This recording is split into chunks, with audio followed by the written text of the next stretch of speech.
change of range.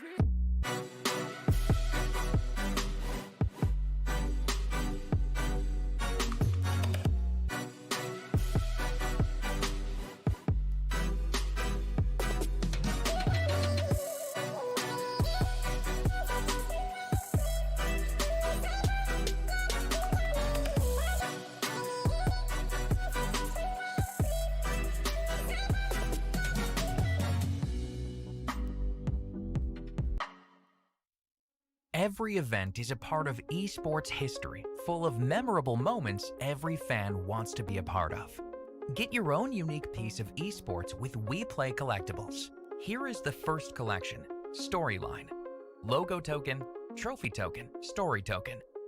Be sure to check all the details on our website and stay tuned for cool NFTs from WePlay Esports. Buy the official merchandise for WePlay AniMajor 2021 now on fragstore.com.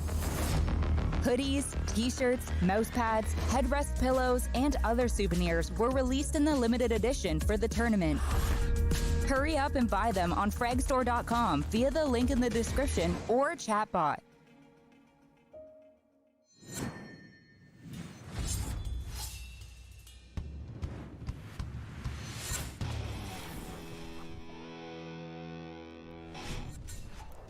Hello and welcome to the AniMajor by WePlay. We are live from the capital of Ukraine in Kyiv, and we have 18 teams, the best teams of the world, flown out here as well for one very simple purpose. We're going to find out which one of those teams is the best of the best, and also we're going to find out which top 8 will get money and DPC points. So we're going to find out which teams will make it to the International 2021 based on points. It's going to be very exciting times, but to get from those 18 teams to one team, it's quite the chore. It's a lot of games, it's a lot of teams, so we've split it up in 3 parts. Very simple. We're going to end with the playoffs, we're going to have a group stage before that, and the portion that is starting right now are the wildcards. Let's take a look at how that works. Hello, brother! Are you ready for the major? No! I said, are you ready for the AniMajor? Weebs and otakus, Dota fans, make sure that you have a BACcation for the rest of June! Cause we're gonna rock, we're gonna slam, we're gonna ay-ay-ay-ay! 2 streams for the first stage, Dire Red and Radiant Green. No priorities, just pure fun and high fun both streams! And we're gonna start with 6 teams from each region. They will show their best, but only 2 teams will advance to the real massacre that we will politely call the group stage. Round robin, best of 2, madness. Team Nigma, Team Secret, Vici Gaming, Invictus Gaming, Execration, AS Monaco Gambit. Oh, brother, this card is really wild! Ha!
You saw it in the intro. We didn't only bring the best teams to Kyiv, Ukraine. No, we also brought the best talent. I'm joined by 2 of them right now. We got Tiga, we got Jenkins. Good afternoon, both of you. Hello. Hello. Are you excited for this, T? Europe can only get better. So that's it. That's it. I'm just excited. That's it. Yeah, that's all I gotta say. True. I think the Singapore major for me just basically made me realize that I don't know anything about Dota. Everything that I had ever learned was incorrect. And I'm hoping to see that here again at this major. Okay, well, that's exciting stuff. I mean, that's all the better, right? Dota gets more exciting when you don't know what's going to happen. Do want to point out some main changes that I think will have an impact compared to previous major and this major. I think one of the things that will have an impact, especially on the gameplay, T, is the fact that the teams have been here for a week and everybody's been screaming each other beforehand. Yeah, which is amazing stuff because like previous major, it's kind of that you come in, you get out, and there wasn't really enough time to really kind of get ready for the tournament. Like for example, I think Nigma's been here the longest of all of them. And that's why I have this kind of like small confidence in them surprising a lot of teams because they've been here for so long. It's hard to be bad when you've been practicing in the same environment for like 2 weeks, right? Because other teams have been flying in. Yeah, even like the pub scene has been developing with all of these regions coming together, and like it's crazy. You see some like no ping players, you know, you see like Oscar offlane, like playing with like puppy support. So you actually have people that are like intermingling, and we're seeing a kind of international meta before the major even starts, which didn't happen before. Which is super exciting because we don't really know what's been happening in Scrim, so we don't know what kind of Dota we're going to see here today. And before we even talk about the Dota aspect of all of it, I want to talk about the bigger picture here, and the bigger picture is very obvious. Which team makes it to the international, which teams don't. And Jenkins, what I'm going to do is start off, like there's 4 teams at this major that already made it to TI. Which are those teams? Can you name them all? What's my next question? I will tell you exactly. Guaranteed teams? Oh, EG, of course. Yes, you know, of course, the Americans, Virtus Pro, Invictus Gaming, and Team Secret have indeed made it to TI already. IG. What is that IG? Good, just checking you were listening. Yeah, Am I listening? Well, they won the last major. No, of course, high five. Of course, yeah. Wow. We said a prepared panel. What more could a girl ask for? Jenkins, I'm prepared. No, I said prepared. I was complimenting you. Yes! Sorry. Sorry. Just excited. It's the major. Sorry. Just excited. It's all good. It's going to be very exciting. I think we're going to talk a lot about teams and what they need to do to make it to the international in order, like, which results they need to have here. 2 caveats also going into the group stage. There is IG obviously already qualified for TI, but they are in... They're in the wild cards, and they're playing with the stand-in because Ollie couldn't make it because he actually had COVID before traveling over. And then on top of that, there's Gambit that also had 2 players stand in this major as No One and Seneko. I mean, I'm going to say it fairly hard. They didn't believe in the team, so they left. They just dipped out. They dipped out. Which is crazy to think because like they're kind of going into it for Gambit, especially 3 weeks in, or the first 2 weeks, you lose 3 series against the big teams, and then you're like, you know what? I just don't really want to play, but I'll play just for fun. Yeah. And then I'm going to leave after. So yeah. I mean, for fun was more like so that you don't get removed automatically, right? Just, a little bit of a politeness in there. Like there's now a super team being created through Na'Vi. Like that team is very scary. Yes. But the repercussions of that is this poor Gambit roster have now just been like thrown out. Like, okay, go back to the wild card, second major in a row. Like, good luck. The thing is though, it's like the thing that OB Neon taught me in the last major is that a team that has stand-ins, a team that's really motivated, whatever the motivation is, could completely trump any team that's supposed to be a team of superstars, right? True. And how many times in the past have we seen a team of superstars that's just completely awful because they don't have a captain or because maybe there's some toxicity? You know, there's a lot of issues. Wrong argument to make, Jenkins, because their captain is actually one of the people that left. Okay, new captain. All right. I was going to say with the super teams, there is one theme with at least Eastern European super teams that fail, and it's one player on the roster. We don't need to name names. You, as the viewer, you know who it is. But there is a consistent factor in the kind of failure of certain teams. That's toxic. All right, so for the wildcards, we have 2 days and 6 teams. At the end of these 2 days, only 2 teams make it forward, make it to the group stages. Last major, that was a little different because 3 teams made it through due to teams like just basically not being able to show up. You know, this time around we have all the teams here, so there are no sugarcoating. There is no oh, you're third, you can still make it through. No, it's only the top 2. And let's take a look at the schedule to see which games you can be seeing specifically today. Obviously, there's 2 streams going on at the same time, but this stream in particular will start off with ASM Gambit taking on Team Secret, then IG versus Execration, then Vici Gaming versus Team Secret, and Team Nigma versus IG. All I mean, it's all bangers. It's so crazy, 6 teams.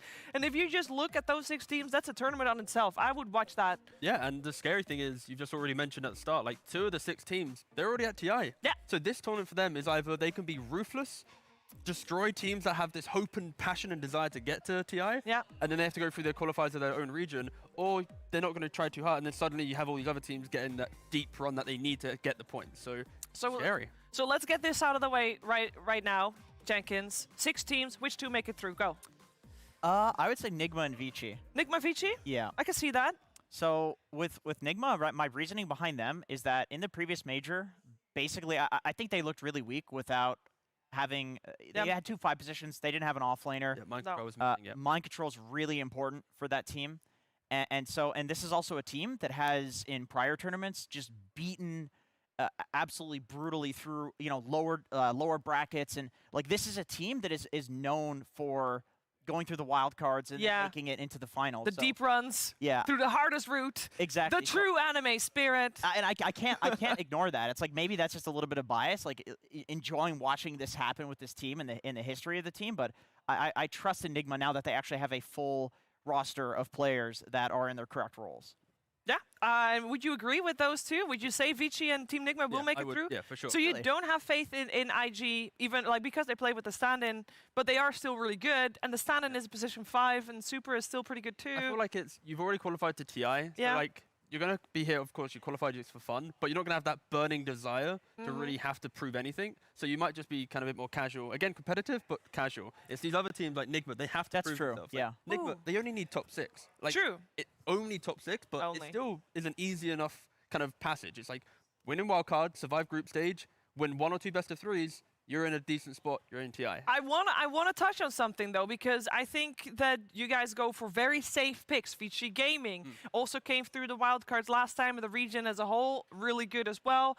Did really well previous major, makes sense. Team Nigma have a good history of making it through those lower brackets and going deep in tournaments, even if the road was a little harder. But if previous major taught us anything, is that we cannot underestimate certain regions. True. And I think Execration, as far as wildcard teams go, I feel like they are the wildcard team in the wildcard groups, basically, right? Because this is a team that just 2-0'd Fnatic to get here on tiebreakers, T-Gov, and OB Neon last season proved us that we don't know what to expect, right? I think the refreshing thing about SEA teams is the fact that you don't really know who is like the top guy. Who's going to be the one really leading the charge. Like, sure, T1's the playoff team now, Execration's 3rd, but this could easily have been the other way around. So, yeah, you can't rule them out. Reason why Nigma and Vici is a little bit more just... Again, it's a safer pick, I guess. It's a safer pick. It feels confident, but I wouldn't be surprised if there was this SEA kind of run of kit appearing today. I mean, to be fair, like there are a lot of safe picks in this wild card. Like it is an absolutely brutal wild card. Like you said, it could be its own tournament. It's like we didn't pick Secret. None of us picked Secret. Like that's crazy to me. There is reason though, because Secret they're a little bit more casual.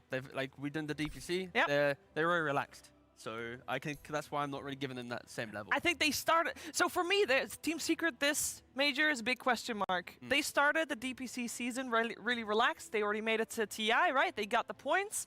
They're one of the secure teams. So I don't know which form is going to show up. Is the relaxed form going to show up? Are they going to play it like they're playing at TI, which, you know... It depends. I could make a joke there, but I won't. We've done it before. Done it before. Save it a couple of days and we'll go back. But True. Yeah, I think Matu did the interview, right, where he said they tried changing their playstyle too quickly, like changing like 4 factors at once. Yeah. Where realistically, you only change 1. And then they realized that after the first couple of weeks, and then that's where they've been able to get to this major, because they started realizing what they changed and how to kind of revert those changes. So this major should be the kind of like the pinnacle of Secret. Yeah. For them to show how they really improved. Hey, and traditionally they do really good the tournament before TI as well. So see if they can do that here as well. But they would have to make it out of the wildcards. But it's going to be a tough ask because, as said, it is absolutely stacked. Now for today, there are 4 series on both streams, 8 series in total, and all of the talent has done a prediction regarding who they think would win or maybe draw. Because in case you missed it, the group stage is all done in 2-game series, which means draw is possible. Here are the results. I think Slacks likes to be a contrarian there with the first one, but is there anything in particular that stands out? Geez, I have a lot of draws here, huh? Yeah, you couldn't decide a winner. Indecisive. No. Oh, I have a lot of draws that. as well there. Oh, yeah. I didn't realize that. Yeah. Stand-up ones really. I think there will be potentially some bias towards the talent who did maybe EU compared to the talent who did China. I think that will be apparent in maybe the Nigma versus X series. Same with Secret. But yeah, well, to be fair, I mean personally, obviously I did the European DPC League. I mostly went for. I even went for IG. I think in one of the ones, or at least a draw. I think even with a stand-in, IG is gonna do well. If last wildcards is anything to go off. Sure, there's 3 teams going through, meaning Team Liquid made the cut there. But if there were just 2, like it was supposed to, it was just the 2 Chinese teams coming from the wildcard. And on top of that, Vici Gaming, yes, they're in the wildcards, which sucks for them. But the reason they are there is because they were tied with the group stage with PSG LGD. And that was also, it was a close tiebreaker. They should have been one higher. So I think, yeah, it's going to be very difficult for everybody to make it out here. So I think we're going to reiterate the things that are said on every DPC panel every time again. Every series matters because it's just the groups. Those are your playoff matches to actually make it to the next stage. And yes, it's going to be quite the marathon, I think, T. Yeah, I just like the fact that by tomorrow we will see some losers and see some eliminated people. Wow. And 2 days' time we'll have some mini champions that will pursue to a next round. Yeah. And then they could become champions again. Yeah.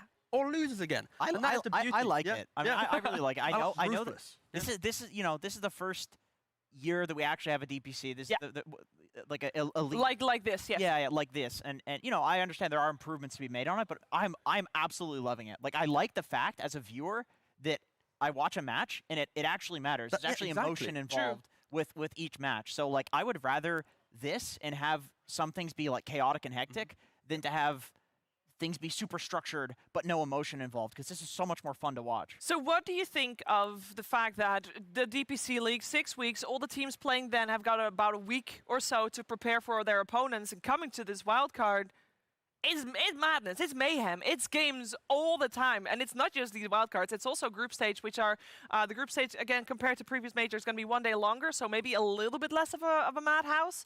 But definitely a little bit of a madhouse as, well, we're just going to start talking about our first series coming up here because Team Secret and ASM Gambit are definitely ready to go. And for me, this series, it's a question mark series because we don't know, we talked about it earlier a little bit, we don't know what Secret is going to show up. And on top of that, with the stand-ins, Jenkins, you say, I mean, they could come out swinging. The honeymoon phase, right? Still there. Yeah, for sure. Like, I don't want to... Once again, the last major personally taught me a lot about the way that I was judging teams in Dota, and something that I definitely learned is that having 2 people come in that are from the lower division that are getting this opportunity to basically do something on a big stage. This is an opportunity to basically make themselves like a potential tier 1 caliber team. Yeah. I mean that motivation, that drive can bring you a long way. And these are not players that are coming in and standing in from the lower division that are slouches by any means. Oh, true. This is a rank 10 player coming in to play for, I believe, carry position. Lorenov is going to play mid, I believe. Unless he's playing mid. Yeah, he's playing mid. Yeah. And then BZZ, I mean, this guy's been around for... He's a staple. Literally forever. Like, the guy's a legend. Yeah, he is. Even if it was just for his Pugna set, but... Yeah. So do you own one? I don't think so. Not a golden one, anyway. Ah, okay, that's what I was going to check for. There you go.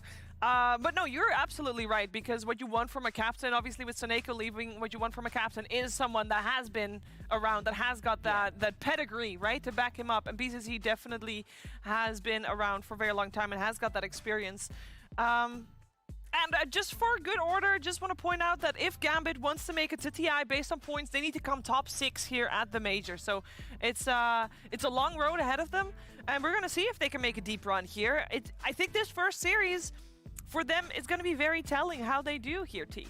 Yeah, again, going off of Jenkins' point, it's the fact that the 2 players they got coming in aren't kind of these slouches that haven't been playing. They were in the DPC, be it lower division. I think primarily, Lorenov going into mid, that won't feel too much of a change. I think he's a very good player. Of course, he's not got like the captaining or like the confidence potentially of like a no one, but in terms of skill, he's stood out in so many games in the lower division. So I can see that being 100%. somewhat similar. The main thing for me and Gambit's success is BZZ. He is replacing a formidable captain that is Monaco. And he basically took a team which was previously known as Imperial Pro Gaming, rebranded to Fantastic Five in the lower division, and they nearly qualified for upper with his captaining. So he does have some kind of pedigree to go off. But does that work in the DPC? He's got better players to work with this time round as well. Only a couple of weeks. Like, he's had to fly, land, eat some breakfast, play a couple of games. Like, is that enough time? But it's all on his shoulders, in my opinion. No pressure. No pressure. Yeah, Gambit's carry is literally rank 2. Yeah, Dream. Yeah. He's just an absolutely insane player. Like, you watch this guy pub, he's like a robot. He's literally like some AI playing the game. And so I honestly think that he's the type of player that you put him on a team with any just random tier 2 players, he could potentially carry the team to a major. He's that good. I mean, this is rank 2 in Europe, right? But he can carry the team to a major, but can he carry his team That's the question. out of the major, like the right way out? Top six? Top 6 is all they need. That's all they need. Speaking of what teams need, I mean, on the other side of Gambit is Team Secret. They did really well previous major as well. They were the only European team to do well. Let's not sugarcoat We have to cling on to that one. Yeah, we're holding on to that one for sure. What options we had? Last Secret. So thank you, Secret, for keeping us somewhat in contention of being a respected region. You know, the European region has guaranteed one team. Yay, TI that is. That's true. I mean, we're going to then also get a guaranteed second team via qualifiers, and we'll see if we can actually get some teams via points here at this major. But it all starts here. And what kind of Secret do you guys feel like is going to show up here then? Well, the main thing is, they are lads who have been inside. They've not been at boot camp, unlike other European teams. True, yeah. Puppy, in an interview, stated that they were not doing too well because they had snow and the weather was bad. But now in Ukraine, is it snowing? No. Yes. No. I haven't gone Is it snowing, Shiva? No. Is it somewhat sunny? Quite sunny. Is it cold, warm-ish? Yeah, quite warm. There it is. Is that not a bad thing, though? It's not snow. That's the main ideally, point I'm making surely here, it's Shiva. rain. Rain is the ideal weather. Anything but snow. No, but yeah, more importantly, they have basically had a catastrophe in the first couple of weeks. It was not the Secret. No. And then they have slowly been improving to the point where this is just pride for them. Secret is a team built on pride and the fact that they should always be argued like the best team in the world. So as soon as they get knocked off for that because of their DPC group stage, this is going to be, they don't care about the fact that they don't need to win this, but they're going to want to win this. So that is why they are very scary as a team, and they're very clear. They've clearly stated why they weren't doing well. So that alone is like, they should be able to fix it. And I feel like they have turned it on, just looking at their pub history. Like we talked about this pre-panel. They're playing Kunkka in 3 positions right now, spamming this hero, which is very strange. And you're not, you probably don't want to do this in your pubs if you don't care that much, because you're going to lose games playing 5 Kunkka. But, Poppy's been playing it. Nisha's been playing Kunkka. Zai's been playing Kunkka. I think he's probably the only one that plays it because they really, he just picks anything for fun. But Hoodwink is another hero that they're spamming in multiple roles. So you can clearly see that they're preparing their flex picks for this tournament in their pubs. They're not just playing whatever they want for fun. It's like Matoma Man's Broodmother every game. I think that there's, like, touching on what we mentioned earlier, the fact that everybody's been playing, if you look at things historically, the most experienced captains generally are the ones to adapt fastest as the meta changes, right, in a tournament itself. And, I mean, the fact that they are practicing everything on every different role, I feel like Puppy is one of those captains that you're going to have to be very worried about, regardless of which opponent they have, because you know that he has been adapting based on what he played already last week or this week, yesterday, who knows? Yeah, for sure. Like, literally, his pub history for that day matters. It changes. Yes, exactly. He's so willing. It's constantly it's changing. Ridiculous. It's crazy. He's so willing. He's so little to lose at this point. He's like, I've had a great Dota career. He's so little to lose. He's willing to literally, like, he played just like Pudge 5 in one game today, and he'll pick it. And then all of a sudden, Zai's. And if it feels good, why not try it on an official? That's scary, right? Because like all the pros coming in like a week early or whatever, these extra like high-level pubs, it accelerates that learning process. Where like, it does. Say Matu playing by himself with some randoms, like he's not going to really learn much. But if he plays it against, the TNC carry or like, the no ping offlane, suddenly he's like, oh wait, I've just dumped a DPC. This is good. Sign it up. Yep. And I know, T, you've been playing a lot of unranked pubs. That's your specialty. And in the past, you played a lot against the Yapsor. Oh, yeah. And have you even seen him the last week? I can confirm Yapsor has not been playing unranked, to be very clear. He's very serious. He's very serious. Yapsor, when he plays unranked, he only plays unranked to play position 4 random and then go jungle. He buys a Quelling Blade and tries to maximize his efficiency there. So he is actually trying to learn. Cool. Legit, that's his actual thing. That's pretty cool. But isn't that the perfect thing to do for your role? Yeah. You know, it's the same as that. I know that there are some NA players that random and go mid with whatever they get, right? Yeah. Unfortunately, the other pros that I've seen in unranked are the ones that went from upper division to lower division to being relegated. Yeah. So don't go there too quickly, pros, but slow and steady. All right, well, let's talk about some actual Dota stuff. I want to know which lanes you're going to be looking towards most here in this game for Gambit versus Secret. Is it going to be the stand-ins, Loranov taking on Nisha? The thing that we said about Nisha throughout this season is that normally he's been a standout player, and he's still playing phenomenally. He's still playing great, but he's not playing at the toppest level as we know that he can, right? You know? Normally he is the one that shines, and it's a good thing if a team can have multiple MVPs, right? But it used to always be like Nisha MVP, Nisha MVP. But therefore, I'm curious about this mid lane, Loranov versus Nisha. How about you? Yeah, I'd say it is basically the two standards, right? It's Loranov versus Nisha. Nisha obviously didn't have the greatest group stage. Yeah. And then, of course, we have the new guy, Loranov. How's he going to appear playing from lower division teams and always open qualifiers to now playing against some of the world's best? And then the other one, to me, is BZZ versus Puppy. When you think about replacing a 5-player, it's about the warding game, the vision, the kind of, are you tanking the smoke? Isn't that a good thing, though? Because now it's a new player. No, for Gambit. Yeah, because now it's a new player. How do you know where BZ is going to ward? You know, you've not played against him. That's actually It's surprise. All right, fun fact. There's no replays to study. There's not. All right, this is a little gem. I revealed it quite early in the tournament, but if you place your ward first, you literally see them place their ward. Oh. How about that, huh? I thought you were going to say your little Iron Branch thing where you put the Iron Branch on the ward. That's also a banger. But again, that's for like day 2 wildcard. Day 1, just placing wards is good. They're not going to do that, dude. It wastes. It wastes stats. It only lasts for 20 seconds. What good is it gonna do? Oh, you're about that one. I have multiple broadcasts. Okay. Speaking of completely wasting gold, actually, the reason I think the support matchup is so important here is because whenever you look at Secret, a lot of the time where they actually irk out these gold advantages, where are they getting this from? Yeah, they're going even in all the lanes. It's the supports. Yeah. Like Puppy's Nature's Prophet jungling easy camps on the enemy side, jungling the enemy ancients on the enemy side, and it's like, how is he not dead there? But then he figured out that he can do that because of some vision, because of some, they don't have great heroes to catch him. Or he's figured out some reason that he can get extra farm on the map. And so that to me is where Secret thrives, is when they're basically just playing a perfectly even game, but then they're out farming you somehow. And it's always the supports that are doing that. Yapsor is known as the greediest 4. Oftentimes, obviously, Zai has to pay the price there as well, right? Yeah, he's cool with it, though. There was a couple Mars games where he wasn't cool with it. And I mean, they were double-digit. Oh, no, but that was also, he missed a couple spears. I just think he had a bad day. That was the one where he missed quite a few spears. Yeah, no, that was just... I actually forgot about it so much. Okay, yeah, let's... I mean, we said it. At the start of the second season, Team Secret was chilling. They didn't need to do much. They speared the opposite direction. I'm very curious to see how this first game obviously is going to play itself out, and we're very close to getting the first game started here as well. We all said, I saw in the predictions for talent, I think we all said Team Secret is going to take this. I said draw. You said draw? Yeah, I think it'll be a draw.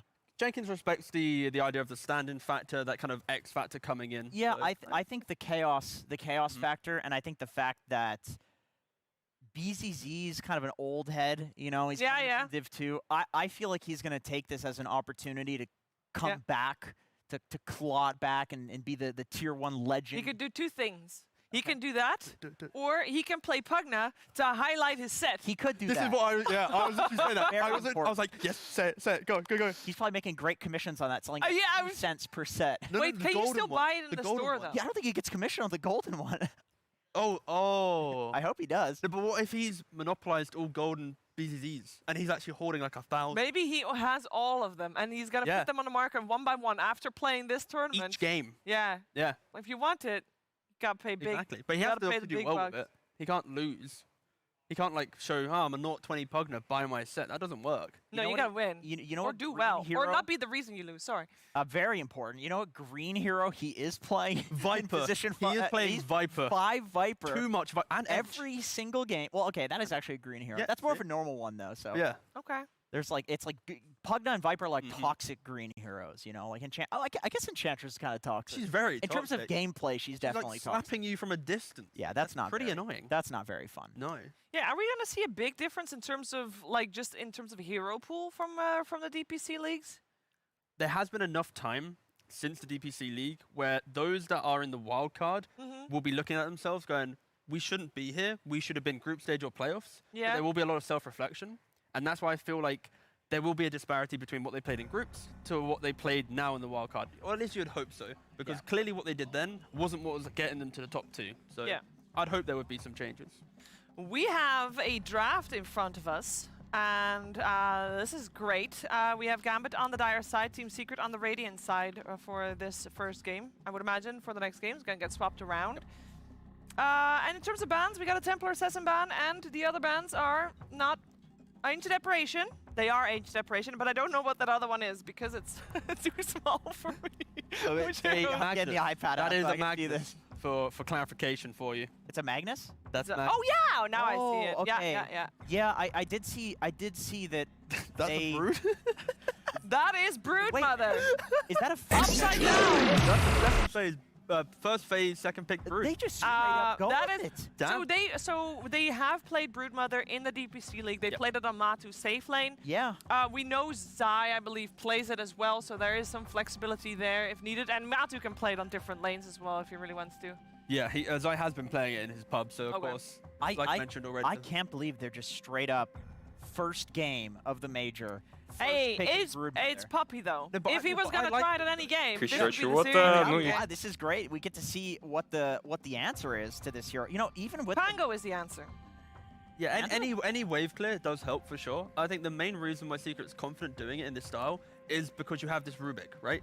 Rubik as a hero is very generic in the draft, where you don't feel like, oh, we have to pick X or Y because of it. If anything, you start maybe reducing certain aspects of your draft because of a Rubik. So now you have this your second pick, which gives you ultimate last pick. Yep. They're Brood going to offlane, safe lane to the very end. Nisha naturally is a sacrificial player in the draft, be it some Kunkka, some Morphling or whatever. And then you have casual Rubik. Like, in theory, if Brood is good, why not pick Brood? So I can see why. Okay, and then they go for a troll. So I do like this. This is what you hear a lot of people say when spamming this Broodmother hero is that the way that you deal with Brood is not the old way where you get some like spider clear, because she doesn't even get spiders until level 6. And then when she was level 6 before, she would just cut waves with spiders anyway, so spider clear didn't really matter. The way you beat her is you pick heroes that dumpster melee right clickers in lane, and Troll is like literally the hero to do that. It's like that's the reason he's the Slardar counter as well. You just cannot right click him because you have 60% miss chance if you try to hit him. Yeah, I kind of like the idea of the 1-2 punch against Brood. In laning phase, have like the Razor, the Troll, the guy who just, you know, absolutely demolishes these melees. And then when you get to that 6, that hero can rotate away, aggressively take the And tower. then you put a spider farmer. Then you put the spider farmer in that lane. exactly. So this Brood has just no game to play because in lane you feel bad, you're delaying your levels, and then when you do get levels, some level 7 heroes there. Here's the weird thing about this team though, and I was thinking about this because like in NADBC, if you see this Broodmother, it's an offlane Brood, right? When it's a Matumba safe lane Brood, he's cutting into the enemy triangle. Yeah. So I'm not sure if you want a Centaur, one of these spider farmers, like playing in your own triangle, chasing Brood spiders around. That sounds like it could be kind of bad. It's weird. It's good you bring that up because Matu was the first Brood player who actively was using webs to connect into smoke ganks and to connect into the fight. He wasn't one of those positional Broods where, because when we first started seeing Brood, I was looking at like a techies where you like occupy an area, you AFK, you farm, you get like your team goes to you. Exactly, yeah. But he was one of the few Broods who was actively going, guys, I can join this fight. I'll waste my webs just to get there, get the fight, and then I'll sacrifice myself. So yeah, it's because as a carry you can kind of do that, right? It's like, so what if you don't have webs to show up to fight because you use them to show up to the previous one? You're a carry, so you want to just sit and farm the jungle anyway. So nobody cares if you don't show up for the next fight. That's true. Is there anything we can learn from these bans here? Yeah. I feel like that's a Timbersaw ban. What is that? Mars. Yeah, I saw the Mars, but I mean like the Gambit ban. Wyvern and Razor. Correct, yeah. So both teams are putting a lot of emphasis on the fact that their first phase core is one of the bigger kind of power units in their draft, right? They're not going to be picking these extra ones. So for Troll, you take away the biggest counters, which is obviously Razor, Static Link, and then the Wyvern, the Cold Embrace. And then for Broodmother, Timber Mars, these kind of spider clearers that we mentioned already. Because you have that Troll, they need to have that extra element of spider now. That's why they take them away. And the Morphling just seems targeted to me. I mean, unless there's you know, something that they don't want the Morphling, like, you know, Gyrocopter, obviously with the Troll, that's probably not going to happen, but maybe there's something. I think it's just probably a ban on the Nisha Morph, because whenever they have this Brood safe lane, it's not going to be the hero that carries the game. That's just how Brood works right now. Even in the game where he was playing the safe lane Brood, he would build a pipe. So it's like, it's kind of an off-laner from the safe lane position. Now opening into second phase, with this type of drafting style, often it would just be your 5. Just because they were trying to keep that carry to offlane a bit more open. Yeah. But it depends, like, because we're talking about Brood being this kind of flex idea. Realistically, in there, they might just be like, it's probably just going to be a Mato hero. Yeah. Exactly. So we'll see. They go for the Bane. Very casual. Which is actually, it's a very nice counter to the Troll. Because of course you now have your Fiend's Grip to deal with Troll, the Sleep, and also his Enfeeble is really annoying in laning phase. True. You eat a Tango and you get Enfeebled, that regen, you feel like you need to eat 2 tangles, 3 tangles. It's like 40 mana, right? To the Enfeeble. It's actually like, if the cooldown wasn't like 30 seconds at level 1, it would be the single best trading ability in the entire game. But if you do trade with a Bane and you have Enfeeble on, it's not going to go in your favor. So somehow Bane was actually transitioned to an even better trading hero in the laning phase, even though that's what he's done forever. And this all stems from the fact that they picked this Nyx first, right?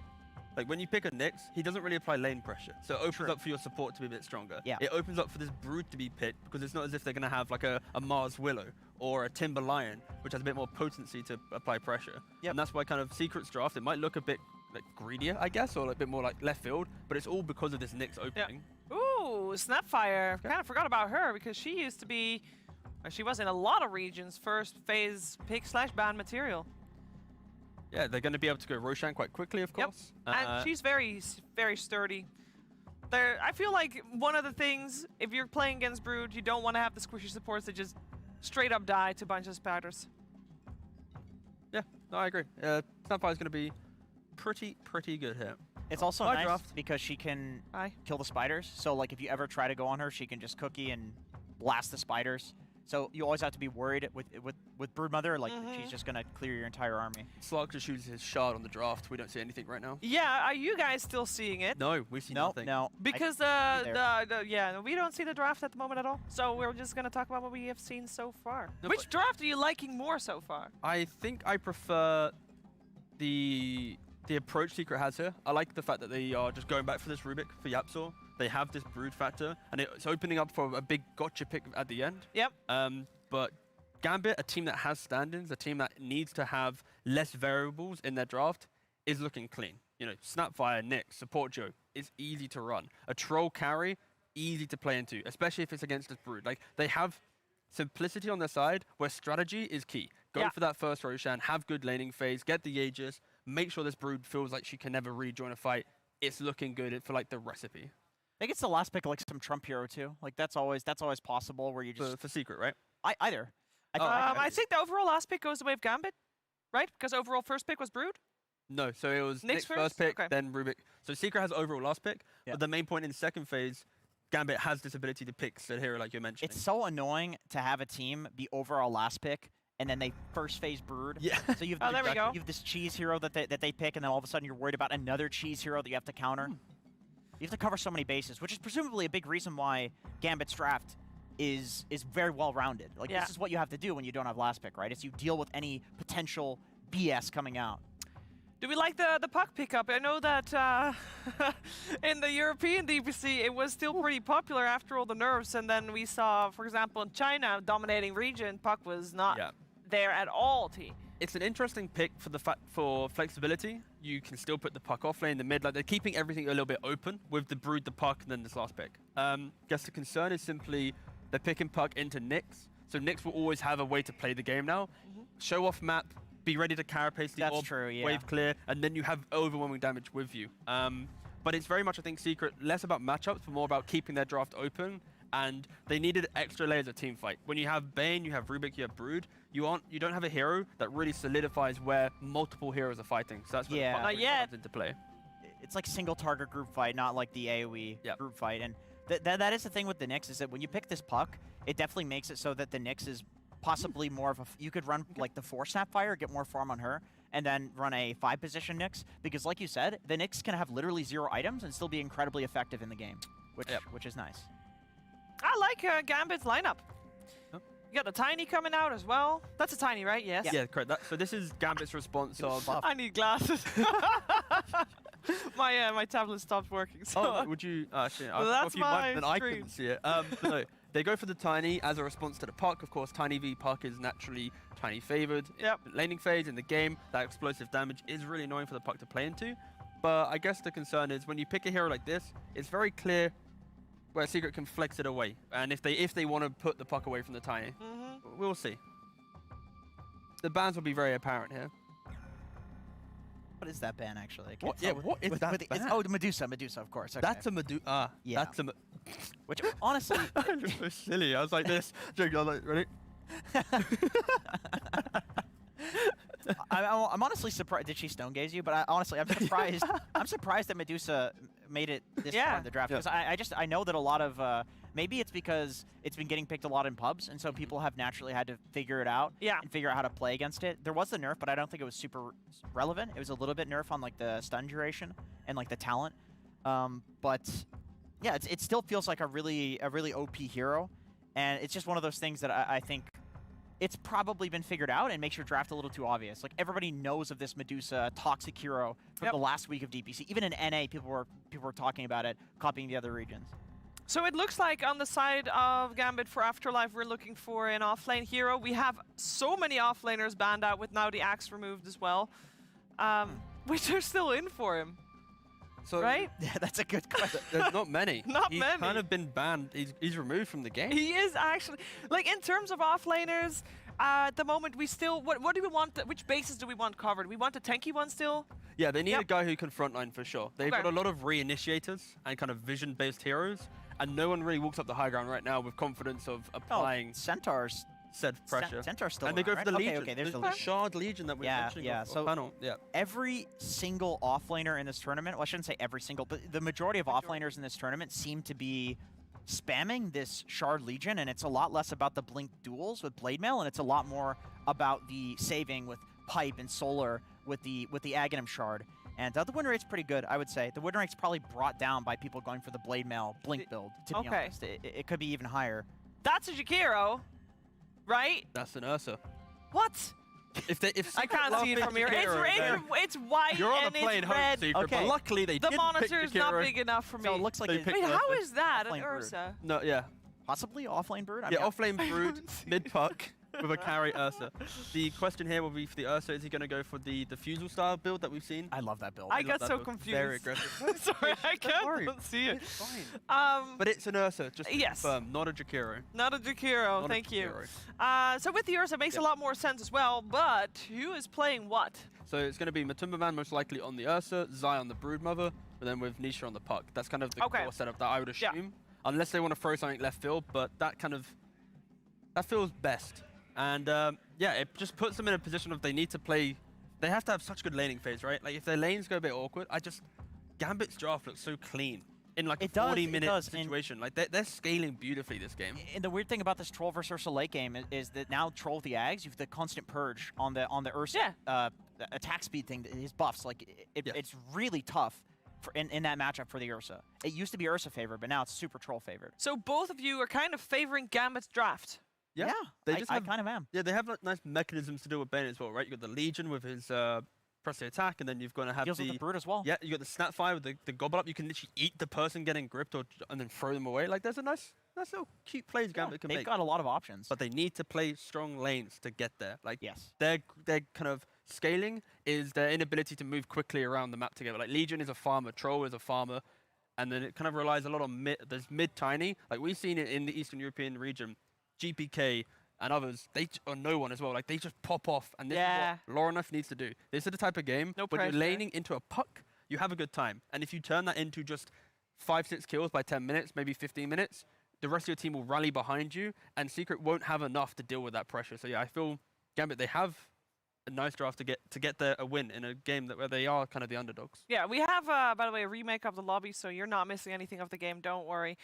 Leaves us a little bit more time to analyze what we just saw, because we all agree that Gambit's draft looks like they got the answers to Team Secret.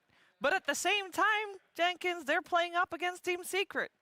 Yeah, you know, you also, on Team Secret, you have Brood off lane. This is an incredibly snowbally hero. You give this hero your tier 1. If you give the hero the tier 1 early, all of a sudden she's pushing your tier 2 and then your tier 3, and you don't have heroes to respond to that. You've Ursa as well, who, if he gets an early diffusal blade, what's the problem? No. So I went to that point where, like, do you know, like, where the Dota cogs start turning? Yes, of course. I was doing that exact thing when you started saying about Brood. I was like, but do they have an answer to when Brood hits 6? Who's defending that tower? Like, other than Legion +1, they're relying on 2 heroes to defend that tower. They are, yeah, and exactly. that's a lot of resources for one Brood. And I think if Brood has a good lane, because they play it well, if Brood has a good lane and a little bit of an item advantage, like you were saying, a Legion alone actually can't deal with the Brood, because you just press the new Brood Q and then the whatever the other spell is, and you just run at the Legion, and like you don't need to use the spiders, you use them to farm. Yeah. And then you push the Legion out of the lane with the Brood right clicks, which he now has, that are super powerful. So I think that Secret's lineup's like super snowbally, basically. And if the lanes go well for Gambit, I don't see, unless there's some crazy late game comeback, I don't see Secret winning because of the matchups in the late game. But you're saying that if Gambit wins the lanes, if Gambit do well on the lanes, they need to be the ones setting that tempo. Because they need to force out where the fights are so that they don't give Brood any chance to really do anything by herself? I'd argue it's like less about tempo, but like deciding the fights that they want to take. Don't fall victim to Secret dictating that rhythm, that tempo. Because Gambit, when you have the draft that scales better, you just need to defend Roshan, farm the map, and then you play for the point where your entire team is happy to play. Don't feel like you need to, Nyx has to find pickers, everyone has to do something. You can just hit creeps, and then 30 minutes pass, you're going to be so strong. And that's where Secret can play into that. A strong Brood laning phase, a quick Aegis, Ursa running with this diffusal. There could be too much noise on the map, too much chaos. Gambit fall victim to that, and now they're not being as efficient as their draft needs to be. Actually, Jenkins, you also said like one of the things that made Team Secret strong, right, just in general, is always their ability for Yapstor and Puppey to find farm on the map when the rest of their cores are just on the lane. Can they do that as a Bane Rubik? Are they able to be greedy at all? Well, actually, it's funny you say that, because I would love to see this in a major. Are you about to say the shard? I'm about to say the shard. I'm absolutely about to say the shard. Which shard? Here we go. Bane shard is it turns Brain Sap into an AoE. Oh yeah. And sure, it got nerfed where you get less healing from it, which everybody, people make a big deal. It's not a big deal. The healing doesn't matter. It's the fact that this hero that had literally 0 wave clear forever, and that's the entire problem with the hero. He can actually get money now. He can actually clear waves. From minute 20 onwards, though. This is true. This is true. It does take a long time, and you are a Bane, this a pathetic hero that doesn't get very much. How do you farm that 1,400 gold from 0 to 20? Like, while still living. That's not enough time. That's like at least 70 GP. So you're saying for Bane, his shard needs to be active at minute 12. Well, they do have in Ursa, so they could do the level 1 Roche and they get the shard beforehand. They do. Yeah. Exactly. Can they do 11-1 Roche? That's another one of my strategies. No, I don't think they can. I wish I could remember the other heroes, but I don't think no, they can. because you need an Abaddon. They would need like an Enchantress. Something that has a creep and an Abaddon. Or it's like minus armor. Yeah, minus armor, and you actually don't need units to tank. You just need like 2 salves and minus armor is the main thing. Okay. That's you true. actually don't need Earth to do level 1 Roshan. So can they do it? No. No. But will we see a level 1 Roshan at this major? No. No. The advantage you get from that is not enough. I actually disagree. Yeah. You think we're going to see it once? I think there's at least one team that has prepared a level 1 Roche strat. I think we're going to see level 1 towers too. If you kill the first creep wave with Techies and you have a Nature's Prophet, Techies Natures can take the tower at 30 seconds. So what teams play Techies? Just those 2 heroes. Jenkins, what teams play Techies? I have no VP? Yeah. But is the advantage that you get from that enough? I think that's it. Is the advantage that you get from that enough? You're interrupting me twice. Sorry. Is the advantage that you get from that enough? You have to play it well, right? Okay. Like, you can hardcore grief a game by taking a level 1 tower. Yeah. Because the laning equilibrium is completely different. Yeah. You have to have like 2 supports there to like make sure the lane's not being pulled. Imagine There's playing a lot right of in front of a memes tier there. 2. Like that's not very nice. So, yeah. Hi guys, let's dive in tier 2. They're fortifying? Wait, what? It could be terrible pretty quick. That's one of those things where it's like, I think there's a reason that Valve didn't immediately nerf it because you take that tier 1. It's like, how often do you see that safe lane tier 1 just fall anyway? And sometimes you don't want it to farm because it kind of makes your you're kind of done in that part of the map, right? You got to move to the next part, and it's like you can't really farm that because it's not safe anymore to farm there. What you're saying is you want, so Valve didn't nerf it, so they want a team to try and do it, and then to suffer the consequences of doing it in a pro game. Sure. Haha, you lost your official. And then they actually buff it, and then just to spite Imagine this buffing team. taking towers for 30 seconds. That's no way. We're still waiting for the remake of the lobby, so the draft's already been done if you've just tuned in. Of course, we're almost ready for the first game of the AniMajor, and we have a draft. The other stream also has a draft. It's still going on, actually. Yeah, we should be able to start soon. We should be able to give you over to our commentary team very soon, but not yet. You know, let's not get ahead of ourselves. We're starting slow, and we're going to just ramp up as the tournament goes. Nice. Right? Yeah, I like that. Yeah. Yeah, which in this case would be a good sign for Team Secret because they would get the time they need for the Brood to farm up, right? I think Brood needs to be fast. You need to be fast as Brood? I think that Lot of legs, if I recall, the draft was like 10 minutes ago now, so I feel like there was a decent amount of spider clear. There's a decent amount, and which presumably, maybe that's why they flexed it to offlane, or maybe that's just why. Maybe they just had that idea in the first place. Like, everybody's going to think there's a let's be real. We don't know if it's not going to be a Zai Ursa. That's true. I could see them doing that. That's true. We can easily see Matu still play that. It actually could be a Nisha Ursa and a Zai Puck. But we don't know. What was the mid again for Gambit? It was the Tiny. Tiny, probably. Tiny. Ursa Tiny lane? Tiny or Snapfire. And Troll were their cores. Yeah, I think the main thing... Does Lorinov play Snap mid?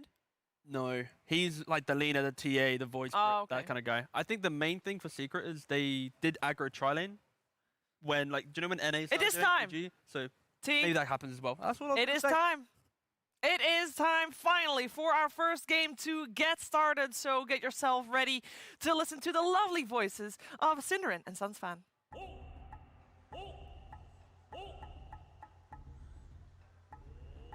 Why, hello there, ladies and gentlemen. Sunsfan here with my less obese partner, Cinderin. How are you doing?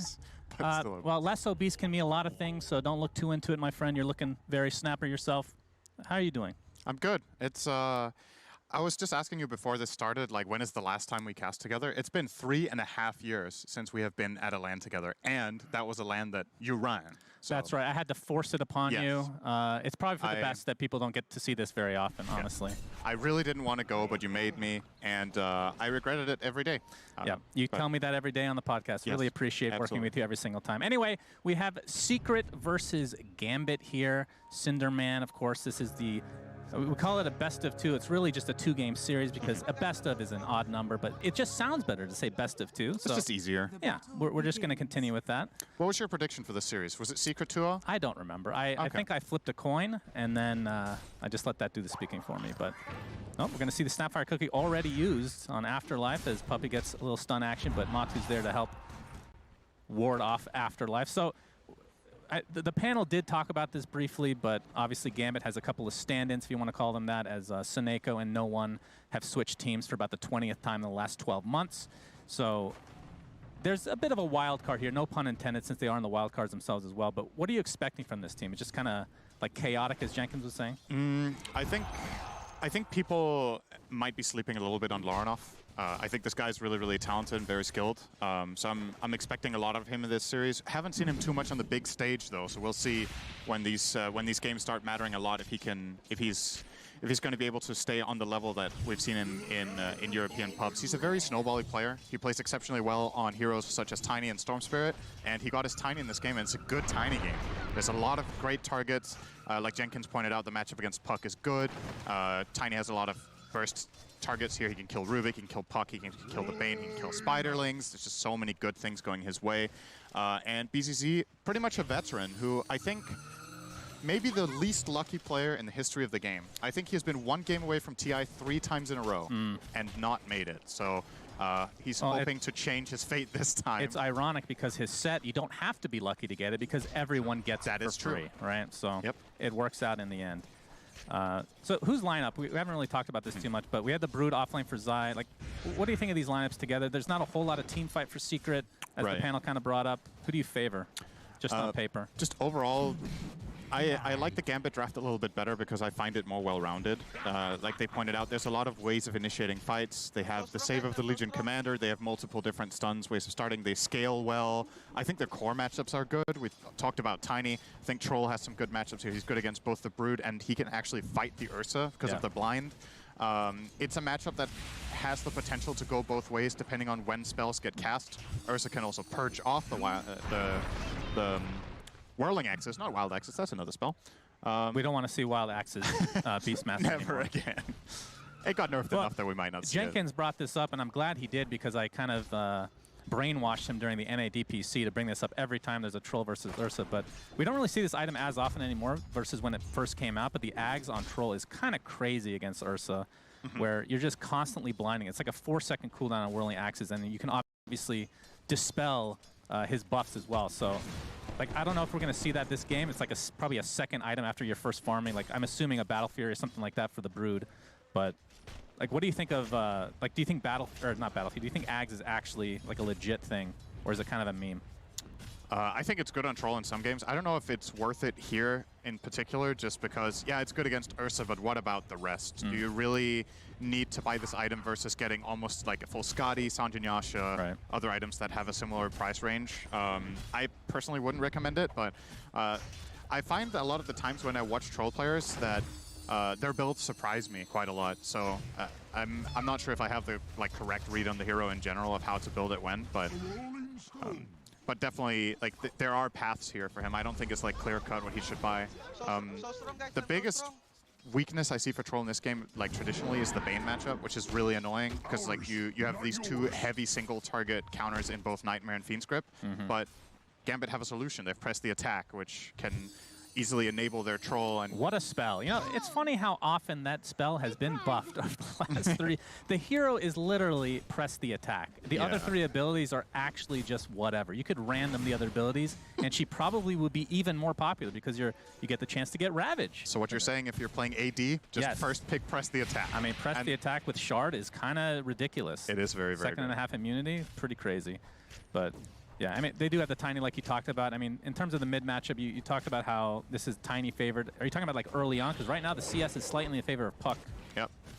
Nisha is an exceptional laner, so I will say overall, like, the lane itself will usually be even. It's more about in the game rather than lane. Matu is in trouble. Oh! Just enough damage from BZZ. That's gonna be first blood the way of Gambit, and Puppy's gonna, well, he's gonna get some solo XP. I think he might be happy about this. Yeah, he's on like, some level. Thanks, Matu. He's, needs the space.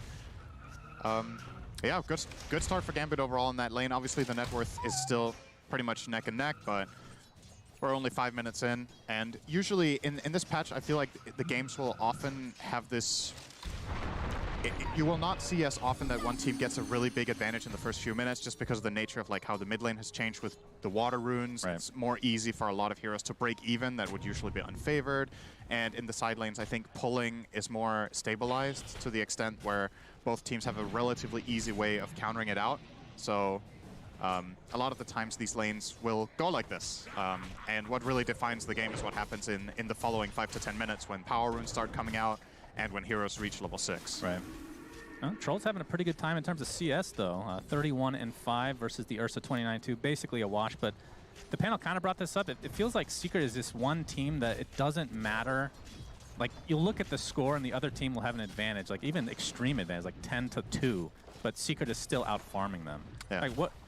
Jenkins kind of brought up the fact it's like the supports kind of just finding farm elsewhere. Why is that so unique to Secret? We don't really see it as often from these other teams, it feels like. It's a good question. I think what nice. Sick dodge, Very. So he's going to take the Avatos, able to illusory orb to safety. Pretty low on HP, but it looks like Nisha will survive. We'll get the Arcane Rune as well. I don't know if that dodge was on purpose. It looked like he was trying to silence before the sun came out. He jumped over it. He's good. If that would have hit, he would have died. Yeah. So pretty. We're gonna chalk that up to godlike play and not luck. Yep. We'll give him the benefit of the doubt. Absolutely. That should help. But yeah, to come back to the supports, I think Usually what Secret has been doing a really great job at in the past that has enabled them to farm a lot is be very efficient about placing vision. Usually the reason other teams will have their supports more clinging onto their cores is that if you don't have very good vision and very good map awareness as a team, it's harder to have the reads of when you're safe as a core. And a lot of the times that means that defensive support or stun support or whatever will be near the cores in case of an emergency. And Secret will usually, more often than other teams, at least historically, will do a really good job at having this vision and this understanding of where movements are happening so that their cores are very independent. It does, however, also mean that in some games it really backfires. Like you'll have these disastrous Secret games where their cores are dying way too much, and that is usually how they end up losing, is their cores getting picked off in this disconnected play. Zai often being the biggest victim of this. You've had a lot of experience with that with him on your team in the past, I'm sure. As we're going to see an Impale connect onto Zai, but Telekinesis is there. It's going to be enough damage for ultimate just in time for DR. Zai taking the brunt of the damage now as he attempts to get out of dodge. Going to pop that wand. He's going to apply some more pressure to DR. Looks like he's going to go down to Zai's newly picked up ultimate. Now Immersion will take a little bit more damage, but will survive. But a big troll kill for Secret. Yeah. Man, Spawn Spiderlings is just a spell now. It's so crazy good. Yeah. Since it's become that ultimate level 1, 300 damage, 9-second cooldown nuke. It's funny, when they changed the hero, nobody really knew. As we're going to perhaps see some action here. Nisha with a nice silence there to be able to get that haste rune. In fact, turn his sights to Immersion. There's the coil. He already used the spike carapace. He's going to dodge the Impale in Fog. Illusory Orb and a couple of right clicks should suffice. And that's going to be a nice solo kill for Nisha, as Puppey just wanted to steal some XP as per norm. But when this Broodmother was first changed, a lot of people were kind of unsure of what to expect, but it feels like it kind of plays like the old one once you get 6, and at the same time it's still way more dynamic and flexible than kind of this hero that just plays on it by itself for, you know, the entire game. Yeah, it has more options in laning, right? The old Brood was extremely one-dimensional. Yeah, they are squeezing in Afterlife. There's going to be a couple TPs coming in, but not in time to save their comrade as DZZ gets a nice double Impale on top of the cookie as well, but Matu is not scared of anything. BZZ is going to fall as well, so a 2 for nothing to start things out. And they are completely surrounding Immersion. Pops the spike carapace, but Matu and company will easily take him out. So a 3 for nothing and likely the tier 1 tower in addition. These are just, I don't think these are the heroes you rotate to this play. If you're getting tower dove by a Brood at this point, and what was the other hero that actually started diving? Was the Ursa, right? Those two together just were diving in. It has to be the Tiny rotating. These supports don't have the damage. You can't find the kills yet. Ursa sitting on a 1200 max health. You know the Brood has that big lifesteal. This is not the way you solve this pressure coming in from Secret. There's a lot of responsibility going Laurenov's way. Maybe the idea for Gambit is we want Tiny to just sit mid until he has Dagger. But then I think it's better to just cut your losses. Rotating supports into Brood is so bad. It's really, really hard, as most of these supports in the game right now in this stage, 10 minutes in, to handle what Brood brings to the table. You saw there, especially, I think Snapfire's build is 0-2-3, which is pretty standard right now with the... You just can't kill Spiderlings. You don't have the... Right. You don't have Scatterblast. What do you think of... Who was that has the EG supporter pack for Secret? Was it Nisha? Like, what do you think about that? Having a team that's not your own? That is a bit odd. You think they would be in their contract? Please use your own supporter pack. I hope Arteezy is using the Secret one. That would actually be perfect. Yes. But what do you think of Tiny as like this mid lane here? Because we've seen it before. You get this Blink Dagger, you start to snowball, and then even if you do snowball, it feels like in this patch, like you get the shard at 20, which you don't even necessarily do on this hero because you're kind of this burst damage here. You can't really, like if it's position 1, it makes sense to get the shard, right? Because you get this constant tree that you can just farm with and deal a lot of damage with, like kind of like the old No-Tail build in the original OG. But like, what do you go with Tiny these days after snowballing mid if you get off to a decent start? I think it's really game specific, and that's also part of why the hero is really powerful right now as a mid, is that you can take different routes, right? If you want to go for the carry route, like you said, you can go for a shard and a right-click build. But I think there's a lot of games where you can go for some sort of a utility spellcasting build as well. In this game, I would probably recommend looking for the best possible way of bursting supports. I don't think you man-fight the Ursa very well. And with the Brute's early game here, I'm not sure if, again, if you want to look to really bring it to Zai this early on, but Gonna have to wait and see what his idea is after Dagger. I don't think he's shift queued anything else up. Matsu is currently soloing Roshan. Yep, as Nisha gets a coil off, and it looks like the LC will take a tumble here, in addition to the very early Rosh like you talked about. It's literally a Blade of Alacrity and some lifesteal for Matsu. Yep. So 11.5 minutes, and that primes them for, I mean, the second Rosh, we talk about how important it is, but the shard on Ursa is beyond insane. Just being able to Earthshock and get the Enrage off constantly is super crazy. But I mean, this is obviously a good... Talk to me about this Ursa diffusal that we've been seeing a lot more in the last month. It used to be kind of this situational thing where, you know, against the Medusa or certain heroes you would need some catch, but we're seeing like literally every game now. What's changed? I think a lot of the time, so what was popular a short while ago, like 2 months ago or a month ago even, was to go Battle Fierce on Ganyasha and just really play it as a true carry. I think by going this diffusal, you play into Ursa's other style, which is the anti-carry logic, where you're like, okay, I'm coming online earlier than you, and then I'm going to run at you. I think in this game, I'm not going to say you're going to see diffusal every game. Oh, we're going to see it die. Coil up again because of that arcane rune. That did basically nothing. Yeah, absolutely nothing. Gets a silence off, so won't get dueled as of yet. Illusory or out, but Nisha barely surviving for now, but finally the Mortimer's Kisses catch up to him. So a nice turnaround kill for Gambit, much needed. That felt a little bit like a complete blunder. That was very surprising that he chose to go for that. Diving a Nyx in tower as Puck is very dangerous. Yeah. You're basically stunning yourself whenever you go, unless you do a perfect phase shift on the coil break there, then... He just wanted to even things up for the crazy dodge that he had earlier that you were questioning whether that was luck or not. Yeah. He's a fair player. Diffusal Ursa, I think it's also a very good way for him to deal with Troll, right? It's also a great counter matchup. See the tier 1 tower and the grip, but Puppy's going to continue on. The Cookie only hitting YapzOr there, so they'll get both the tower and the kill. And now DR, looks like YapzOr will sacrifice his life for the betterment of his team. Oh, we can see an Avatos. Is that a blink reveal? Not enough to kill Puppy as of yet. He's getting bottled from Nisha. Very nicely done. And it looks like with that phase shift, should be able to survive on both. Oh, now he's in trouble. He overextended. Yeah, and Matu with that Aegis. Afterlife is pretty freaking fast, and Coil is not quite up yet. This is going to be a long chase, perhaps. Matu finally gets the Earthshock off.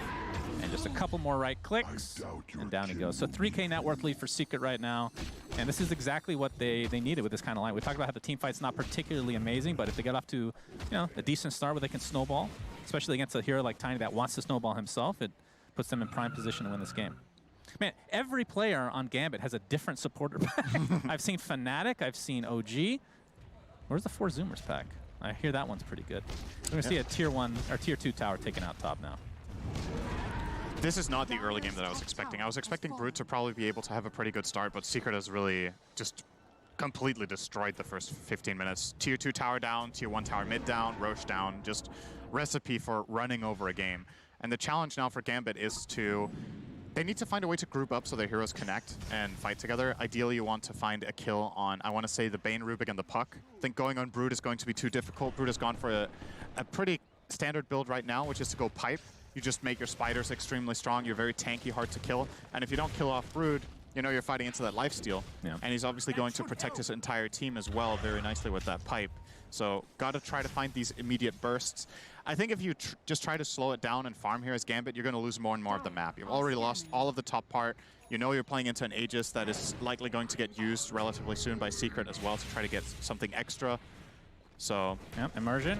He's Vendetted up, gets the Impale off. It looks like the Avatar should be enough to take out YapzOr, but that is just a position 4. I mean, it is a greedy little boy in YapzOr position 4 as always. I'll see if Nisha can find it. It looks like the TPs will be successful though. So they'd find that pick and get out. Oh, Afterlife in the meantime. I mean, look at the net worth right now. Before that kill, it was top 3 net worths in the game are all the cores for Secret. So things are just very much in their favor. But Troll did get that 14.5-minute Battle Fury, so he's going to start to ramp up himself. What do you think about that choice this game? And we discussed it as probably what they was going to go for. Yeah. I definitely think it's the right call. The way Gambit's lineup works is a lot more built around this hyper carry later on, and the other heroes are going to make space and look to fight for him. The fights haven't really gone the way Gambit wanted, so this doesn't look as good. This will be a big... Oh, Nisha choosing the right 50-50 there. And I mean, since Lorenev's gotten this Blink Dagger, he's found, I think, 1 kill on a support. So hasn't been exactly what he's been looking for. And it feels like when you play the mid-tiny, you go for that Blink Dagger build, which, again, for mid-tiny is very normal. You need to be getting these kills, like, semi-consistently to be able to snowball. Yeah. It's definitely not the pace that you're looking for, and I think a big part of the reason that he's struggling to find kills is that they lost these top towers, right? Like, when you lose so much control over the map and you see what vision Secret has, even if it's just this one ward deep in the enemy jungle at the top half, they have so much information about where the rest of the team must be, right? You can rule them out in half of the map based on duel. We have a duel. That's a win. Aegis is now gone. Oh, perfect that is a timing. huge kill for Gambit, and Very BZZ nice. survives on top of that. Wow. That was very close timing as well. Yeah, that was super well done. And I will say, you know, I like talking about this a lot when we look at strategy and we look at like gold, because a lot of the times people will just refer to the gold and then be like, oh, this team has a gold lead, therefore they're ahead in the game.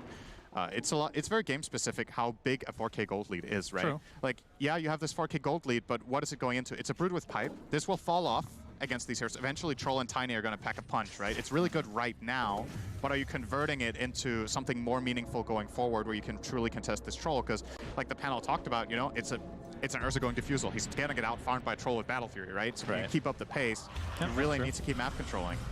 Oh my. Those spiders died to a tree toss. They sure did, and I think the FPS also took a huge drop as a result. It's all good. Intended, still in beta, but it's all good. BZZ, his career, shall survive the day.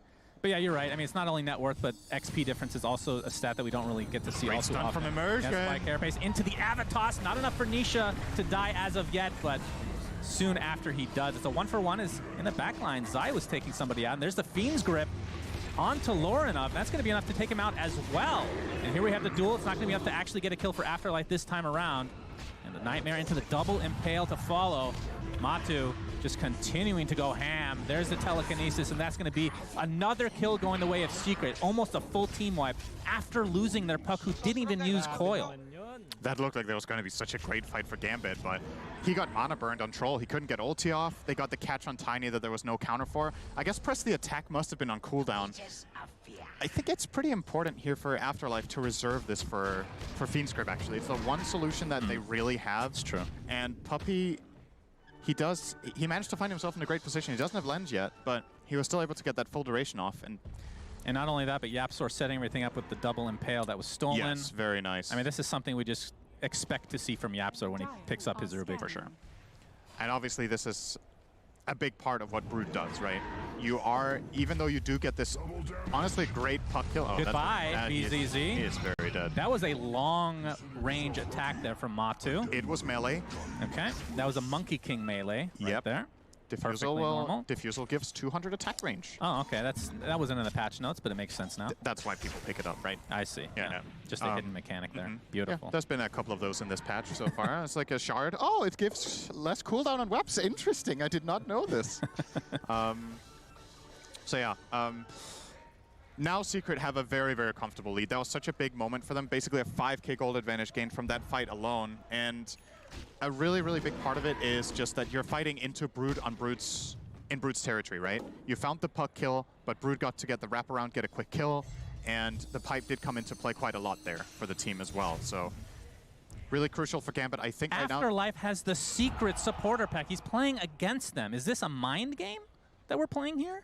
He likes the opponents. He wants to join Team Secret. This is a trial game for him. I see. Oh, good smoke break here. Yeah, absolutely. Immersion. I believe Roche is up now, so Matu can take that pretty much anytime he wants. Oh, not yet. It's very, very soon to spawn. By very soon means 2 minutes. Yep. I mean, you can cook rice fat in that time. In the grand scheme of America, in the grand scheme of a lifetime, it is very, very soon. That's true. The whole lifetime's a blink of an eye, really. Yeah. Right, Blink Dagger on Yapsor. I mean, this position for Rubik continues to, I mean, would you say that he's gotten greedier over time, the same, or less greedy? Less greedy. Really? Actually, yeah. Wow. What did it take for him to see the light? A threat with the machete. I see. That's Puppey style for sure, no doubt. Okay. I need gold, Yapsor. Yes, sir. Uh-oh, Immersion. Looks like Troll will get out. Immersion actually does have Vendetta, so... That would have been a great, great pick for Secret. I mean, they're obviously very comfortable right now, but that is the kill they want to find. Courier Snipe. Oh, they see him, Puppey, with the Nightmare. Vendetta stolen from Yapsor. That'll come in handy, and there's the Fiend's Grip, and this will be eventually an easy kill. Bonk. Oh, he actually uses the Vendetta just for that strike. Thought he'd use that for scouting or something. I guess they didn't have enough damage to kill him outright. So Troll Warlord does go for the 5 attack speed talent, which kind of indicates to me, like we were kind of talking about the potential for Ags. You rarely go for that talent if you're going Ags. The 9 whirling axes is like pretty much required, I feel like. For sure. But it does have SNY and the Battlefield as we talked about, so BKB next, and that's when he's in real fighting shape. Yeah. It makes you wonder if going this SNY was really worth it, right? Because if you get this item and you can't fight with it immediately and you're losing map control, you're basically, now you're starved, right? You're waiting for this BKB, but you only control, I want to say, being generous, probably 30% of the map. So if you imagine this SNY being a BKB now, maybe you could make a smoke move and try to take that fight that brings you back into the game and then get a key item off of that. But right now, I'm a little bit worried for Gambit that Secret's map control in this previous fight is just going to, they're just going to keep snowballing. This should be the second Roche with Aegis, Cheese, and Shard. Probably give the Shard to Ursa. Oh, yeah. Other possible Shard pickups? I mean, you have the AoE Brain Sap. You have Rubik's Telekinesis, which is considered one of the worst in the game, apparently. You could give it to Brood. The mischance on Bola is actually very good against Troll and Tiny. AoE Silken Bola. Yeah, it's pretty solid. But Matu will use it looks like. I mean, I just think Ursa's is literally, if I was making a tier list, it would be top 5. I don't even have to look at other heroes right now. But then again, Legion Commander is also on that list. So, of course, that's the other team. So they're not going to get an Aegis in all likelihood, based on how this game is going. I mean, it's a 10K lead for Secret right now. Matu, obviously, with that Aegis, still has the cheese in his backpack as well. And they look pretty primed and ready to go. Like, the longer this game goes, obviously it's going to be better for the Troll Warlord who went for this farming build. As see some aggression here. Looks like the duel will be successful. The coil's going to keep everyone in place, but it's not enough to keep Zai alive. So a big duel victory there for Gambit. Looks like they'll trade off one. Nightmare. Yo, Puppy, wake him up. Fiend's Grip. He can't wake up.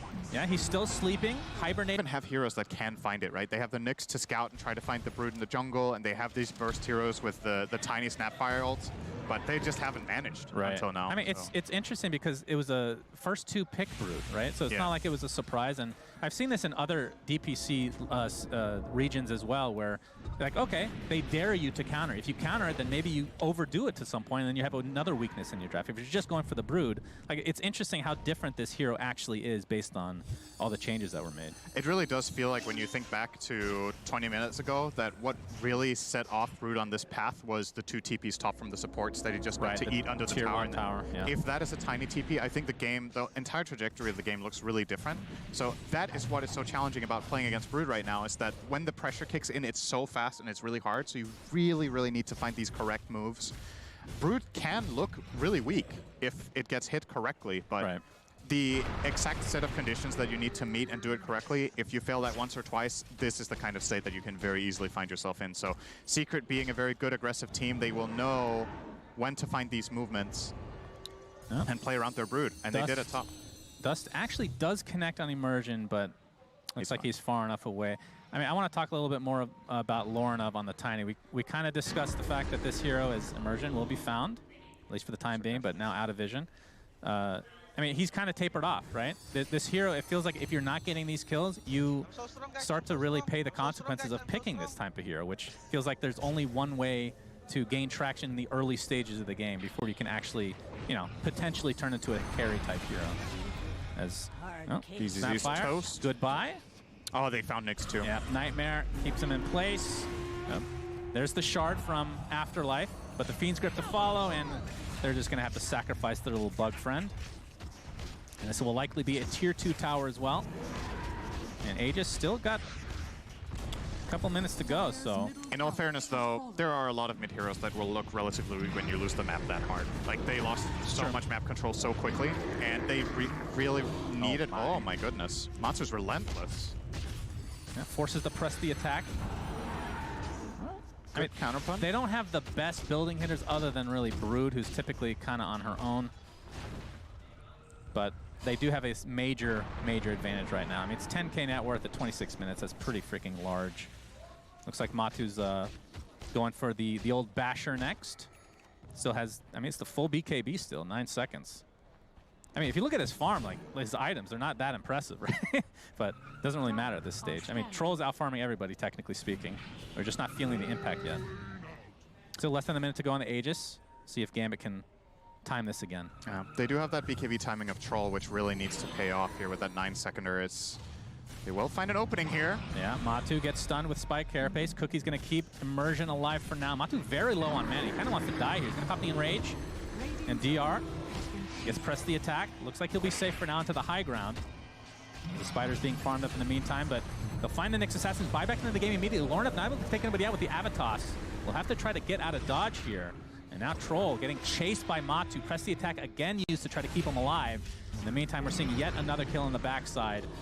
As Secret just continuing the pressure here. Another 12 seconds on the Aegis. We'll see how close they've timed this, but my goodness, Troll out of nowhere. No press the attack available that time around. That'll be the death of him. So 60 seconds on the deck, no buyback. And now the Aegis will be taken, but the cheese is still there, I do believe, although I think he just passed it off on from Zai, looks like. Yeah, the Secret are just outclassing them. Gambit look a bit lost in these fights, right? You see this Tiny jumping in and finding 2 supports, but there's literally nobody connecting with him. They're not on the same page. The Mortimer Kisses miss basically entirely. Legion is spending the entire fight keeping Troll safe so he can run away. He didn't hit a hero, I think. He was just running for his life the whole time. Don't want to fight into the Aegis. And yeah, it's... The toss into the Impale under the tier 3 towers. Duel is there as well. Do they have enough damage to actually take him out? But the Nightmare save for now. He will die, but no duel damage goes the way of Gambit. But they've taken heavy, heavy damage as a result of this. Looks like Secret will respect this, though, and fall back.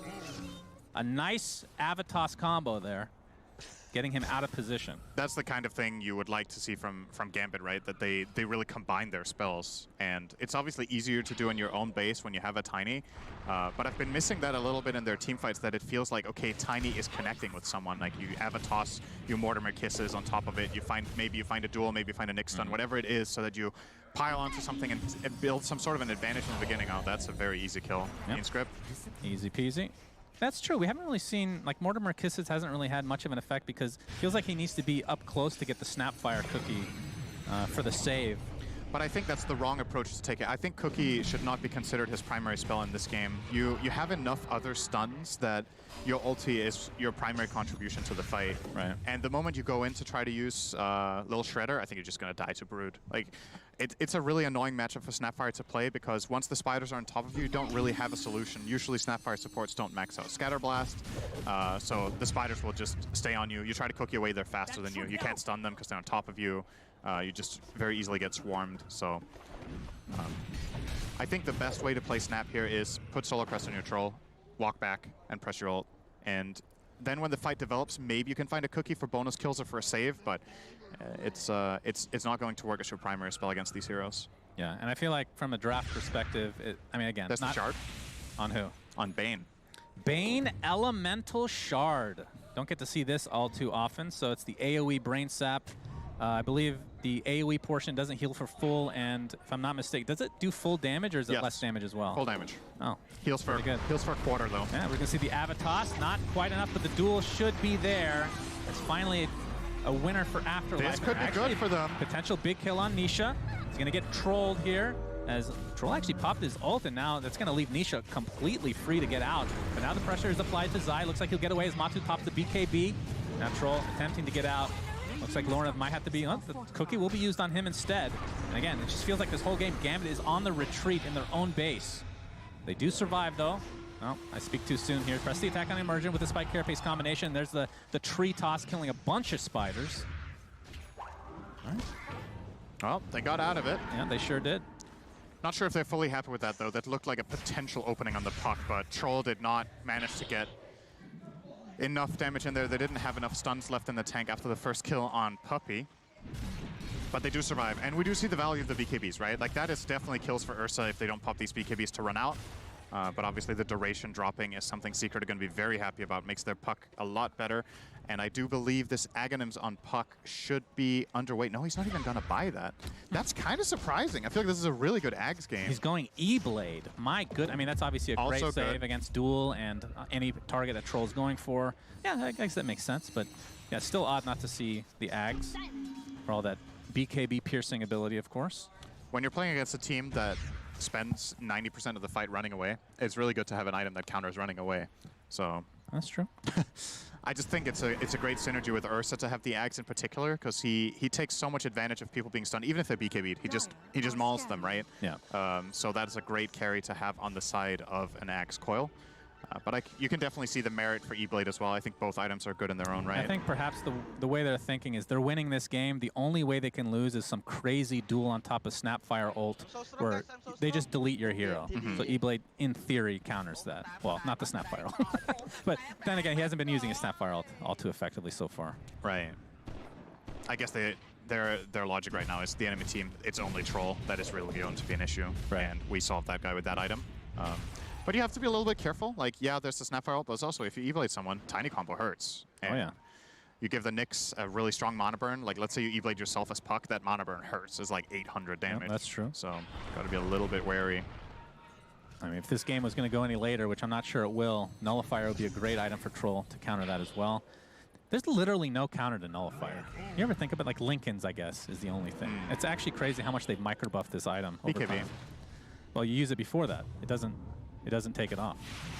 Nothing takes it off anymore. Well, Immersion gets jumped for the time being, but there's the coil onto 3 heroes. They're stuck inside, but the right clicks, and there's the Nightmare, or the Fiend's Grip, I should say, gets tossed into the fray, though. Pops his ult, doing a lot of damage. Matu trying to reset. Looks like Puppey's going to resign to his own death here. He's going to be the first to fall. Enrage popped. Looks like Zai's trying to work his way around the outside of this fight here. As Cheese is popped by Matu. And the stacks are starting to get overwhelming, no pun intended, onto the Troll Warlord, and that's going to be an easy kill. They just outlast them. The farm differential is too big. 16k net worth. This should be, at the very least, a set of racks. That was a key cheese. I think without the cheese, Gambit actually win this fight. But Matu able to obviously fully reset, and Secret taking the fight knowing that they have this advantage, right? I think that was the best fight we saw out of Gambit the whole game. It really felt like they're connecting on something here. They managed to counter out the grip. It took a little bit of time, but yeah, that's an extra kill. Afterlife is not getting out of this one. Yep, super dead. And there's only 1 buyback. Of course, the timers aren't crazy.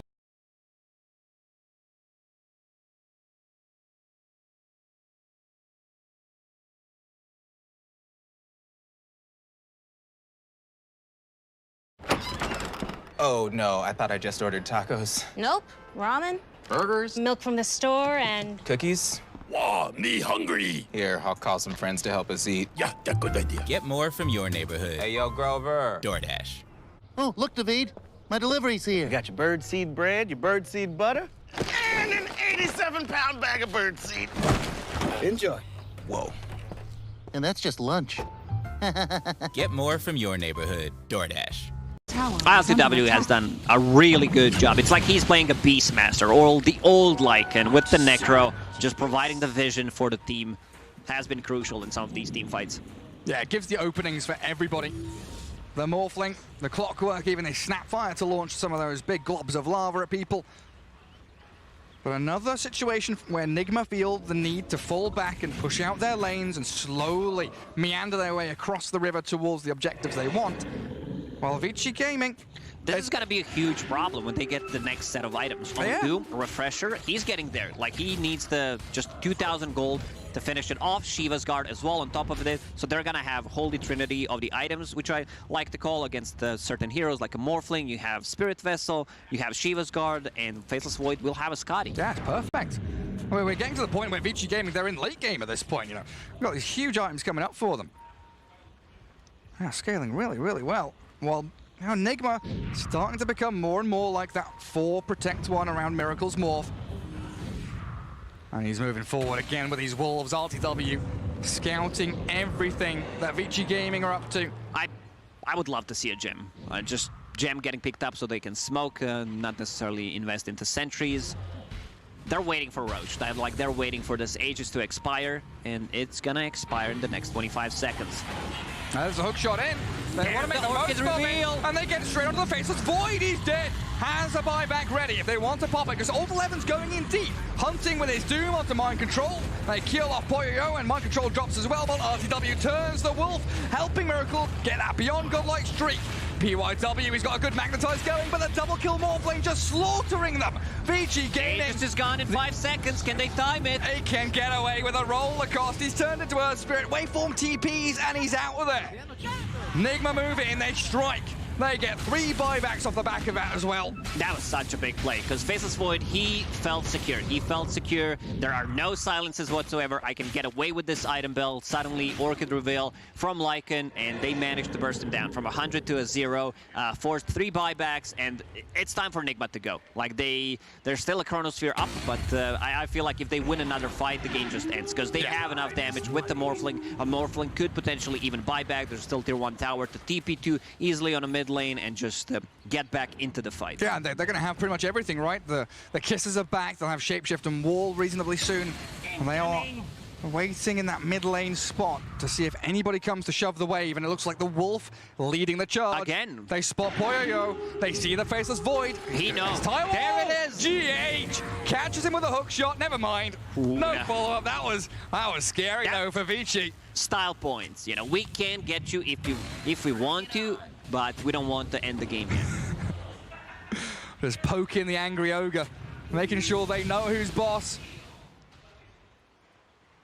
Miracle going to go down to bottom, shove that wave out, and close the net around the little fishies of Vici Gaming. They're being shoved back into the bunker that is the Dire base. Only one hero there. You see the Void Spirit out on the map anywhere, and even he has to TP back because he is afraid. And there's that gem you mentioned. I'll see if they use it to smoke up out of this real sticky situation. There's a long line drawn. Took them a while to pick up that gem, because it's super annoying to play into. There they are, already scouting.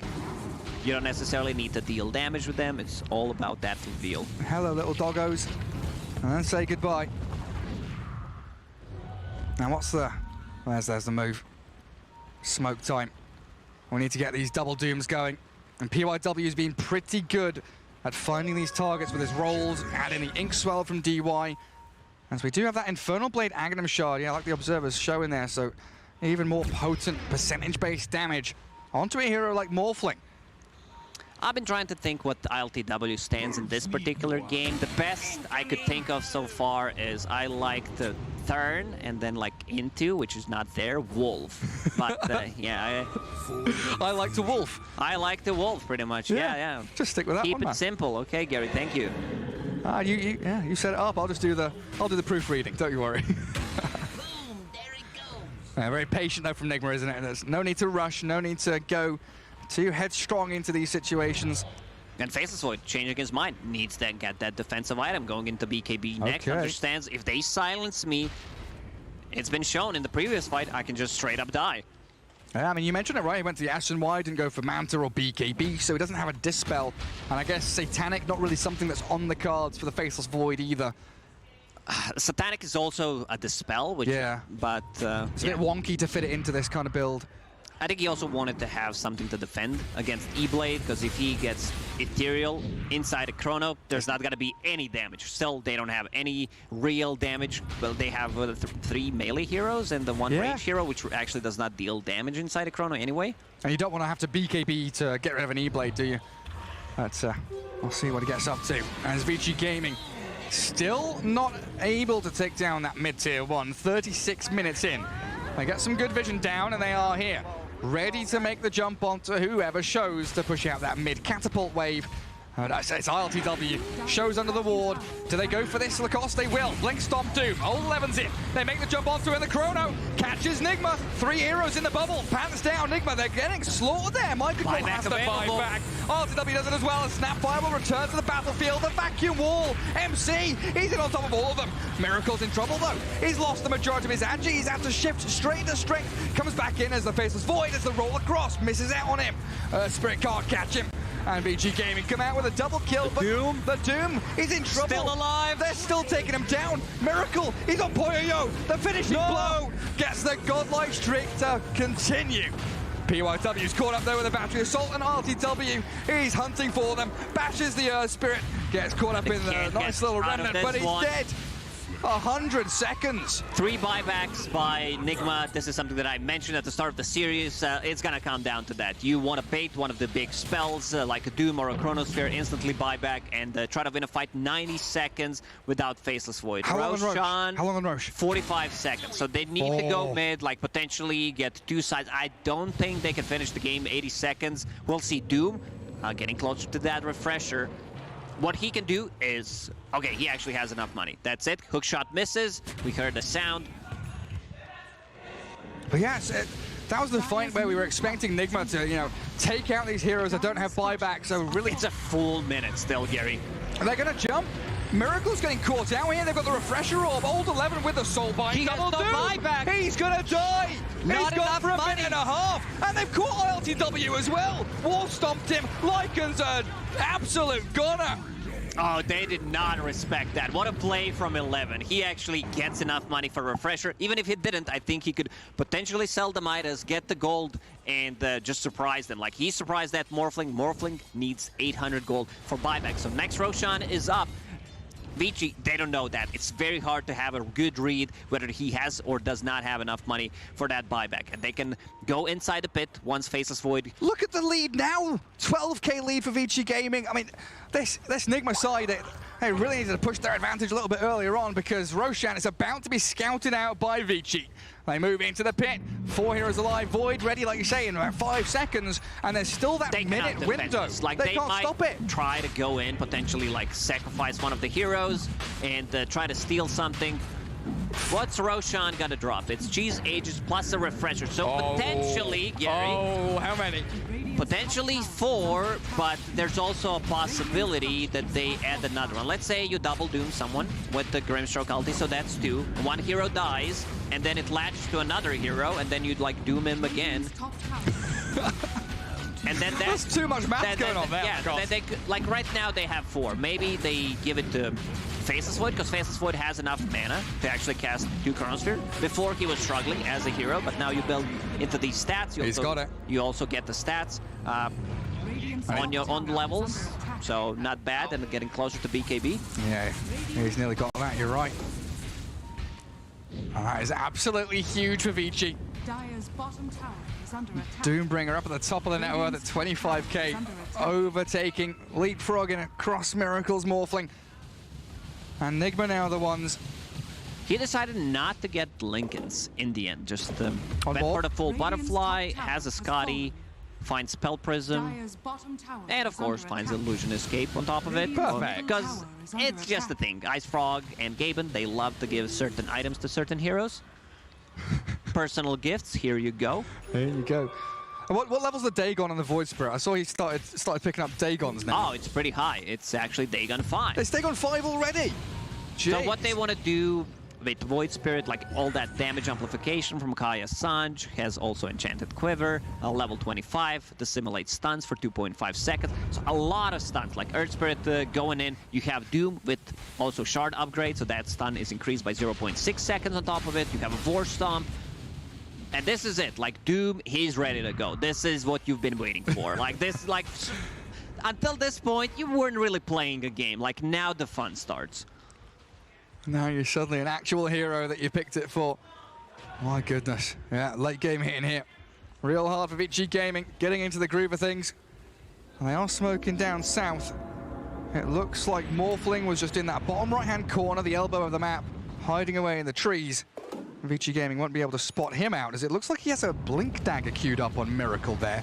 So I guess the Swift Blink might be coming for him. A way to jump in and out of these fights a little bit better. Bought a book and now has 2 waveform charges, also gets a blink, so he can get in and out of the fights, potentially blink out of the Chronosphere, but what he wants to do is blow up Grimstroke. Yeah. Like Leash mechanic, too powerful to play against them.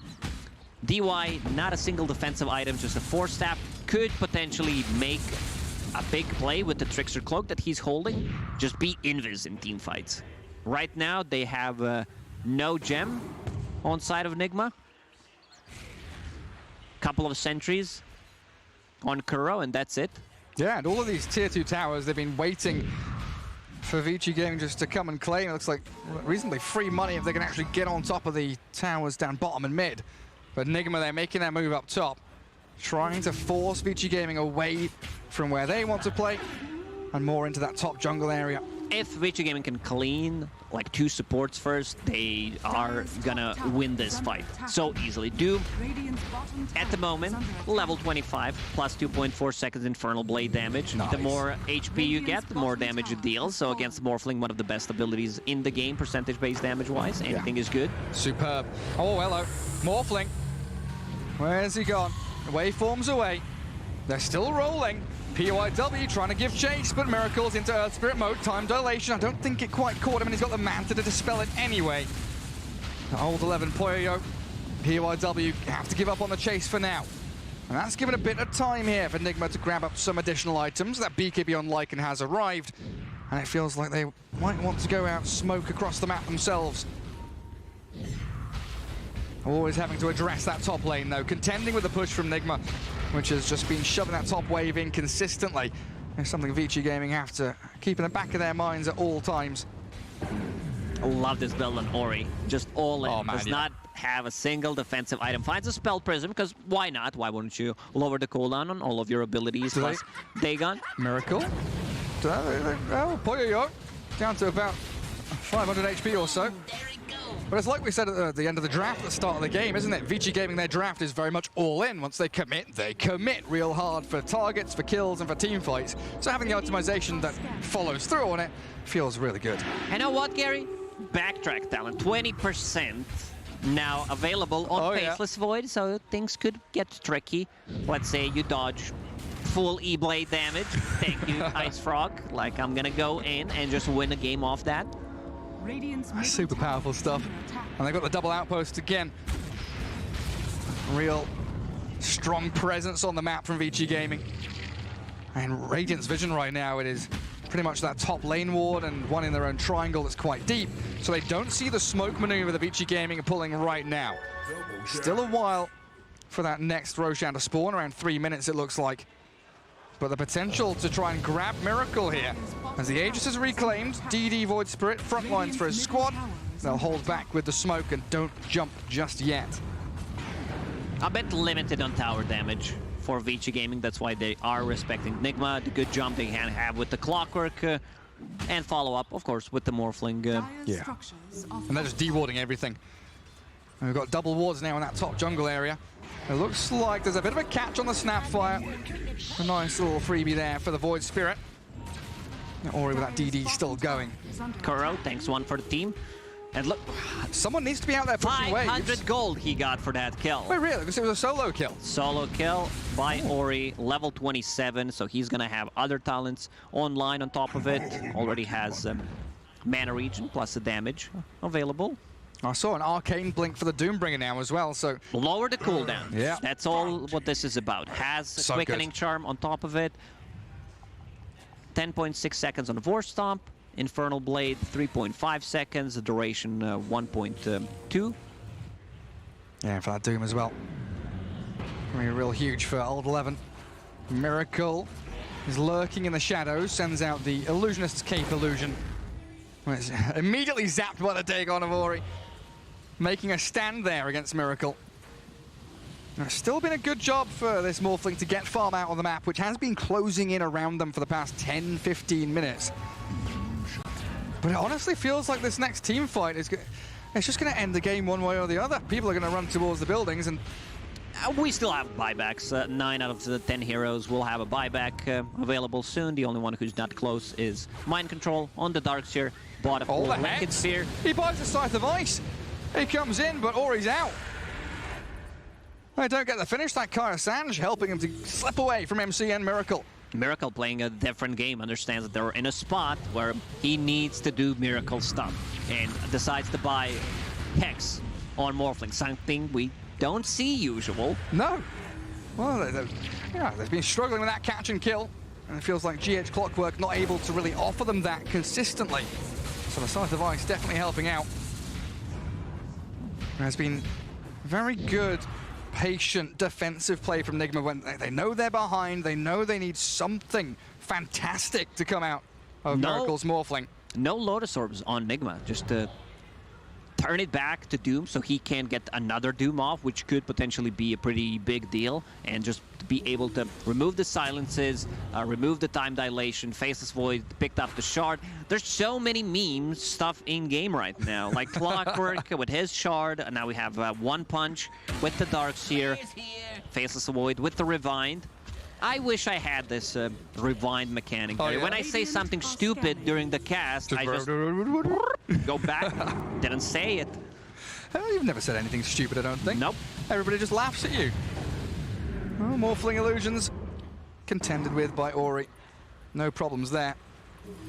But it's a very unusual map state to be in. Enigma are the ones moving out, pressuring lanes and continually pushing with the Lycan Wolves, with the Morphling, and Vici Gaming almost scrambling to find these fights, but it's not like a desperate scrambling. They're not in a rush to do things. They're still just looking for that perfect pick-off which can swing them into an objective or a Roshan or a high ground push. It's quite a delicate position to be in. 23k gold lead for them. Doom also getting some higher levels, higher than 25. Not the best talents that he gets. Ooh. A DD rune on Morph. Does he want to do something with it?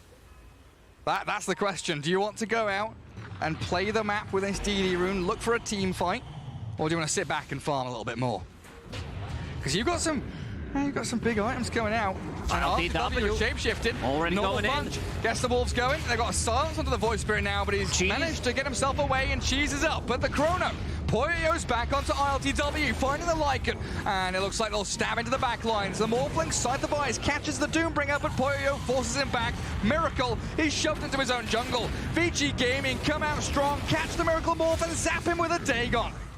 Poyo picks up that final touch on that kill, but that is a statement of intent from Vici. This is their game, their map to control, and Nigma has no right to be playing down in that bottom lane. Yeah, one of the best heroes in the game, in the late game. You have Chronosphere, you have Faceless Void with the backtrack now, you have double Doom, triple Doom, even more Dooms if they decide to hand him that refresher that Faceless Void is still holding on to. Next Roche may respawn, it is gonna respawn in 50 seconds. Oh yeah.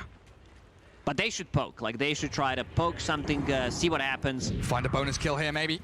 Kuro, they know he's in the tree line. Immediate bash from Poyo, and Ori picks up another kill for his second streak. GH and MC, they've hookshotted and vacuumed this Earth Spirit. He's going to BKB and attempt to roll, but it's cancelled out by GH. So Earth Spirit down and something going Enigma's way. But the push is coming. Like, you did not expect aggression from offlaner and position 4, who are the only ones who are alive at the moment, and they get a pick up. They're still going to have to contend with this actual shove into their base, though. Look at mid lane. They've got creeps coming in onto tier 3 tower. They wall up, but there's the dive coming in. The two Voids going to work, pairing up beautifully, and we're going to catch out this Darkseer inside the bubble. Old 11. Hook shot it up, but GH dead to rights under his own tier 3s. Buybacks are available for Enigma. Everyone has a buyback. It's just that if they, like, they will probably need to buy back if they want to contest a Roche, because Roche is holding on to too many stuff right now. Four free items for them. Yeah, an absolute delight in that Roche pit. And there are the buybacks, just as you expected. Rocket Flare is going to try and scout out Vici Gaming's movements as well. And back to controlling the lanes we go. And Vici just not taking any risks here, really, are they? They know that they can keep this going, extend things out. They are scaling and accelerating a little bit faster than Nigma, who want a team fight right here, right now. Vici has been very stable in terms of decision-making, experienced team, so they know how to win a game. Like, they love to play these type of games. The Void Spirit Illusions. Lycan's going to try and kill off one. Morphling takes down the other. And they are in this Roche pit. He already used Manta. Miracle. In comes Poyo. Ixwell time dilation, but doesn't catch Morphling out. Miracle too quick on the fingers. While Ori, he's in, he's out. He's trying to shake it. And Doombringer inside some multiple cogs. He's trapped. Double cogs, he can't move anywhere. The force staff out and the wall back in. There's a Doom though, finding my controllers. Miracle's blown up by the Void Spirit. Instant buyback. He does have to buy back, doesn't he? I mean, Nigma, they're struggling in this one. The Doom is too strong for that. Doom available. Refresher again. That looks like it's done for as Nigma. They lose the clock and docks here with no buybacks on them. It's basically going to be a 5 versus 3 as Vici could think about moving high ground. It's just that this Doom, they try to go on him, trap him with the cogs. There's just not enough damage. He's way too tanky with the heart, with all the armor that he gets from the items. And now they can go inside a pit, finish it off, and go in. It's a 40k gold lead for Team Vici Gaming. 40 kills, 42k net worth lead now. Poyo grabs up that Roshan, Aegis. What's he got? Refresher Shard, yeah. Finishes off his Mjolnir. And a couple of goodies for PYW and DY as well. Little party banks for them after that little Roche Pit excursion. Aghanim Scepter picked up by Faceless Void, so a lot of chaos in the front lines, going in and out. You can't really focus him. He has that rewind button and also Aegis plus backtrack on top of it. And are you worried as Vici Gaming at all going high ground here? They should feel pretty safe right now, Gary, about closing out this game. I'm just thinking, vacuum wall, kisses, lots of magical damage, some illusions, but at this point, like you're saying, they've got so many items, it doesn't feel like that's going to be an issue. It's a 51k gold lead. It's monumental for Vici Gaming here, game 1. And they've got that tier 3. Super easy move up to the high ground. Breach the ramp and take down the barracks too. And Nigma are going to have to really think about how they want to start this fight off, because they've probably only got one fight left in them. As Vici Gaming have about 7 or 8 heroes, maybe even 9 heroes worth of spells, abilities and lives. And there's the rewind. Gets Poyo in and out. Inkswell also used by the Grimstroke just to hold back and reset. Again, very calm, very deliberate movement from Vici Gaming. Yeah, Octarine Core plus Spell Prism Dagon is 12-second cooldown with all that damage? Spell amp. 800 damage? It's 800, it's more than 1,000, 1,040 with all the spell amp that he's got. That's nuts. I'm doing math, Gary, while I'm casting. I'm actually not gonna, I just clicked the alt button, but won't pretend that I was doing it. I saw you doing it. There's the catch on GH. Clockwork gone for 80 seconds, and they're just gonna go and clean up the entirety of Nigma now. It looks like fountain dive time for Vici Gaming with a 2-man chrono. Double Dagon, that's the combo. Gets them both caught up inside, but aside the voice, a hex from Nigma, but the turnaround coming in. RTW and Miracle can't stand their ground. Poyo is too strong at this point. One hero remains for Nigma. You know what I always say, Gary, when it's time to call it, it's time to call it. It really is, because they have no business whatsoever in this game. Last man standing is that Morphling right now. And he can't defend against the 5 members of Vici Gaming, hammering away at your tier 4 towers and soon to be your throne. Game 1. I mean, it was close. It was competitive for the first, 25, 30 minutes. It looked like Nigma might just have had it. But Vici Gaming hold out. And there we have it. Game 1 in the books. Yeah, Nigma with Lycan as a second core. It was kind of a carry, but Morphling was the real carry in this game. They needed to maybe end up the game more quickly. They had the opportunity. I think maybe a different itemization. We could saw Kuro going for Vlad's just to be able to get more damage, get them that lifesteal. Yeah. I think Lotus Orb was what was lacking on them, especially against the combo that they had. Yeah, I mean, it was a difficult one once we got into that kind of...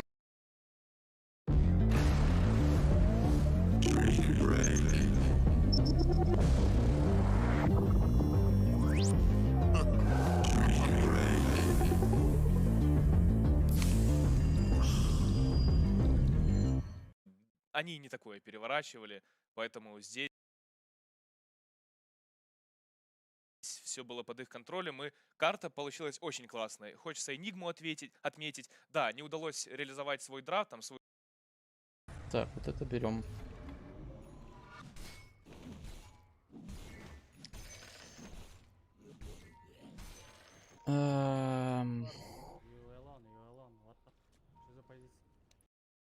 Вторым номером всегда гораздо сложнее отыгрывать, тем более в ситуации с как раз-таки Вичи, когда ты отдаешь Аегис, и все, твой драфт просто не работает. Doom в Аегис не работает, Хроносфера в Аегис не работает, а ты хочешь убивать Морфа.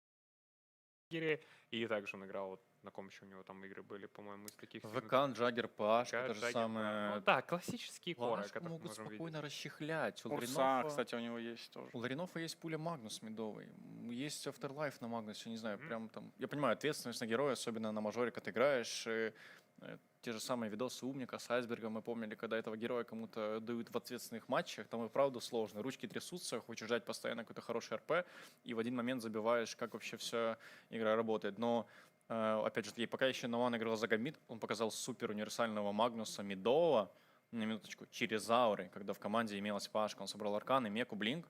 По сути, был тот же самый Магнус оффлейна, просто с центральной линии, много карты на мапе не забирал, фарма с карты не забирал, да, и был суппортом для своего кора, РП давал, все было уверенно, команду хилил, реально круто сыграл, поэтому почему бы нет, возможно, так стоит как-то гамботом сыграть именно на свою позицию 1. Ну, то есть вспомнить то, что были с наработками с двумя прошлыми тиммейтами, так сказать, да, что с Нованом, что с Мейка. Я уверен, Ларинов следит, тем более у него есть такой наставник в виде лица Гусху, который ему там очень много помогает. Это, если вдруг кто не знает, бывший тренер Веги Сквадрон. Вот. И по сути, почему бы нет? То есть информация у него присутствует какая-то, наблюдать за игроками тебе, да, там другими позиции 2 не запрещено, пожалуйста, бери, пользуйся, тем более, по сути, там, твой, буквально вот тот, кого ты заменил, вот использовал в этой же команде эту же стратегию, и это реально работало. То есть почему бы и нет? По сути, вот так вот. Да, мне интересно, что у нас происходит с пиками, если может нам режиссер сообщить, что там происходит по-хорошему, потому что интересно узнать, когда там уже все стартует. Вот. Сейчас пока интересно на самом-то деле. Ну да, вроде видимо, как ребята немножко устали после первой карты и решили, так сказать, очень неплохо отдохнуть. А знаешь, с другой стороны, хорошо, когда у тебя такая задержка перед матчем, но при этом вот мы видим, игра прошла без единой паузы, при том, что первая, вторая серия реально круто было.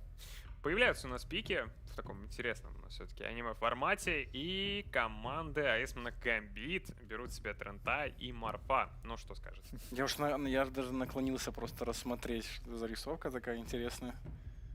Это бан справа, я так понимаю, первый это бан Бруды, правильно? У гамбитов. Да. А вот попробуй догадаться. Это Бруда. Судя по всему, да. Ну, либо Никс, либо Бруда, знаешь, вариантов немного. Пэл выглядит как какой-то дедушка такой прикольно. Собственно, Марфа взяли Старец, мудрец. Так, ну, интересно. Ну, посмотрим. Кстати, если бы я так смотрел бы, я подумал бы, что, возможно, вот гамбиты возьмут себе какого-то, знаешь, Тимбера, ВР-ку, попробуют просто, знаешь, максимально везде создать проблем и как-то на этом сыграть, да, но вот у них все-таки дерево морф, и видна, пожалуй, тут, знаешь, какой-то, ну, китайская, да, китайская дота, потому что они вот этого дерева прям супер-супер ценят. Ну, Астер там любит. Да, они через это играют. На этом герое. Вообще, кстати, Вася Afterlife, если кто не знает, вот он как раз поклонник китайской доты, и еще тогда, когда вот я играл, он постоянно пересматривал их игры, постоянно, в общем, брал оттуда идеи, постоянно, в общем, переносил их, использовал себя в регионе, то есть героя какого-то нового, там, стратегию, плейстайл. А вот ты на него смотрел и такой, ну я это китайский коллектив увидел, значит, они так делают. Собственно, много нового принес, кстати, в свое время, тоже интересного. Командир Легиона, кстати, тоже через, собственно, ауры. Это он стащил оттуда. Вот. И тут, возможно, он как раз, поскольку у нас гамбиты сейчас находятся в состоянии, назовем так, проверки гипотез, да, кто он на ком играет, кто драфтит, кто колет и так далее, вот вполне возможно, что сейчас, в общем, они проверяют следующую гипотезу. Появляется у нас здесь Драквиллу. Интересный, кстати, вариант, потому что Даркилло все-таки герой, который тимфайт усиливает, если есть какой-то помощник сильный. Ну, например, знаешь, забросил условно Dreamcoil пака, да, все выбежали, разорвали Dreamcoil сильно, в арену забросил, да, все выбежали, да, там в арену побились. Вот, тут пока что этого нету. Пожалуй, все, что мы здесь видим, это то, что есть возможность Дарквиллу превратиться в Марфу. Марфа с Аганимом будущем, и да. играть таким образом, да. Это очень сильно работает. Мы видели игры, прям, когда, казалось бы, вот-вот и безыдейно закончится не в пользу Марфа, а в команде с Дарквиллу, но там, знаешь, когда он добирается до своего там Манта-стайла Аганим, и от хайграунда уже получается у тебя раз отбиться, два отбиться, потом ты уже выходишь со своей базы, когда уже на территории противника начинаешь там как-то свои, да, там предлагать файты, и реально это работает. Ну, Дарквилл действительно красивый. Это реально, если так подумать, то вот раньше первое, что приходило на ум в комбинации с Марфом, это шейкер. Очевидно, да. Сейчас же это, вот как у G нам показывали, через Арспирита можно играть. Так же самое Топсоновского. И еще Спиритбрекер есть. Но, кстати, Спиритбрекер сейчас реально неплохо смотрится. Ну там вот чисто за счет бульдоза, да, когда ты себя там статус резист, да, разброс, это чардж по всему файту, это тоже на самом деле работает. Но, скажем так, не так, как реально с Драквиллу. Ты ты как бы по сути неуязвим на 5 секунд, и при этом выдаешь тонну дэмэджа с нереальным рейнджом. По сути у тебя Dragon Lance плюс какой-то БКБ, неуязвимость, да, не знаю, гибридная такая, и какой-то нереальный дэмэдж. Ну вообще, кстати, Дима, я могу сказать, что гамбиты сейчас берут стратегию, потому что в бане Брудмазер, в бане аппарат, как раз под морфа, то есть они планировали взять этого морфа, это точно. И следующие баны, которые тоже идут, они идут против морфа. И тут вот ты просил, что нужно как-то удивлять, показывать что-то новое, да, вот, собственно, это новое есть. Мне интересно посмотреть, как эта вся стратегия вот здесь будет работать. Из того, что меня тут удивляет, это то, что секреты взяли VR-ку, а не Рубика. Я всегда говорю, что если секреты берут Рубика, все, они как бы хотят выиграть 100%. Вроде как Рубик не в бане, и все равно они как бы решают взять именно этого героя, будут его обыгрывать. Получается, у них все еще нету лейтгейма. Они видят этого морфа, но вот по лейтгейму пока что не спешат. ЦМ-ка, дропка. Ну, кстати, герои, которые ЦМ-ку используют, здесь хорошие, реально. То есть на VR-ке ты хочешь заклинанием поспамить, и на Тимбере, и на Void Spirit у тебя возможность есть. Но до сих пор интересно, как они будут закрывать морфа. С одной стороны. Но опять же, есть же тот же самый Урса, потому что Урса, по-моему, сейчас есть. за счет этого, ну, за счет просто Фьюри, свайпов и так далее, но он достаточно сильный герой против морфа. И я сколько игр не смотрел, столько Урса играл против морфа, он всегда побеждал. Ну, то есть, если игра затягивалась, все. Ну да, он когда притык просто подходит к морфу, там бывает такое, что он прям запрыгивает, если первый удар баш, там как-то повезет с Эбисала еще потом ты продлил, да, можно его просто даже убить. При этом ты на морфе не можешь его... Ну почему Мор, допустим, силен против фантомки, да? Он в какой-то момент может там с эфирила, к примеру, ее пробить очень сильно. Ну да. А тут Урса ты не пробьешь, он еще и снимает себя. Он энрейдж, да, по-хорошему, и все. В том-то и дело, да. Вот, кстати, подумал я об этом герое Бладсикере, потому что у тебя вроде есть возможность контролировать и Тимбера, и VR-ку, и Void Spirit таким образом за счет ультимейта. Ну, Тимбера скорее, мне кажется. Это скорее больше против Тимбера. Против Void Spirit, ну, более-менее работает, да? Ну да, неплохо работает. Ну то есть ты не особо хочешь на астрал-степах там летать в разные стороны и пытаться за счет этого дела жить, да? Неприятненько. Но в бан у нас справляется еще в Райскин Эмбер Спирит. Вот, кстати, хотел как раз вспомнить героев, на которых играет у нас Ларинов. Он как раз играл на этом Void Spirit, на Эмбер Спирите, по-моему, еще на других спиритах он тоже поигрывал, помню, что на Спирите также. Но вот сейчас эти героев, грубо говоря, половину забанили, а одного героя просто взяли сами секреты. А на Морфе он играет? По-моему, нет. По-моему, нет. Ну, мне кажется, что это все-таки для Дрима у нас морф такой будет, потому что...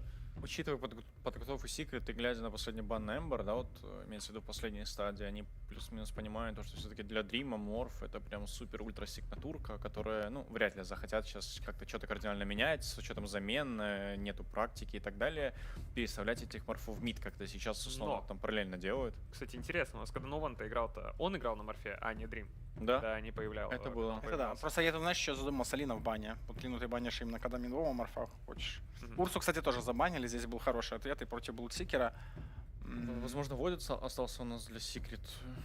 Void. Мне не очень нравится, но здесь такой, как обычный стабильный герой на драку с хроносферой, который плюс-минус нормально, опять же, против Вайдата уже работает, если, да, в определенных ситуациях, безусловно.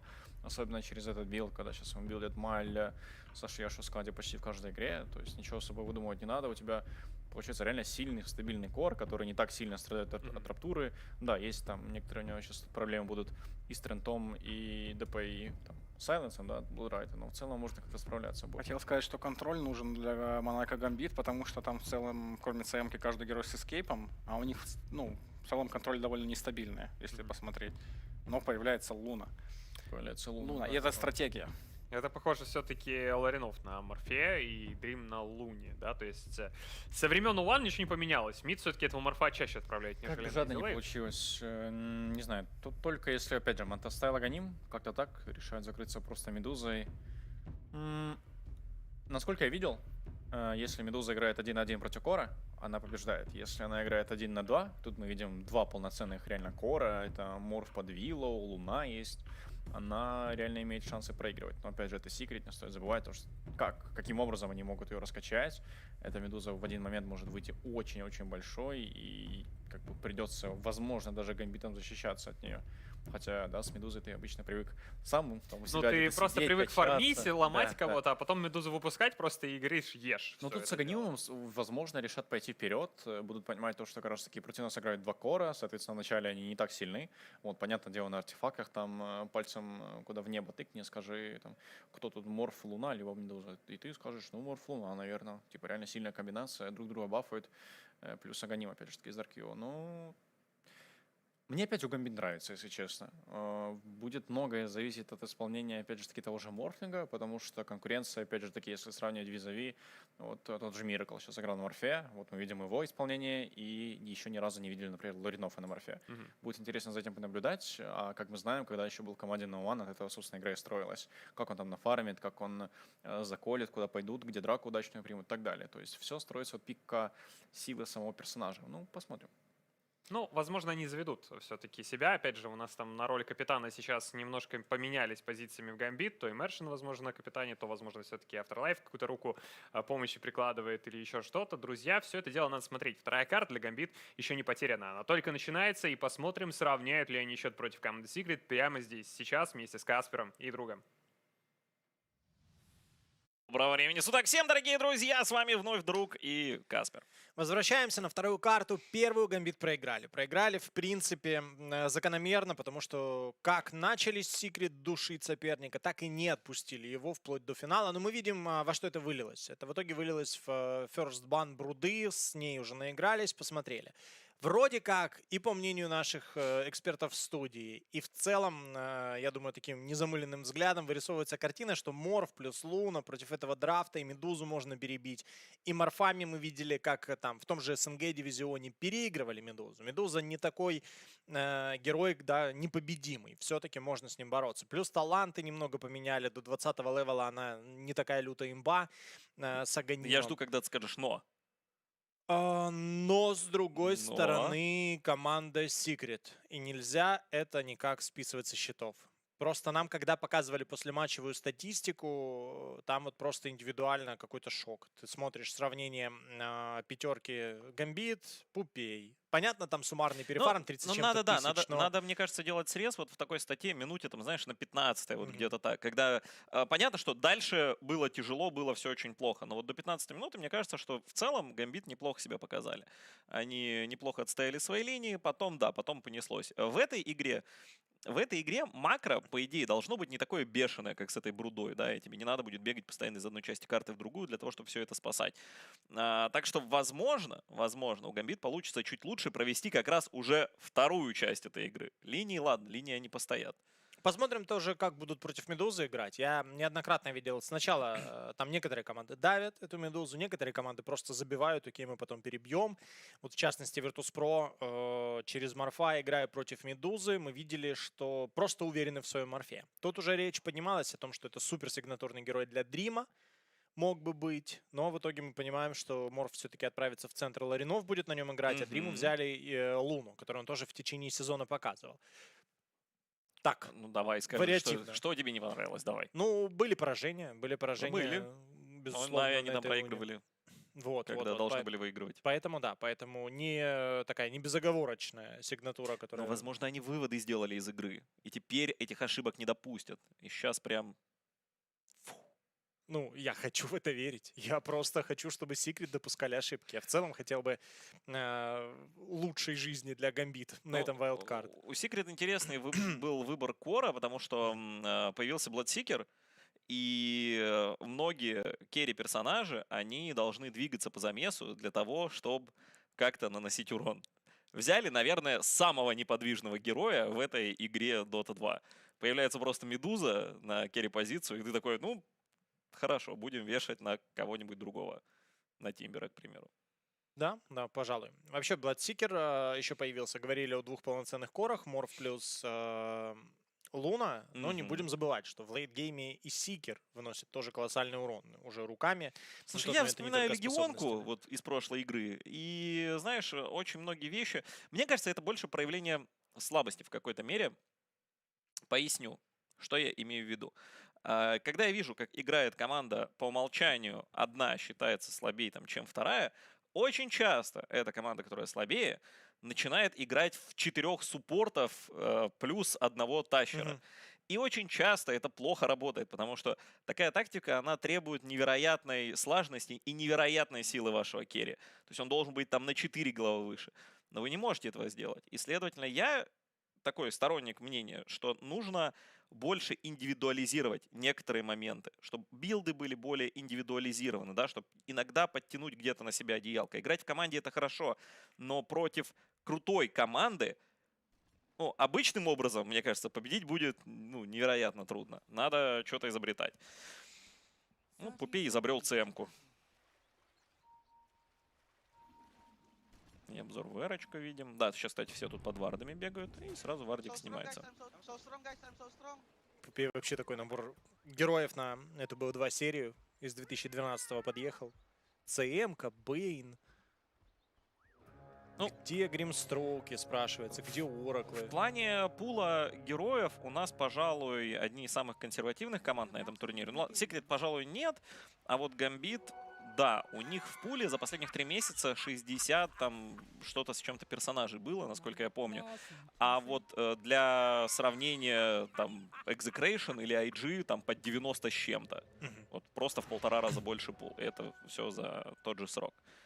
Ну, слишком молодая команда, как ни крути. Предыдущий состав был молодой. Этот, получается, у нас обновление вышло в составе команды Гамбит. И в целом все обнулилось. То есть теперь еще таким составом сыгрываться. Посмотрим, какие будут успехи. Если вдруг и правда не пойдет все на вайлдкарт, то как это будет, команда будет выглядеть на квалификациях к The International. В общем, много-много задач перед командой Гамбит, но это долгие задачи. А тут, понятно, надо вот эту сиюминутную решать, в частности, коллектив Secret. Дальше тоже легче не будет. Может, против Execration будет немножко полегче, но, извините, там еще Nigma, IG, Vici Gaming. Собственно, это не так, что ты с одним фаворитом сыграл, а дальше уже там в топ-2 пытаешься попасть. Ничего подобного. Поэтому, ну, по-любому надо цепляться зубами за каждую карту команде Гамбит. Медуза стартует. В целом неплохо. 3 на 3 Матумбамен. Ну как неплохо. 3 Деная на старте. Это, я бы сказал, прям ой как хорошо. А тут вот такая крутая линия. Луна, Тренд, Протектор. Когда-то все забыли. Вернее, когда-то это был совсем большой абуз, когда Луна давала именно статы. И тогда приходила Луна, Тренд. Кто же был третьим? Не помню. То ли Виномансер, то ли что-то такое. И это была просто, ну, такая максимально мразотная линия. Ты не уходишь никуда, тебя бьют постоянно. Статов очень у всех много. Ну, сейчас там, да, сейчас там, правда, урон появился, но в целом Тренту от этого хуже не становится. У него там и так под 100 с участием Луны за 100. Нормально. Immersion тут страдает. Почему так больно от ЦМ-ки? Что, новая машина для убийств? Ну, да, все-таки 2 единички брони. У Immersion это совсем немного. Да, это будет смерть, слушай. Хотя, нет, со смертью я ошибся. I'm so strong, guys. I'm so strong, guys. Все, выжил. Но какой ценой? Посмотри, ресурсов 0. Ценой всего, да, получается. регена нет. Реально, так и остается на линии Immersion. И не получается нормально стоять. И поддержку автолайфа тут не оказать. Потому что Пупей просто выбил всю жизнь из-за феи. Ниша забирает в ботл руну. В миде видим 15 на 3, да. Давайте обратим немножко внимание, как тут у нас мидостояние происходит. 13 на 4, 14 на 4 Ларинов и Ниша 15 на 3 стартует. Близко, очень равные показатели. Достойно. Мне вообще вот в целом нравилось, как Ларинов еще когда в составе, прости, если, собственно, он исполнял, действительно выделялся этот молодой человек. И он действительно молодой, как мы уже говорили, да, 19-летний вот Артем. И сейчас, вот я смотрю, игра за игрой, пока, знаешь, нельзя сказать, что он выпадает прямо из игрового процесса. Линия, да, нормально стоится. Дальше по игре, понятно, что можно, если там присматриваться к каким-то косякам, что-то где-то понаходить, но чего-то откровенно броского, пожалуй, ну, не обнаружить. На Морфе эти ошибки проще находить. Я, кстати, вчера вот смотрел, где-то в матчмейкинге на Морфе как раз играл. И там, да, там были моменты, которые вызывали вопросы. Но то был матчмейкинг. Сейчас посмотрим, как он на самом турнире Кстати, выступит. ты вот тему матчмейкинга поднял, и кто сейчас в доту заходит, там матчмейкинг, ой, ну просто уровня мажора происходит. Ты заходишь в европейский регион, наши сервера, и там, пожалуйста, Эмо стоит против Ори, а у него какой-то там Петрович на керри в это время. То есть просто пацаны из матчмейкинга сейчас попадают, ну, те, у кого, понятно, рейтинг соответствует. Ну, чуть выше, чем у нас с тобой. Чуть-чуть. А те попадают в матчмейкинг, вы понимаете, с лучшими игроками планеты. И, конечно, это супер, наверное, интересно, и такая практика крутая. Да и в целом ты видишь эти миксы, которые в реальной жизни никогда не увидишь. Это вот особенность данных турниров. То есть там Матумба, например, в одной команде с Элевеном играет. И в миде у них вообще какой-то неизвестный никому пацан, у которого там 10к ММР. Просто попадается. Поэтому реально, если есть такая опция, возможность, вы просто заходите, очень много интересных открытий для себя. Даже просто, да, ты сделайте. заходишь во вкладку «Просмотр» и выбираешь там любую из игр, и все замечательно. Ну да, думаю, первые Ты прям с кайфом 5-6 проводишь лобби время. ты, правда, можешь чисто легенд этих наблюдать в очень интересных миксах. Я вспоминаю некоторые истории, когда на Интернешнале тоже несколько первых дней разогревочных, когда уже поставили практисы, и все сидят. Одна такая общая практис-комната, где все сидят, играют. И я просто слышу, как кто-то: «Да что это за рак на керри? Да как он?» А ты просто подходишь, а там типа Бёрнинг сидит на керри. What's for dinner? Ooh, burger. What about tacos? Barbecue could be great. Or a hot bowl of ramen. Ooh, pizza. I know.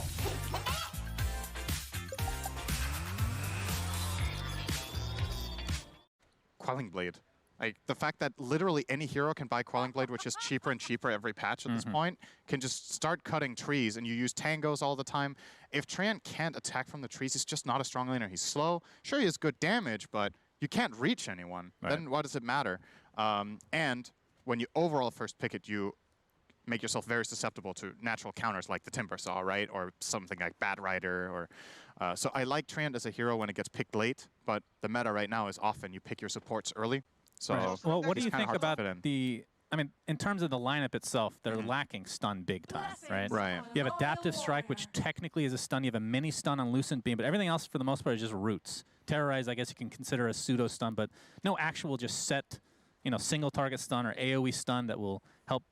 I mean, Treant Protector has to be in an amazing position for them to set up anything, pretty much. But I mean, in theory, if they can get the spells up, like you said, they do have good combos. Right, except they don't want to terrorize on Overgrowth because then the heroes aren't running. Right. So if they want to combo that with Rupture, there's like a little bit of an anti-synergy in their lineup where things need to really come together well. But I think the main games that Treant thrives in my opinion, are the ones where the enemy team has very bad pushing power and he could defend the tower forever, which is actually the biggest upside for me in this game for Treant is Secret's tower damage is pretty bad. Timbersaw will usually get the tower at, like, say, 5, 7, 8 minutes or whatever by just brute force. Great line. But if you keep living armoring that tower, it takes really long for Zai. So that's a good upside. I like Treant for that part. And I like him when there's a natural synergy with Overgrowth, like Phoenix, right? Where you Overgrowth and you cast Supernova or something like that. Or if it's great it's basically Bloodright and Eclipse, right? Yeah, and it is good, but the problem is, again, the matchup that you're facing, right? You have a Void Spirit who's a very mobile hero. He can buy a Yules and get out of your combo pretty much scot-free. Or you can buy Force Staffs to counter this. And the enemy 2 cores, both Medusa and Timbersaw, can probably just tank through everything. So you really, really need to make sure Morphling has a good game. And like you said, give him Blood Rage, give him Ags, turn into Willow, and hope that single target damage burst can really get the job done. I mean, that is a huge turning point of the game when he does get that Aghanim Scepter, because I mean, that Jenkins was talking about, I think that now that Earthshaker has been nerfed and nerfed and nerfed this combo with the Morphling, this is the best combo by far. Like, Dark Willow, Shadow Realm is insane. Blood Rage on top, like, what do you do against it? I mean, it's all single target damage technically, but you do it from afar. You have ridiculous amounts of damage from Morphling already on top of the Shadow Realm. So they technically do have answers to kill Medusa. And like stuns maybe aren't even the best thing against Medusa anyway because she's so slow. She's like a siege tank. So as long as you have like that diffusal on top of the Ags, which I assume he's going to go for, in theory, they have ways to kill her. But that's considering that the game is maybe even at that point, which is a big if. Yeah. That is a really big if. And again, the challenge for Gambit in this game is going to be weathering the storm, right? Staying alive, not losing the map like they did in the previous game. And the good news is they will not lose the map as fast because nobody really takes the map as quick as a Brood that has that kind of a start. True. I would love to see them really put so much emphasis on not losing towers. I think if they can hold that off and hit their timing and then hopefully overpower Medusa, that is the win condition that I see for them. But it never feels good to have a very defensive lineup against Medusa, right? You know this is going to be a free farm Medusa. Like, we might as well say it right now, right? I just don't see the Radiant lineup preventing that from happening. So they need to believe in their ability to control the later portion of the game and being able to beat a farm Medusa. Yep, and I mean, once you get to that point, though, then you technically do have building damage, right? Medusa will start to be able to be unkillable and just hit building. And then you have Timbersaw probably with that shard, right? Be able to... For sure. Whatever the hell that thing's called, flamethrower? Something? I think it's flamethrower. Yeah, Secret's damage really kicks in, or tower damage really kicks in at that 20-minute mark. That plus Medusa with 2 items can really start getting the job done, but... it does feel like this game is going to be more controlled. I think Gambit will feel less lost, but I think it's going to be really challenging. But they're not going to get run over like the last game. That would be a bit surprising if it goes that one-sided. I might have sounded like that when I talked about the game from the beginning, that I'm worried about them. But it's not because I think they're going to get rolled in 20 minutes. It's because I'm not sure if they can reach their timing in the game where they're stronger. Right. That when their heroes are strong, are they stronger or not? Right. Yeah, only time will tell. Of course, we talked about this last game, but Gambit have 2 stand-ins, so really no idea what to expect in terms of the actual chemistry between the players, which, you know, could be a benefit, but last game, obviously not so much. I mean, I think it was the right decision to ban the Brood, though. It's just this hero that, like, even if you think that you can counter it, it feels like that is just not the best way to go when you're, especially with like a newer lineup. You don't know each other as well. You're playing against a Brood, it just changes the whole game. That's the issue with the hero. It's always been like that. Yeah, and then when Secret couldn't get that, they got the Timbersaw, which is also a hero that just changed the game, right? Yeah, I mean, 2 bans each first phase. Like that was probably one of the biggest changes that a lot of people didn't talk about when that first became a thing. Was that 2.8 or 2.9 that they did that? I don't remember. Either way, like that is a giant change. So because there's always going to be these overpowered heroes. I mean, that's the whole beauty of Dota, is that every hero is overpowered in their own. Well, except for Chen, of course. I think we established that. But I don't think there's a scenario that exists that Chen is good. He is overpowered too. He has a really good ability to lower team morale. He's actually the most overpowered hero for making your team give up minute 10. It depends on the perspective, I suppose. Yeah. I mean, Pudge can be pretty demoralizing, but his shard makes him like legitimately amazing. Okay, real talk. What do you think Pudge's win rate would be in pubs in Divine Plus if he was not picked for Grief ever? If it was only picked by players that thought the hero was good, did their best, and wanted to win, and not because, oh, you took my role, now I'm playing Pudge. What do you think his win rate? Probably like 55 up. Yeah. I think it would be actually really good. That would be pretty good, right? Because a lot of it is the mental aspect of it. You pick this hero, and a lot of people just give up, right? Yeah. Which I don't know what the win rate is right now. On both teams. It's not like the win rate is abysmal. Like maybe it's 45%, but that's not like I think it's the worst ever. I think it's even a bit higher than that. I think it's like 48. Yeah, that's not that bad. So, but when you factor in how many times a hero like that gets picked, where it's not for the sole purpose of this, I think this is the best hero or the best pick here, or I am really good with this hero. You pick my role, I pick Pudge. Yeah, that's what that hero has become in a lot of ways. That feels like 10% of his games at least. I mean, I can understand that to a certain degree because you know you play Pudge. Yeah, you might lose, but you're gonna have fun losing, right? It's one of the few heroes. Like I'm sure, I don't know what it. I take pride in this. I've never played techies in my entire life. I think Chen is really fun too when you're losing. that is. I mean, you get. I mean, depends on your perspective. You have a bunch of creeps that you can talk with because nobody on your team wants. They probably muted you at that point. So no, the thing that's fun about Chen is the suspense of can I take this creep or not, because you don't know how Holy Persuasion works anymore. So go into the jungle, you're like, can't take this one. Oh man, oh no, that was level 4 now. Okay, I guess I need level 3. Then you go and take that one. Oh, I want the other one. Oh, that needs level 5. So and then I need to get more level. And then there's Enchantress who's just busted, right? And then Enchantress shows up and Chen's like, how is this fair? But it feels like Chen has had his time, you know? Yeah. I mean, he's had his time. I'm not complaining that Chen isn't broken. There are 2 heroes in Dota that there's actually more, but there's a couple of heroes that I'm really happy when they're not broken. Chen is one of them. Io. Okay, who else? Give me the whole list. Io has been good for so long, so it's nice when. Can you guess my list? Lion. You hate Mana Drain.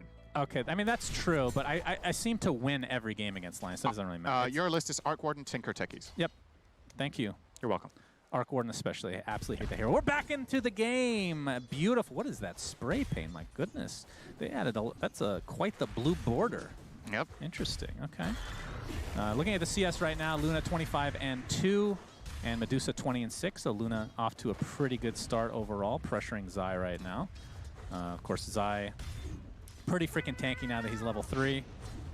And I mean, you talked about this before. I just can't see them killing him. Like, they have the, like, in the laning stage, I mean, because Bloodseeker is good against Timbersaw. That's pretty much the reason they picked this hero. When he has to move. Right. Right? That's the You're in this lane. That's kind of the issue right now. So laning stage is kind of free for Zai, I feel like. Yeah.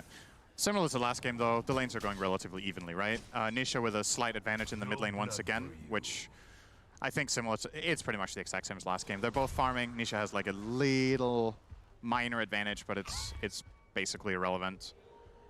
So again, it's going to be what happens in the next 10 minutes. Last game, Secret completely took over the game in the next 10 minutes. I think this time they're not going to be able to do so, but there's going to be slowly building up toward a very big Medusa, and they're going to wait for Timbersaw to hit maybe a Hood +1 item, and then possibly start grouping up for something. They also won't kill Roche this game that easily.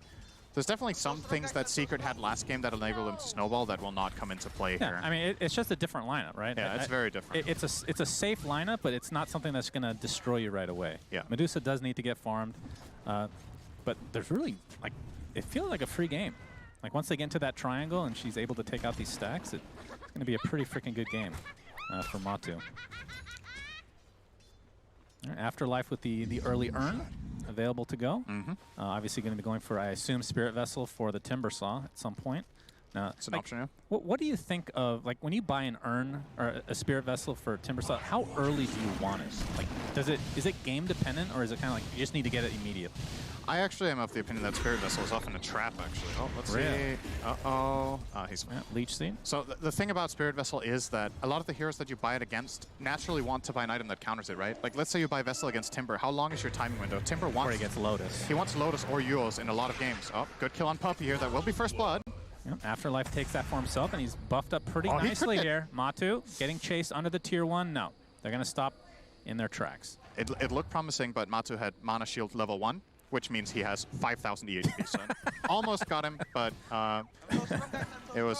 it could have worked. I mean, I'm actually interested. I never thought I'd say that. I'm interested to see the differences now with with Medusa now that she was kind of nerfed, because the 15 versus 20 level is such a giant change in theory, but in practice I have yet to see it. So, or at least not in a pro game. Yeah, the 35% Mystic Snake mana gain used to be literally the same thing at 15, so that's the big difference. And there. then the 1.5 Mystic Snake cooldown used to be 3 at level 20. Yeah. So it's just flat out worse. But I think do you think those changes? Do you still get an Ags? I assume. Like, I'm not sure if you go the Ags build. I don't think it was obviously the flavor of the month, right? Oh, good damage. Oh, blood right. Matu extremely low. Is TP support from dying. Yazor. And the right clicks will be enough. Power shot not really going to do too much, so early kill on Medusa. Great kill to get for Afterlife. Currently, top 3 net worth are all on Gambit, so off to a great start this time around. Last time, similar time last game is when they were about to lose their top tier 1 tower and get 2k gold behind. So off to a much harder start here, and I'm especially impressed with how well the Luna is doing against this Timbersaw. Not because it's like a very Timbersaw favored lane, but because as you say that, Zai does hit 6. Careful, Caster Curse, young man. Oh, top lane though. Afterlife chasing after Yapsor. He's going to get vision here. One more right click will be enough. He does find it. Puppy just a little bit too late there. Yeah. And this off lane for Gambit. Really well. Very well. Yeah. All right, Dragon Lance is going to be the first item for the Luna here. But Zai is level 6, so the kill potential is technically there, and the tree doesn't have overgrowth as of yet. Yep. So still working on that XP. So Luna will go for a build that does not currently have Eclipse. It's pretty common to see Lunas entirely bypass it sometimes and just go full-on farm, so that when they transition into the jungle, they have the highest efficiency. He is getting a couple of value levels in Beam, I think, in order primarily to secure range creeps in this lane. And we'll probably not see him level Beam anymore. He's probably going to max Aura and Glaives and just farm jungle. But there is a possibility, if you go these 2 in Beam, that you can transition into an Eclipse build if... Like, let's imagine they want to pull together that Wombo combo relatively early with Overgrowth, Terrorize, and and Eclipse, there is the possibility of doing it, and obviously enables Bloodseeker to find kills where, you know, you rupture someone and we're talking about, well, what if they just don't move? Eclipse can make you move if there's no creeps around. Yep, that's true. So there is that option, but I still think we're going to just see the farming route. I think Gambit might feel relatively confident that as long as they're farming both Morph and Luna, that could overpower Medusa. Yeah, Lornov level 9 right now. Of course, he is playing the mid role as Bramble is placed down, but Matu will be able to maneuver himself away. Loving this from Lornov, by the way. This is one of the biggest strengths of Morphling is obviously, we talked about the tanking secrets heroes, right? Killing Morphling for secrets lineup is insanely difficult. Like, they have no immediate silence, they have no instant stuns, they don't have significant bursts. So what's he going to do? He's stealing Medusa stacks. What are you going to do about it? This is huge. He's the mid hero just in the enemy jungle minute 10. He got a lot of... Shackle shot into nothing. No cigar. Yeah. Oh, Nisha actually jumps in. There's the cigar. That's a beautiful cigar indeed. Rupture is placed upon him, and they're just going to focus him down now. Looks like they'll find it pretty easily, so a little bit too deep for Nisha. There's a life lesson for you. Don't smoke. Like, bad cigar, you just get killed off. Right? Not smoke at the C-Champ. That would have been cool, though. But thank you, yeah, you're welcome. I have to explain the joke to you. You're not very smart. That's not very nice to say. So people might think that you don't like me. I don't understand social cues. Is that making fun of chat or me? Or making fun of yourself, perhaps? See, that's what makes a good joke, is that you don't know who's getting insulted. You know, I love talking about jokes that fail horribly and just bringing them up over and over again. So we're going to continue to do that here. Zai cutting the wave a bit here as the siege is alive and well, so... Only level 1 living armor, by the way. So this is a possible tower take for Zai. I would love to see Gambit actually defend here. I think a lot of the time you just let this tower go. But I think they can hold it. They're trading for now. They're going to find, pretty easy kill on BZZ, and I think with that, they're just going to end up trading the tier 1s. Do you want to call him the rest of the game? No, I think we might get some Reddit threads discussing how inappropriate that is. Why? Because bees are endangered in certain regions of the world. Is this beeist? Oh, God. Please, no more puns. Cinder, can you just... That's not a pun. Can you tone... That's not a pun, that's a word. All right, it's no more words from you. Now it's okay. No more words from you. I think you've had too much caffeine, perhaps. Maybe I should take whatever you're drinking. They spiked my water. That's not very fun. They put caffeine in my water. The caffeinated water is a beautiful thing. Americans know all about it. Yeah, that's what I mean. All right, well, Matu... I realized my choice of words there wasn't very good. I meant with caffeine, Jack. Yeah, I understand that, Cinder. I had to explain it again. Yeah. Okay. It's okay. That's fine. All right, Afterlife. I'm interested to see what he buys here. So it is the Atos. So he doesn't go for the Spirit Vessel right away. So Atos for a little bit of catch. I mean, we talked about their lack of stun, so that's a nice catch overall. I forgot to finish off my thought about Vessel from 7 minutes ago. We might get back to that in a second. Let's see if Luna is going to get out. Yep, she will. So the reason I find Vessel to often be a trap is that the heroes you want to buy it against are these heroes that really rely on their region, right? Like, let's say Alchemist or Timbersaw or whatever.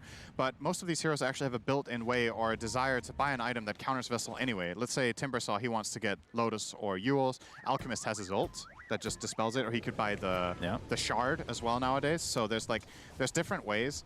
I find the Urn to be really valuable a lot of the time just because it's like, you get it so early and it has such a high impact, but the build-up to Vessel is pretty expensive. Yeah. And once you complete that Vessel with the extra 2k gold, the heroes that usually buy it will get overtaken by the timing of the other defensive item. Or maybe you have a time So you're window, saying that Spirit Vessel is just not a good item?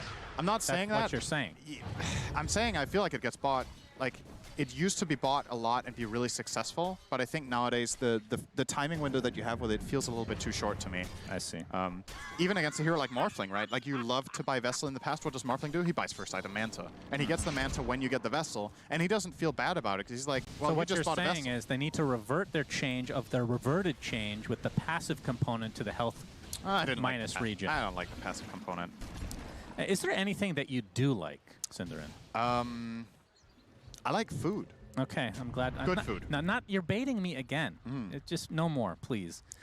You asked honest answer. It was an honest answer. No, that's true. You like appetizers, actually. That's something I really do. Noticed. I have not had onion rings in a while, actually. I don't know if they have that here, but it's a little too American. Can we get anything that's just mega fried? I'd like to order an onion ring tower to the caster booth, please. All right, we have a Shackle onto the creep, along with the Dark Willow. Gets into the Shadow Realm. There's a Nisha Rupture into the Blood Right. Looks like he... Oh, Stone Gaze will be popped. Aether Remnant does catch him, and they finally finish him off with Lornev coming in as that Morphling. So it's a 1-for-1 support for mid. Shackle Shot does connect. See if they can get out of here, does Gambit. No Whirling Death. And Zai might be in a little bit of trouble here. He's completely surrounded. Overlook's going to be used, and the right clicks of Lornoff doing so much damage into the waveform. He is on a killing spree. 6-2 advantage for Gambit. I mean, we talked about how they had to get off to a decent start, and that's exactly what we're seeing. Gambit's playing great this game. I'm really impressed. Like, it's clear from the draft that both teams have like limited playmaking potentials, and we talked a lot about it from Gambit's perspective that they won't be able to find very many moves, but they're actually really on the front foot this game. They've found multiple setups with the Bloodseeker. I think this is the second or even third kill. I think it's the second kill on the Void Spirit. Yeah, so they killed him twice with Rupture into the Bloodrite combo and just him being unable to disengage. And Secret, obviously, if this Void Spirit is not active, they have a similar problem, right? Like they don't have much catch either. So both teams with a little bit of a passive approach, but Gambit definitely getting off to a much better start here. It's looking very promising. And Larnoff Morph, just signature hero, really popping off this game. Yeah, what are his items right now? Let's take a gander here. Yeah, so he is planning on going Manta first. Okay. It could turn into a Diffusal follow-up, I think. So the risk with buying Diffusal as the absolute first item is that if you don't find very good fights immediately, you lose out on farm, right? It's not a very farm-efficient item. Oh, I see a Shackle counter initiation into the Focus Fire. Afterlife is in a lot of trouble, and Zai will help finish off the poor Bloodseeker. It's a big kill. A lot of rotation here from Secret as well. It didn't work the third time in a row. Yeah, I assume Nisha at some point will be going for the Agnum Scepter, so Manta will be very good against the Silence as well. It's also against this Vessel, right? This is exactly what I talked about. We're actually seeing the whole theory in play right now. Void Spirit, you got the Vessel. He is going to have 0 Vessel uses on a Morph that doesn't have Manta. It's already countered, right? So. And that does not mean that the Vessel is bad and not going to have any impact in this game, but it means that a really big part of the appeal is taken away, because now you need to bait the Manta first. Which, in all fairness, isn't that hard. It's definitely that. Well, their heroes aren't the best at doing it, right? Like, what do they have? They have Frostbite that he needs to Manta. There's nothing else, really. There's no, like, strong silence. An incoming Shackle that you can dodge. Sure. Right? If you're fast enough. Absolutely. But then you dodge that Shackle and wait for him out. And then eventually the Ags on, on the Void Spirit. That is the timing, for sure. Well, we'll see a smoke here from Gambit. See if they can find another kill. I mean, we talked about how well the Gambit are doing, and all of a sudden, I mean, not that the net worth is everything to look at, but it's back to essentially even when they had a slight advantage. Right. So Secret just taking better use of the map right now. I mean, it is a Medusa, of course, and there's only so many stacks you can take from her. It's just a matter of time that she'll find that farm. And she does have the Manta and going for Scotty's second item. Just to finally wrap up on the Vessel, so we never talk about it. Will you stop talking about the Spirit Vessel? So I think it's also important to not just only focus on the hero where you counter the region, right? Like, it's still a damage item. It's good against other heroes. So like, yeah, the Morph is buying a Manta, but you can still Vessel the Bloodseeker, you can Vessel the Treant, Willow, whatever you go on. And that extra bit of damage does go a long way in the Void Spirit. So it's not like it's going to be total garbage, but you know, you have to compare it to, we could have had a faster Ags, could have had a Yules maybe, or whatever we wanted against this other team's lineup. We'll see if it pays off. I'm leaning toward Ags probably having been a better choice, just because of, like the panel talked about, the ability for Secret to fight as 4 while Medusa farms, I think is riding a lot on this Aghanim Scepter really packing a punch. They're going to try here. I don't think they're going to get anywhere close to pressuring Larnoff, and they won't. Yeah, Terrorize being primed as well. Yeah. The fact that you can cancel that, I feel like, is weird. You know, the Terrorize. The fact that you can see everything, you can hear it, you can see the ground animation before it even goes off. I think if you couldn't cancel it, it should be silent. Oh, we can see the Eclipse popped. Defensive Eclipse. Yeah, looks like that'll save his life here. It wasn't even that scary. It was a level 1 Eclipse with a level 3 Lucent Beam, so not the worst. That is a cooldown down for Secret, or for Gambit, I should say. So Zai does have that Lotus Orb now, so no big surprises in terms of the item department here. Oh. Very, very close to somehow stunning him with a Chakram, so I got excited. All right. Bloodseeker's gonna force Nisha back to base. Oh, look at that. 30 attack speed talent taken from Medusa instead of the Mystic Snake cooldown. He's not going Ags. Yeah, so no Ags. That's, I mean, I like this build. I actually think this is the way you should go as Medusa. You should not take the, like in most cases, probably don't take the Snake cooldown and don't go Ags now. I think this change to the timing and everything just makes this, I think, this build more powerful. Like Manta Scotty Butterfly or Satanic or whatever you want. Optional Lincolns if it's a game for that. Optional BKB, optional Shard. Shard could be interesting here. I mean, Shard is good because it refreshes some of your mana, but it's even better with Ags if you end up getting it, right? It's also stone form. There's just a couple of good spells here, right, that are going to target you a lot of the time. Like you're going to get Casual Snake out of the Lucent Beam, you're going to get it out of Adaptive Strike, Rupture, even. I mean, I don't think you think about Leech Seed, really. I don't think Train is going to use that on Medusa pretty much ever. And he uses Leech. I'll try to do that in the next fight. Leech Seed is used. Unbelievable. The heal and the slow. That actually sounds like a pretty funny content piece where you like find the most boring spells and hype them up as much as possible.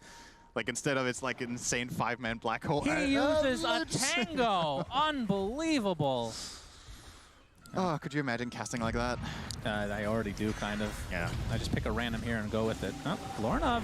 He's low on. Oh, boy. Yeah, Waveform's out to safety, and Secret just doesn't have enough right now to take him out. Missing a little bit. That was all 5 of them, too, actually. It looks like a smoke posture from Gambit, but I think they're just going to farm. Oh, look at this. So it's actually not going to be the Diffusal. It will be the second item. I like it. So, okay, do you go Diffusal later? It feels like that's an earlier, game item. Maybe you do it because of Medusa, but I honestly, I don't think so. I think you just pack a punch, right? You just get more damage items, but pose more of a threat. Yeah, he's about 1,000 away from finishing that bad boy, and then we're going to see the Shadow Realm combo. Is there a world where you go Octarine just because you're playing with Willow, so that you can turn into it a lot more frequently and have lower cooldowns? I mean, don't you have a talent for that? I mean, even if you do, more is good, right? I think the talent lasts longer is what it is. For the morph. Yeah, it's not just the morph, though. I'm thinking about the spells he has while he's Willow, right? That he gets to use Shadow Realm a lot more frequently. So when you're in that form with Ags on Morphling, you get 400 extra range. Does that also work with Shadow Realm? Like, because it's technically an attack, right? And Shadow Realm already gives you a long-range attack, but it's a 400... I don't think you get the extra 400. Range. I don't think so, but you also don't really need it. Yeah, I mean, it's already absurd amount, for sure. And yeah, he did indeed take the 16 morph second morph duration over 15 agility. Yeah, both of those talents are incredible, by the way. Super good option. We can see Puppey already priming to try to get a Ghost Scepter for himself to try to counteract the right clicks of Morphling. But of course, I mean, after that, what do you go on Morphling? Like, is E-Blade still a thing after that? Because it doesn't really combo exactly with the Shadow Realm, but you can use it as like maybe a finisher. He could. I wonder, again, I he's how obsessed he is with countering Medusa, right? Like, I honestly still feel like the Diffusal could be a thing. I realize I'm kind of backtracking on it, but I do see a world where that is an item he could buy. If not, I think just like Butterfly, right? I guess. Like I think we're going to see a smoke here. Yeah, Lorna has double damage. He has an Illusion Rune. He has his Aghanim Scepter. He is all good. That's very bad, though. That is... All right, DR pops the BKB. Focus Fire is not really doing too much damage. There's the Eclipse to follow with the Blood Right in addition. They're going to find one. They're going to find two. And just like that, I believe they knew that Morphling had the Aghanim Scepter, and they're probably going to go for Roche now. This is looking real good. That was for Gambit. I'm honestly... How did Luna survive? Making the call there to use BKB on 10% health. Yeah, that's insane. That's a very, very good call, because you're getting focus fired, but you have so much armor that like this pitiful focus fire with just a javelin, it does very, very little damage. So he realizes there's enough time to buy to come in for a terrorize, and with that, actually gets the help, gets the 2 kills. They get the Roche, they get the mid tier 1 in all likelihood here, unless Secret can put up some really incredible defense. Oh, well, that'll start them off. They do have some chain stuns, but Lornov just shrugs it off as he turns into Dark Willow temporarily. I'm surprised he isn't just doing that and hitting the tower from 1,000 range instead of meleeing the tower, right? Like, you could just play this safe and take it. There's no tower defense on the enemy team except when you come in close. Just instantly gets full HP. What a great mechanic. Morphling's so hilarious, man. Yeah. What a hero. It just makes me laugh every time. Hilarious. You know what? Every time I play against Morphling and Lane, I have a sensible chuckle. I'm like, oh, it's so great. At my level of play, that's not really a thing. So yeah, at your level of play, people complain about Lion's mana drain. So it is annoying. Yeah, I mean, the Lion does lose the game, so it's not that big of a deal. It's just a real tilter. Nope. Looks like he's listening in. Speak of the devil. Yep. Manta off the Frostbite there, or not Manta. That was just the Illusion Rune. Yep. But this is something I think teams got really, really much better at 2 years ago. It was one of the biggest changes to Dota, I think, was how much more emphasis teams started putting on defending towers and like allocating resources to like holding this mid tower for Secret right now is so integral that they are willing to park 3 heroes there for the next 5 minutes if they have to. Yeah. As long as Medusa is farming, not losing that tower is so crucial that They know, in terms of net worth, like let's say the Morph is solo hitting this mid tower and they're defending it with 3, they might be losing out a bit on farm because the enemy team can be farming jungle or whatnot. But all right, he's reprogrammed. Robot, can you make us some egg rolls? Can you make me egg rolls? Ha ha ha ha ha ha ha. Humor. Put the egg rolls in! Crunchy, good. Pagoda, good. Human, bad. Smoke, that was a 4-man move, but Nigma just a step ahead in that situation until they lose the courier there. Vitality booster of Kuroki drops. Radiant's middle tower is under attack. Immediate response. Ice Blast chucked down to that bottom corner, right-hand side of the map. Everyone from Nigma smoking down here, and I think they might have spotted PYW. They're going to TP out, though, as Vici Gaming. Better TP out. And also, he found the perfect item. Oh, ult 11. All good, reliable. Fillet Stone, 11. Seems pretty dead, no one to help him around. Yeah. Left down there all alone. And RTW continues his streak. As this map just... the fact that Nigma come bottom, they get a kill, they push one wave, and look at how quickly they move, TPing to top outpost, getting into the Radiant Triangle, because that's where they know Vici Gaming has to be. There's nowhere else they can farm. So they're keeping the pressure laid on very thick. Kuro, his item build. Like, if you've seen this in pubs, you'll probably think I'm reporting this Overwatch case. And screw you, Tiny build. But this is exactly what it is, you know, just does not want to die to Tiny. And I believe he's also going for Eon Disc, which I really like. So he's going to be able to get his spells off. Most likely going to get procced by Spectre in a team fight. Maybe Spectre doesn't have enough damage to actually go below threshold. Find mind control. They toss the Horn Illusion. Great terrorize. Shackle's not cancelled out though, and the Soulbite comes in with a big blink stomp. Mind control's taken down, and it looks like Nigma still wanting to turn and fight around Poyo. Support there, but he just walks straight through them. No life. Miracle beyond godlike, and they want PYW as a cherry on top of this team fight. You killed our Mars, we'll kill the rest of you. Who's the third one? He's out there. Grimstroke barely TPing home, but Tiny might not have the same luxury. He's being coiled, snapped, and frozen in the cold feet. Down you go, a triple for Miracle. Miracle is just completely popping off in this game, as he was in the previous series. Now, like, that was a fight with Puck. Arcane Rune has phase shift attack, has the damage talent on top of this, so just not enough. Like, they need to execute the combo, they need multiple X's, multiple shackles in a team fight, but it's hard. As we said at the start of the game, supports are gonna struggle. Because Puck, he gets the first jump, you can't fight. Like, you get silence, pretty much you're dead. Delay, drop for Nigma as well. Yeah, give that to Kuro, shall we? Buys himself a smoke as well. Definitely a sign of life, though, from Vici Gaming. Even though it wasn't a great team fight, they lost out a lot. Still the ability to make moves on their terms, which is something that some teams can struggle with when they are so far behind. I mean, a 10k lead now for Nigma with all those items you mentioned coming into them. And that next Roshan just under 3 minutes away from fast spawn. But a BKB from the Mars, and RTW's aggressive jump to high ground. Headshot. DY nearly just dies in a terrorize on the two of them. GH is going to come in with the help of the coil to fear them up. The Tiny dead, and the Centaur looking pretty screwed as well. Unstoppable Ursa back onto the Spectre with a Bedlam. What's the control looking like though from Nigma? It's a spear and a clear up from GH. 4 heroes obliterated. If Ursa gets any other item than what he's got, if he doesn't have Hood of Defiance, he straight up dies there. Potentially different fight, but very nice itemization from YLTW. I don't think I've been pleasantly surprised by someone just knowing how, like, good itemization can win you the game as in this one. Surprised by someone buying a Hood. No, as a carrier, like, this is, I don't think, like, if you scroll through data, I don't think you would be able to see Hood Ursa as the first item pretty much ever. I think you're right. So we used to see it a little bit on, like, Phantom Lancer, right? You know, PL Hood makes sense, but Ursa, yeah, not really something that we come across too often. Hello.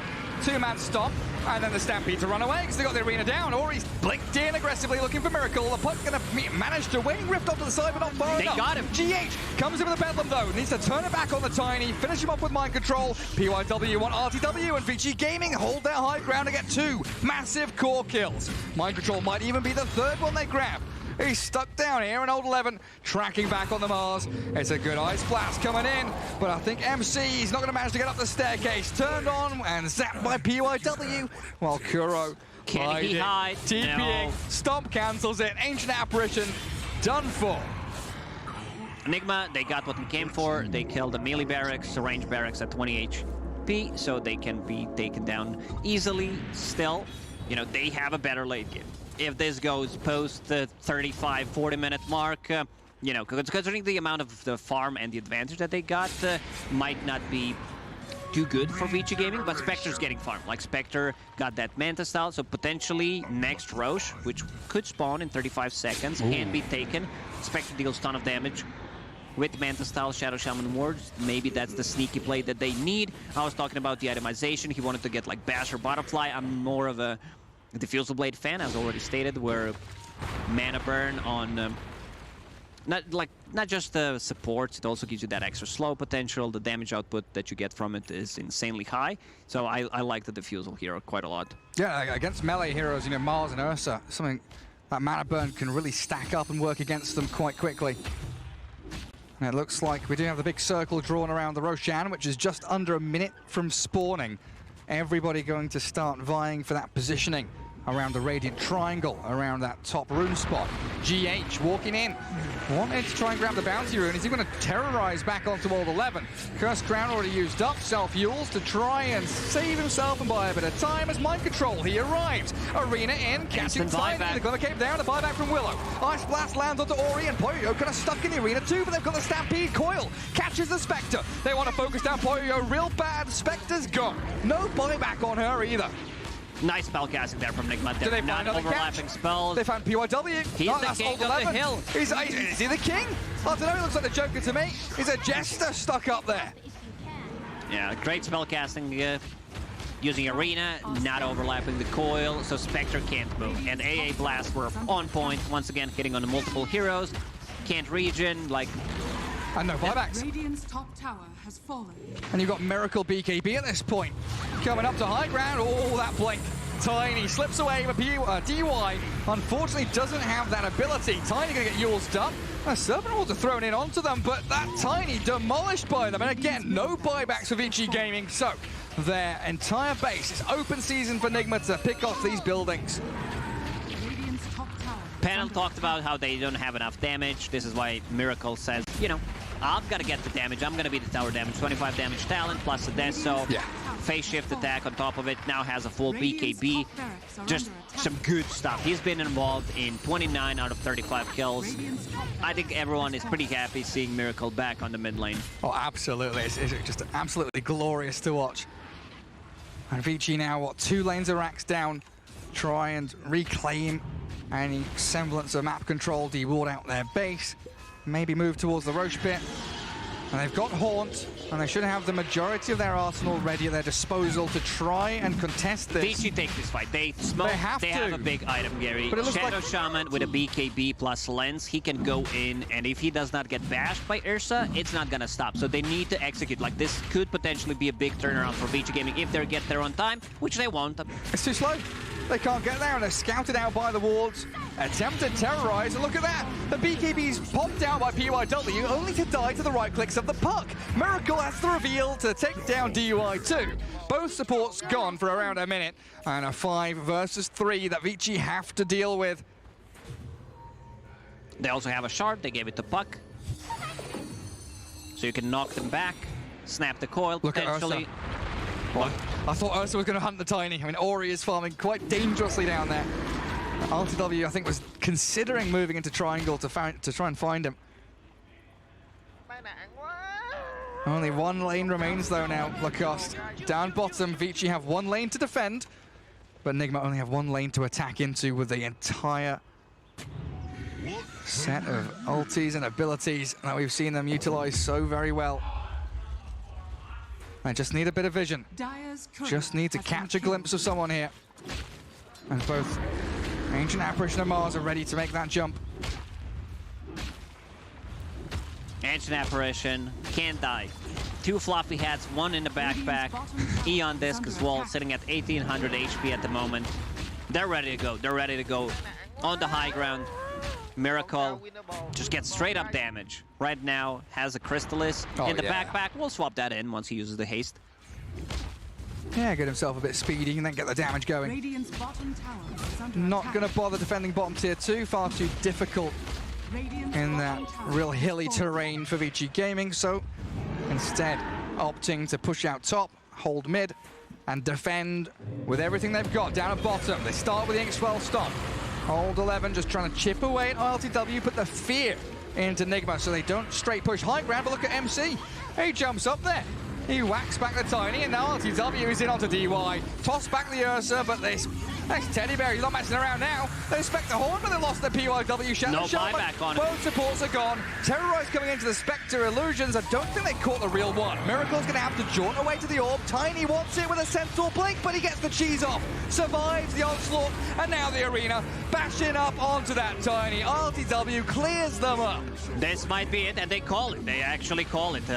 One thing that I noticed, especially for IG in the Chinese scene, they call GG. They understand, like, we can't win this game. Complete dominance by Team Nigma in the second game. They were all over the place, like not relying on the cooldowns whatsoever to take the fights. Puck, great itemization coming out from him, you know, getting that Witchblade being very active, couple of good rotations, and just great itemization overall. We talked about that Hood on he's Ursa. so happy. Well, he should be happy considering their performance in the second game. Yeah, real beautiful stuff. I mean, I know a lot of the predictions were saying Vici Gaming looking the stronger team coming into this, so now picking up a victory here for Nigma, super important for them here in the wild card. Well, that's it for us for this series. We'll pass it back to Rich and the panel to break down what we just saw.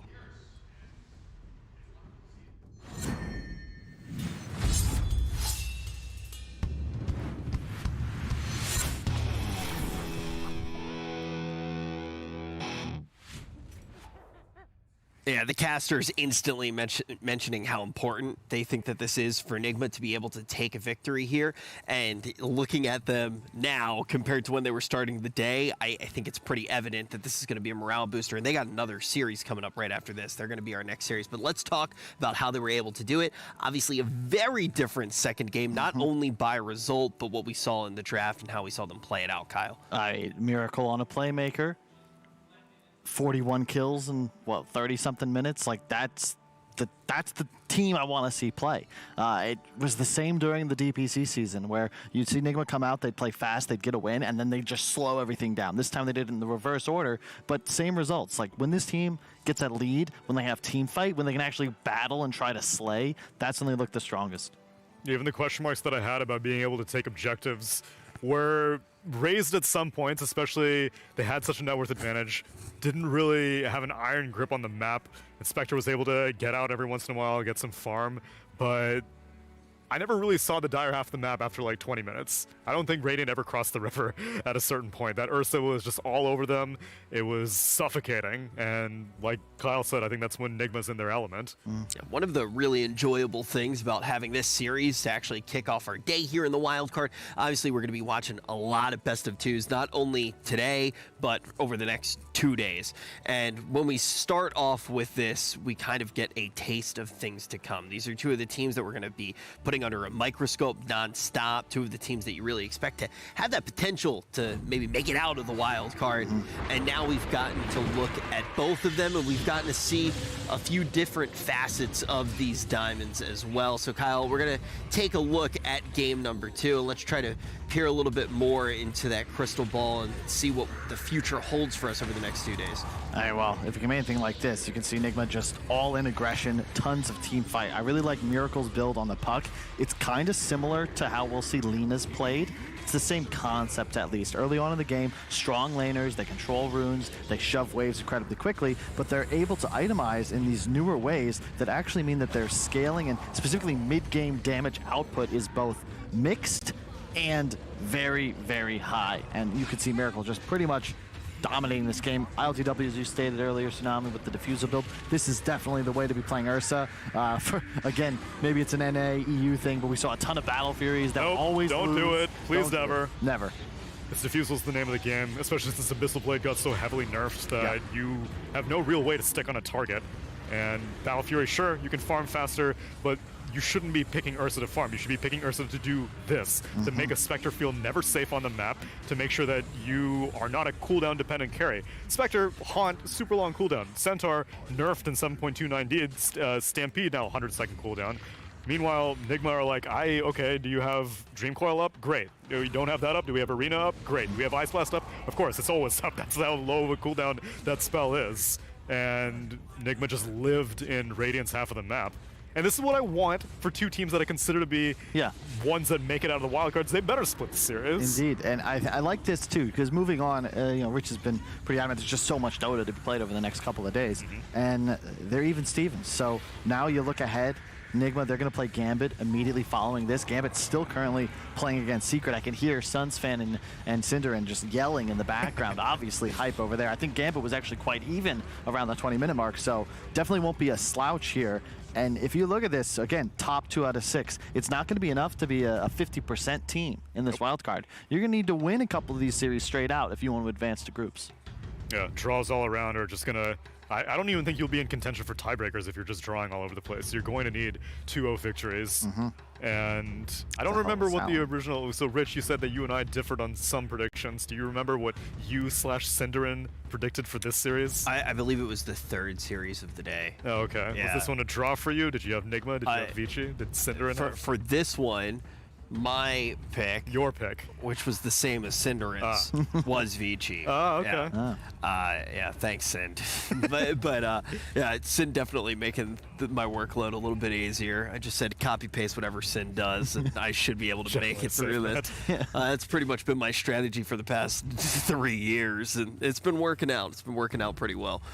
But all things considered, I think this is one of the ones that you expect maybe to have the split. If you saw a team coming out with a 2-0, I think there were a lot of people who were kind of more on the side of Vici, expecting them to be a very consistent team, see some slight oddities, as you mentioned in that first draft. But let's talk about Nigma more, because now we get to see 2 very different games out of them. How do you think they're going to fare against Gambit? It was like Kyle said, it was opposite dynamic from what we typically see from them in the DPC, where it's like, let's go really fast. Oh, great, we won.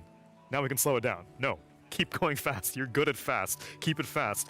I didn't actually get to watch too much Eastern Europe. I know that was your specialty. I know traditionally Eastern Europe has been known for speed, but I think VP is really the only one that can solidify that. I don't know if Spirit and Gambit were able to do it quite as well. It was definitely, VP, even just from hearing the rumors at the hotel, they're an S-tier team worldwide, and they certainly were in the region. They clean swept both seasons. Yep. They're insane. Spirit, solid team, but definitely I'd say one at least, probably more like 2 tiers below VP. As for Monaco Gambit, they also have the recent roster changes, so it'll be definitely shaky. Can they play fast enough? We'll see. I want to just quickly comment Miracle's build there. I love the itemization.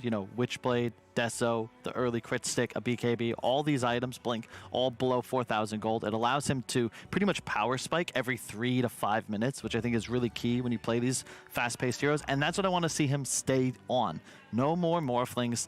Maybe an Invoker for some, I guess just for style points. Sure. But more pucks, more TAs, something that allows him to get ahead and stay ahead and not be reliant, and also just stuns. I mean, look, I probably gauge way too many of my life decisions off of chat, but just seeing how much chat's opinion changed from game 1 to game 2, they weren't fully spelling Miracle's name. I don't understand why. They just got to the first few letters, and then they had the lol emote. I don't know exactly what was going on. And then the second game, they're just like M-God, instantly, completely turning the tide. So seeing just how much better game 2 went for them, what do you want to see them do when they play against Gambit? Let's see, my biggest question mark in game 1 was ILTWs here. I still think that even with chats as well. Morphling is not quite the pace that perhaps Nigma are best at, but I think Miracle on the hero is such a surgeon that it doesn't matter. ILTW, on the other hand, I think that Lycan not going to happen. Don't go for a Lycan. Now that you think about it, it looked all right on paper. I don't think the draft's the reason they lose, but Tricore of Darkseer, Morphling Lycan. Yeah. I don't think we'll see that again throughout this tournament. I don't think we'll see Morphling Lycan again. As an offlaner, maybe the Lycan has some sort of viability. I've seen that. That's big in China. I like that quite a bit. But it's like your 1-2 don't really stun heroes. hit stuff. Yeah. You need stuns. Stuns are solid, and I think that what they've just shown here is what I would like to see. ILTW on a more aggressive carry, Miracle on a sort of semi-pseudo carry from mid that can make plays. Everybody else is just killing stuff. The GH Willow also has been very impressive from the DPC season and also in today's game. Very important thing to keep in mind. It's funny. I feel like we did have a decent amount of time to discuss things at the start of the day, but I don't think I actually asked you guys, and I feel like now's a good time. Pretend that this matchup didn't just happen, that we didn't just watch this series. Who are the two teams that you guys, with no information, just looking at everything that you saw in the DPC League and everything a little bit earlier on this year, who do you think is making it out of wildcard? What were the two teams that you guys thought would It be was able to make it Vici out? Secret for me. Okay. The only qualification I gave is that Nigma is the hungriest out of all of these. Vici's in a little bit better spot because also if they do have to go through Chinese qualifiers, it's not as cutthroat as European qualifiers. But my favorites are still going to be Secret and Vici. And I think there's an unspoken maybe rivalry here too, right? Where not only are Puppy and Kuro the only two players to have made it to every TI, but Puppy has been knocked out of TI7, TI8, and TI9 by Kuroki. Liquids, though. Secret's one kryptonite, at least in TI at least. Yeah. So I think Secret, you can argue, oh, well, you know, they have nothing to play for. They're already in TI. But they would really enjoy getting to sit at home in July, grab some popcorn, you know, still should have some left over from the recent feuds, and just relax. Watch the TI finals, but one of those teams just doesn't show up. Man, these EU qualifiers, I mean, is there any way that it doesn't end up just being the craziest qualifiers that you could potentially have? If Liquid has a miracle run and they make it to, I think Liquid only needs top 6? Top. I think top 6 puts them in the you're I think pretty top good 3 area. is like 100% guaranteed because there's a lot of permutations where like a team slightly below them in points actually Execration is doesn't right just ahead. wins the entire tournament, Yeah. right? Like those Liquid, weird leapfrogs. Liquid needs to do well, and if that happens, then you only need to worry about Nigma and OG in the qualifiers because Alliance is also looking pretty good. But if not, you have Tundra, you have Liquid, you have Nigma, you have OG, all for one spot. And maybe even Alliance. Alliance, they're like 99.99. 99.94. Yeah, it would have to be something really absurd. Yeah. And then also, one of the other things that you have to keep in mind, and I'm not enough of a five-head, I'm sure somebody in chat's like sitting there right now like, actually, but when you look at something like that, only so many of the crazy scenarios can happen because it blocks out some of the other oddities, right? If one team leapfrogs, then all of a sudden it will guarantee results for some of the other teams. True. It's hard to figure all of that stuff out, and obviously we're getting a whole bunch more information. We're getting a lot of that information today because we have in total 8 series that are going to be played out, all best of 2s. This is the wild card, only 2 teams going to make it through these first 2 days. Then we're going to get to groups, and then we get into the action for the tournament, the real meat and potatoes. But as we take a look right now, these are the standings thus far. Starting to get a few numbers, a few tallies on the page, a little bit of binary. Yeah, but so far, not much really surprising. Wait, you know, what does this GD mean? Huh? There was a G on one column, there was a D in the other column. Games, draws. Oh, okay, You never Secret... watched European football, huh? You've been out in Romania for 6 that's months? why AS Monaco Gambit is going to be my first exposure to it, I suppose. Oh.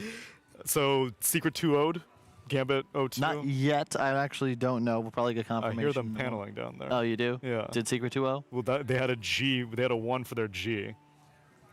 I don't know what that You're just means. confusing me and the viewers. Whatever the don't know. case. Gambit's the next series. Versus Wow. Nigma. You should take this chair. Oh my gosh.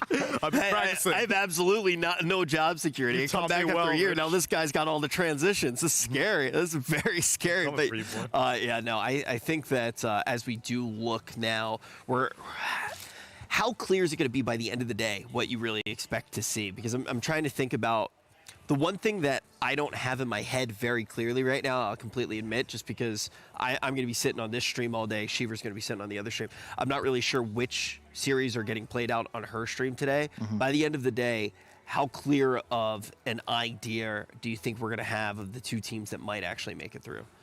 I'd say pretty clear. I think the Radiant stream is going to have like IG Secret. Yeah, they have 3 Secret Series, 2 IG Series. This stream is going to have 2 Gambit Series. I really do feel like it's going to be the Secret Series. That this next matchup for Nigma is going to be really important for today, but those Secret matchups are going to be paramount to try to figure out who is going to make it out of the wild card. We are going to be jumping to a quick break. When we get back, we're going to get into that Nigma matchup here on this stream. And we're going to see, are they going to be able to grab 2 victories, or are they going to start falling behind? We'll find all of that out and more right after this.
If you vape, you could be inhaling toxic metals into your lungs.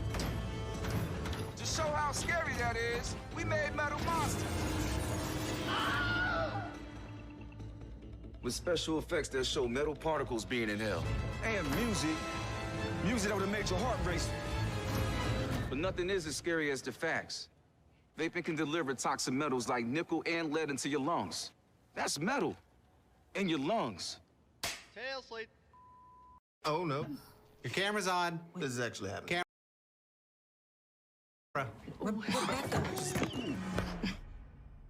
What happens when you're in the middle of a call and need to conduct your business? Introducing BRB Bot from Sherman.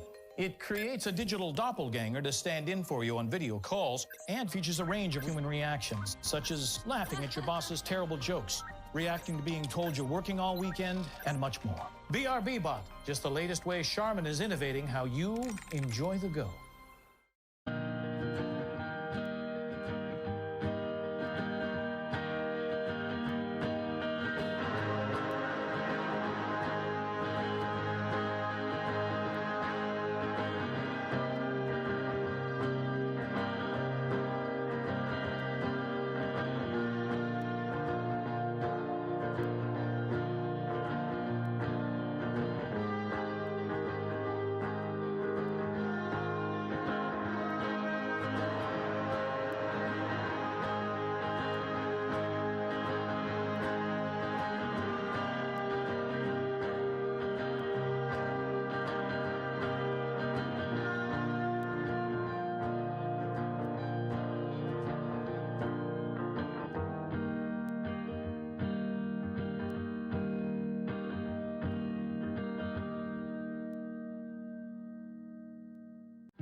change of range.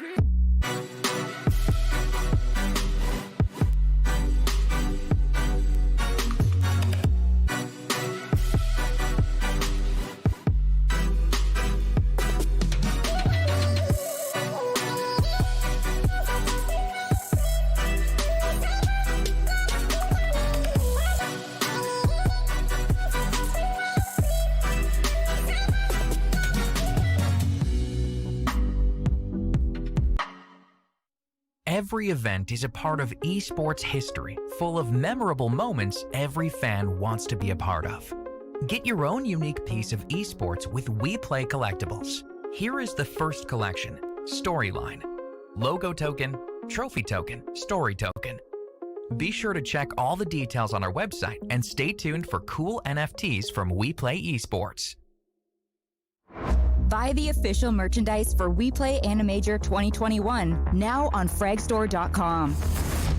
Hoodies, t-shirts, mouse pads, headrest pillows, and other souvenirs were released in the limited edition for the tournament. Hurry up and buy them on fragstore.com via the link in the description or chatbot. Hello, brother! Are you ready for the major? No! I said, are you ready for the AniMajor? Weebs and otakus, Dota fans, make sure that you have a BACcation for the rest of June! Cause we're gonna rock, we're gonna slam, we're gonna ay-ay-ay-ay! 2 streams for the first stage, dire red and radiant green. No priorities, just pure fun and high fun both streams!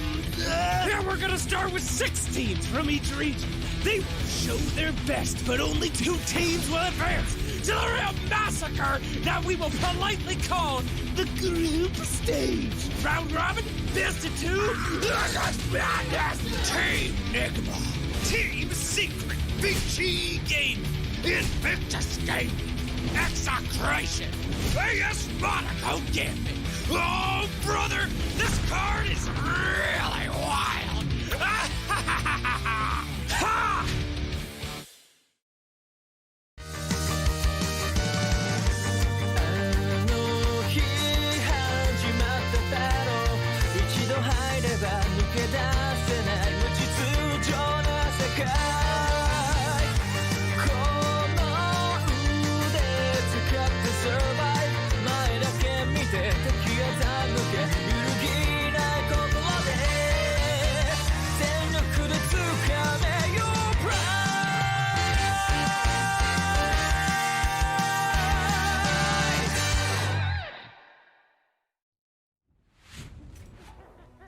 'It's day 1 of the AniMajor, and we have a lot of work to do. We got best of 2s all day long to try to figure out which 2 teams are going to make it out of the wild card. My name's Rich. I'm going to be your host all day long, and I'm joined on the panel by AUI and also Lacoste. And I'm very excited for this next matchup, and we had a little bit of time to actually talk about the fact that this is a pleasant surprise. It's worth a lot more already than we thought it was going to be. We got both teams coming out with splits in their first series of the day. It's Nigma versus AS Monaco Gambit. So a little bit of a surprise on the side of Gambit as well. How do you feel about them being able to take 1 game away? Pleasantly surprised because they swapped 2 players. You know, the 2 players left willingly after they were not satisfied with the performance, so they had to like find the stand-ins in a week or 2, and I don't think anyone expected them to take a game off Team Secret. Yeah, and you actually brought up right before we went live, and I thought that this is something, obviously everybody at home is going to enjoy hearing a whole bunch, just the idea that it wasn't necessarily in a way that guarantees a great performance, right? You're in a situation where there's some dissent between the players, and now they're here, and it's one of those moments where it's either going to cause them to rise above, to prove how good they really can be for Gambit, or they just fall apart. And it seems like we might be seeing the former. Yeah, I mean, there are 2 players, like Nolan and Seneko. They basically said, like, we don't think you guys are good enough for us to play with you. That's a harsh feeling. And usually when that happens, it either means like you spiral out of control and you're just sad, or it means you're like, you know what, guys, we're going to prove you wrong. And I mean, they beat Secret. They had a sick draft. They're ready to show that, like, you guys left, but you guys were wrong, you know? We were right. And yeah, there you go. Yeah, it's one of those things too where that's the type of scenario where I feel like you can get that momentum, and all of the sudden you're up against Nigma. Maybe they're able to get another upset, but we're going to find out very shortly here because the draft is underway. We got Gambit versus Nigma. Nigma also redemption arc.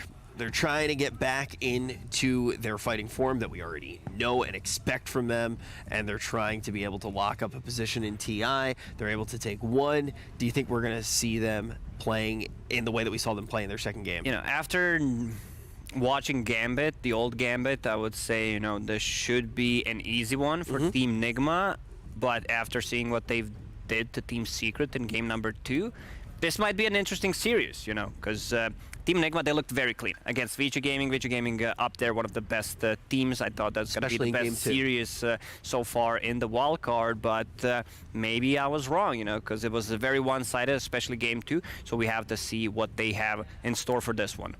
All right, what do we think about this draft so far as we start to see some of these early picks coming out, AUI? Well, I'm interested because I think AA is a super strong support. And Nyx is a hero that's been like, it's been either perma-banned and picked in some regions or not picked at all. I know in China in particular, it's like super strong. So I'm sure these teams are watching some of that.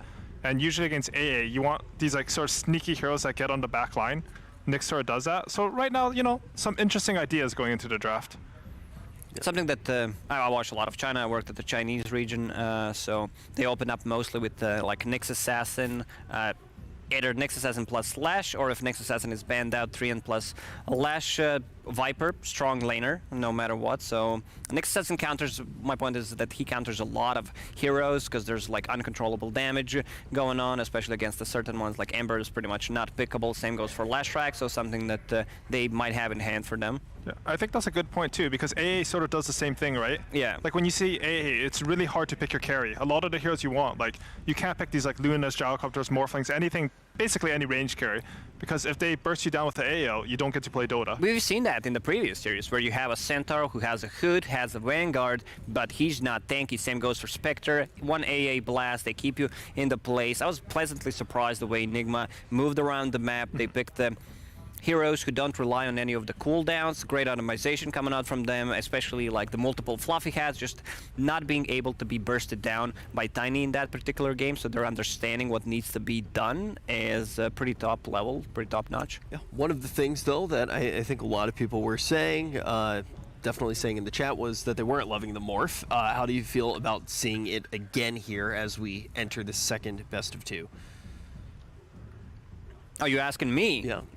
Okay, I thought you were gonna ask the smart guy, because you know I've been watching AUI. I've been. Here's my plan. I start with you and you then start. we upgrade. Okay, we okay, upgrade. Yeah. Okay. So yeah, Morphling flexible, and they played it on a mid lane. They can play it on the safe lane if the matchup is good. Viper, if that's an off lane Viper, he puts a ton of pressure on him. It's not a melee hero, but still you don't like to play into Viper. Viper Nyx just sounds disgusting. The mana burn, you can't use the shift, maybe an earlier point in it. Maybe it's gonna be a mid lane. I still don't know, gotta see what's gonna happen next. But to go back, you know, AUI, I watch him prepare, he logs onto computer, watch the replay at 0.25 speed, you know, uses some fancy words to describe how teams are playing. And then you have me, you know, I'm just saying puck goes brrr, and that's it. So I gotta find the real balance here. Well, that was one of your best. Yeah, that's my really best. You know, I should be very embarrassed. But you're correct, though, right? Like puck does go. But I don't know how you made that really noise. does go. It really does. It really does. I'm thinking back to some of my favorite moments of working with you right now, and a lot of them were things that you didn't even say on the panel. Just those moments of smiles where you make me completely break Because out you get the best out of me, Rich. That's why. I really do enjoy getting to sit next to you on a panel again, and also this is the first time that AUI and I've gotten. And what is that smell? What is that perfume that you're wearing right now? Is that Lorinov? Chanel 5. Oh, because Lorinov, like the player, it sounds like a perfume, right? You're a perfume expert. Yeah. Yeah, you would wear that, right? Yeah. Definitely would wear that. And I also would wear the, man, I cannot segue out of that. You actually managed to stump me. I was going to try to move that into something about the draft, but I'm just going to have to throw it on over. Okay, what is that? My question is, what is that hero before Batrider? Before Batrider? Yeah, between Darkseer and Bat. That's Puck. It's Puck, yeah. Oh, yeah, that's the head. It's tricky. I swear it's because they just went for the black and white images. It's a little bit trickier to actually see the bands from how far away we're sitting from the television. But as we start to see some more picks coming out from Gambit, how are you feeling overall about this lineup? For Gambit? Yeah. I mean, I like how they're constructing it. Like they have a mix of like I like the Nyx sneakiness, and I like the long range nukes. I think generally this patch it's hard to take slow fights early. You have to burst heroes because TP scores are really strong right now. So if you have heroes like Snapfire, Viper, and Nyx, it means that whoever you see on the map, like you can just kill them right away. Yeah, and they're also covering the Snapfire pick nicely with the Nyx Assassin, one of the worst heroes for Snapfire to play, just one carapace and you're done. Surprised we don't see too much of a Nyx Assassin. Like, it's really popular in Chinese region, the hero does well, a bit slow at the start, doesn't provide too much pressure in the lane unless he's paired up with, let's say, like a Darkseer, something that enables him, but overall feels really good, and the Snapfire, even after all those nerfs, the hero feels good. To go back on their position 4, Tusk, Snowball, Save, anti-tank hero. Some heroes really don't like Timbersaw. You might be tanky, but not tanky enough to play against the tag team. And not picked at all. Like I've been watching, you know, in Europe, I believe it's popular, South America as well. So certain regions just like prioritizing this pick. I'm a big fan. Very surprised, like Southeast Asia, China, they were not picking the hero at all. They weren't picking Tusk at all? No, just hero was completely gone. I think right now it's sort of hard for like Nigma's heroes to fight into Gambits though, right? Yeah. And I think like in drafting, like if you create disparities in like certain aspects of the draft, like team fight, it's really hard to catch up on those later. I think you can look back like historically, like you can even think about like the Kiev Major in 2016 or something. Like they would pick like Warlock and the enemy team would instantly pick Phoenix.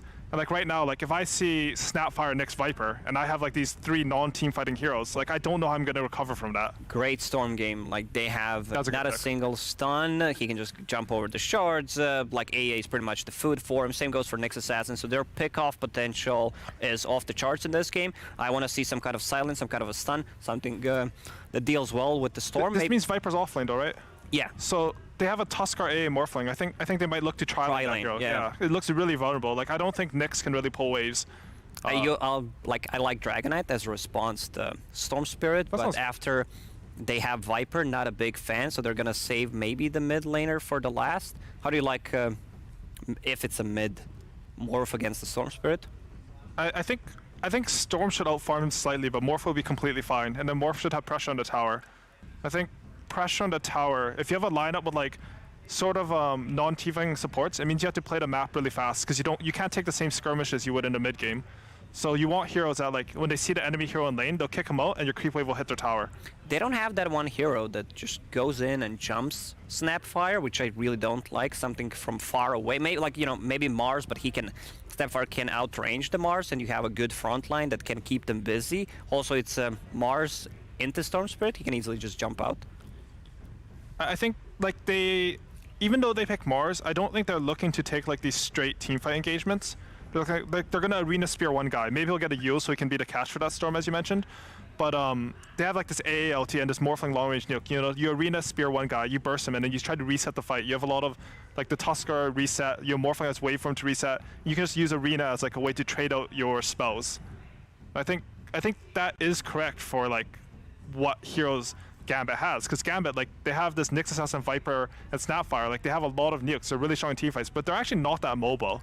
Storm is, but if he's the one you catch, then you can always reset the fight and get another round of spells. Yeah, Viper's pretty sluggish. I want to see what his item build is going to be this time around. Maybe. Yeah, I haven't seen it offlane much. Do they play it a lot in Europe? No, not really. Okay. He's been banned out most of the time in the regions that I've been watching. When there's like Spectre, when there's Bristleback, so Southeast Asia loves Bristle, so was banned out most of the time. That hero's straight first pick in NA for a lot of teams. He's super scary, but they usually play him mid. That's why I'm sort of curious, like, in my head, like, you would pick the carry instead of Storm there, right? So you could like sort of hide where the Viper's going. Like right now, I think it's sort of easy for Nigma to decide how to shut down Viper. Like a PL for Gambit, because they have no real AoE. Morphling does not like to play into mana burn. Supports are just the food for him. They have the 24 pick, right? Yeah. So I think you will. I can see PL working for sure. That sounds pretty good. I think you do want to see that last hero though, especially like for a hero like PL. I was talking to BSJ and he said like PL is like pretty much the last pick or nothing right now. He's like, the hero's not good, but he can still be picked if you have the perfect matchups. Sure, but I think you can get away with that. Doesn't necessarily need to be last pick, at least from what I've seen. What is that ban, Rich? Let's help us out. I do want to say really quickly here, 95%, you can see right now, that guess the winners, that is a Twitch chat vote. 95%. Oh, Twitch chat, they love Nigma. They didn't even wait to see what happened in the draft. Already 95% of them on the side of Nigma. But I will say to everybody in chat, if you've only been paying attention to one of the streams, if you've only been watching Dire, if you've only been watching Radiant, you might have not seen what Gambit Rich, already you got to contribute something to this draft. Like, you need to tell me what hero is banned. I was in the middle of contributing to the draft. I can't see that far away to see the heroes that are drafted. I know what you're trying to do. It's much easier when it's color. It's not black and white. It's just that the picks are easy. It's those how tiny the bands actually are here. I can see that that's a jug at the end here. But what do you want to see to round out the draft, Lacoste? For Nigma?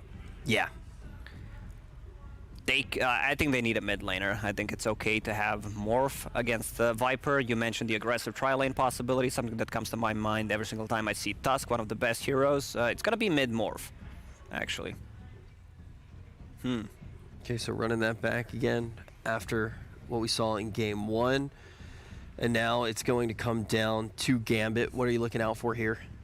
I mean, I think they picked Lifesteal, right? And I've had this matchup in my pubs a few times where like Viper goes against Lifesteal, and that matchup's actually really hard for Lifesteal, but he can remove the poison stacks. And I think Nigma's one of the best team at rotating their 4, like to mid and safe lane. So we will see like an early trialing come in for Naga Siren. It's pretty much the same concept as a PL where you have the Fusel Blade carriers, something that they don't have the answer to. They had the last pick. Not enough wave clear. These heroes don't deal well with the illusions. Lifesteal or Radiance build not a thing anymore. I like this Naga. I really like. They have no wave shove on Radiant at all. Or Yeah, Nigma. like you have AA Tusk, they really struggle. Like Mars can, Lifestealer needs to sit there and actually hit the creeps. It's actually very good versus Mars in lane. Like he has to constantly throw a spear and just split your illusions, and you can win that lane with Naga Siren. I like Gambit's draft. I really like what they got. Okay, so we hear Lacoste right now in favor of Gambit's draft. AUI, how about you? I mean, the one thing that Gambit's lacking is, like, I think it's a bit unclear who goes in first. They have Nyx to sort of frontline for them, so that's good. But I also like Gambit's draft. I think Dream plays a really good Naga Siren, actually. And yeah, I'm curious to see what happens in this game. How do you feel the tide of this game is actually going to play out, though? What are the big moments that you're looking for as we actually do get into the game? I think most of this game's going to be on GH because this game's going to be on how Tusker rotates. Like, if he can make Lifesteal have a really good game, like, he's unkillable this game until Storm Orchid, pretty much. If they can do that and, like, just hold their safe lane control, then, you know, Nigma has a map to play. If that doesn't happen, I think Gambit should be able to, like, control the entire map with Naga and just hold farm them. Gotta agree. I'm pleasantly surprised the way Gambit drafted. They utilized the last pick, and I don't think they have the answer for this Naga Siren. All right, well, I love what you said to start off the panel, just the idea of Gambit right now. Are they rising to the occasion after having an extra pressure thrown onto the players from the players themselves? We're going to find out very quickly here if they're going to be able to grab another upset as we jump into the second best of 2 of the day.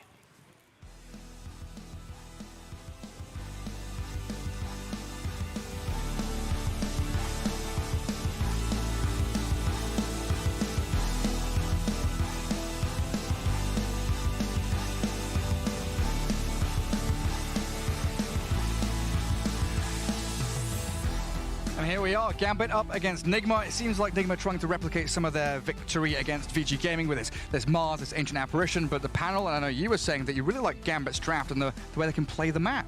Yeah, as long as they don't get smashed early, I think that they have really good ways to just keep the map, like, keep themselves hidden in particular, especially the Naga Siren. I think Dream, when he's playing with this team, he excels when he's actually not being forced to do too much. When I've seen him actually, because I've watched a lot of these Europe and CIS games, when he's actually forced to get involved, he starts making these mistakes because it doesn't feel like he wants to be in these. I think Naga Siren actually fits perfectly the style that he likes to play. So he won't get flustered, he'll just farm and build himself up. And I actually, yeah, I mean, Aoi kind of took it right away from me, but I think it's eyes on GH this game to solidify and secure these lanes, because you look, and it's a Tusk Mars lane if he does want to play around mind control, which is, it's going to be a little bit hard for him to really do much of anything to actually play aggressive. So I want to see him play with the tri-lane and just look at him the rotations. A lot of times the way that GH has been playing, especially with Miracle now playing the mid for them, he rotates mid like 4 minutes. I guarantee you we see a TP. 4 or 5 minutes, GH is going to run mid, he's going to TP mid, he's going to try to make an aggressive play on the mid laner, especially versus a hero like Storm. He could actually catch him off guard early on where he doesn't have that level 6. You can actually look to set up a gank there. So eyes on GH really for this game and seeing if he does early go for tri-lanes and if he does go for like pulling creep waves, because I think that's going to be the style, at least in the bottom lane. For sure going to be a pivotal hero for them. And then kind of a similar thing here for the Nyx Assassin as well, right? He's going to be scouting out any movements that Nigma want to make, because it is a very team fight focused draft around that Mars AA, looking for those early engagements. And we know Immersion, how well he can do behind enemy lines, kind of catching stragglers or smoke ganks there as an early raid from RLTW. Get rid of some of that damage coming through from Afterlife, but they've shoved this wave really hard already under tier 1. Yeah, this is the Afterlife special. He loves playing the Viper. He always does it. I mean, it's pretty much the same thing. He always does Vipers, but this is a very comfortable hero for him, so he forces the wave in, and then they just start messing with the pulls. You see the wards already coming out from both sides, so yeah, they've got it covered, and we're already seeing the pull. GH is starting to pull because he doesn't want to be this double melee versus Naga Siren, so he's going to start switching where the positioning of the lane is. Yeah, start manipulating that creep wave. And then mid lane there, we've got Lorenoff up against Miracle. Storm versus Morphling, which the panel was saying, you know, Storm Spirit can potentially slightly out-farm the Miracle Morph, but then you've got the threat of that damage onto towers and the runes that Miracle can utilize to shove back into the wave. But for the most part, you know, these mid lanes with water runes now very much just farm trade heavy. Yeah, I actually love seeing like the aggressive Storms, and Lorenoff, from what I've seen so far, very aggressive player, so he tends to just always get Electric Vortex level 3. So he's going to be able to try to bring it to the Morphling if he sees an opportunity, just pull him to even make him miss range creeps and stuff like that. It's really high skill kind of matchup that you can take advantage of, so eyes on Lorenoff to bully Miracle a little bit here. Yeah, absolutely. Looking down those side lanes, BZZ. Just trying to track back onto GH, like you were mentioning, just dragging these waves around, making things a little easier for himself. Has Immersion already starting his nonsense, kills off RLTW's Courier with the boots on them. Yeah, you see, Kuro has actually started boots on the AA, something you don't see too often because he just has to run. Yeah, ILTW is forced to actually rage and run away. This is a very tough lane right now for Team Nigma. Yeah, we start to see the CS from the Radiant team getting ahead of their counterparts for the most part. I mean, Naga Siren, maybe consider her to be struggling a little bit, but that's you know, more of an experience-focused hero early days. CS will come naturally as the game progresses into 10, 15 minutes. She'll be given all of that room to farm. So early laning stage, you feel like Naga Siren, not really important for her to have a good time down here, is it? Just dodge any kind of aggression from Nigma. Yeah, they're manipulating creeps so much, right? GH, that's the whole job, is these 4 positions when you're double melee in this matchup, so you're going to miss a couple, because he's going to get the pull behind, he's going to deny like 2-3 extra CS, so that's what Dream is actually missing here. And he's versus Mars. Mars is one of the better actual laning heroes, and boom! Yeah, that Viper Nyx, straight onto RTW, they're tipping him as well. Oh boy. Here we go. Well, they know that if they get ahead in this game, this Lifestealer is going to have like no recovery period at all. He's in a very tough carry matchup versus Naga Siren, and he's versus Viper in the game. Like your whole game is going to be pretty terrible unless you get right on top of him to start off with like an Infest Bomb. Otherwise, you're just Viper Striked. Every single team fight, you're going to be Viper Striked. So. And you got stuck there. Yep. All right, something we didn't get a chance to touch on much, but you know, Lifestealer item build. You know, we've previously seen, you know, the Radiance, the Battle Fury. They're all come and gone. Nowadays, are we expecting this armlet with a Deso? What Halberd? What are we looking for RTW this game? Because he needs tempo, doesn't he? Oh god. I mean, you need to go armlet, 100%. But there is a consideration. You just have to go Maelstrom this game. You're playing versus Naga Siren. You need to be able to match core-to-core matchup at some point in the game, but might not work so well with their draft. So we'll see. I think maybe he ends up becoming more of this like utility Lifestealer kind of in a way for the Morphling to become the super carry. But yeah, already starting to fall pretty decently far behind inside laning start. And GH, he is starting to check, as we said, you know, 4 minutes, bam, there's GH. Has to check the runes, has to help out Miracle a bit there because he's falling behind. So Lorenoff will not get a refill on one of these water runes. Oh, there's lots of tips coming out. Kuro having a bit of a battle with Immersion. Ooh. Bottom lane, though, mind control. He's all right. Mars slips away from the Naga. And that snap fire down bot. Juke the cookie. I think if the cookie actually lands on him, he might die. Yeah, they cookied an illusion, landed right behind him. So he like did the step forward to dodge it. It was a nice play from Mind Control. Well done by him. And GH, I mean, he's not going to accomplish much here. No, he can't. He's just wandering around, and this is what we were saying, you know, during that draft, we love to see this Tusk with the Lashdrack, the DP, the ranged heroes that utilize the tag team. But of course, they wanted this Mind Control Mars to set up team fights in that kind of period where the laning phase breaks down. I'm a bit surprised that he didn't actually try doing, like, in the first pull wave, you hit level 2 on Tusk, and then you TP to the safe lane, and you just get a kill. Because Viper, very immobile hero, but if they start getting an advantage top, they're going to chain the kill. And watch this. And got the AA. Yeah, stuck it there. Immersion gets the stun into the Nether Toxin. And another one comes through for Afterlife. And is that earned charges for the Viper as well already? Yep. I think you have to, honestly, I think you have to bring GH up here, or a +1 in order to try to set up to get ILTW to get a kill onto this slower hero like a Viper. 320 movement speed, if you get 3 heroes hitting him with tag team, he is gonna die, but so far unable to get the foot, get their foot off. And Larnoff, he's going back to base, but he's level 6 already on Storm, so they can't actually set up for him anymore, where we might have seen a rotation if they did it earlier. What do you think the goal is for Storm now at level 6? Is it sort of hide in jungle, play fog and farm, or do you want to see him TP rotate to get kills? I don't think he needs to rotate with the way that the lanes are going, right? I think this is a game where he can play his greed, go for his Orchid, and then he's the counter to the Morphling completely inside of the game. So I think Larnoff can just play the mid lane, clip the farm. If he sees a rotation like being forced, if they're diving too far into the other lane, he'll go for it. Sure, he can TP, but I think he should just play his own game, maximize as much as possible. Yeah, it's definitely. The Ancient Apparition is food for the Storm Spirit, and here's the move that you've been wanting for quite a while. They need this. GH. He's TP top, but Afterlife has already managed to dip away from any aggression Nigma was bringing. And now, Tusk is, TP top there. Mind Control's isolated down bottom. They're going to try to get an aggro play onto him. Huge creep wave going under, too. They're trying to connect, pull it. Oh, they get a bit of it and a catapult as well. They get a little bit. The 2 range creep's going to follow through. Look at the split illusions there done by Dream, too, putting 2 illusions near the wave. Just wondering if he was going to go for the deny. Won't be able to get it. Mind Control. Up to level 5. Not bad for the Mars when he's been kind of left on an island. Yeah. He's getting something there. And Storm Spirit is starting to play the fog, as we've seen from Storms, kind of farming small camp, medium camp, getting himself back into the lane to stop the catapult wave from Morphling from hitting his tower too much. And he's playing it very nice. That's a nice vortex. Oh, he missed. Hey! He misclicked. Oh, miracle! Oh. He was trying to shift down stick and shift back up, but did not do the math. Well, you said the aggression from Larnoff, right? That vortex play back under that tower onto a miracle. Beautifully done by the Storm. Oh boy, that's a big slip up. They can't have these mistakes this game. Well, he's top CS. He gets a kill on his counterpart, a solo kill. He's got a ton of gold, like rushing towards that Orchid. He's going to have it real fast. And now he's able to cut wave mid, farm up a camp, and accelerate even faster. This is problems for sure for Nigma. Falling behind with this type of lineup is going to be very tough for them to recovering as they're countered in most of the actual matchups. It's going to be very reliant on Mind Control getting some Dream combos. So at least he's having a decent start. Net worth not so much, but his levels, right? Almost level 7 on the Mars, so he's going to be the big one to now bring them out of this very rough start for them. Yeah, get them out of the rut. GH. He's also potentially got some vision here. Larnoff, he's stick charges. He's going to be able to zip past it. Yeah, he's fine. But yeah, you're right. I mean, in the second game up against Vici, it was very much down to Mind Control with those big arenas, setting up the Ice Blast, the combos they've got. GH, he's in the wrong neck of the woods. Radiant Triangle. He's scouted an Ancient camp, but he's going to get caught up by Immersion and Afterlife here. And he's tried to deny himself to the Ancients. Not successful, though. Nyx Assassin will take him out. And Nyx is usually a hero that takes some time. Right? Like your first year laning start isn't really the most amazing, but as the levels get online, this hero becomes one of the strongest supports in the game, and he's already having a great time. He's level 3, he's got Tranquil's Raindrop Windlace, he's going to be super active around the map. See? And Mind Control. Yeah, he's okay. Well, I don't know. He's alive. I don't know if he's okay. He's having some struggles now. They've already got Medallion on the Snapfire. Oh, plus the minus armor from Riptide. This is a very tough lane for the Mars now at this point. Even if though he has this chainmail, the minus armor is very effective as they will get the catch. Yeah, they will find that Snapfire. Pretty tanky hero, but still going to get blown through. Mind Control and GH also take down the courier with a Blade of Alacrity on it. So Dream losing out a bit of his tempo.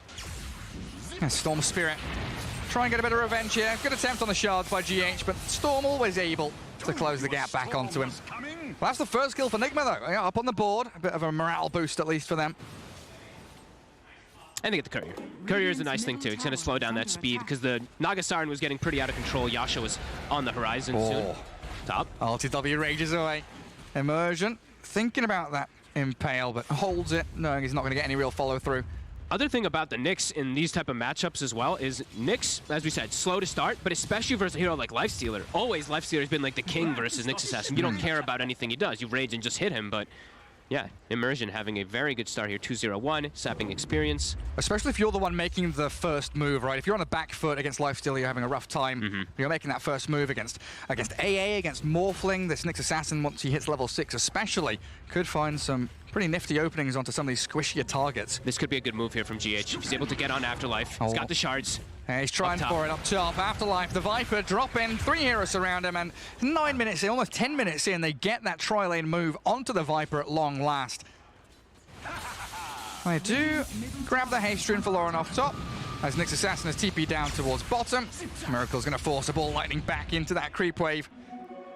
Not really a bother there for the Storm, though, as it looks like they want to set up for mind control. Look at how fast that was. Immediately hides himself off of the mid lane and instantly ports bottom for a kill. No Straight down there. And they got the chain stuns onto him, and he's spent his arena. Mind control still going to spear up the Storm Spirit. Any backup? Nigma, where's my team? Mind control's left down here against 4 heroes. Didn't stand a chance. I knew Lornoff was aggressive, but my god, instantly makes the rotation with the haste rune. Miracle is capitalizing off of it, though, hitting mid tower. GH also playing in the area in case anybody comes up. So Afterlife, he actually has to just let this one drop. So, you know, the move is good to at least punish mind control, but at the same time, they lose an early mid tower versus a Morphling. Yeah, 10 minutes in that catapult wave. And they did swing 3 heroes back towards mid, thinking about trying to start a fight, but that leaves Immersion down on the low ground against the Morphling Tusk. Cookie to disengage. Waveform forward though, Miracle, he's hunting for a little bit more. They know Lornoff's low, the snowball towards the Snapfire will drag Miracle in towards that target instead. So they give up on the Nyx, get the snap.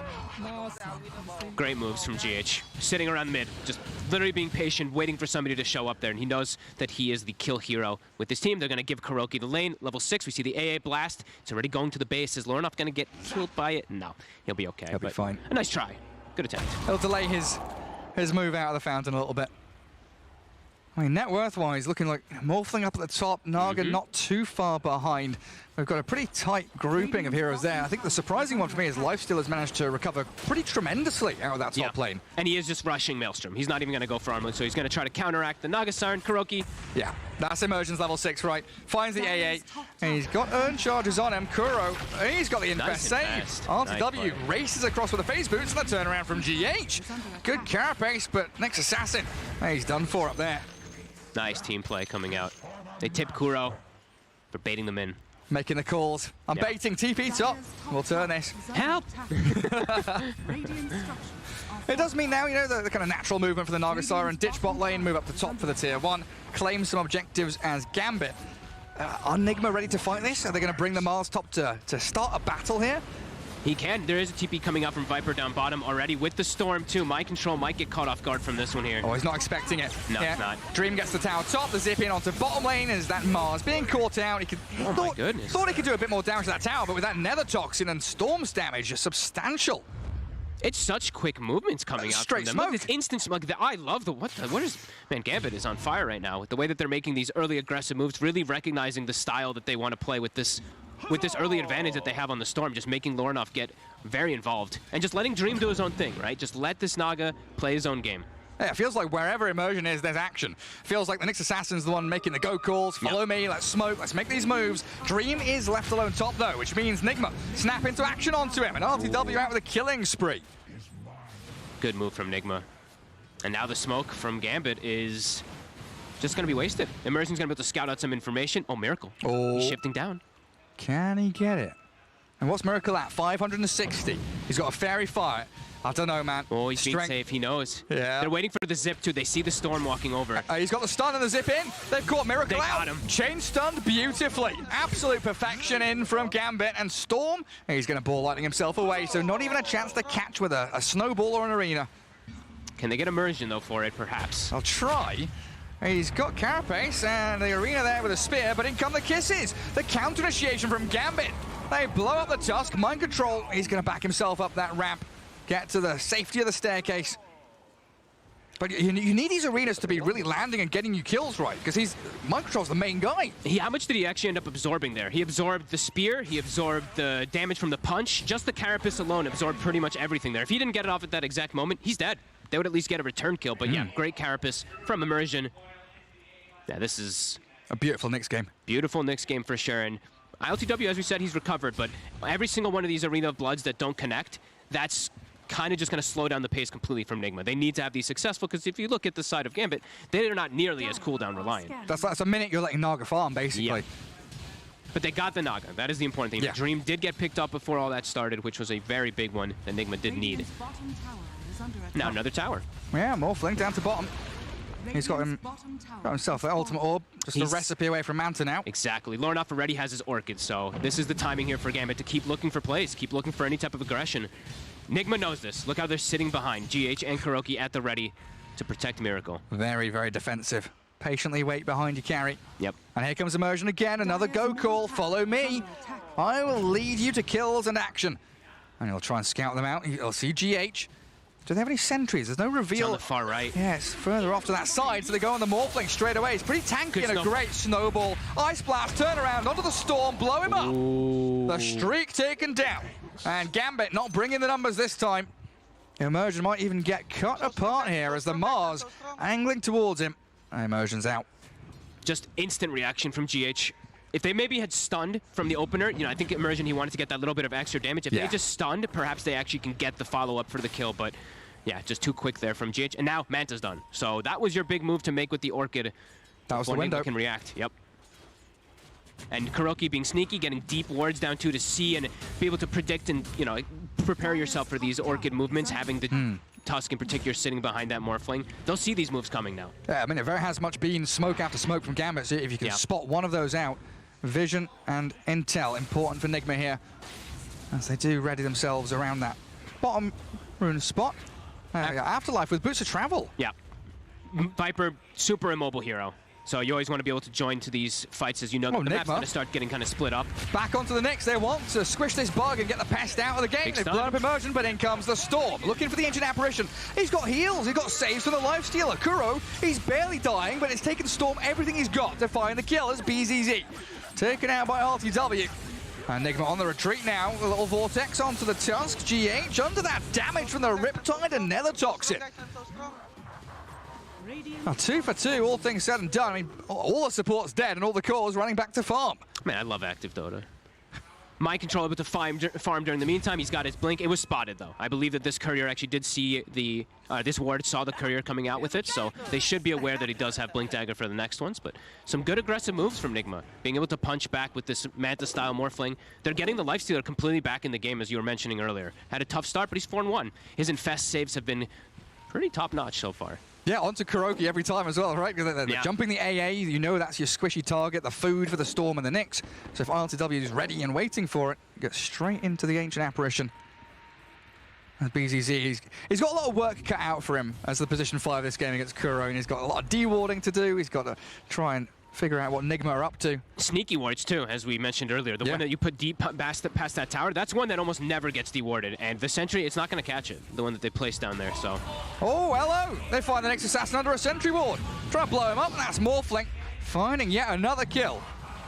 Kuro during the DPC, I think one of the things that we did critique a lot of the times was the vision. They'd be actually quite lackluster on vision. This game so far that I've seen, he's been really top-notch with them. Sneaky wards, sneaky sentries too, being placed down to be able to watch these Nyx's movements. And it's all in the, like you say, the places that they need to be moving towards, or where they know that Gambit are going to be coming from. I mean, what's the next goal really here for Nigma? You know, we're thinking about Roshan, or is it going to be aiming towards that Radiant Triangle area? Naga Siren, you're hunting for her? I think you can still just hunt whoever you see on the map if they're not playing that force game where we were talking about with like what the panel was saying too, where you shouldn't really see heroes on the map so much from Gambit if that's the style that they want to go for. So if Nigma sees anybody, I think they can just go for it. If they have the lanes in a good position, they can look for any type of fights with this big Mars AA combo. And that vision that they still have, they know exactly where all of Gambit is right now. They know that there's 3 or 4 heroes positioned around here. Immersion, he's going to sneak through Vendetta. Any reveal? Maybe this can get something done. And sees GH. Immersion. And we're going to start on Mind Control here. He's thinking about it. Animation cancelling the stun. He's so scared. Miracle under a sentry ward as well. Invis Morphling. In comes the arena. Mind Control started off onto BZZ and they just blow up the Snapfire. Grandma's gone. Miracle just walks straight back out. Nigma. The speed at which they jump in, find that pick. But the question is going to be, next objective. What do they get from it? Is that another camping. kill? They're just camping. They right want to get outside another here. kill from Look it. At this. Yeah, they're going to get some chain kills going. Snowball save beautifully done by the Tusk yet again to get mind control away from the Viper. Infest is going to allow him to stick around in bottom lane for the tier 2. I mean, Dream did get a tower mid and he's pushing out multiple waves, but Nigma, that tight 5-man unit, looking really strong. 11-11. They've completely evened it out, and Gambit not really knowing how to slow it down at all. They're going for the Kaya here onto the Storm Spirit next, but very squishy, very vulnerable now on all 3 cores. They can't actually show their face versus anything of Nigma unless they get the initiation cleanly from this Nyx Assassin, who's just, it's not happening. Let's stay in bottom. Dream, he's songing. Ooh, let's see if he can catch him. He's setting up for it. 2 heroes caught up in it. Now, what's the follow-through going to be? The cookie, the stun, the Nyx Assassin gets speared back, but he still catches out mind control. There's that Ice Blast, clips on the Dream, but Ancient Apparition blown up. Nicely done from Dream. That's a statement of intent by Gambit, right? 5 heroes, song sets up. We're coming to clear you out of our jungle. They got the D ward as well, too, which was important. That one ward was being pretty frustrating for them, and they're going to be able to claim their outpost back, which very important at this point in the game. So early that they would have lost it. Lornov definitely needs a BKB next item. I think this is going to be most appropriate. And I'm actually thinking maybe for Afterlife he might have wanted one too, but he's actually committed Atos. So he was going for the pipe build after bots, but going for Atos makes sense. You know, your versus like this Morph and Tusk, and even versus Mars can be pretty effective. Keep them in that Nether Toxin. Yep. Maybe a nice little setup for the next stun. I think that's the other thing, too. They are lacking a little bit of catch in some situations where it can't just be immersion, because they'll walk in under a sentry and just die, and then they're missing a hero. So I do like that they at least have a secondary form, but definitely needs a BKB soon to be able to counteract versus the big Mars ult. Oh, Miracle is Naga Siren now. Yep, and they have a DD. Oh, do they? They do. Into the Roche pit we go. Wondering what that next objective would be for Nigma. 21 minutes in, it's the big man. So fast with the tag team with the Riptide too. It's gone. It's dead. They can't do anything about it. Not a chance. Radiant scanned, but missed out on the Roche pit, I think, there. We saw the big green circle. So, yeah, he just grabbed up by Miracle, and they're jumping into high ground towards the triangle. There's the punch from GH. Kiss is going to land in onto MC, but RTW has the Rage. Gets straight through the lava. Clears through the Nyx. And Miracle can just stand his ground and battle the illusions. And he's about to have E-Blade. So now your supports, who have been already proving to be pretty squishy, even more so versus this. And it's going to be tough for you to actually target and burst anybody, because that's not really what their draft does anymore. The Kisses, since it's a 5-position snap, it's only level 1. Their burst damage is quite lackluster now on the side of Gambit. Nigma, they'll kill anybody they go on every single time with this AA, with this combo. So do you reckon the Naga Sirens, the insurance plan, is it going to come to fruition here? Do they have enough time? It's definitely looking a bit scary. The Morphling now being able to always turn into her as well, too, is problematic. Oh, Lornoff reckons he's so strong. We'll see what he gets up to. Storm Spirit is back in Fountain. Going to have to try and regroup there with the Snap and the Nyx Assassin, probably wanting to smoke across the map. He's going to need a pretty explosive BKB timing. Like, once he gets BKB, he needs to get like 2 to 3 kills plus, and they need to get some massive map advantage, because they're really starting to fall behind right now. Dream getting away from the spear. Arena from mind control, holding Naga inside. The Ice Blast, it comes through and clips the Naga, but in comes Nyx Assassin. Lifestealer there, munching away at her, and Dream's gone. Nigma holding onto their own triangle, while the rest of Gambit nowhere to be seen. Dream's only died twice this game, but both deaths are so impactful. The positions that he's gotten caught off in from Nigma, he's nowhere near his team. They can't help him at all. So he's just dead to these type of aggressive plays, and it's a lot of time off the map for this Naga. And GH just keeps on chasing Immersion here. Already spent the carapace, so that means Miracle is opened up for an adaptive strike. Immersion, he's popped his wand, trying to get into the fog and run away. GH gonna think twice about going any deeper. I'm so strong, guys. I'm so strong. Does have that blink dagger though.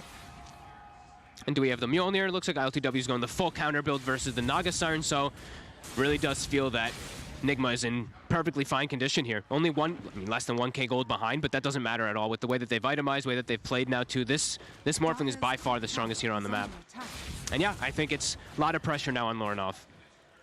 Yeah, what, 3 minutes? Over 3 minutes remaining on the Aegis of Morphling. That's going to be tier 2 mid, maybe even the entirety of the top lane. And this smoke, if they get a couple of kills, the net really closes in around Gambit and shuts them out of the map, because they've been playing wide open map, and now it's going to get real tight here as GH will start the jump onto Viper with the spear. The Viper didn't stand a chance in his own high ground triangle as Immersion trapped in the shards. And they've got the dust, the reveal comes, and even an arena to secure the Nyx Assassin. Miracle, like you said, in that Naga form with these illusions, shredding through people so quickly. Oh boy. They are unable to really make any type of initiating moves themselves at all now. Nigma having the double blink daggers, as we saw GH picking it up quite some moments ago when they catch the Naga down bottom. Now they can just start running over. Now they'll get perhaps mind control at least. Okay. Do get the Mars, but leaves Lorinov needing to use the BKB defensively, and he's spent all his mana, so I can't even TP. It's on cooldown. BZZ is going to be the target now. They go towards LTW, Kuroki. That doesn't have any stuns. He's still getting chased. The Storm. The Storm. Oh, you're right. GH has got a punch. Oh, boy. Miracle finishes him off, and Storm's first BKB seemed worthless. Dead for a minute now as well, and he's still got his Aegis for 2 minutes on Miracle. So what's that? Tier 2 mid? Control triangle. Think about the rest of the map for yourself. Definitely control the triangle. Just sit on this high ground here. As now there's, man, it really just feels like there's nothing that poor Gambit can do anymore. They got these good timings early, but then nothing started to happen. Nigma just catching a couple kills off guard. Catching the Naga Siren once or twice has been pretty massive for them, and it's just easier for them to initiate. Yeah. Immersion, how many times now have we seen him just like vendetta running around? He can't actually go on anybody. He gets dusted, sentry, and he dies. Right, so, something the panel's brought up a couple of times is that ease of execution. Nigma, like we said, game 2 against Vici Gaming, pretty similar draft they had there, so they've already warmed up and practiced with this kind of lineup team fighting. Whereas Gambit, it's much more nuanced how they want to. You're explaining the kind of wave pushing and splitting out the map. It hasn't been able to happen. You know, Nigma's just grouping up, always expecting the movements first, so they're catching these heroes when they're trying to do that sneaky wave clear, as Dream's Courier also gets taken out here. Nothing on it, fortunately. Yeah. They actually do have the song here to try to catch. Any vision? He can't see anyone until he walks straight in on top of the AA morph. They'll try and jump the Kuro AA, but the snowball save buys time as ILTW gets back onto Dream. Another strike onto the lifestealer, but he's going to infest back into the Morphling. Aegis still in hand for about 45 seconds, so Morph wouldn't mind dying here, honestly. And that's it.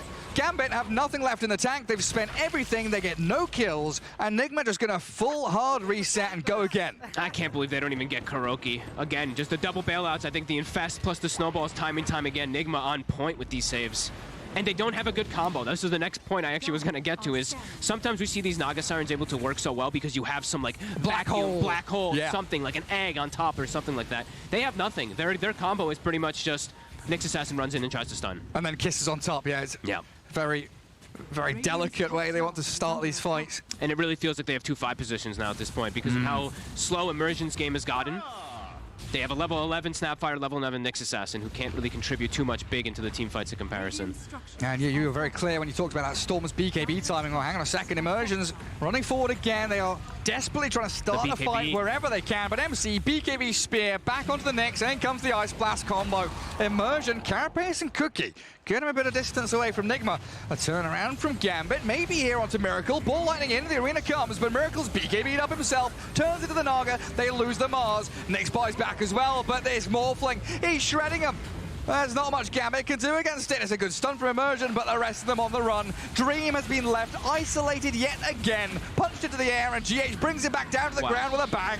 That is actually so crazy. So he's doing he turns into the illusions and then shifts into morph form so that they're ranged illusions. So he has these ranged morphlings. He has 4 morphlings in the fights. Well, let's snowball back onto the snap as well. Oh, BZZ's gone. 3 heroes dead without buyback, and Nigma have taken an absolute stranglehold on this game now.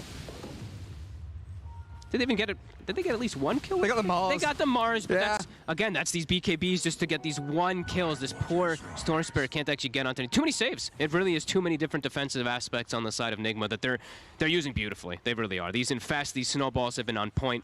And now it's like you go for this aggressive move with the Nyx, and you're like, oh my god, wait, they both have BKB. The Morphling and the Mars have BKB, and there's a built-in rage on Lifestealer, so you can't do much of anything. So we have to do something. We have to do something, but what can we do? Running limited on options right now. I mean, Morphling versus Naga Siren, now it's just looking very Morph favored. If I ever see this matchup again, I'm probably just going to immediately side with the Morph too. You just turn into the Naga Siren and you have 4 Morphlings, and then you Manta, and then you have like 7 Morphlings. So many Morphlings. Well, 6, whatever, but still, it's a lot of Morphlings. That's a hell of a lot. Yeah, and now they've just continued to control this triangle during all this time too. And I like what Mind Control is doing, right? Pushing out bot lane, making sure that Dream doesn't have easy access to like tier 2 mid or bottom lane, no way to get out and cut the waves. Gambit's not being allowed to play the draft the way they want to at all anymore. Now the map is completely closed on them, where they want to be the ones actually in this position where they're the ones forcing the waves out without showing anything. It's actually just Nigma doing that themselves now. It's like the worst place for Naga to be is in her own base. pushing out waves with illusions. Look at these Morphling illusions. Look at them go. Top wave. All right, 3 Morphlings. Going to clear that one out in no time. They're nutty. Look at the damage they do. Yeah, it's actually pretty insane. Is that like, I don't know, I'm thinking, like, is it worth buying Diffusal Blade on Morphling when you're up against the Naga Siren like this? Get even more damage out. He doesn't need it. No point in deviating from what works. Yeah. Dream is getting out to the other side of the map, getting close to getting another item perhaps eventually, but it really feels like this, like the Viper in particular, Afterlife. His game has been just he's been where he's been, right? Like, where's the Viper been? I don't know. After laning phase, he had this excellent game, but he's just a bots. He's a pipe, he's an Athos, but he's 3-2-3. He's part of 6 out of the 15 kills in the map. Yeah, it feels like it comes back to that kind of 13 to 16, 17-minute window where you know, the Nyx and the Storm are grouping up as a pair, and everyone else, again, you're playing wide open map, giving themselves up as targets for Nigma. Maybe if they'd gone as 4 or tried to group up a little bit more and left just the Naga alone, they could have got a bit more out of the map as Dream.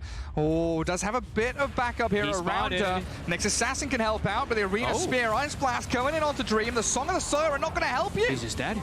Dead to Miracle with a double kill on the Morphling. GH, as we said, one to watch this game. 19 of their kills are because of him so far. Yeah, he is 19 out of 23 kills.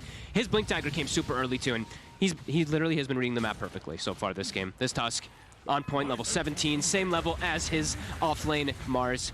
Yeah, he's all over the place in a good way. Yeah. Everywhere. Up in the faces of Gambit, and again, we make this move as Nigma, right? Straight down the mid lane, look for the tier 3. And Miracle, he's got illusions, he's got mantas. Once the Naga comes up, he's gonna have more illusions. This game has gotten to the impossible realms now. Oh, jeez. Yeah, tier 3 barracks, they just cease to exist. Disappearing under that structural damage from Nigma, up towards the top tier 3 as well. And Gambit, well, they need to pull something out of the hat here. Something drastic has to happen to stop the onslaught, stop the bleeding. Kisses will delay this inevitable Rax push to kill the illusions. You're right, Fogged. They got him. They got the illusions, but the Rax... Oh, it actually survives. 80 HP, okay. That feels bad. Kisses to kill some illusions. And Roshan's alive, so it's kind of perfect timing for Nigma here. And, I mean, is this a move that Gambit want to make towards... Can they make it fast enough? I mean, they're just going to have to try. Roshan's already dead. Oh, no. They're moving across. There's dire GH is already in position. Yeah, you're right. He's going to get straight on top of them. Dodges the rod of Athos too, and in comes Mind Control with the Arena Rebuke. Spear trying to aim onto the Viper. GH is silenced and netted though, so the Tusk will fall. But Age is already gathered up by Miracle, and a Song used defensively here, while Rage and BKB straight towards the Naga Siren. Force out the Manta, any kind of illusions to play around with. But Dream's going to get chased down here. E-Blade, Spear misses, gets off a nice cookie as well. BZZ buys the space. As Dream, he does escape, but the cost is dear. And Kuroki's found BZZ. He's trying to drag, he's trying to get to the wave. He wants to kill before they can actually push. Get that wave. Oh, he cookies backwards. Oh, he's gonna get a kill. Trying to kill on Kuro. Scout Blast, no. Saved by the spear, and in comes the cavalry from Nigma. He tried. It was a good effort. Good idea, good plan. Not working out for him though. Again, every time it's just they're getting jumped on. GH does eventually die this time, but he did his job. He gave all the information for his team to get the perfect jumps onto the heroes, and now into the base to finish off that Rax. That was 80 HP. Now there's an AC as well on ILTW, and of course we didn't mention because it's been getting kind of quick, but he gets one of the better items versus Naga too. Cloak of Flames on Lifestealer, so that's great. They can just end this game. They're unlikely though. They're on tier 4s, yeah. There's a glyph out from Gambit. Try and get the Snapfire alive, and she'll have kisses when she respawns. It's just a struggle to see what exactly Gambit can do to start a fight, extend a fight to the point at which they can get more than just one kill. Because Nigma have so much... I mean, they're just ending it.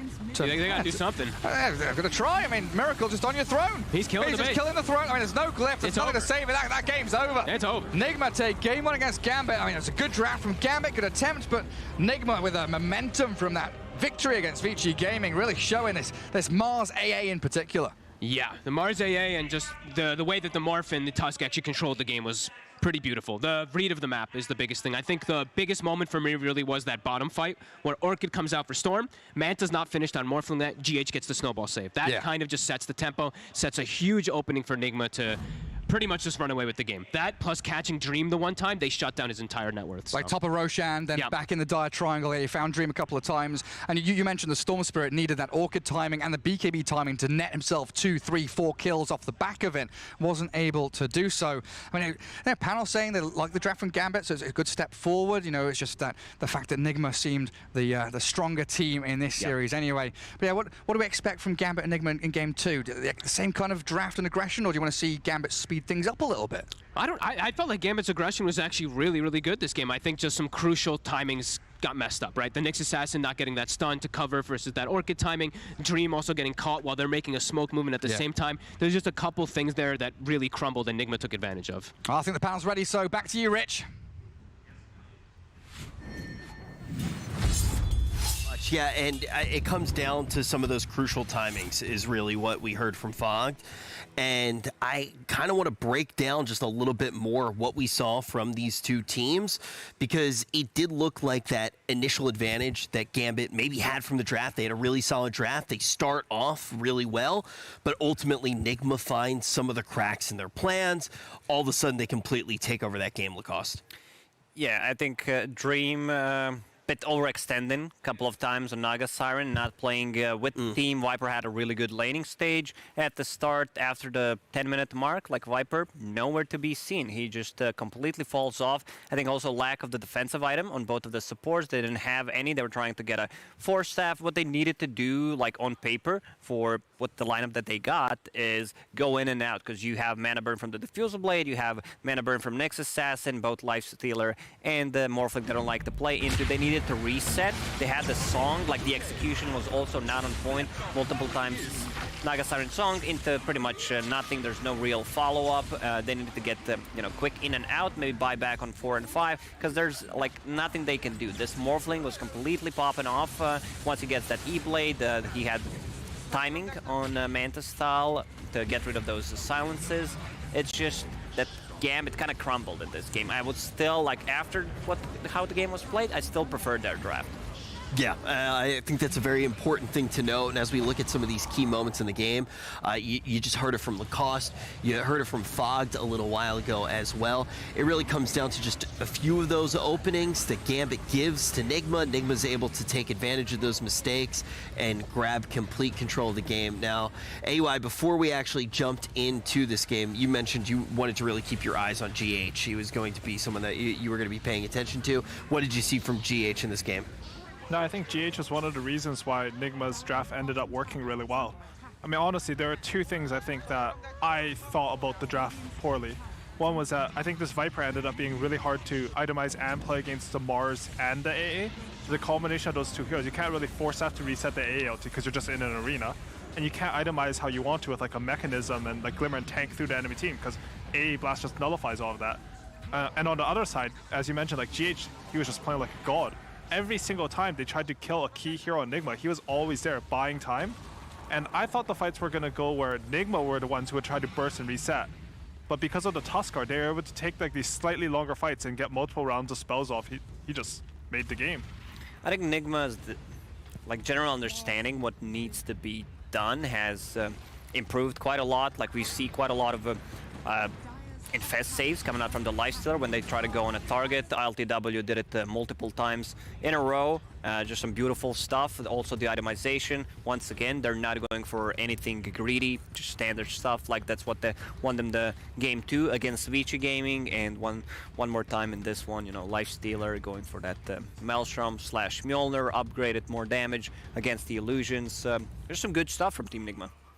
Yeah, and also a lot of momentum now that they're going to be starting to grab here, especially if they manage to grab the next game. If you're just tuning in right now, do want you to keep in mind it's going to be all best of 2s here for this wild card. Only 2 of the teams going to make it out. Nigma's starting off with one of the harder matchups that they were going to have a little bit earlier today for the first series of the day against Vici. They managed to take the second game in that series, and now they managed to take the first here against Gambit. But Gambit already, I think, overperforming a little bit for what most people expected to see from them. Still not looking bad in this one either. It definitely wasn't free for Nigma.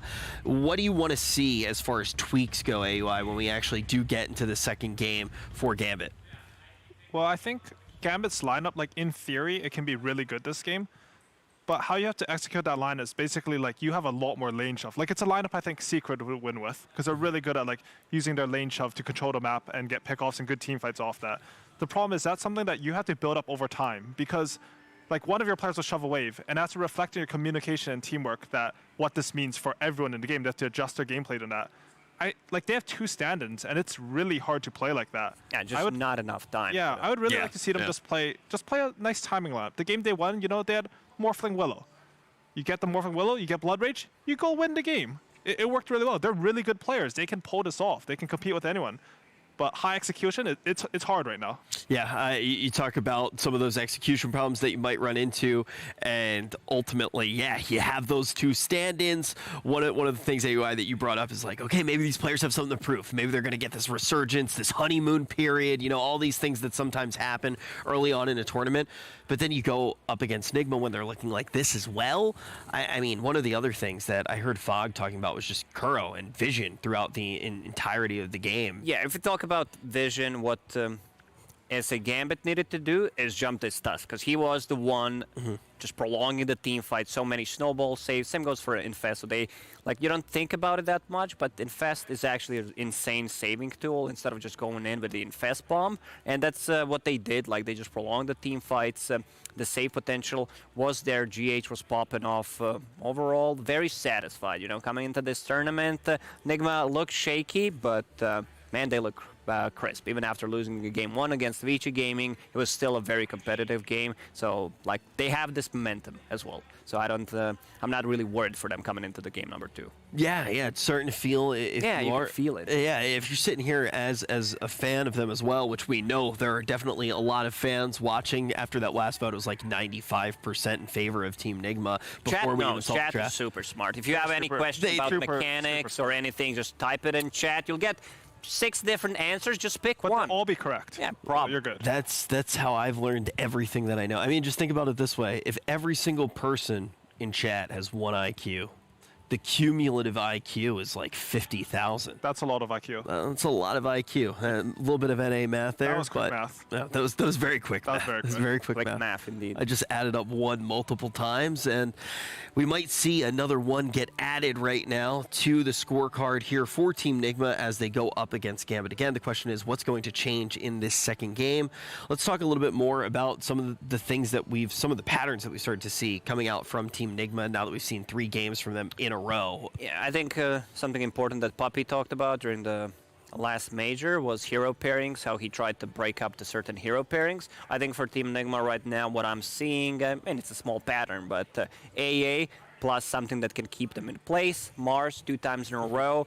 Maybe you need to ban out one of these 2. Just try to split them up. Yeah, just try to target the pairing instead of going that. It definitely. You don't necessarily need to ban both of these heroes. It's just split them. Easy math. You know, you ban one of these 2, 50% of the strat down the drain. Quick math. Yeah. Really solid numbers there. Really solid numbers. I agree, though. I think that AA is a problem. I think how Nigma plays, like, the reason why Gambit couldn't split up the map and try to make their plays is because they were just so quick on killing them. Anytime they saw something, like AA and Tusker were there, and they just blew up a hero. You brought that up the second you saw the AA as well. Yeah, that was scary. Yeah. He ruins all my games in pubs, so... Yeah. That was like one of the first things I think you actually said when we started the draft off, just like the AA is really going to change the entire course of this draft. So maybe that's something we will see as we get into the second game. Maybe the AA is going to get a little bit of attention. Also, though, Nyx was something that we talked about a little bit. Maybe not the best Nyx performance. Late couple of times in the team fights. Overall, pretty much the same thinking as you go for AA, where, like, carry players, they don't like to play against mana burn, against invis heroes, something that can stun you off. So pretty much a similar concept for both of these heroes, and you might need to get rid of one of those. What was banned out in the first game? Was it IO? IO for sure versus Nigma. I think every team always first bans that for them. I'm not sure on the other one. I will mention, though, for the Nyx, like, I thought he was looking like pretty decent in the early game, right? He did. And then GH he ruined his life. And then he put the fear into him. Like, he couldn't go for the nail extra plays. Because, like, I think there's like a 5-minute time span where GH just outplayed him twice, and then he ran in sentry and died. And now he's like all scared to make. He's like, he's in my head right now. What do I do? I can't land an Impale. Like, there's 2 heroes here, Impale right in the middle. Yeah, it gets into your head. 3 times. It's also, it is important to really remember the entire course of that game, too, because, like you said, Gambit, they look great in the draft. You even look awesome when we sat down on the panel. You're like, still like this draft, even after the game. I like the execution that was the missing. Execution. They needed to be, like, quick in and out, get 1 pick off, and then reset, go in again. And they had the heroes to do so. Like, you have pretty much the 2 best of pick-off heroes in the game. You have Nyx Assassin, you have Storm Spirit. Pretty easy to set things up. Yeah, but it was like a very clinical execution as well on the side of Team Nigma. You talk about getting inside of the opponent's head as well. When we enter that second game, now it's even scarier for Gambit. What are they going to be able to do? I think, it's a term that a lot of the analysts like to say time and time again, but I feel like we're in a situation here where they're going to be looking for just ease of execution in their draft. Yeah, and ease of execution usually means like strong lanes into strong team fight. Because if you get these 2 things going, like, honestly, usually your draft plays yourself. Like, Nigma's lineup, they do have, like, okay lanes last game, and they have, like, a Mars, which makes them look like they have team fight. But the reason why they're able to execute is, like, how fast their supports and coordinate with their cores to move around the map. Like, that's actually not that easy execution. I think they're just really good at playing that style. For sure. And we will be seeing pretty soon here this second game and try to figure out who is going to be able to pull ahead. This is a lot of momentum. It is, but I want to talk about something important, the style, Rich. You're as a fashion icon. What do you think? Sandals and the socks, how do you feel about it? It's like, if I go to a club, will they let me in? If I go to a fine restaurant, will they let me in? You know what? If it's not my restaurant. A lot of people are going to get really angry in chat about this, but it's the age of the Crocs again. Crocs with socks. Back. Crocs with socks. Crocs with socks. Crocs with socks. That is the pinnacle of fashion right now for the summer. I am the proud owner of like 7 pairs of Crocs. 7 pairs. Yeah. What about swimming Crocs? Is that a thing? Swimming Crocs? Yeah, something like that you wear on a beach. Like if you don't like algae. Why would you go to the beach now? There's a section on Twitch you can just go to. You don't have to go all the way to the beach. Sure. There's a digital beach now. So you don't have to wear Crocs. You're too smart for me. You don't have to wear Crocs or anything. Yeah, trust me. I've been doing my research. I've been gone for a year. I've had a lot of time. Not for Dota, but for some other stuff. For everything. Yeah. How long are your days, Rich? Like 30, 36 hours? For me? Yeah. Yeah, around 32 hours. NA math, but around 32 hours. Yeah, it was actually the hardest thing about coming back to hosting that I completely forgot about is working with us. You, yeah, in particular, yeah, just you. No, jet lag. I'm just not used to it. I used to just never get jet lag. Knew what to do. I was sleeping like 14 hours a day when I got here. Just could not regulate my sleep at all, and I just forgot about that difficulty. And I wonder if for a lot of the players they feel that as well, because they came here early. For me personally, it takes like around and they had stuff 6-7 to do. days. But if you're not used to it, it gets you. Like I you forget. Yeah, I forgot completely. I woke up. Apparently, I went to sleep. I sent our talent manager like some angry frogs on WhatsApp by accident. Like I was like sleepwalking or something. Angry frogs. No, I literally sent our manager like 4 angry Pepe emotes. It was crazy. I don't remember doing it. But nothing will ever beat the Slacks mistake. Do you remember that? Oh yeah, I remember. The I love you message that he sent to our talent manager instead of his wife. Yeah, we were half asleep, long day, and accidentally he meant to send the text message to his wife, and accidentally sent it to our talent manager, and he's just like, "I love you." What did she say? She was like, she was kind of confused. She was kind of confused, but she was like, "Thank you, thank you. I'm glad I'm doing everything that But yeah, I feel like the jet lag was just something I completely forgot. And I didn't respect it. I just didn't come in with the respect that the jet lag needed. I was like, oh yeah, I'm going to do whatever the heck I want. I was watching Black Clover, chilling, falling asleep every 10 minutes, would wake up, be like, oh, I'm going to watch another episode. Fell into the cycle, and I wonder if any of the players are in the same place. The weird thing is, though, too, that you have to keep in mind, we started off right now, we have the wild card. So a lot of the teams, 2 days of crazy amount of games. Then we go into groups, but you got some of the teams like Alliance, for example. They don't play for another week. They could be walking around in their Crocs right now, doing whatever the heck they want. But I do wonder if that was something that some of the teams had to get readjusted to. It's like back to the old days. it's much harder for teams than you, Rich, because you can sleep 14 hours, watch some TV That's shows. the thing. They actually have movies. something They to have, do. You They know, have there's a something to lot do. at stake here for them. For you, you know, just another tournament. Yeah, I mean. Also, like I think I figured you out. Like you love fail. You love being on camera, first of all, right? Me? Camera loves you. No way. No, but you're retired after Omega League. You just wanted a free cake. That was why I did it? Yeah. You caught me. You caught me. That cake was good. It was Luigi cake, Luigi right? cake? Yeah, Luigi cake. Well, let's see who's going to get the cake here at game number 2.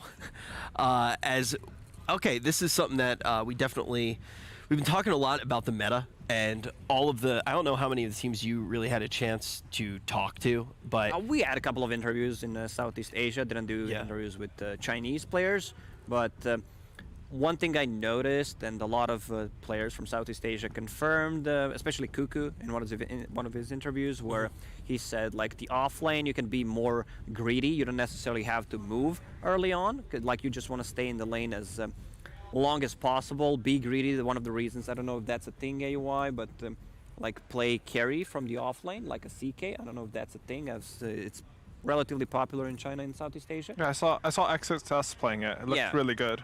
But I don't know if it's a thing. Looked decent. I think I kind of like it because CK doesn't lose too many matchups, especially against the melee heroes. And there's some really good hero pairings. I like the one with the Dark Willow, like Bramble Maze, and then Reality Rift once again into the Bramble. That is again. nice. I think teams have gotten really good at like identifying what the heroes are good at and like pairing them to something to make up for the weaknesses, right? Like you have CK, maybe you have, as you said, like the Dark Willow, give up a bit more team fight because CK's not really offering that from the offlane. Oh, AA again. But Gambit stole it. Smart people. That's one way to try to break up that duo, right? I think it is. It is BZZ's most played hero. I think he likes that one. Or 6-3. Pagna. BZZ, Pagna, definitely. That's why they brought him here. Maybe they're like, Pagna, no one's picking that hero. That hero is relatively strong, so let's bring in BZZ. He has this beautiful golden set, and he's the master of the hero. Maybe that's the reason. I do want to ask you before I forget as well. You know how Kyle always like picks a catchphrase and he kind of sticks to it throughout like the entirety of the tournament? whole. He creates his own meta. Yeah. He's just like, you know, a great analyst once said, and he just quotes himself. He already has a catchphrase. He's been saying, "Control the armor, control the game." What do you think of his? That's an old one. It is, but it's his catchphrase again. I mean, how do you feel about it? Do you think that? Do you high of expectations for him? So I'm like, whatever. Do you think that he's right? Do you think it's time to bring that one back? Do you feel like in this current meta, it is control the armor, control the game? This meta? No. No.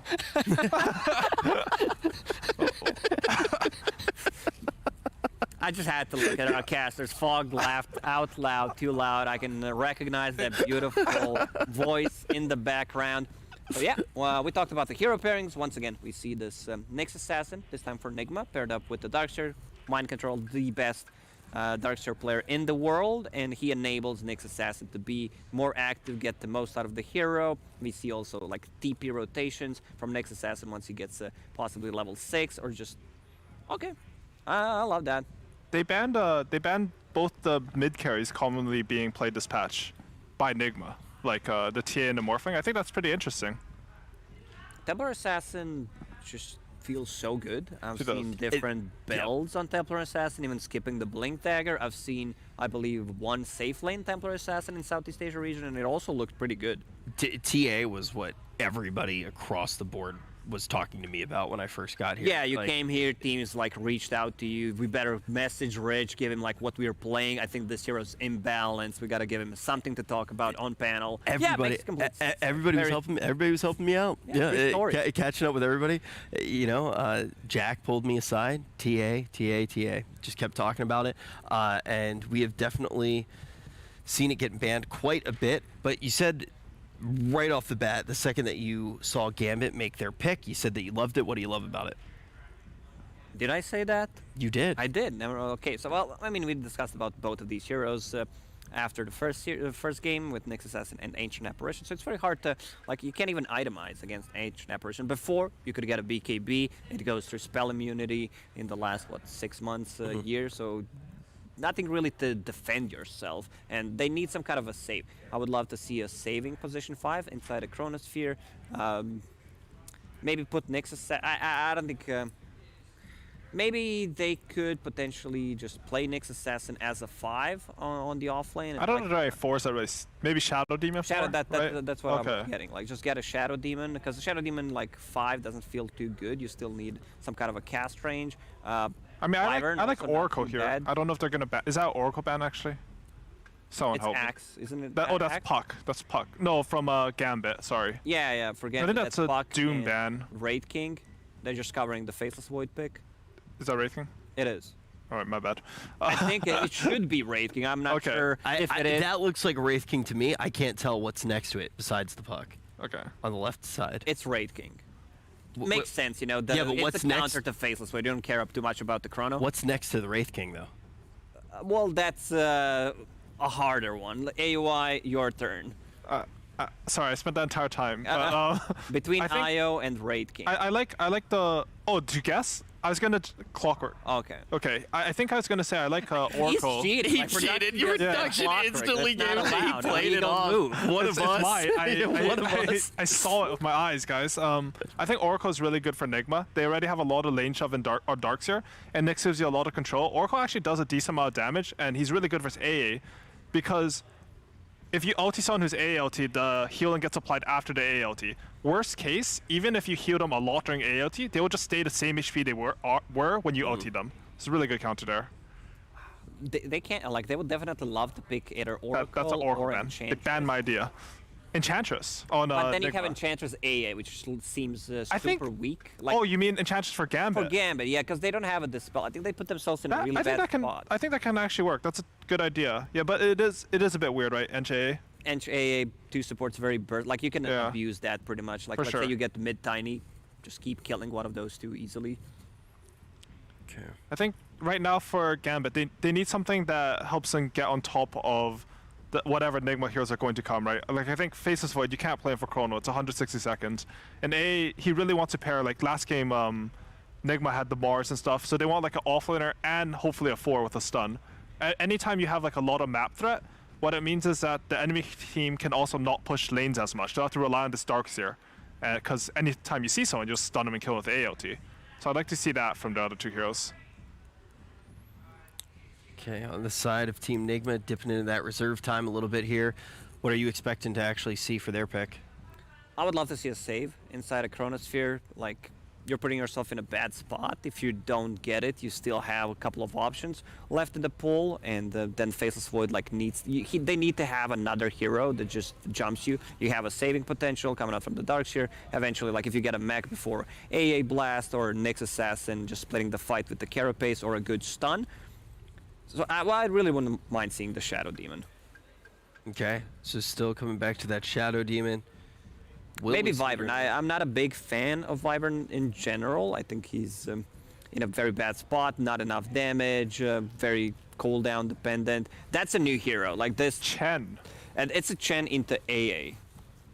When I played a lot of Chen, I actually didn't mind AA too much. I mean, like, it does have some really bad parts, obviously. But I think AA is generally weak against the summon heroes, right? Like, traditionally it's been like the sneaky summons, like Lycan, Nature's Prophet, Enchantress, Chen. Even though you counter the healing, Chen also counters like a lot of what AA wants to do. The other thing is like Chen has so much sustain that anytime you're pushing a tower, like the hero that you want to burst down with AA will always be at full HP. And the AALT is not that fast, so you'll mech him before the AALT hits. Nigma's having too much fun. I can see a couple of laughs. Like, what are they gonna do? We just pick Chen. They don't know how to counter it. This hero has not been played in a year. I think this hero only got picked like 4 times in all the DPCs, and it went 2-2. Like, it wasn't too bad, but it was on like the bottom 7 heroes in terms of how. What do you even build on the hero these days? Lock at mech, I assume, but like there's an AA, so I don't know if you want to do that. If it's against AA, I think you still go lock at mech. But what stars you're gonna get? Just Pipe against AA and Ancient Apparition? They have no damage if they decide actually to get these for items. sure on Darkseer. I don't know whether it's before Pipe or not. Like some Mana Boot, Soul Ring, and you either get eggs or Pipe, and then the other one.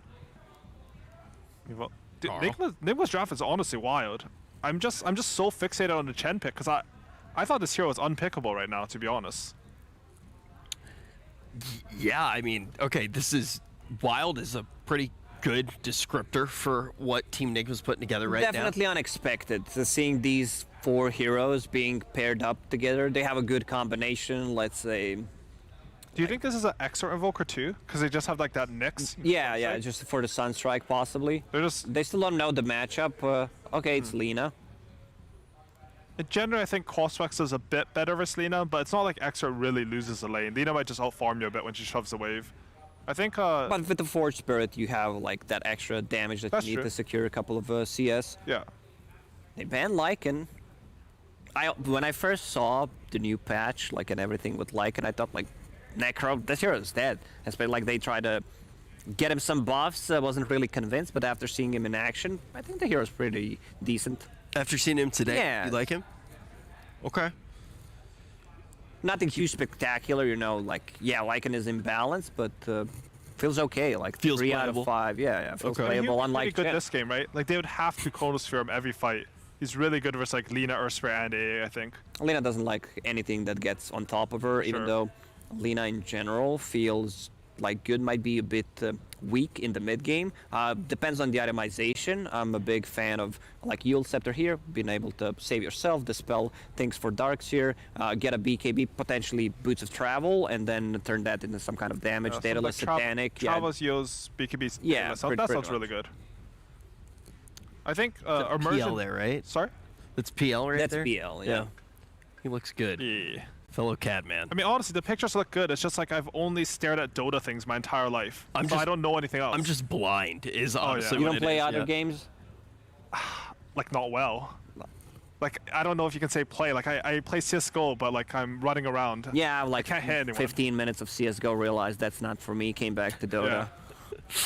Yeah. I play, like, idle games. Yeah. Yeah, I'm really good at those. Idle games? Have you played, like... Yeah. No, trust me, I've played very plenty high skill. Yeah, I've played You play plenty WoW, of right? this. Idle. I pretty much can only handle idle games, but we're seeing this get locked in right now. Viper again. They could another get one. like a range carry hero, maybe Troll. I wouldn't mind seeing Troll that can transform, just hard to burst down with the ulti as well, but you need to be a bit more careful how you're going to use it. Gambit's lineup is super dependent on Chrono right now. Yeah, it's just... Like, if they don't hit a good Chronosphere, they're just going to get kited. Like, because it's really hard to hit a multiple hero ALT unless you have someone who goes in to, like, bait them together, and they don't have really a hero like that. Okay. It's also like transformation hero, the Troll that I mentioned. It counters AA, because you can actually sunder through the ALT, and again, we mentioned, like, AA doesn't like playing versus those summon heroes. It's just Terrorblade illusions pushing all your lanes. One illusion actually beats you in a 1v1. It's not a fun game to play for AA. You get harassed quite a lot by these two heroes. Like, it's a killer lane for Gambit, once again. Previous game, Nyx Assassin plus Viper. This one, Earth Spirit plus a Viper. Ton of kill potential. What I would love to see, potentially they rotate on Terrorblade, hide in the jungle with 3 heroes, kill him when he pops the meta, plant down the ward. Gonna get the advantage from the early start, but heavily favoring Enigma's draft in this one. Yeah, and you give us a little bit of an idea of what you expect their game plan to be as well just now. Let's take a step back, though, and keep it high level and talk about Gambit. What's their actual route to victory if they're going to pull this one off? I think Gambit has to win their offlane really hard, because the reason why Chen's supposed to be weak right now is because he can't really get any creeps early. And, like, the hero's just a bot then. Like, he gives you carry 1 region. So that means Gambit have to win their offlane, and they have to win it in a way where the Earth Spirit can lead the Viper, he can be self-sustainable, and he can gank forward the Lina. If these 2 conditions are met and you can snowball these heroes, then I think I'll feel like Void is like free to do whatever he wants. He won't be relying on Chrono. And then Gambit like have a clear win condition for the game. All right. Well, you just heard from our analysts the potential win condition for Gambit. Let's see if they're going to be able to find it, or if Nigma is going to be able to find a second victory in this best of 2.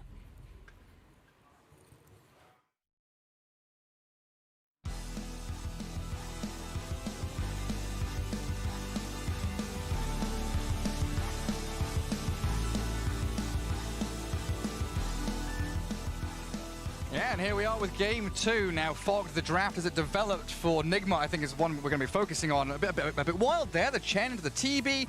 Some interesting questions to be asked around there, aren't there? Yeah, some heroes that are pretty much unpicked a lot of the times too, especially in the circuit. Chen being one of the big ones. Terrorblade also in a lot of regions was not really touched too much. I don't know about for SA for you. We did not have too much in Europe, yeah, but can definitely see the reasoning why. I think Curtis brought up the best point there probably at the end there for me was, you know, the Sunder. Sunder versus AA will give Chen maybe potentially time to be able to buy time for AA Blast to tick off, and then you can get your Hand of God off, your heals, etc. So it's an interesting draft. It's greedy. And we'll see if it'll work, because I don't know. I'm really curious to learn some stuff about this this Chen hero, as I think it's probably one of the worst, if not the worst hero in pubs, but in pro play, always will change the concept of the hero. So I'm looking forward to see what they're going to do with it, and I'm also looking forward to see, of course, Immersion Earth Spirit. We have to just immediately say that one right away. It's his most played hero. He's been super dominant whenever he's played it, and like any of the time periods that it's been out. Also, we have, of course, Mind Control Darkseer, so we got a lot of these master tier heroes, master tier player combos coming into play. Oh, we sure do. I mean, in terms of the style of the teams wanting to play these drafts, do you think it's a bit of a role reversal in Nigma wanting to kind of play around the map and play the macro game, whereas Monaco sort of more tight together, the team fight combos? Yeah, I think it's going to be, for me, this game, it's eyes on Immersion and Lornoff, same thing, kind of the foreign mid players to dictate the pace of the game and just get very far ahead, because if they don't get far ahead, I feel like we could see a similar thing happen where the Viper doesn't know where he's supposed to be in the game, because lane start, excellent for the Viper last game, but then he ends the game like 3-2, where you're like, wait, what the heck's happening? This Viper was owning the game, but he just didn't have a place to actually do much of anything. They're actually under ward vision here. Yeah, they got spotted placing the ward.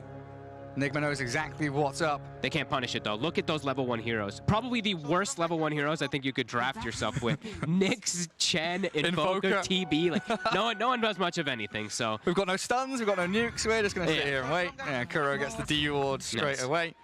Okay, I'm gonna be watching the Chen, seeing what he's gonna be doing, because as we know, you can't really take creeps until way later on. You can only take the early level like 1, level 2 creeps, or level 3, of course, are the big ones. But you don't really get good ones. Like your best creep that you can get is like the Harpy, and the Troll Hill Priest, which you can get I think at 4. Which okay, we see them block a little bit messed up there from Miracle. Kuroki tried to help out.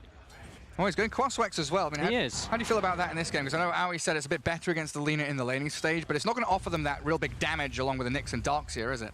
No, I mean, we'll see. We'll see what he does go for. If he does go for maybe something of a hybrid, because Sunstrike is very effective this game. He has Nyx Assassin. The hunting is always going to be very easy for you to just like one-shot the AA inside the fight. And AA does not have a bailout like he had last time with like the Lifestealer constantly saving him. So we will see which route he does take. Immediately, same thing. Saw this exact same thing from GH last time, always pulling waves. And Mind Control just hiding in the trees, waiting for that movement from the carry. Okay. Yeah, it's going to be a lot on the shoulders of Miracle here with that Crosswex Invoker, if he does go that directly, it looks like he is. Yeah. To make the early tempo plays, the rotations at level 6, level 7 especially. I think it's a lot of the big thing for me is just like looking at mana pools too. Like some of these heroes, you get hit by MP or you're screwed. Like Viper and Earth Spirit, really reliant, of course, on that mana. But laning phase, I think Exort, for me, actually does not have fun versus Lina at all. Quas, you can trade because you've got the regen coming in. If you go Exort, you're playing Forge Spirit, and then Lina just farms your Forge Spirit, and you fall really far behind. Yeah, so. She's just outranging you, clicking you non-stop. Yeah. It's a real dangerous game you do play. Well, wave drag back here for Mind Control to gather up some of that early experience and gold, while Kobold... Hey, Speedy! He's got his little holy grail there on Speedy Boy, scouting out whatever's coming. An Immersion with Afterlife down here up against the Terrorblade so far seems pretty comfortable. Yeah, he's fit into this Viper matchup. It's nowhere near as bad as a Lifestealer. They actually can pose some kill threat, perhaps, if they do get a good positioning. Oh, look nice at that. Body blocks, too. Yeah, the Kobold's getting him. Oh, he's blocked him up. RTW, one more touch from that Metamorphosis gets him first blood. All right, And now Kuroki. top lane as well. BZZ in a bit of trouble. GH and Mind Control, they can't dive him under tier 1, but yeah, that bot lane play. Wow. I mean, that was beautiful. Kuroki showing off with the Chen, just some body blocks. You don't need a creep that does anything. You just need an actual unit to just tank the tower. You know, when Chen was nice. Semi-popular, like a year ago or so, people were taking range creeps, right? Yeah. You take the range creep, you got that kind of piercing damage, whacking into people, but yeah, straight away with a Kobold. My God. Beautiful stuff. That was one of the most beautiful things I've seen from a Chen like ever. I love the body block plays. Mid, we're still seeing Lina coming out ahead. Yeah. But at least you're not falling too far behind as that Invoker. Yeah. Getting kills on Viper early is very impactful. That can send a snowball the game out of control too, because last time Viper had a good lane and wasn't able to do too much. This is another one of those games where you could start to feel kind of out of the game very quickly as a Viper. All these summons, all these different things just getting on top of you. Can't contend with them. It's going to be annoying, yeah. It's very similar for all those green heroes, the Viper, the Veno, the Necro. You know, if they have a good laning stage, they can snowball, but if they die 2-3 times in the first 5-6 minutes, they really can fall flat very quickly.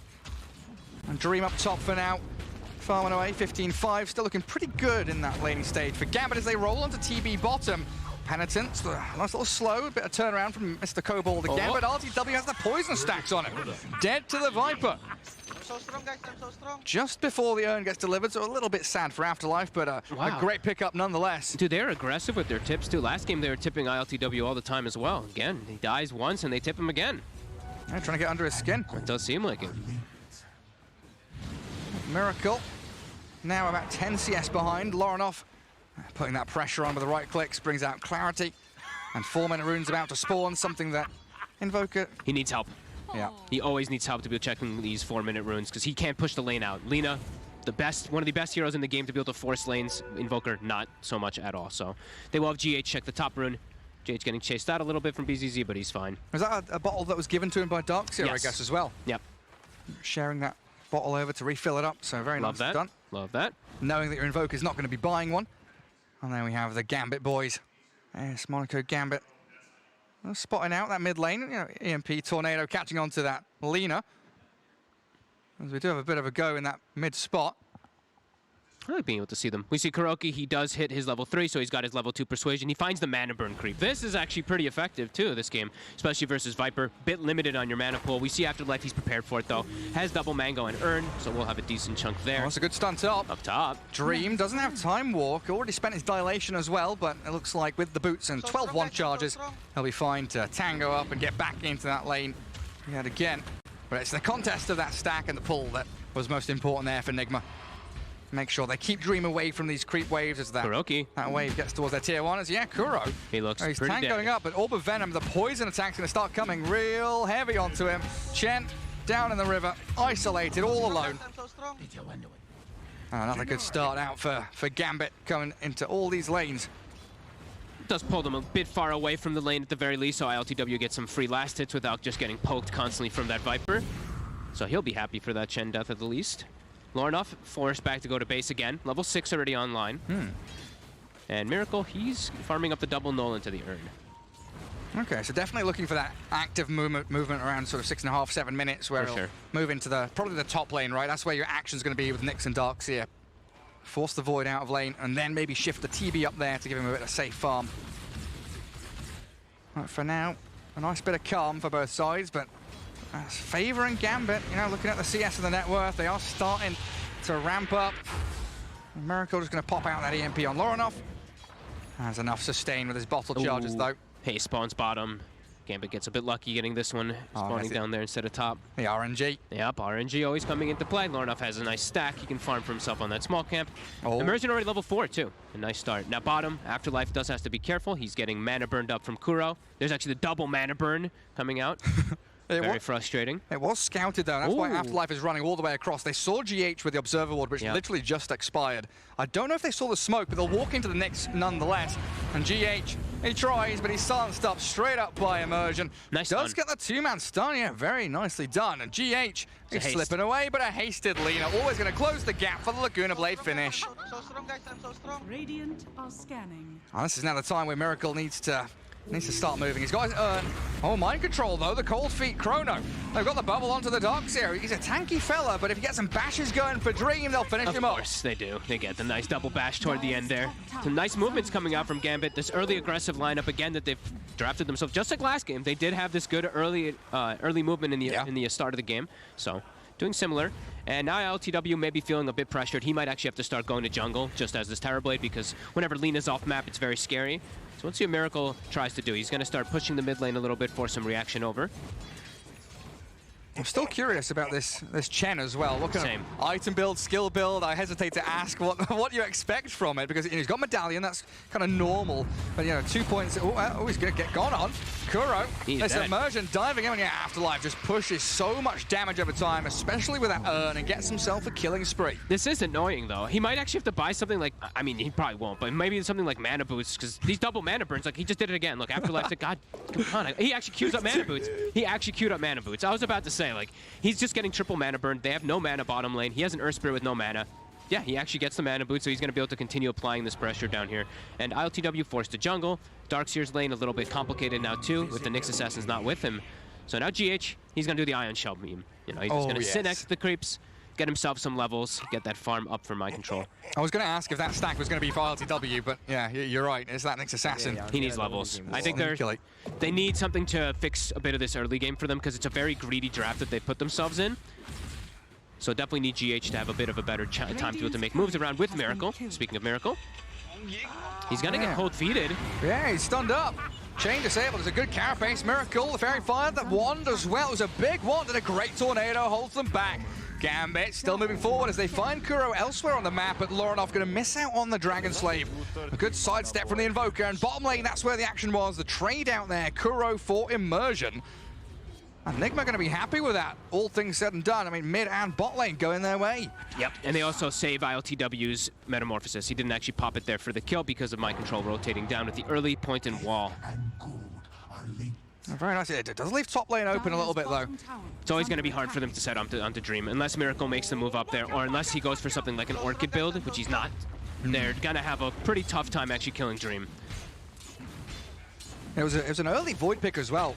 It was. First phase Void pick, and they've not really given themselves the options to disable him. So what's the game plan going to be? Outrange him with a TB, get LTW stronger than the Void? Yep, I think that is definitely the plan. Just outfarm him. That's usually the thing that Terrorblades are able to do, is just get those item timings much faster than a hero like Void. Unless Void is getting successful chrono kills every single time, you should see the TB outfarm him over the course of the game. Start to pull ahead. Oh, some good vision coming out again from Nigma.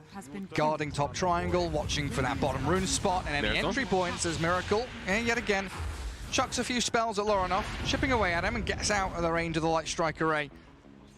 Another rune bottom, though. And they're getting a lot of good RNG on their side for this control. Great ward coverage so far from Gambit, as we've seen all 4 of these wards placed early on. Just aggressive, just be able to watch any type of movements that are coming out. Yeah, I see pretty much everything. Yep. Afterlife, as we said, this time he's changed the build up a little bit because he had to go Arcane Boots early so he can actually lane. And they're just going to send the Darkseer down. So aggressive moves from the side of Nigma, very difficult to do. Until GH has 6, until Miracle wants to pair up with him, there's not much that they can do. Yeah, biding their time. It's the waiting game. And we saw that from Vici Gaming earlier on today. Delay, delay, delay. Something that Invoker is exceptionally good at. Force people away from the tier 1 tower pushes especially. Usually he has some like Dream kind of combo to set up for the Cataclysm late game, which they don't have the easiest way to set up, but they do have Vacuum plus Nick Stun. If they get the Vacuum, Nick Stun, Cataclysm, like these team fights can just be devastating. What if Chen gets like 4 Centaurs as well, you know? We've seen that before. That is true. Don't get so ambitious though for this. I am expecting big things from Akuro Chen. Catapult Wave mid, going to allow them to open up a little bit on the tier 1. Gambit mounting a defense though, Light Strike Array onto Invoker, and the stun back from GH, but Dream's here with a chrono. Nice chrono. They catch out the Invoker, he's a tanky boy, and he's still going to get found though. Lorinov with all that magic damage to pump into the Chronosphere, and Terrorblade can't finish off the tower. That was beautiful. Mind Control not looking to punish top. He sees an AA by himself. That Ion Shell starting to build, and he's saving the Vacuum just in case for the TP. Should be able to just get the kill now. Yeah, there it is. Nicely done. BZZ down. That's going to give free reign to Mind Control to keep on farming up top. Well, it looks like GH in behind enemy lines here, trying to get in behind the Viper potentially. Oh, and they do have 3 creeps mid. Just only got to be illusions. Yeah. And Viper's the one being eyed up. GH doesn't really have the backup that he wants close enough to him, but Afterlife might still get caught out here in the trees. He's juked through though. Passes by the Observer Ward, but yeah, that was very close from GH to find the latch onto him. And now we've got Hand of God in play, so something that people probably won't expect. Afterlife fought back into them. They've got the stuns there, Invoker's rotation, that's what we've been expecting from Miracle. Get the action going, but the Ice Blast and Dream arriving, wanting GH's Nyx Assassin. A trade out. But Nigma's going to be able to defend towers, make sure that Gambit can't make the aggressive moves. They're fine with this. You know, this was a really good move actually from Nigma, getting an Urn Charge. They're pushing top lane with the Darkseer. They're getting mid farm for the Terrorblade. They're happy with this move. Another tip. Look at what is going? They're just tipping ILTW. Oh, and BZZ's dead as well. Miracle with alacrity finds the pickoff. I'm starting to wonder, you know, LTW maybe has played with a couple of these CIS players in the past. I do believe so, and that's the Spirit Vessel now done. So Miracle's got a very good timing on this one. Nothing like fantastic where it's actually just countering any type of healing, but it does increase your threat potential, and immediately they smoke. Straight away. GH and Miracle making the moves here with Kuroki too. The Vendetta's online. He's got a Hell Bear, a Wild Wing, and that's Lorinov. Spotted out. Yeah, they go straight on with a Tornado, catching the lean. A huge kill for Nigma. That shuts her down. real hard. You know, we were talking about the Viper in that regard. Yeah. The snowball required. Lina in a similar spot, isn't she? Yes.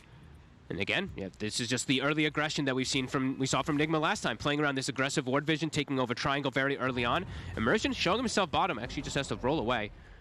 And TP's into mid. Might want to smoke up with Ancient Apparition and try and get something rolling themselves. But it is just 3 lanes here from Nigma, pressuring in towards towers, forcing Gambit to react and play defensively. And he's tipping them back now, too. Looks like a smoke going to be coming out for Gambit to try to punish. But they have to punish something. Their 3 cores are showing on 3 lanes, so they have to start making some type of moves when they don't have Chrono. Chrono is going to be back up in 2 seconds, but I feel like they want to save it for a big kill. They want to try to get 1 kill without it, and then if any TP follow-ups come, then they use the Chronosphere. They can't force it too much. Oh, look at ILTW. Oh, it's going to be a close one. He does get found, yeah. Sunder, not going to be there, is it? He's silenced and stunned. He gets it off. The Ice Blast, though, is going to finish him off. Immersion rolling back across towards that lower part of the map, but they've got a vacuum wall. Onto the 2, Afterlife and BZZ will have to pay with their lives as they played aggressively into this triangle, but in comes Dream. They might have a Chrono turnaround inside the Nether Toxin as well. They pick off Miracle, and GH is gone as well. Oh, Gambit, what a beautiful play. Just like you said, Fog, wait with that Faceless Void to come in for the last move. Oh, they still lose Immersion, the wall, and the Ion Shell still coming out into fruition a little bit for him. But yes, big moves, getting both cores and inside the Nether Toxin. That's definitely the big thing. And all that, it's through Hand of God. They didn't actually have to worry about that heal at all. Yeah, Kuroki was pushing down bottom lane with a few little creepies. Yep. Tried to help out with the heal, but didn't matter, did not actually push them up far enough. I mean, great moves. Really good invasive moves. Double wards placed down around the triangle now, too, because that's where TP's going to farm most of this time here. Do you want to see like a shard or anything like that from the Chen? Like he's got medallion, but what like next item feels a little bit difficult for him to get towards. Gary, I gotta say, I have no idea anymore with this here. Solar Crest, he's got it at a nice early time, which is great. He's gonna be able to buff up whenever the TP's inside of the fights, but beside that, I don't really know what you get anymore. I think Holy Locket's a decent option. If the Darkseer doesn't go mech, you go mech. Even though you're versus AA, you can still be kind of decent. Yeah. It's I think right now he's happy. He's very satisfied, at least with himself. That's a good sentry mid. Immersion sees GH, but he didn't react in time. I think he was looking elsewhere, so that allows Miracle and GH to get on top of him. A little bit of a slow reaction there from the Earth Spirit, and now Roshan. There's no Chronosphere. Opens up for Nigma into the pit. Metamorphosis from ILTW. And they've got Solar Crest for this, plus the Alacrity. This is one buffed up TV. Goodness, look at him go. Mind Control's going to tank it up for him. Ancient Apparition can probably scout in the pit. If he steps too far forward, though, GH will be ready to strike. 10 seconds on Ice Blast still. Lornoff nowhere near Dream. As we said, Chrono not available. Yeah, they can't contest this. No, they can't. There's a free one for Nigma. And now, it's a Terrorblade with Dragon Lance, Yasha, and that Aegis of the Immortal while they smoke straight out of the pit. They want to push this advantage as hard as they can. And we see Miracle is starting to go toward a bit of that hybrid. 4 points in Quas, 5 points Wex, getting more points in Exor, now going Midas, so he can have that great scaling potential later on for Cataclysm and high point Alacrity. That high ground ward sees him. Afterlife. I don't want to go too deep, respecting the fact they could TP to tier 3s and 2s, so they cut in between the wave instead. And Afterlife, oh my god, it just doesn't last long. That's a Viper, slain in a matter of seconds. And he gets the whole wave as well, too, on Miracle. Midas is going to be coming out right after this one. Immersion's considering perhaps going, but they're very limited on the way they can make moves. It seems like they're only trying to make plays with the Chronosphere, which it feels like they might start getting outpaced. And Dream also heading towards BKB. They both have to, it feels like. The king of teamfight, as we always say, Darkseer, is really brutal, especially when you have like something with an EMP combo on top of it. A vacuum into EMP, your fight's over if you don't have that magic immunity. Again, this ward. Sunstrike. I ain't going to find BZZ. He came in to try and de-ward it, didn't he? Yeah, Vortex and Sentry there. He knows the wards on the high ground, but that's a couple of kills they've successfully claimed, while Terrorblade kills mid-tier 1. Top tier 1 opens up the top third of the map to himself, so it's free farm time continuing for RTW. And it's the second game now where we see Afterlife. Great start in the game, but now we're seeing them just abusing the Viper. The slowness of this hero is getting caught off guard. Nigma's playing a bit too fast here. Again, Immersion, they see him. Oh, goodness. He just stood straight on top of that high ground. He gets magnetized with a vacuum wall. Afterlife's caught up inside of it. Dream gets the chrono in. It's only on one. Does only catch one, and Miracle's still pummeling into them. The meat ball dropped on Afterlife, and the Laguna Blade towards that Darkseer. Mind control falls, but Afterlife is dead as well. Oh, do we get some buybacks? Immersion wants to buy back. A Miracle, Ice Blast, and the Urn, but a great Sunder. LTW saves up his main carry. Miracle's still going to get rolled on, though, but GH looking for the lineup of the stun. Dream, time walks away, but the carapace and the catch onto him might be able to finish him off as Miracle's still surviving. He's into the cold snap. Miracle's alive! No way! Okay. Doesn't survive. The AA gets the final touch, but Aegis is claimed up. Dream has done a great job tracking back onto that TB, while AA gets away from that top part of the fight, and Dream looks safe and sound. Dude, look at Kuro. As Shen is chasing the AA. Kuro with the Penitence max build plus the Solar Crest. Look at him go. Come on, then. You want to fight me? He's going to die. Level 4 Penitence. He's actually going to get him. Just bullying him. He's whacking into the AA. Oh my god, dude. That's a solo kill. Dude. How much gold has he got from that? Earlier, too, in the fight, he had all the illusions from the Darkseer. He penitences a hero with the Solar Crest, all the illusions beating on somebody. That's powerful. Oh my god, that was actually pretty sick. Heck, look, Shen creeps, wall illusions, TB illusions, Force Spirits. We were talking about the zoo earlier on, the Lycan ban, which we didn't really get to talk about, that Monaco did pull out. Definitely a sound, solid plan there, because it's definitely coming to fruition now with all of these summons. And it definitely all kicks off with, it's a one-man chrono, right? It only catches not only one hero, but it's the tanky hero. They catch the Darkseer with the pipe inside of it. So even though they have to utilize some buybacks to get some return kills, Nigma is still in a perfectly fine position. Their Aegis goes down, but in a very effective way. As ILTW, now he's up, he's got Metamorphosis, and he almost actually saved Miracle and all of that too. Oh, it was a really closely contested team fight. It was real wonderful stuff from LTW. But that's their chrono fight. That's the fight that Gambit has to smash the fight, because without it, they don't really have too many plays that they can make. GH. Yeah, now they're kind of picking up scraps and looking for whatever they can. And GH, he scouted them. Time dilation from Dream. He's looking towards Miracle, but Immersion gets away from GH. Mind control runs off to the left, and it looks like Miracle's still being chased, but a tornado. Oh, time dilation ending, so he'll get the invoke back off cooldown. Ghost Walker on cooldown, though, so still troubling times ahead for Miracle. Maybe a deafening blast. He's got EMP up, but he's dead. He's done for. Immersion closes the gap and helps out Dream. Oh, I was a little worried, too, because I'm like, uh-oh, Immersion's actually out of stones, but Dream, time dilation versus Invoker. 5 spells cooldown. 5 stacks of time dilation is no joke. It's able to stick on him. And now, you know, Chronosphere is actually going to be back up in 8 seconds, and that was meta forced. So Nigma making a pretty big mistake there as Gambit able to punish it heavily. I guess the fortunate side for Nigma is no Roshan, no real objectives that Gambit can go for. Yes. Tier 1 mid, they can probably come back and defend when everyone's alive because the waves were so far pushed out. But this Void is top net worth still. Dream 408 above a Terrorblade. That is pretty damn good for him. Exceptional. GH gonna hold out on that mid lane. Gambit all grouped up together and smoking. GH pinged that. He knows exactly what's going on. And he should be able to pop the smoke. He does, in fact. There is the Chronosphere available. He sees them coming. Miracle. He's jumped on by Immersion, but a nice little maneuver out. Forces another roll while GH toys with the Viper. Rodovatos in towards him. No carapace for another couple of seconds, so sacrifices himself. Exactly. That was such a nice sacrifice. He literally runs into the 3 of them there, stuns the Viper with the carapace, stuns the other 2. He's like, don't look at Miracle, look at me. As they're still going to continue to try to push this tower here. No Metamorphosis, so Nigma not looking to contest around this area. Also into Chronosphere, as we said before, still open for Gambit. Yeah, you know they're going to play tight-knit together. That small map for Gambit. You've got Terrorblade out on the map. And it looks like Darkseer down bottom as well, so spreading out more efficiently farming. And Dire even scanning in their own jungle, expecting someone to be there as well. Pretty interesting that we see GH just going for the Ags build this game. Guess he wants to like sit really far back while they're sieging and just wants to be able to throw spells from deep distance without being like in presence of like a Chronosphere opportunity. Kind of neat. I thought maybe he would go for something like Blink because I saw My Control rush it. Yeah. So I thought maybe they'd go for some type of combo, you know, Blink, Vacuum, Stun, but not going to be the case. I think the other one is, I mean, it has its merits for sure to be able to sit back.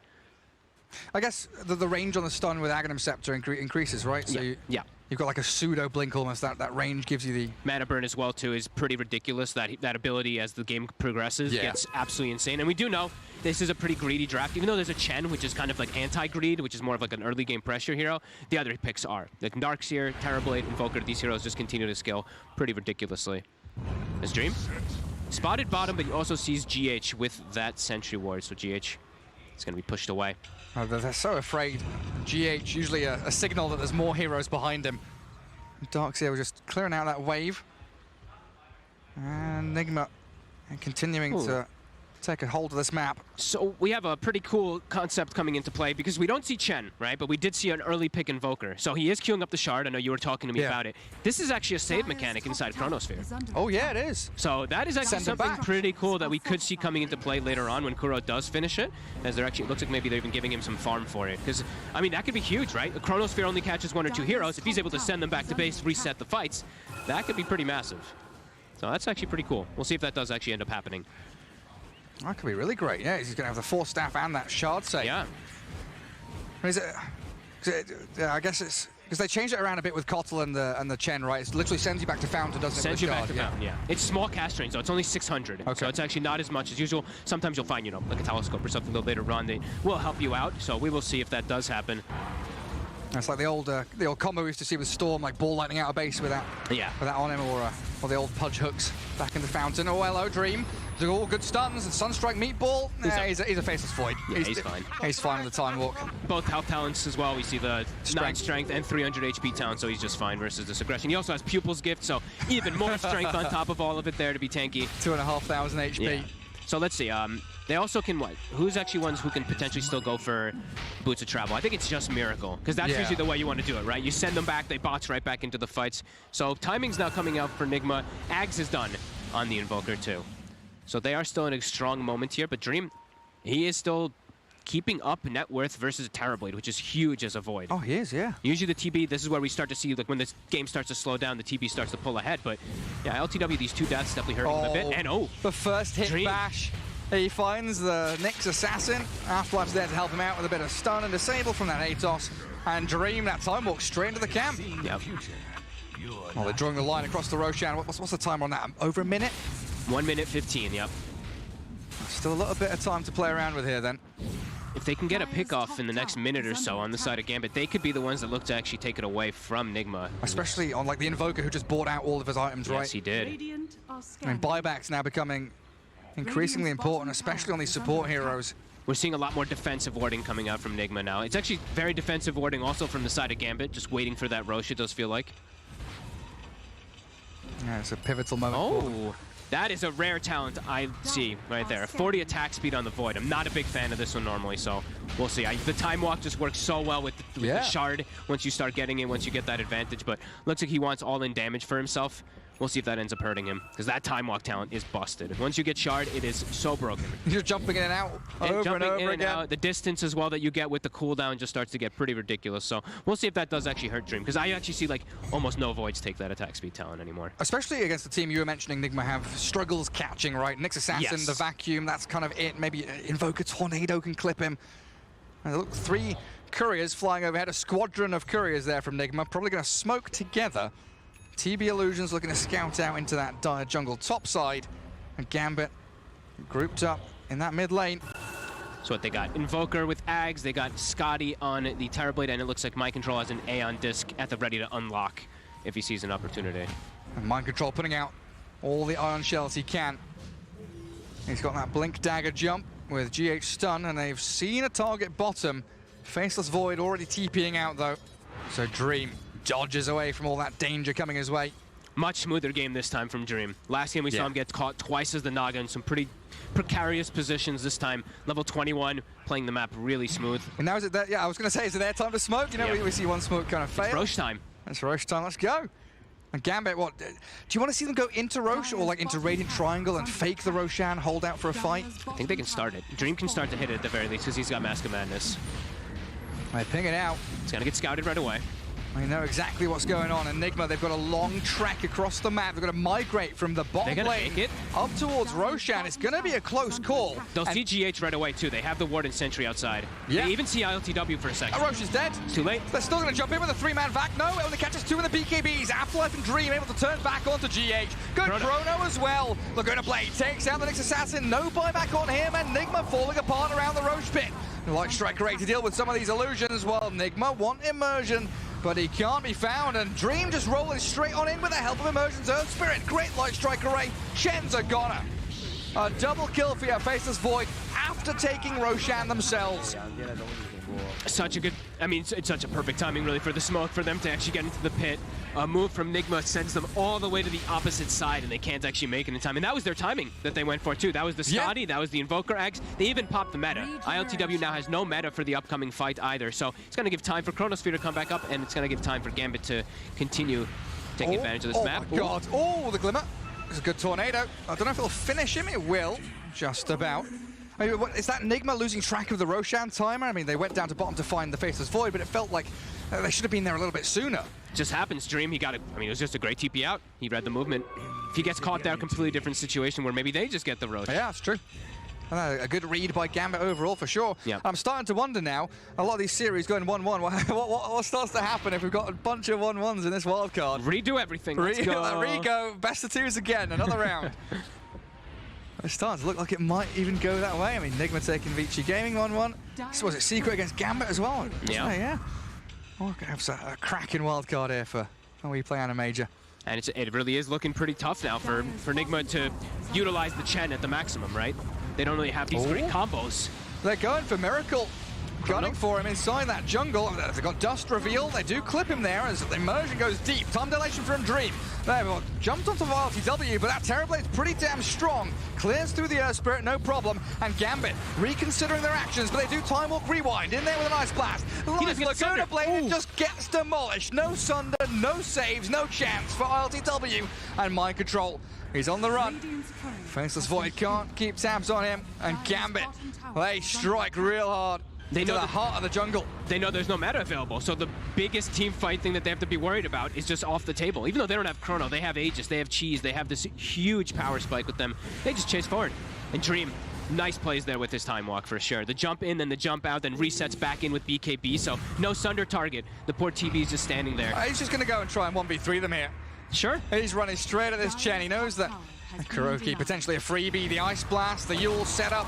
Try and clip onto Mind Control as well. They've got a Vacuum, Cataclysm, stun out from GH, the turnaround from Miracle. They found the Lina. The Chrono's required, but the Elder's there onto Mind Control, going to save him and buy a bit of time as Dream focuses the next assassin.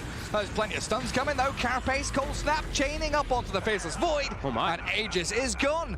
Nigma, Miracle, the Invoker outplays. Fog is starting to happen. Penitence and Forge Spirits. They got much left in the tank. Miracle's running low on mana and he gets dusted up, so the Ghost Walk not going to give him that ability to keep chasing forward. Dream should be out of there with Mom and Time Walks. They did not give respect to the fight when it was like all of them just like split up there. Nigma capitalizing here, finally getting a two-man stun into the Cataclysm. Nice Deafening Blast too, the disarm inside that Chronosphere. Even just for a second, it's effective. Snap Smoke. And they're moving in. They go straight towards Dream. He spends Time Walk. The stuns come. Dream is getting his BKB off, but the Time Walk on cooldown. He's dead. And RTW, he's got meta going. This might even force a buyback at a Void, dare I say? Like, they can't go high ground though, can they? There's still tier 2 standing. Like Gambit splitting up, like Afterlife TP top to go do so. I'm not sure what he was actually doing with the Viper when the rest of his team was still looking for a fight all during this. Nigma capitalizes heavily after what looked like a bit of a big disaster there. Now they've got their meta. They're going to siege to tier 2, and they've got Alacrity buff up. Straight onto that tower. I mean, oh my. Metamorphosis, what, for another 10 seconds or so?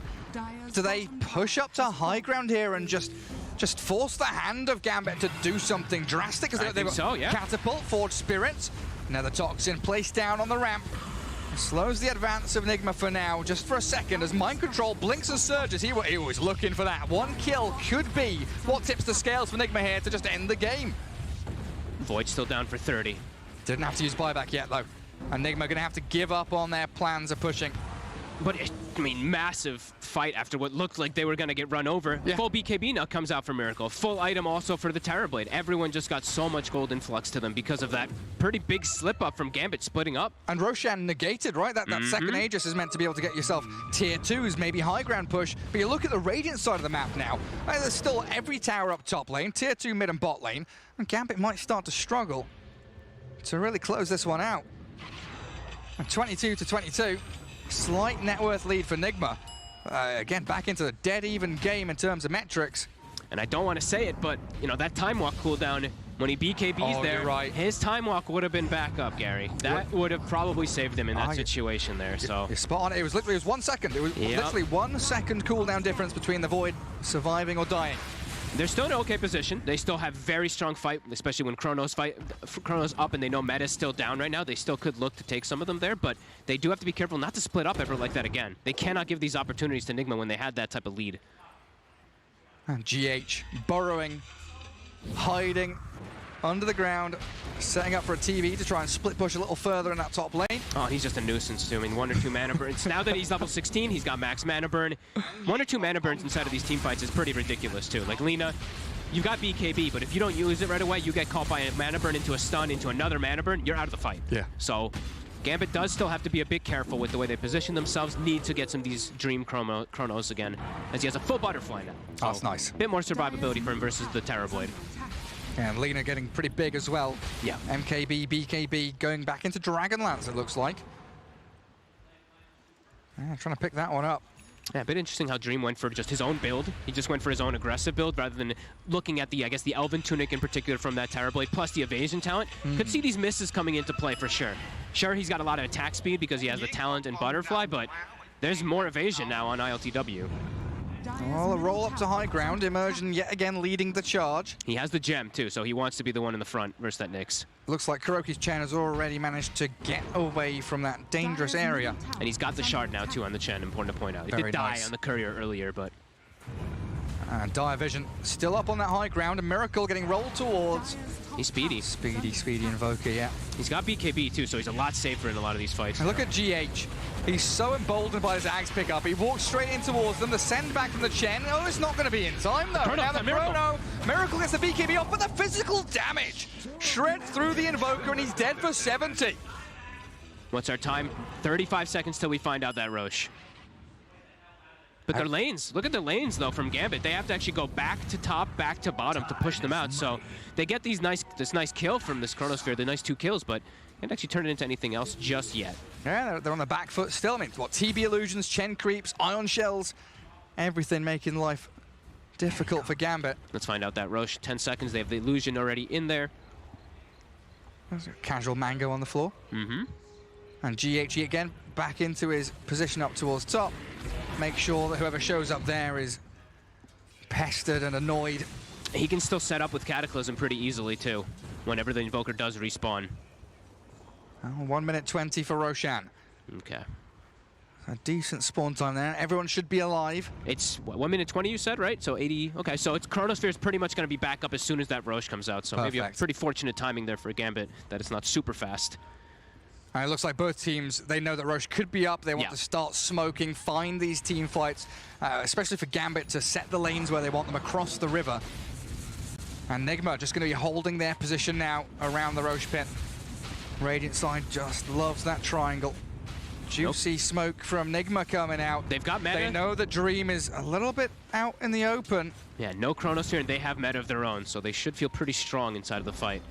And these, I mean, the lanes just keep getting forced. Top wave, we have double siege wave coming into play. Illusions keep getting sent up there too, so they have to address it. Nigma trying to catch something while they are split up here a bit. But they're all sticking together now. Rallied around the gem. Yeah, stay tight to it. Yeah.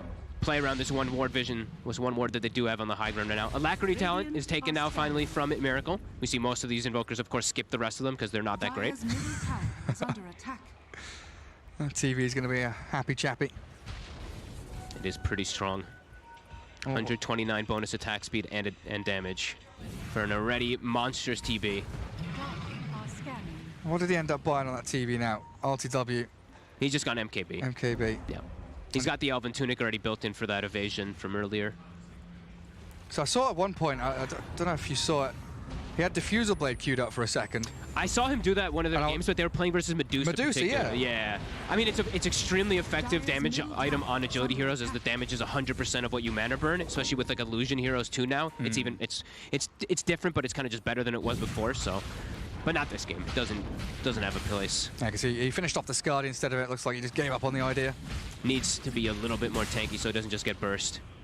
It's so irritating for Gambit, though. Everywhere they move, there's a Forge Spirit, a TB Illusion, something that's getting in their way. Like bottom's gonna get pushed out right now. Nigma's wave is gonna continue getting forced out onto their side, and these other two lanes, My Control, keep seeing him ion shelling mid. TB sends Illusions top, so it's very annoying actually for poor Gambit to get out on the map to look for the fight. They have Chrono though, so it's gonna happen soon.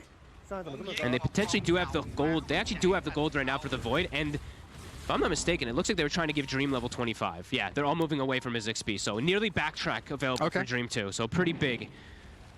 That could be a turning point here for them. They're both pretty close to 25. Lornov's a little bit too far though. Dream. Whoop. Bit of a slip up there. Yeah, Illusion Rune. Feels the Ghost Walk for a second there. He knows that he's there. I want him to go finish for that 25 though. I think it's just too important.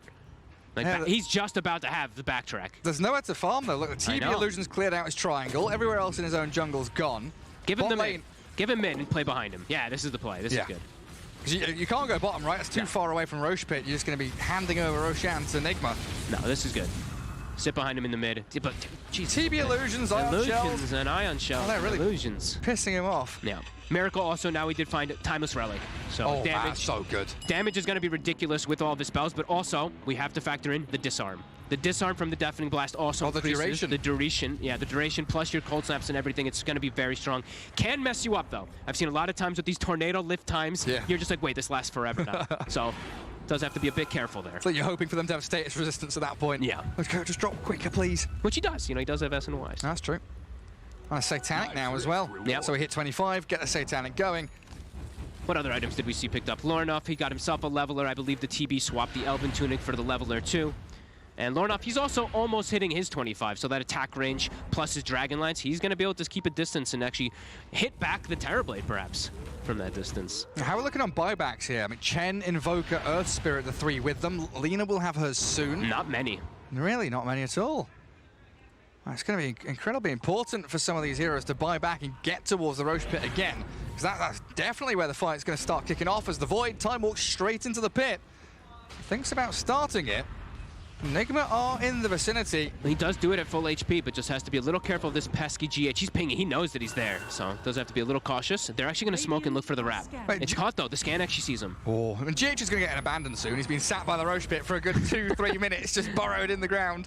Well, there's smoke, like you say, coming across. Haste Rune. They're not revealing it yet. They're not picking up the Haste Rune. Not grabbing it. This is the bait. GH, he's going to pop the smoke there. They know exactly where he is. Sentry Ward, Observer Ward down on the low ground. They silence and catch out the Nyx Assassin, but the Hand of God, is that enough? No way. Carapace, turnaround stun. Oh, he's dead though with a vacuum into the wall. Good 4-staff time walk from Dream. And Nyx Assassin dead for 1 minute, knowing that he doesn't have buyback, so Nigma in a 4v5. They popped the meta as well too, so they got to commit into this fight soon. Gambit resetting. They're trying to stick around in this pit. I think RTW wants to try and steal it. He has to go for this because he has meta active But here right comes now. the Chrono. The Ice Blast comes in as well, the Scythe of Ice. The Deafening Blast, no. The Sun Strikes. Cataclysm coming to land in as well, but RTW's in trouble. Oh, he's sent back. He dies. Oh, he's still gone. The Mind Control Aeon Disc is popped as well. He's used up. Light Strike Array connecting. That's Roshan going to Gambit. They had to try to commit though because they popped the meta and they didn't have any buyback from GH, but it ends up working horribly against them. As even though they get the send back, he dies in the base from the AA blast, so. So close. Beautiful stuff from Gambit though. I mean, that kill knowing, you know, we looked at it knowing there's no buyback there from the Nyx Assassin. Making sure they get that 1 kill, numbers advantage around the Roshan pit. And now, the world is their oyster. GH stayed in the same place for just too long, and you can actually like save this Nyx Assassin perhaps if you can get in close enough for like a 4-staff, but Kuroki couldn't, ILTW didn't want to, so he just gets chain silence and he's dead. He can't pop out of his burrow, he's just trapped inside that location. Looked a bit weird because Dream, you know, having to pop BKB and Satanic, but it ends up working just fine as they get Aegis, they get Cheese, and now they have a shard for the next fight too, for the next Chrono. And this Lina is becoming huge as well. Yeah, she Daedalus just picked up, so the right-click damage coming into the Chronosphere. That's going to be monumental from Lornoff. And look at the distance. Look at that. Look at that. Artillery cannon. 10 miles away. He's pummeling the buildings. High ground time now from Gambit, it looks like as well. While Dream pushes up mid lane into the tier 3. GH has burnt the majority of his mana though. Definitely bothering him as a good stun into Meatball. Scythe of Ice, vacuum back. They're going to keep Though buys a bit of space for the Viper. Half HP to run away. but they're sieging two sides. Lorinov is also pushing bottom. That's, you know, pushing into a Nyx high ground is quite pesky when they go for this Aghanims build. This is what you're supposed to do exactly. Split it up, go for two different sides while they do that setup there with the burrow. And now Nigma all respawn. They're chasing out. Gambit try and disengage, but Miracle, he's caught a glimpse of Afterlife. The BKB TP looks like it should be successful. There's nothing to stop him. Nice. I was gonna say he should be fine. He's got Flicker too, so he can just, you know, dispel the cold snap and continue moving. But takes the safer route. Radiant's top tower is under attack. Gambit in a very good position now here. Yeah, I mean, what's the move from Nigma? Do you want to wait out this Aegis and hope to hold high ground, or try and get out of the map with split push like they were doing before? I think if they just keep playing it too patient, it's going to play into this Gambit hand, actually. They'd have the potential for these crazy wombo combos, but yeah, I'm not sure it's different. Yeah, relying on it is quite complicated. And just relying on like Kuroki trying to save somebody inside of a Chronosphere is also just not really that reliable either, because it's 6 seconds. Like, that's the one thing about this. Back in the day, it used to, you know, it dropped down from like 6, 5, 4, maybe even down to 3 if maybe it was 4. But either way, like, this is 6 seconds. It's a very long time delay to get sent back inside of a Chrono. Literally, the whole Chronosphere will be gone by then. Might have to preemptively do it.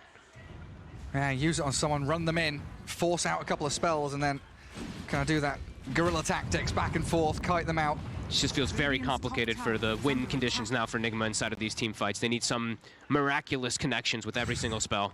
And we're looking at him there. We are. That's the man. That Invoker right there. And they do have a lot of buybacks on Nigma now as well. I mean, Darks is the only one without it, so that could be something that they use to their advantage. I still see GH only with this Ags. He's got Aeon Disc queued up. I can see why for like the survivability, but I feel like they need some other way to start fights. They actually just have a blink vacuum every single one of these, so it just seems really difficult for them. Oh, misses out on his stun. Uh-oh. I think GH has been baited by his Invoker a little bit there, telling him to go on the Viper. And so the Nether Toxin, they'll whittle away at him little by little. And now, pick off on him. I didn't get to point this out either, but Immersion finds himself a Timeless Relic, and he's got the +3 Geo Grip. Oh, Chrono is totally off the mark. He was hunting for Miracle there. He's got a Refresher Shard, but he actually, okay, he tips Miracle. I thought Miracle tipped him. All right. But yeah, let's look at the silence duration from this Earth Spirit now. So 6.5 seconds pre-debuff duration buff. So that's like a 9-second, just about a 9-second, silence that's going to be coming up from this Earth Spirit. Yeah, good luck, honestly. What do we have? We've got BKB Invoker, Manta TB, but everyone else is kind of screwed, aren't they? Nyx can't do anything. Darkseer can't do much of anything if they do get silence up. He has Aeon Disc at least to proc and remove the silence, but if he gets put on him afterwards, yeah, Mind Control even also will have very difficult times. And they use the Chrono, but they've got a Refresher Shard, so Dream already moves that into his bags at the ready. And boldly going up to that high ground again. And he's got his BKB at the ready too. They vac Hex, start off onto the Faceless Void with a nice little war stop there. They're going to take down the Aegis. Oh, it's close. He's still alive. He's still alive, but surely will die. First life gone. Pops that Sand and Yasha back into his inventory. And this is Metamorphosis from the TB, needing to get to... Oh, Dream, what have you done? That's not the good one. Misses out on another Chronos. Miracle runs forward to the Cataclysm. Chases towards Lorinov, but the Lena's managed to escape thanks to the forces and lotus orbs from the rest of the team. Ancient Apparition, left stranded. Did they get him? They've got the stun. Scythe device from the Mind Control too. And we're starting to see it. The Centaur army from Kuroki. We mentioned it, what, a couple of minutes in. That's the chain stuns you need. And Dream just completely whiffing 2 Chronospheres as well. Yeah. That is, oopsie. Maybe panicking a little bit when he gets vacuum hexed and double Centaur stomp, but some big mistakes coming out from Gambit. Nigma capitalizes a bit here. Don't have mana for their push, but they're going to try anyway, now that AA is dead. Try to get some type of map control. And again, looking at buybacks, you know, Nigma have all of theirs. 3 available for Gambit. As the high ground push coming from RTW. They've got Alacrity, they've got TB Illusions. They're not doing anything too rash, though, here. Slow and steady from Team Nigma. Don't want to give up any targets that could get jumped in. Mind Control's positioning here, it really is that Blink Hex, Blink Vac Hex, and Dream is going to be the one to get caught. They're going for it. There we go with the Meatball, definitely blasting. Can they save him? Can they get him out of there? Dream, he's nearly dead. Oh, he's gone. He's got buyback, though. They've got to pop it. Turn this back around, but Afterlife he's being blown up by RTW. But the TB, Laguna Bladed, and Dream's buyback will open it up onto Kuro. Again, I'd have to see a quick replay of that, and Dream kind of just panicked. He BKB'd, popped Satanic, had nothing to hit, and just ran around in circles. I think he could have just BKB'd and time walked out. Bit of a mistake from him, and now he doesn't have buyback. This is now a concerning moment here for Gambit. If he gets caught again, Could be lights out. Yeah, he actually just has to spend up his gold. He's going for Lincolns for himself to protect him from the vacuum hex that now has caught him off twice. They're going to have double hex though now, aren't they? Like, Invoker's nearly got his, and I guess he's waiting for buyback plus. And his hex is a lot more impactful, of course, the Timeless Relic. So it's going to last even longer versus that Void. Dream making some big slip-ups for his team. Well, here we have it. We get to see this again. I looked like he had a moment, right? Because I think he got Lotus for a second to try to protect him, but... Well, yeah, now he's fine. He stood around. It's okay. A little bit of a slip-up as the fight is going on in the base for a second here, but... All right, pop BKB Satanic, and then he does have to buy back there, but Gambit on the front foot once more. ILTW not wanting to buy back himself. Just give up the barracks, relinquish a little bit of room here. GH. Immersion onto GH. Light Striker 8. Yeah, that's a tanky Nyx. Deep underground. So Gambit claim what they needed. It's buildings, objectives, get themselves that opening into the Radiant base, but it's not the killing blow yet, and that's what worries me about this Gambit side, is the ability to finish. It has to be like everyone's focus has to just be protecting Dream at this point. Lorinov, he's got buyback. Everyone else just has buyback, but you need to just make sure that you can protect this Void. They have Force and Glimmer on the AA, but nobody else really has anything fantastic to kind of protect him with besides the Lotus on Afterlife. Who, speaking of Afterlife, has now hit 25, so we've got Nether Toxin with pretty much 0 cooldown now at this point, 3 seconds. Nice. So there's going to be multiple of these inside of the fights. Well, it's our favorite time of the game again. Fogged, 10 seconds until Roshan respawns. Yep. The dance of death around the pit. It's got to be so scary as Dream, too. They have more lives than you. Yeah. Nigma has 10 lives. You only have 7. And you need Aegis on Dream at this point. No, sorry, 8. Yeah, and you do need it, absolutely. He's got Lincolns to protect himself, at least versus the initial Hex, but now that you said, there is the double that can come out to trip him up. So he has to be very, very wary of his positioning. I don't think he can ever again really frontline like that until he has his buyback available again in the next few moments. Oh, Kuroki's got a potato. Well, I don't know where the rest of his creeps are, though. Maybe he's lost his Centaur army or something. No, they're all regrouping back up together. Hey, 1 potato's value. Yeah, that 10%. It's like a pipe. That cloak. Super good against AA in particular. Yeah. And GH looking to scout out around the Roche pit again. 35 seconds. That's a fast one. Speedy spawn. Miracles out on the map. Any stragglers, anyone that wants to risk their life to push out a wave? Lorinov doesn't even know what to buy anymore. He's almost full slotted. He's got, of course, the Ags and the Shard and stuff like that, but it doesn't really fit with his build right now, so going for Aeon perhaps next. Especially when it comes down to these buybacks, the ability to stay alive, not get burst. Aeon Disc is incredibly important for you. Yeah, and he's got bots too, so he can buy back and join right on top of the fight. Doesn't have to worry about not having an outpost or something along those lines. It's because the continued pressure keeps coming out. Nigma, Fort Spirit's bottom, Iron Shell plus TB Illusions on another lane. So it is still the same thing that Gambit keeps having to react to. That might give Nigma an opportunity to sneak in and catch somebody off guard. AA does not have buyback. It's still a pretty big kill, even if they find BZZ, who's pretty far out right now. Do they see him? I don't think they do. They spot Immersion in the mid lane. They have thinmed out BZZ, but they know Immersion is a target they could potentially go for. Missing out the Nyx stun, but the vacuum back with his Skadi going. Immersion rolls away thanks to BKB and the Chrono. Cataclysm going to come and land in onto a couple of the Gambit guys as BZZ's blown up, but RTW survives. Gets away from the Chrono. Immersion destroyed. A double for Miracle. And now Dream's the one in trouble. Oh, Faceless Void. Without buyback, you've got to really hold on for dear hope here that your teammates can respawn, because you got no Chrono, no AA. He didn't know who to hit. He had no targets there. He just continues hitting GH, who has an Aeon Disc propped. He's in the burrow. Then he switches to TB for a second. He's panicking. I mean, Dream is really starting to crumble a bit here. And they've still got these 4 spirits, and it looks like they'll try and level out the barracks in the mid lane. Terrorblade still has the meta going. Time dilation for the tornado. Oh, Faceless Void. Dream. Chain stun to stop the EMP. He's been caught out. He's dead. He's gone for 2 minutes. Oh my goodness. Nigma find the 1 kill they needed to secure this game. And Afterlife, he's just going to fall flat on his face here, I think. He's dead. A double for RTW. Quick Sunder back. Gets the triple kill going. And Gambit completely out of contention. GG's called. I cannot believe what we just witnessed. Gambit had this game in the bag. Chen winning a game. Chen wins a game, but also, oh my, in the manner that they end up losing. A Chronosphere whiff in the bottom lane, a refreshed Chronosphere whiff in the mid lane into a Chronosphere on the wrong targets. Nigma must be celebrating there. Mind Control with the refresher at the end there, popping off, and my God, they've actually done it. The chain stun's coming into play. Yeah, I mean, great itemization. The hexes you mentioned, the Vac is a hex, then the stomps. We saw, what, 2-3 centaurs from Kuroki, Definitely. showing Chen is still a relevant hero. And yeah. we didn't get to see too much of the shard, did we? No, we actually did. We saw one sendback that didn't actually do much of anything. So, but we saw the idea. Yes. The idea is what matters. But man, it actually ends up working. This Ags plus the Aeon Disc on the Nyx Assassin, instead of having him to initiate, they actually initiate onto him, which kind of makes him the initiator in a way, because he just Aeon Disc procs and is able to get all of his spells out. And wow, I cannot believe that Gambit actually lost this game. Yeah, that is very surprising. Like the dogpile effect, right? They'll dogpile on the Nyx Assassin. It's like, okay, 5-man vacuum, don't mind if I do. But that's, yeah, the series all done and dusted. We'll hand it back to Rich and the panel.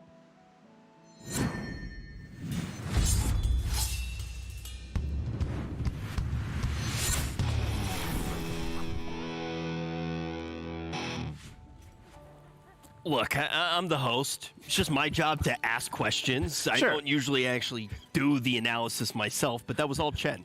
All Chen? 120%. I thought you were going to say, you know, my Faceless Void would have done better. No, it definitely wouldn't, but that it was a rough one. The nerves, definitely.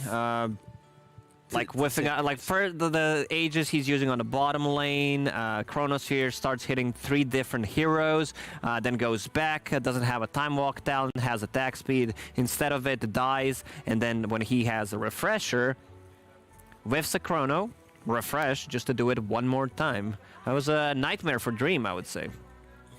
You were waiting for that one. Oh, I was. Very clean execution there on your behalf. A lot cleaner than his.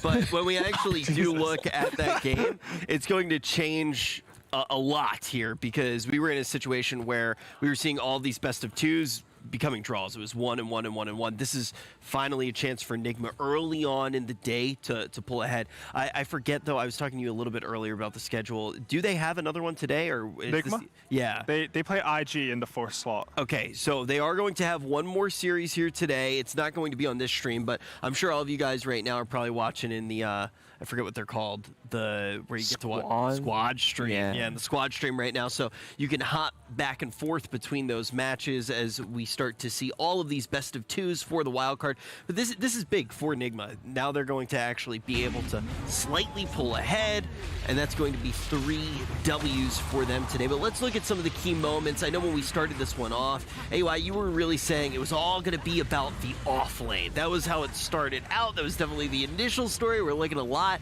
at that Viper, but it does start to change as we get later and later into the game. Yeah, I'm not convinced by this Viper 3. I mean, I think he lost his lane. He got first blood. Really good micro from Curl.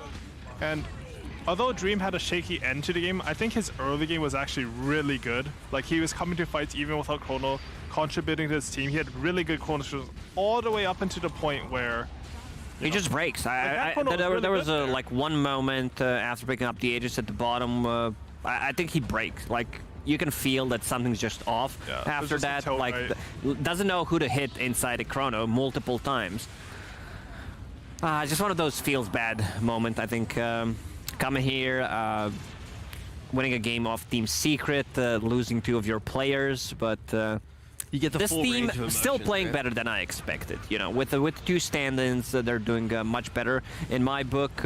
But for this particular game, we can see the power of Nyx Assassin, something that's very popular, especially in Chinese region, like Lanham from position 5. He gets Aghanim Scepter if he finds Philly Stone. Because this hero doesn't really farm. You need to be able to stay alive in a team fight, get multiple rounds of spells off, to be able to get some gold. And in the end, like, bought an Aeon Disc, Faceless Void focuses him. Fog had a nice thought about it, like, you don't necessarily need to initiate if they're the one initiating on you while you still have Aeon Disc and Burrow, and then he just crumbles in the end one more time. Yeah, very, very apt way of putting it. I want to go back, though, at the very beginning of this series.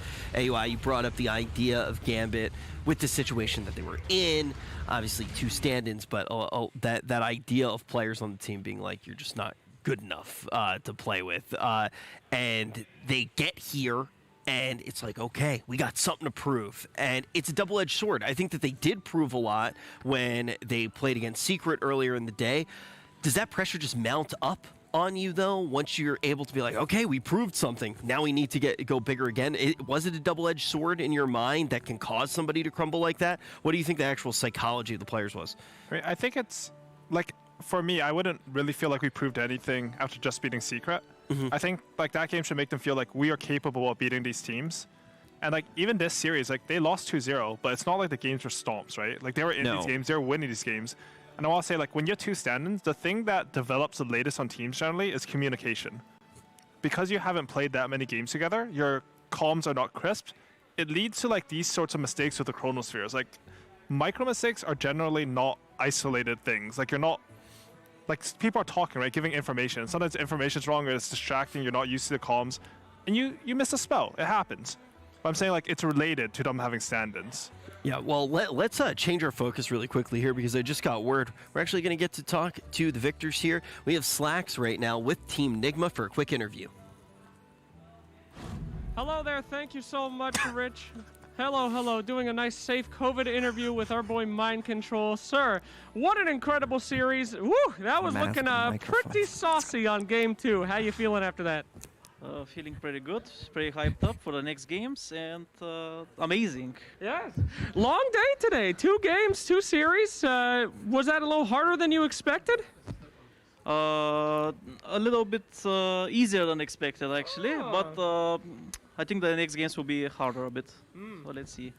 Such a humble man. Sir, tell me about that last game. I want to know if you felt like you guys played really well and won that one, or if Dream had some issues and they kind of threw a little bit. They definitely threw a little bit, but we also played very good. So in the end, we won. So it was good. That's what matters. So, my friend, a word out there to Chen players. They don't get a lot of representation these days. There's like one that I've seen the last year. You guys got Chen. How does that feel? Any words out there to the Chen spammers that are looking for hope? Yeah, they should definitely watch the replay and see how to play Chen. Yes, please do that, Chen's in my pubs. Please watch the replay and learn how to play Chen. All right, my friend, just a casual question. Are you having a good time? Does it feel good to be back in the land, seeing old friends on other teams? Oh, definitely. I miss this a lot. I hope there's going to be more. And yeah, I enjoy everything. Super good. Great. And you guys are ready for TI, right? Of course. All right. Well, we'll see if they make it. I hope so. But a fantastic series. Thank you so much, Mind Control. It's always a pleasure to see Team Nigma. And back to you guys on the panel. Thank you. Thanks to both of you guys. It's nice to actually get to hear from them. And yeah, that's the question. Are they going to be able to chart that course to TI? They've started to get a decent amount of the work done. They need to get out of wildcard. And as of right now, with how everything is, they would be able to 100% lock it up, barring some really crazy scenarios if they finish top 2 at the event, if they got into top 4 for the entirety of the event. And obviously, this is days and days and days and days away. A lot of Dota needs to be played to do this, but if they manage to get into the top 4, it'd be relatively unlikely that they wouldn't be able to get enough points. But the question is, with what we've seen right now, we hear Mind Control say that he feels like it was actually a little bit easier than he expected. What do you think that he meant by that? Do you think he means because of some of the things that happened? No, I think he's just respecting the teams that they were playing against, especially Vici Gaming, you know, because Vici looked super strong. They are coming out from the Chinese region, which was super stacked. You had only 2 teams pretty much who were like not as good as the rest above the competition. Any of the other 6 teams could have potentially made it to the upper bracket, you know, just go to get the first place in the second season. But yeah, I think Mind Control just knows maybe they screamed. It's very hard to tell. You know, maybe they screamed Gambit. They look like, wow, this new Gambit, they look much, much better than the previous Gambit. So that's why, I don't know, it's could be. Yeah, and we got a quick chance right now to talk about Nigma after their victory here, being able to take down another 2 wins, another 2 games. But let's go back to Gambit, because I'm curious how they're going to be feeling right now, especially when we're about to see them again. They don't get to rest. It's going to be Gambit going up against Execration next. What do you think Gambit's mental state is going to be going into that series? Ooh, that's rough. I don't think it's going to look very good, to be honest. I think... like as you said earlier, they were like building up their confidence. They took the game off Secret. They were looking good in the series versus Nigma. They were probably honestly pretty hyped up. There's a lot of emotions involved in Dota. And if you throw a game like that, it's not good for your emotional state. You need someone like a coach or a captain to be able to like take additional responsibility, even if it's not their fault. Just say like, guys, I screwed something up. If we reset, we play the same way, we're going to win this series.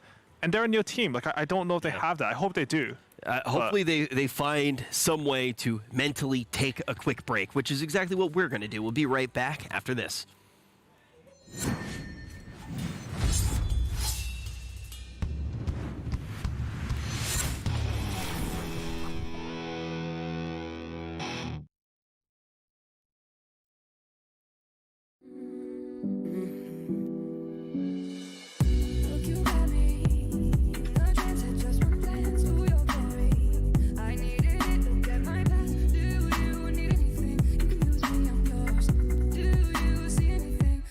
Change of range.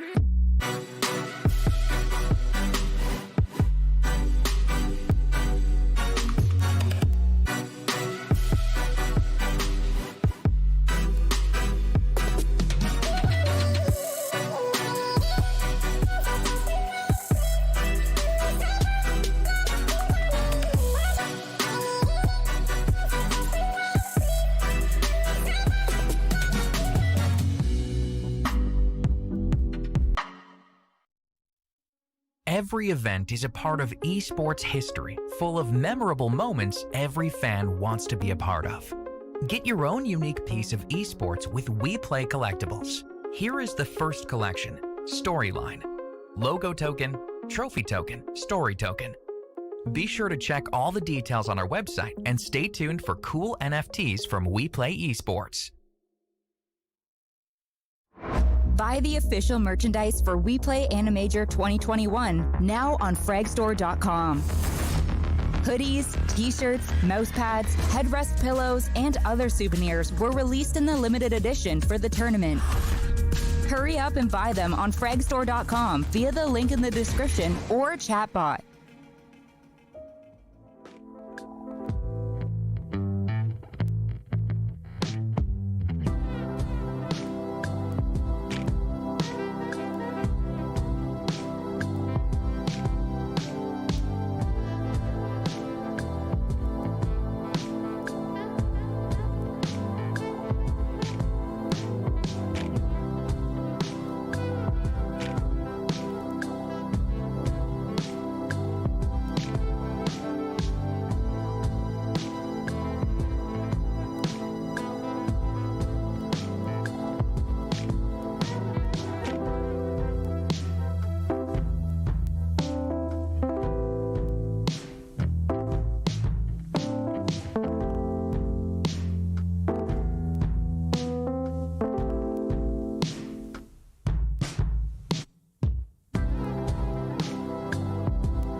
Hello, brother. Are you ready for the major?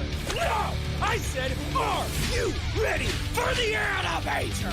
Weebs and otakus, Dota fans, make sure that you have a BACcation for the rest of June. Cause we're gonna rock, we're gonna slam, we're gonna ay-ay-ay-ay! 2 streams for the first stage, Dire Red and Radiant Green. No priorities, just pure fun and high fun both streams. And we're gonna start with 6 teams from each region. They will show their best, but only 2 teams will advance to the real massacre that we will politely call the group stage. Round robin, best of 2, August Madness, Team Nigma, Team Secret, Vici Gaming, Invictus Gaming, Execration, AS Monaco Gambit. Oh, brother, this card is really wild. Ha!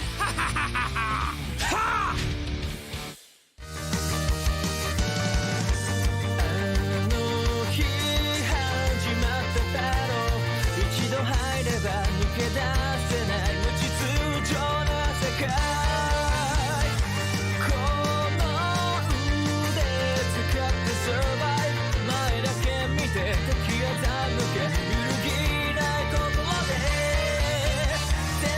で掴めよ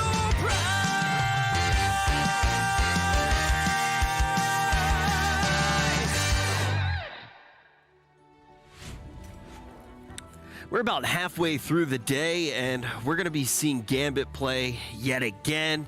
And let's be completely honest, this team's been through quite a roller coaster of emotion today. First, they pull off a bit of an upset, and then in their last game that we just saw, maybe having a little bit of a trip, a little bit of a stumble.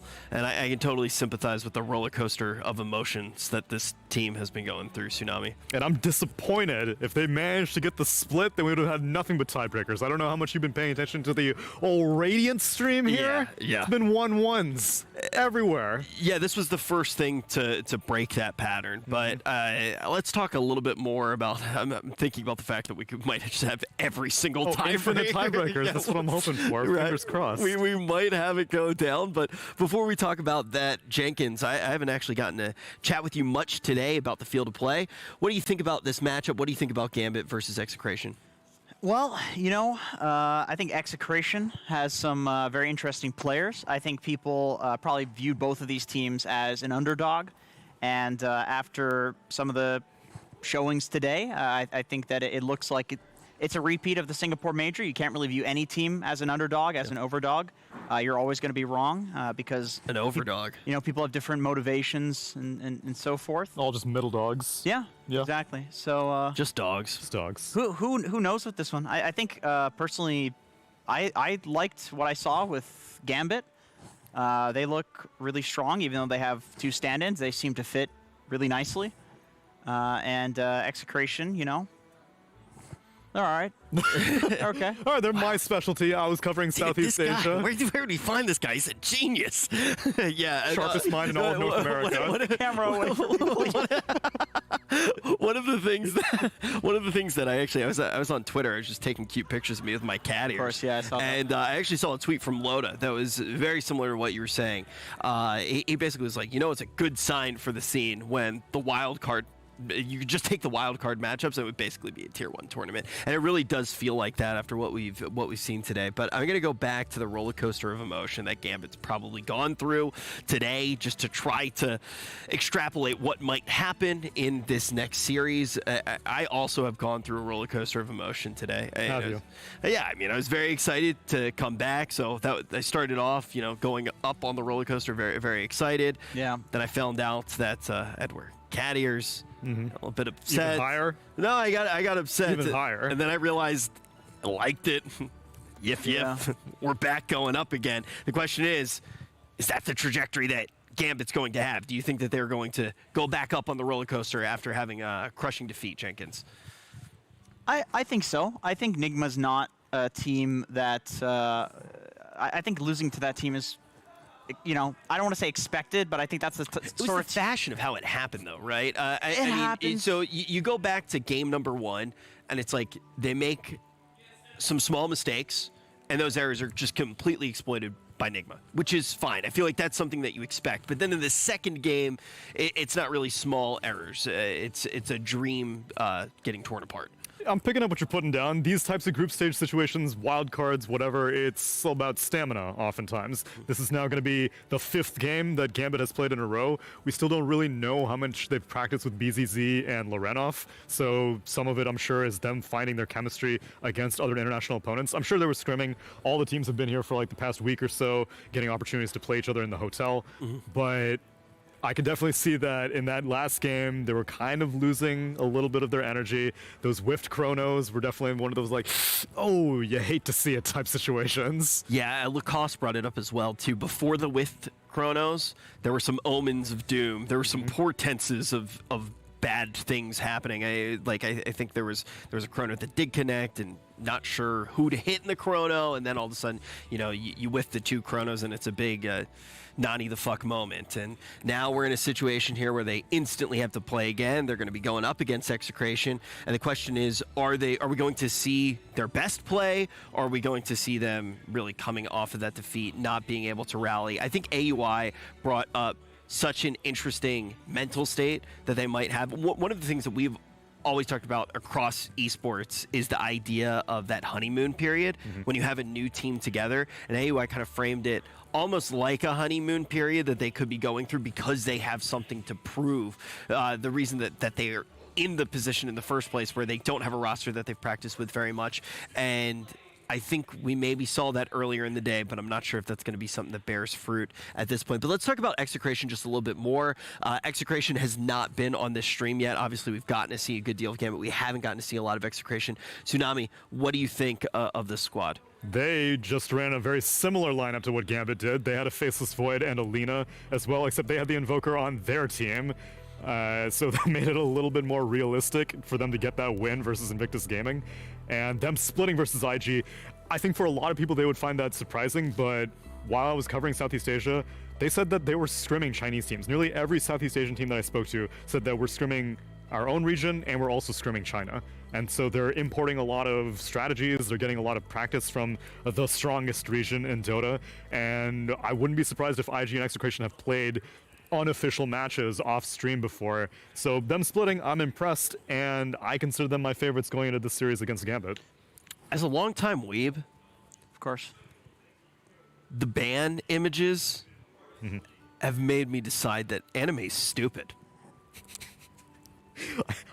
You said as a longtime weeb, you went in a complete opposite direction than I was expecting. Yeah. Now production's yelling at me. What? I'm actually getting yelled at. How dare you? It's like, what did you say? No, but in all seriousness, anime was a mistake. I would agree. Of course. I think we should have chosen something else. We're literally only 6 hours into this, and you've come to the conclusion that this whole theme is not it for you, huh, Rich? Yeah. Cat ears and all. Just can't take it anymore. We should do like a golf themed major. That's a good idea. Yeah. Get Tiger Woods to show up as a guest.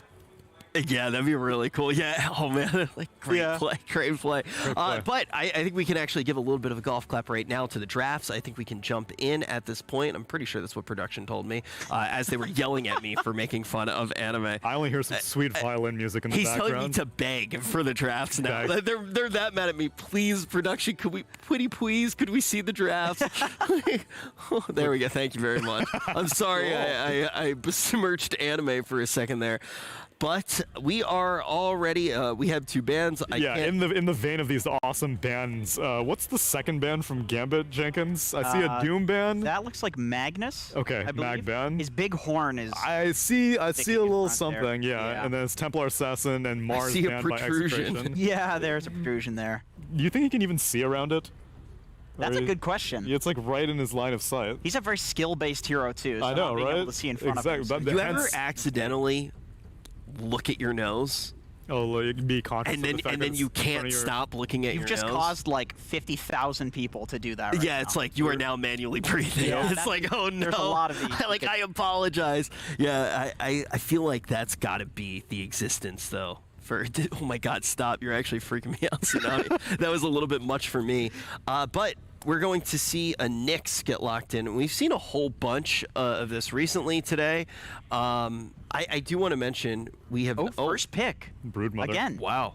I'm telling you, this is China and Southeast Asia homogenizing a little bit, because these were always first phase 2 bans in China. Nyx Assassin, Broodmother every single time. I am not so hot on Broodmother anymore. For the first 2 weeks that she was popping off, it was, I'd say, like Old 11 and XXS were the ones who pioneered the Greaves pipe build in the off lane.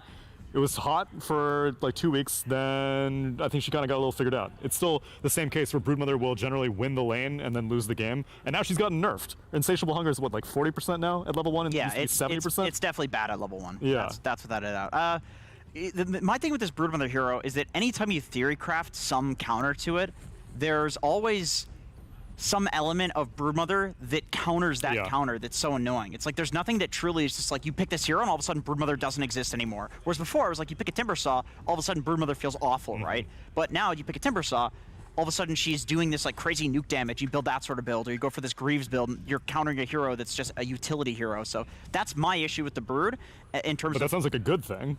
Well, it's good unless you're against the Brood. Oh, okay. That's the issue. This is the exact opening that Team Secret used actually against, I believe, Gambit this morning, was the Brood Rubik against the Nyx, actually.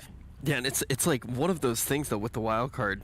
I wonder how much you can actually watch as a coach to try to glean which successful strategies to use this quickly. I mean, the turnaround period is insanely fast, but I'm sure that they were able to peer at those VODs just a little bit. Yeah, actually, I think this is the like exact draft. They're literally just copying Secret. If I'm pretty sure they're just jacking from Secret right now. I mean, but Secret won, so you know. Secret won, yeah. Yeah, it was Brood, Rubik, Bane, Puck, Ursa. Okay. And it was against Gambit's Nyx Assassin, then the second pick Troll. So now they have the Darkseer. They think this is the proper way to respond to it. Okay. It's a good old yoink my draft now. Yeah. But it was my idea, smiley face. But Secret has Yapzor Rubik, and I don't think Rubik is a very strong support these days. I would agree, yeah. I mean, it doesn't... I don't know what it is about the hero. Maybe it's like the pairing with the particular offlaners that people are running. It feels kind of bad. You need a lot of items. You know, I think he got a cast range talent removed. But yeah. He has the cast range from the ability, so, I mean, it's one of those heroes that it always feels like it's somewhat viable, though, just because as long as there are good spells on the enemy team to steal, Rubik just steals them and does it better. So it's just a matter of, like, you know, there's a Nyx Assassin on this team, right? So you steal that stun, and all of a sudden... If you get Carapace by Rubik, you're just stunned for 10 years. Yeah. It's the least fun thing in Dota. Meanwhile, Gambit putting a lot of energy into protecting this Darkseer, ban out the Enchantress and the Oracle. So I'm sorry, I do want to correct you really quick, and I never correct analysts. You said it's the least fun thing in Dota. I do want to bring up that playing with Kyle is the least fun thing in Dota. Does he play Dota? Not well. I see. Sorry, I just wanted to make sure that we were just giving the analytical facts to everybody at home. Of course. Very reasonable. All facts, no printer. As we can see, printer is definitely used to print out that secret draft from a little bit earlier, as they're looking at that right now. What do you think of the lineup, though, that Gambit is putting together? Is this the answer, Tsunami?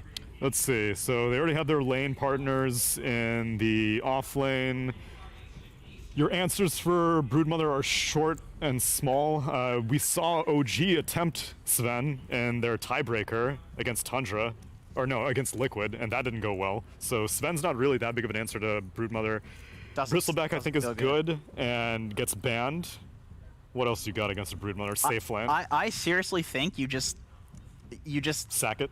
Well, okay, maybe some like Jugger. Okay, so a lot of people are theory crafting these like Jugs ban. Okay, so some like kill lane, right? So like a Gyrocopter would be fine, but I think pairing the Gyrocopter with something like a Grimstroke, where you can actually clear the spiders and then potentially one-hit the Brood in the mid to late game, I think that would be really good. Like, I think the way you deal with Brood is you kill her in lane because she literally just runs in and hits you in melee range. Yep. And if you just try to trade with her, she heals, because she's got a ton of regen from the webs and she's got a ton of regen from her Q. So you're never going to out-trade her. Screw out harassing her. It doesn't work. Like, you need a CK, you need a Gyro, you need one of these heavy kill lanes. That's not just like, oh yeah, Sven could probably kill Brood. No.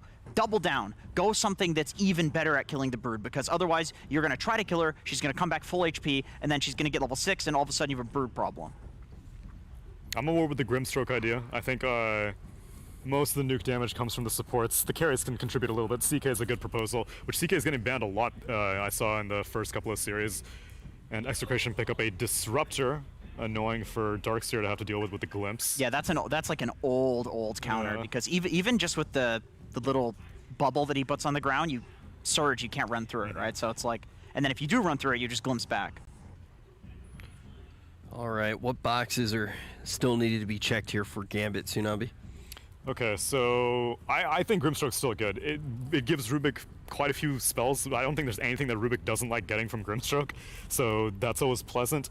I don't really know BZZ's hero pool, which is the problem. He was on a Div 2 team, and so he was still playing in the DPC Season 2, and they go with a Morphling for their carry. I'm sure he can play everything. I'm sure he can play Grimstroke, like every 5 player. Yeah. Well, then again, you can also run the Nyx Assassin as a 5. I've seen him play it in pubs, and I think most 5s have been practicing the 5 Nyx, but then you take your the 5 Nyx Nyx Ion against Shell. That's true. Yeah, that's true. Maybe you do some like safe lane Darkseer versus the Brood, because it's a melee hero. Darkseer owns melee heroes. Ooh, and then you do some aggro, and maybe the morph just goes mid. I'm actually pretty on board with that. Double up on the stuns, maybe something with the Nyx Assassin. Because at this point, the support duo going with the Broodmother is going to be either Rubik or Disruptor. Neither of those are particularly strong laning supports. Yeah. I guess Thunderstorm or Thunderstrike on Disruptor is kind of annoying, but yeah, Darkseer would definitely be able to deal with it, especially now if you have Living Armor to help sustain. Man, anytime I see a Nyx Assassin in a draft, I just think like, God, I hope the other support's not another melee hero. Like Nyx Assassin, Spirit Breaker, Nyx Assassin, Treant, you just are mega risking the enemy team picking like +1 melee punishing team fight. Like if they get something on top of this Disruptor, all of a sudden you can't take a single fight, because both your supports, like the heroes that are going to be active, are hard countered by this team fight. So yeah, I think Execration probably wants to pick something to double down on this the fact that there's so many melee on the enemy. And Morphling's like practically melee range too, right? Like it's so close. It's not range. But you mainly care about the laning phase for Execration. You want them to double down on what aspect? I think Execration should pick some like Mars. Like if Mars is obviously he's banned out already, but something that's like Mars, like Nigma, something. Wait, you want Brood mid? You can run Brood mid, yeah. I think Brood mid is perfectly fine. I guess that is the weird issue. You could run these heroes mid as well. Yeah. Like Mag mid would be good too, but that's first phase banned. These like heavy team fighter. Timber still in the pool as well. Yeah. Okay, so potentially Timber you're looking at here, Tsunami? Yeah, I'm with Jenkins. I think punishing this heavy melee lineup, and Morphling also doesn't really have great morph targets. Turning into any of these heroes is not great for Morphling, really. I guess you can turn into Brood, turn on Insatiable Hunger. Do you keep the Insatiable Hunger buff? I think so, yeah. I think so. So that's, I guess, the best option. Your webs disappear after you swap back and forth, so you can't really use that for move speed. The only reason I wouldn't go for like a Timber is just because of the fact that there's like a Nyx to mana burn, which is very annoying for a Timber. Yeah, he just likes to play with mana, and then also you really lack Disable for Execration right now. I really think they need some like meaty frontliner in the mid lane. Maybe some like Dragon Knight. Ember Spirit would have been really good for them actually. Oh, they do go with the Gyro. Okay. So that deals with the Brood really well. So that's a way to actually kill the Brood in lane, which is nice. Gyro was something that you mentioned very early on, but we got one more pick here to round everything out. Is there anything jumping off the page? Tanky mid. I like the DK idea. I think he would struggle getting kited though. It's against Morph too, so we have to consider that option. A lot of magic damage on the side of Gambit. And with a Broodmother on your team, I still feel like the pressure's on you to end the game fast. I think Brood falls off just as hard as she used to. She struggles to find her place after like 35 minutes. Sure, you can get like Scepter and Shard, but it's still difficult to siege high ground, especially against this team. I think she falls off harder. She's not like anywhere near as much of a like right clicker in the late game. Yeah, that's true. Now, if you're playing her in the late game, she's like some spell damage nuclear hero, which is very like a Void Spirit or something in the late game, which is very kind of has a lot of slow with Silken Bola, so a little bit more crowd control. Yeah, like utility late game. Exactly. She's not like a right click carry. Yeah. The Diffusal like carry build on Brood feels really bad right now. Yeah. I really like this pipe build that people are doing. The thing is that if I recall Yoe's hero pool, it's usually like Spirits, so Void Spirit's still in the pool. Puck is banned out. TA is available. Oh no, never mind. TA is banned out. TA is first, and yeah. wouldn't have really been tanky. I don't know. It does just seem like a Spirit pick is probably coming. If you pick Razor, it's just they really lack lockdown. Like you desperately need some sort of. None of these heroes do anything, right? Yeah. All of these heroes just run around and farm. Brood hits creeps. These supports are +1s. Like they need somebody to actually go in and do something. True. So a Puck would have actually been really good. Wind Ranger, okay. Okay. Yopaj and Neon in Singapore was popping off. It's a Southeast Asian specialty. Gives a fair amount of lockdown. Utility with the stun. There's a lot of magic burst though, so her wind run's not going to be that useful. It's nice against Morph though, because if he's ever low HP and you have a ward on him, you just one-shot him with the nuke from far away. Although it does also give Morph a good hero to turn into. That is true. That is definitely true. If you get the Aghanim Scepter, you're just super speedy. Does that still go past the move speed cap? No, they removed that, right? Okay. So it's a little less good. The folks at home relatively split on who they think is going to come out on top. And I'm with them. This is probably the most even draft that I've seen thus far. I think I'll lean Execration just because that last game, I think Gambit maybe a little pooped right now. I think Dream, I mean, he's been doing well, but I think that this Gyrocopter, his whole job is going to deal with Morphling. I mean, deal with Broodmother. And if he's not able to do that, if he's a little gassed, then I'm kind of giving it to Execration. So for like psychology reasons. Oh yeah. Okay. Draft on draft. I'd say 50. Yeah, which I think is reasonable. I think that's reasonable. I think that's reasonable. I think a lot of this major is honestly going to be determined by psychology because of these TI spots that are being handed out and some stand-ins and things like that. Yeah, I mean, this is the last one. You got a lot to worry about, and then on top of that, the way that the wild card's actually working out, you just have a grueling schedule today, and the team that's going to have the most to deal with mentally is definitely going to be Gambit. The draft looks relatively easily. Let's just get down to business and see who's going to be able to take it. We're going to get this game started right now.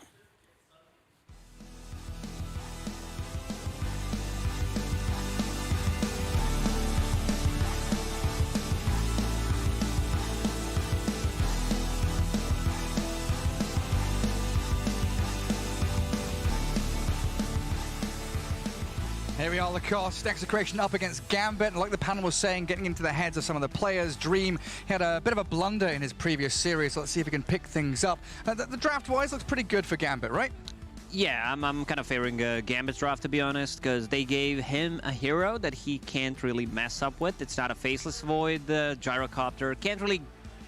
A lot of things can go so wrong, right? With the Gyrocopter, use a flat cannon or use rocket barrage. They catch themselves. Maybe you can misclick a rocket on the neutral camp or whatever, but yeah, I think they needed to give him a different hero, something that to get back the confidence. Yeah. It's not just the thing that we're talking about. It's actually real because they need to be able to bounce back. And I'm a bit concerned. I've seen a lot of Broodmother in Southeast Asia, in China. This hero falls off. Like, you need to hit the right timing. You kill the tier 1 tower early on, control the top part of the map. But then again, you have Rubik. It's one of the heroes for me that's just not a game winner and not too many good spells to steal. Anyway, something from Darkseer possibly, Overgrowth, Nyx Assassin, Impale is good. Other than that, Rubik is just not a game winner compared to what he was, the place where he was a year or two ago. And then we have a Disruptor, Wind Ranger. Like, these three heroes are extremely squishy. Once Morphling gets online, I also don't see a Spirit Vessel Carrier. They have Mana Burn, something that he does not like to play into, but other than that, they have tools to deal. Like, they also have a Mana Burn for themselves, and they have a Gyrocopter to deal with the Broodmother Spiderlings and the Illusions later on. Yeah, some clear to deal with those PL Illusions, and then there's that Wind Ranger right at the end, the last pick for them. Like you were saying, a bit of a wonky support duo. Does Wind Ranger remedy some of the problems? Like the panel was saying, they want a hero that can be active and go and do stuff. Wind Ranger, I guess, once she gets Javelin, could run around the map and look for kills, couldn't she? She is that hero. It's not uncommon for Southeast Asian teams to pick Wind Ranger. I think panel talked about it. Tsunami, Yowie, and also Yopaj at the major. Played quite a lot of it. It's just a hero that they love to play. Wasn't particularly, impressed. The hero, there are no dispel mechanics this time around, but they have stuns, some, not too many. They have no silences, so that's going to be a good one. None of these heroes also like build into MKB early on, so it looks like a decent game for Wind Ranger. Yeah, so that's all I'm saying. TLDR, decent game. Yeah, exactly. So a lot of words for nothing. Looking towards BKB timing as the primary thing, kind of 15, 16 minutes in. We'll see how that goes. But into these side lanes, Palos and RR down bottom, the PL and Disruptor. A pretty good aggressive lane once they get their levels up and running. A lot of magic nuke damage to turn it back onto their opponents. Obviously, Disruptor needs to be careful. I think Nyx Assassin can give him a level 3 a bit quicker, and then Disruptor missteps, dies. That's pretty much the plan. Once you have that level 2 Iron Shell, it's very hard to play into. I also want to see if he gets a Vacuum or he gets a Surge. Like Vacuum early on, 1 point is enough to set things up with the Impale. Yeah, it's a real nice disruptive force there from the Vacuum. I'm just keeping our eyes on that mid lane for a bit. Yeah, as Afterlife wears out that nice little Thunder Strike from RR.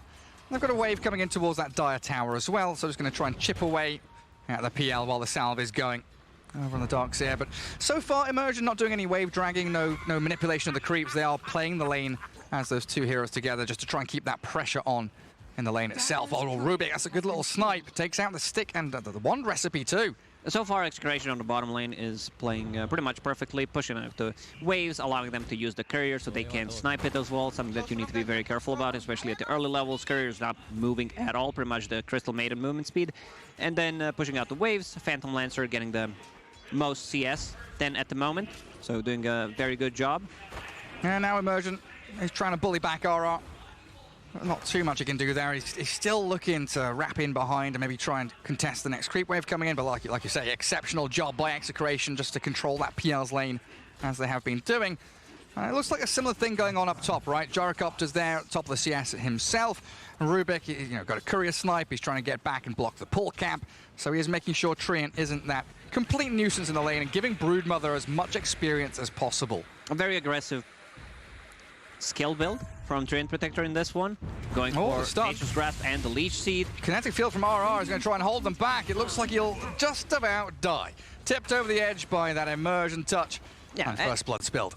Exactly as I mentioned. They get level 3 on Darkseer. Nyx Assassin still level 2, and then they decide to make a move on Disruptor. Not the strongest laner. They were playing the lane well. Item-wise, Ring of Bassi, more than fine. You're playing into like Nyx Assassin, he might get a single point in a mana burn as well earlier on, but it's a strong lane. Like Darkseer plus Nyx Assassin or Earth Spirit always gonna have that kill potential. But to go back to the mid lane, how's mid doing? We have 15 on Wind Ranger and 16 on Morphling, and we have this high 5 again in the game, which is really nice. Been looking forward to that. Yeah, the bottom lane Disruptor, his death is almost an expected loss, right? You know someone's going to die down there eventually. Better the Disruptor than the PL. RR definitely in the right place at the right time. As Yoe, dropping low enough low, but he's got his bottle on the Morphling now. Still looking at top three CSs, all being Execration heroes. And Loronov, this is dangerous. He's going to head down towards the bottom water rune. The Shackle shot, he's going to take the rune away from him. Yoe denies the water rune. As bottom lane Immersion trying to move towards the Phantom Lancer, but he's just going to doppelganger himself away from the Nyx. This is a big play from Yoe, where he gets 2 water runes and Morphling cannot refill his bottle, so potentially someone needs to die on a side lane so he can get the bottle refilled. There's no 3-minute bounty rune in his triangle anyway. Yeah, it's a great start for him. Trying to de-ward there. Oh, top lane, the lift back.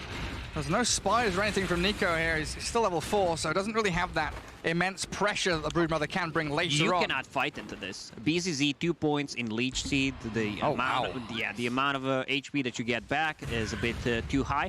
Broodmother also got heavily nerfed. It's not a 70% anymore. It's a 40 level 1, so you might even need to put another point in it just to be sustaining in that lane. Yeah, exactly, because there's a lot of damage, a lot of harassment coming out from these two. 17, 18 one charges bottom on Nyx Assassin. They need to be careful about that one. Yeah, could turn around on them. Has Carapace at the ready. Again, just weathers the storm. Has that Thunderstrike chipped away at him. But so far, so good. There's a bit of a catch-up here from the Morphling and the Gyrocopter, picking up a bit more CS than their counterparts in the past 30 seconds or so. Now what's the Wind Ranger up to? Null, Bottle, looks like the boots. Is it going to be Javelin or do we go Maelstrom? Because she needs BKB pretty quickly, it feels like, this game. Might be a Javelin at the start and then lock the Mithril Hammer, see how the game's going to go. Oh, that's a good if idea. needed, you can just assemble it or, you know, get that BKB.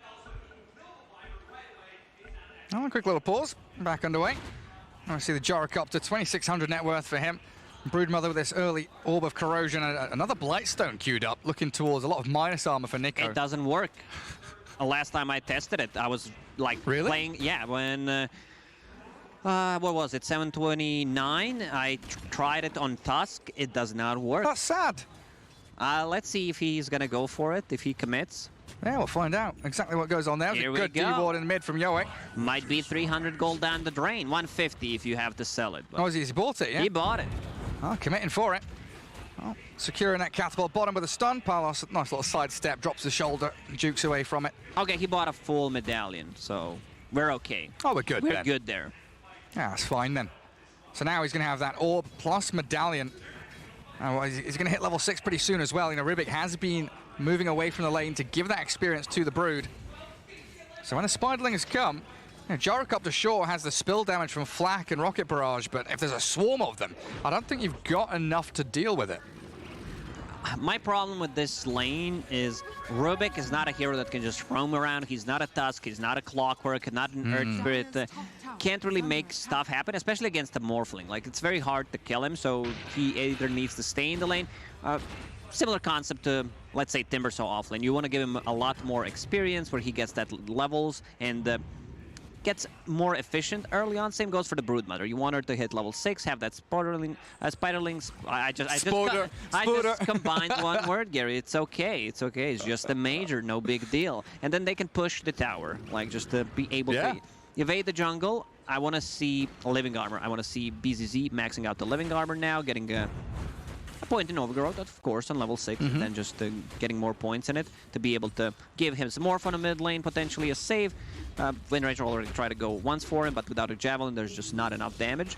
That's like on that point of Broodmother, you were saying earlier on that, you know, can fall off, definitely needs to hit her timings. You know, the multiple timings there with that early game, level 6, definitely one of them. The webs, the tier 1 tower, and then the ability to like transition in towards the jungle in the mid lane as well, like 15 minutes in. I've seen a lot of Broodmother games where she just falls off. I do not want to see Guardian Greaves into pipe type of a build. I want to see another core, something that Old 11 did at the end of the second season. Oh, yeah. Decided to go for a more of a right-click build. Well, here comes Brood.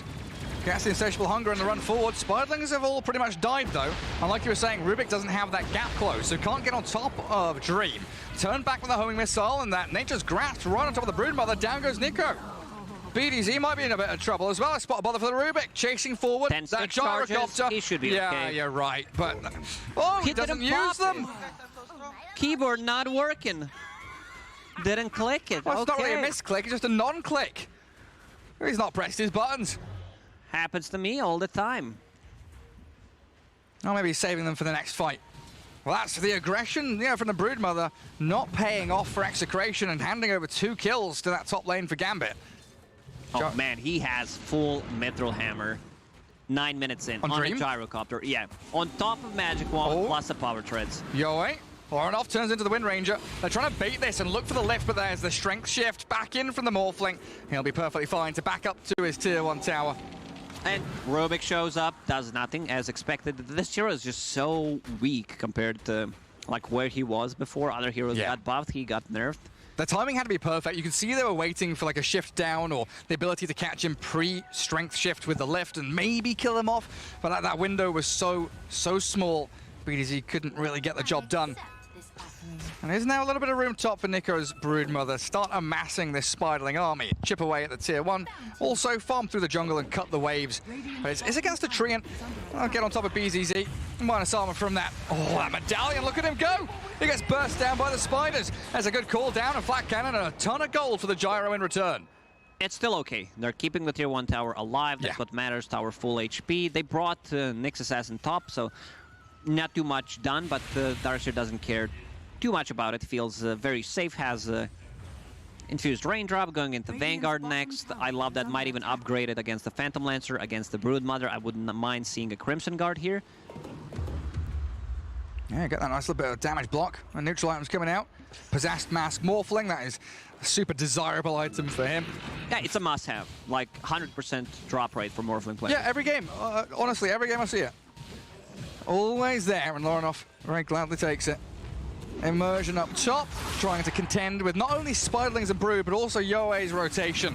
Wind Ranger looking to try and pressure this tier 1 a little bit against that living armor and the Treant's defense. And it looks like with a catapult wave, they should be able to claim this objective. While there's no real pressure on the rest of the map from Gambit, is there? And they can defend the tower. Overgrowth is available, cooldown in 20. They want the Wind Ranger. Oh, he's not close enough to get the overgrowth, and they've still got a lot of spiders here for Nico. Back towards the Treant, BZZ down to half HP. They'll turn with the rocket barrage, force the spiders back, and they will stop that. 4-man push and rotation into top, as Execration have ditched the bottom lane, bringing Phantom Lancer to the triangle now. Phantom Lancer will have the Fusel Blade ready in 300 gold, and then he can join potentially on the top lane. This is where he's going to feel very strong. It's a pretty fast one, yeah. He's rushing it. Just the power treads, no raid bans, nothing. Oh, they miss out on the field. They don't see the Knicks inside, and the 2-man impale back into the wall. Beautifully done by Gambit. That's going to lift their spirits, but a Shackle Shot focus fire onto Dream now. The Wind Ranger wants a bit of action, but the overgrowth holds them all in place. Allows the turnaround yet again. The stolen 3-man. The Ravage from Rubik. Oh, hello. Sniped down with a power shot. Wow, that was nicely done. Rubik, this is the spell that you want to have. Impale, it's only level 2.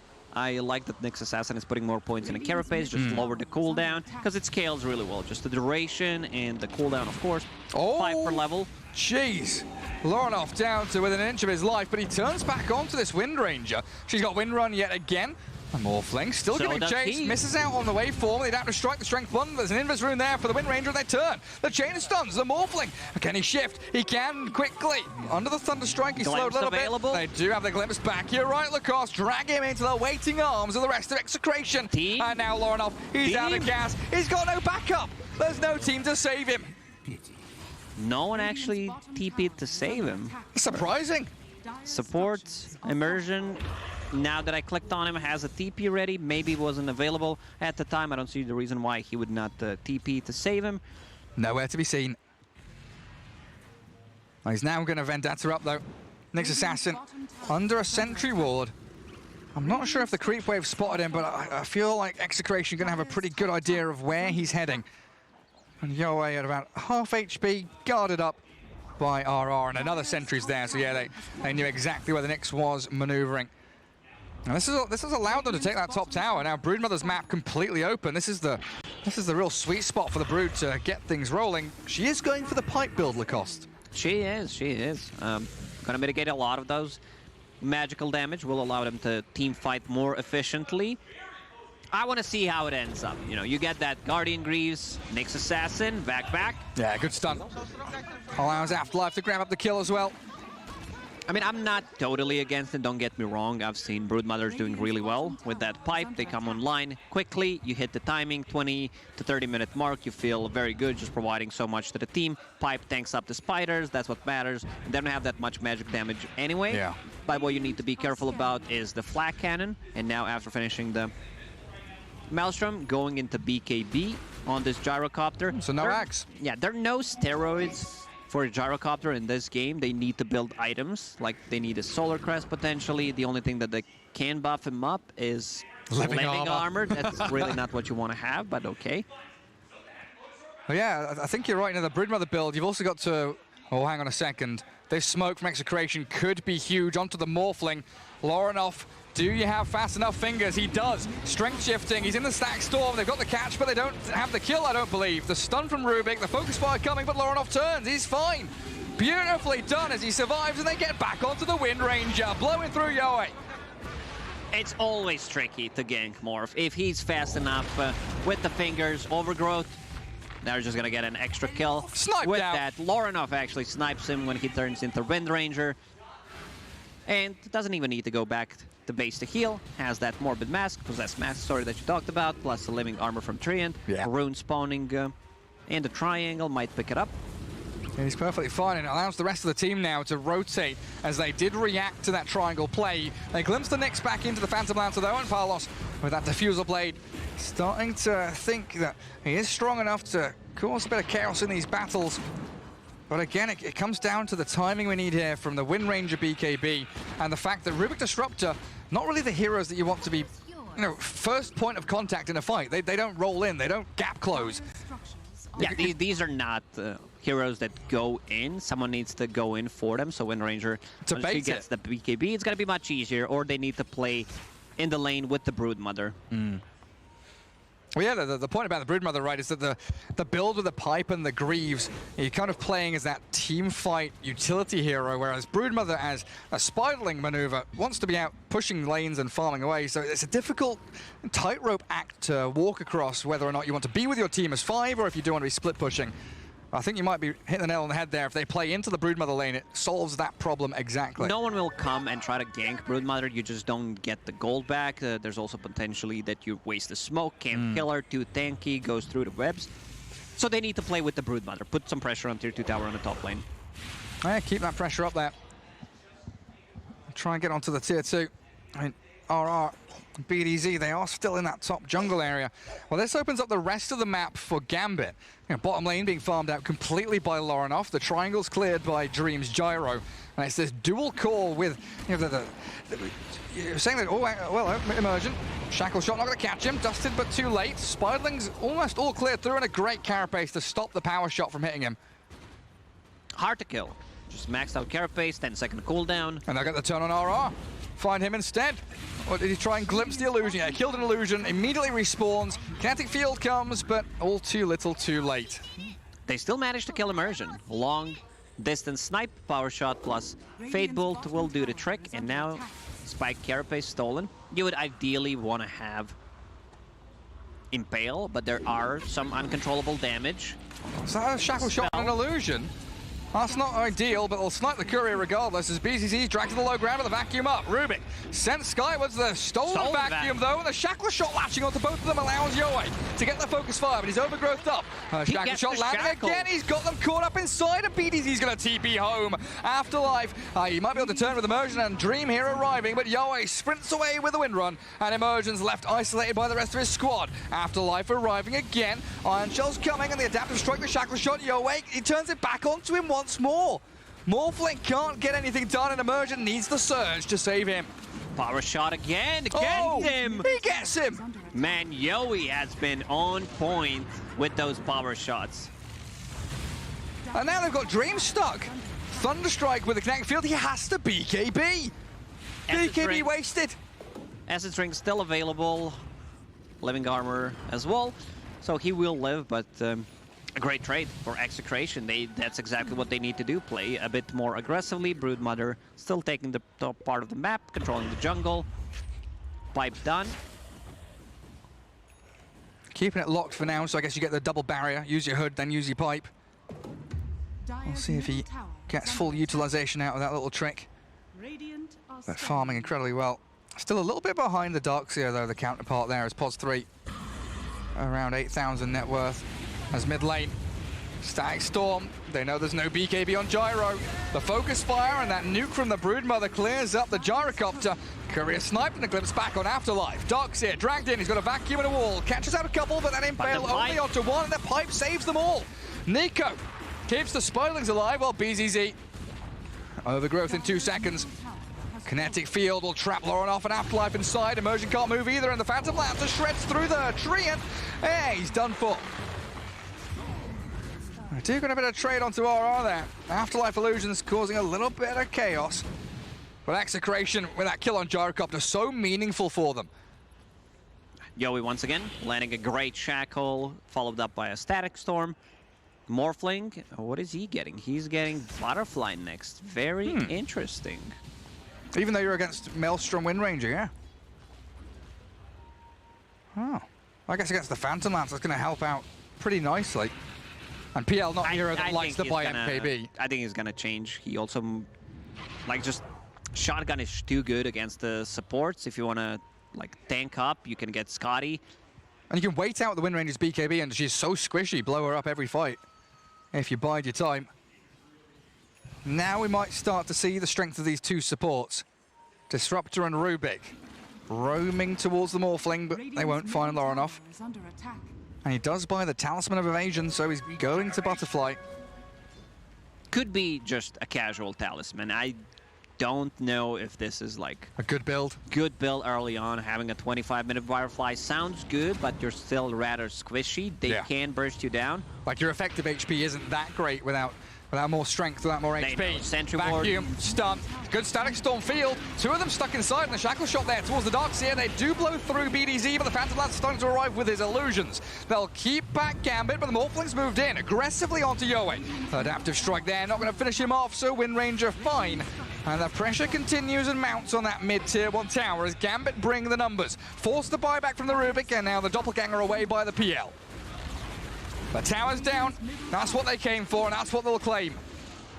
All the glimpse back. BKB available. He had time to BKB, but they're going to protect him. Everyone's just going to get there.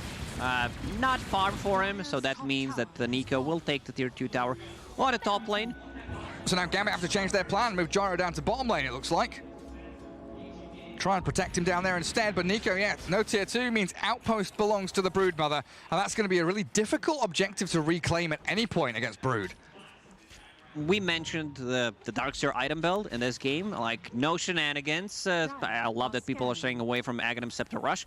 On the hero, don't think it's that great. We talked about the Crimson Guard. He decided to go for it. Nice. Plus a mech, like there's so much damage removed from PL, from Broodmother Spiderlings, and the Wind Ranger Focus Fire. It's actually an insane item, probably the best one that they can get. You counter all 3 cores with 1 item. Especially for a team that doesn't necessarily rely on cooldowns to do damage. The Gyro, the Morphling really are just damage over time in these extended team fights. If you can keep them alive, they get multiple rounds of flat cannon or waveforms just to keep that damage going.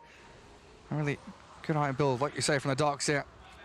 We're still waiting for Yoe to get the BKB, about halfway to his BKB recipe. But at some point, looking at these 2 drafts, the dual core from Gambit, that Gyro Morphling with the Vacuum Wall, the Treant, the Nyx Assassin, the team fight is really scary. Do you think the PL is an answer? Is he the king of this game? Not with the item build that he's going for. What's he up to? He's going for Lens and want to get a shard to be more annoying, especially for the supports. But these supports, they're relatively tanky. Nyx Assassin has a carapace. You have the String Protector with the Holy Locket, just amplifying the healing for himself and for the team, plus the Overgrowth. So I don't think it's that good. I don't think he's going to be able to just stand the ground and fight. Yeah. Need some more stats, potentially. Their heroes are also not good at going in and out multiple times. Like, BKBs are down, you're going to get blown up. This is what the mana burn really excels at, which is maxed out. I really love what the immersion of Nyx is doing. Oh yeah, against all these int heroes, right? Disruptor Rubik and the Wind Ranger, the prime one. As they move into Roshan, Gambit, they know they're strong around this timing. Morphling, Gyro, they're ready with all the team fight behind them, like we're explaining. Playing into Overgrowth plus Vacuum Wall inside the pit. It's a mess. It's really a mess. Power Shot is gonna miss. Broodmother coming from the north. They see her. They see the Brood. They're spam pinging out, saying, hey, Nico, careful, buddy. There's the stun coming in onto the Broodmother. Nico trying to heal himself up. He's got the pipe. He's got Solar Crest. He's tanky inside these webs as well with the Essence Ring. The Overgrowth catches and the cooldown comes. So Brood down, and Roshan opens up again for Gambit. Well, Yoe, he's forced a BKB Wind Run. His mana already got burned. 1 mana burn. It's a 4-second cooldown ability. Very nice. That's a free Roshan for Gambit now, isn't it? And Broodmother, if they want to contest, they need to buy back on a Broodmother. Otherwise, the Rosh just goes down. Yeah, they can't. 1/3. It's first Roshan, so it's not a massive deal, it feels like here. But it's still momentum out of the hands of Execration and firmly in the grasp of AS Monaco Gambit. I buy up a Blink Dagger on Rubik, so looking towards these team fights for that counter initiation. And they've definitely got the ability here, steal Vacuum, steal Nyx Stun, try and combo up with the Disruptor. A difficult prospect for them, though. And Phantom Lance, like you said, there's the build. Aether Lens, Shard coming out on the Courier. So we will be able to clear out waves. And going Octarine next, it makes a lot of sense with level 15 talents, -3 seconds on a Spirit Lens. But yeah, no Scardy, no Heart, no ability to, like you say, stand his ground, to stick it in team it does fights. not give you tankiness. You're sitting at the 1600 HP, 1800 with power trades on strength. It's like the entirety of their draft is like that. They're all a bunch of spellcasters. No one's really particularly tanky. They need to get that perfect execution. I feel it's going to start from RR or Yoei. Now it's a full butterfly on Morphling. So you have, as you mentioned, that Maelstrom that procs. It deals with the evasion, but all other right clicks, they don't. Yeah, so something to deal with that Phantom Lancer in the meanwhile. And what's next for Laurenov? You mentioned like the Skadi or something like that.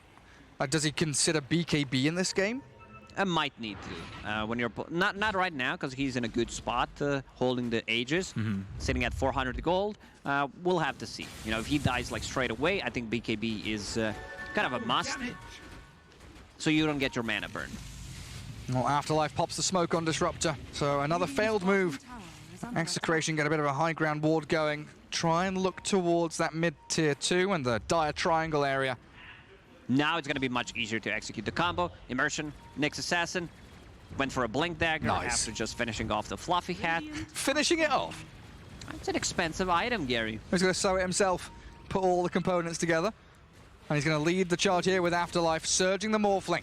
Laurenov, they see the Phantom Lancer illusions, and they know he was nearby. Oh, recently. Disruptor is a good Disruptor catch. And a DDPL from the high ground. They catch out the Treant first, but the vacuum wall stun on 2.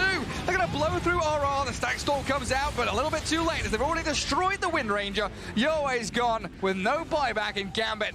Once again, a firm grasp on this Radiant side of the map. They're just too tanky. I don't think they have enough damage to actually kill a hero.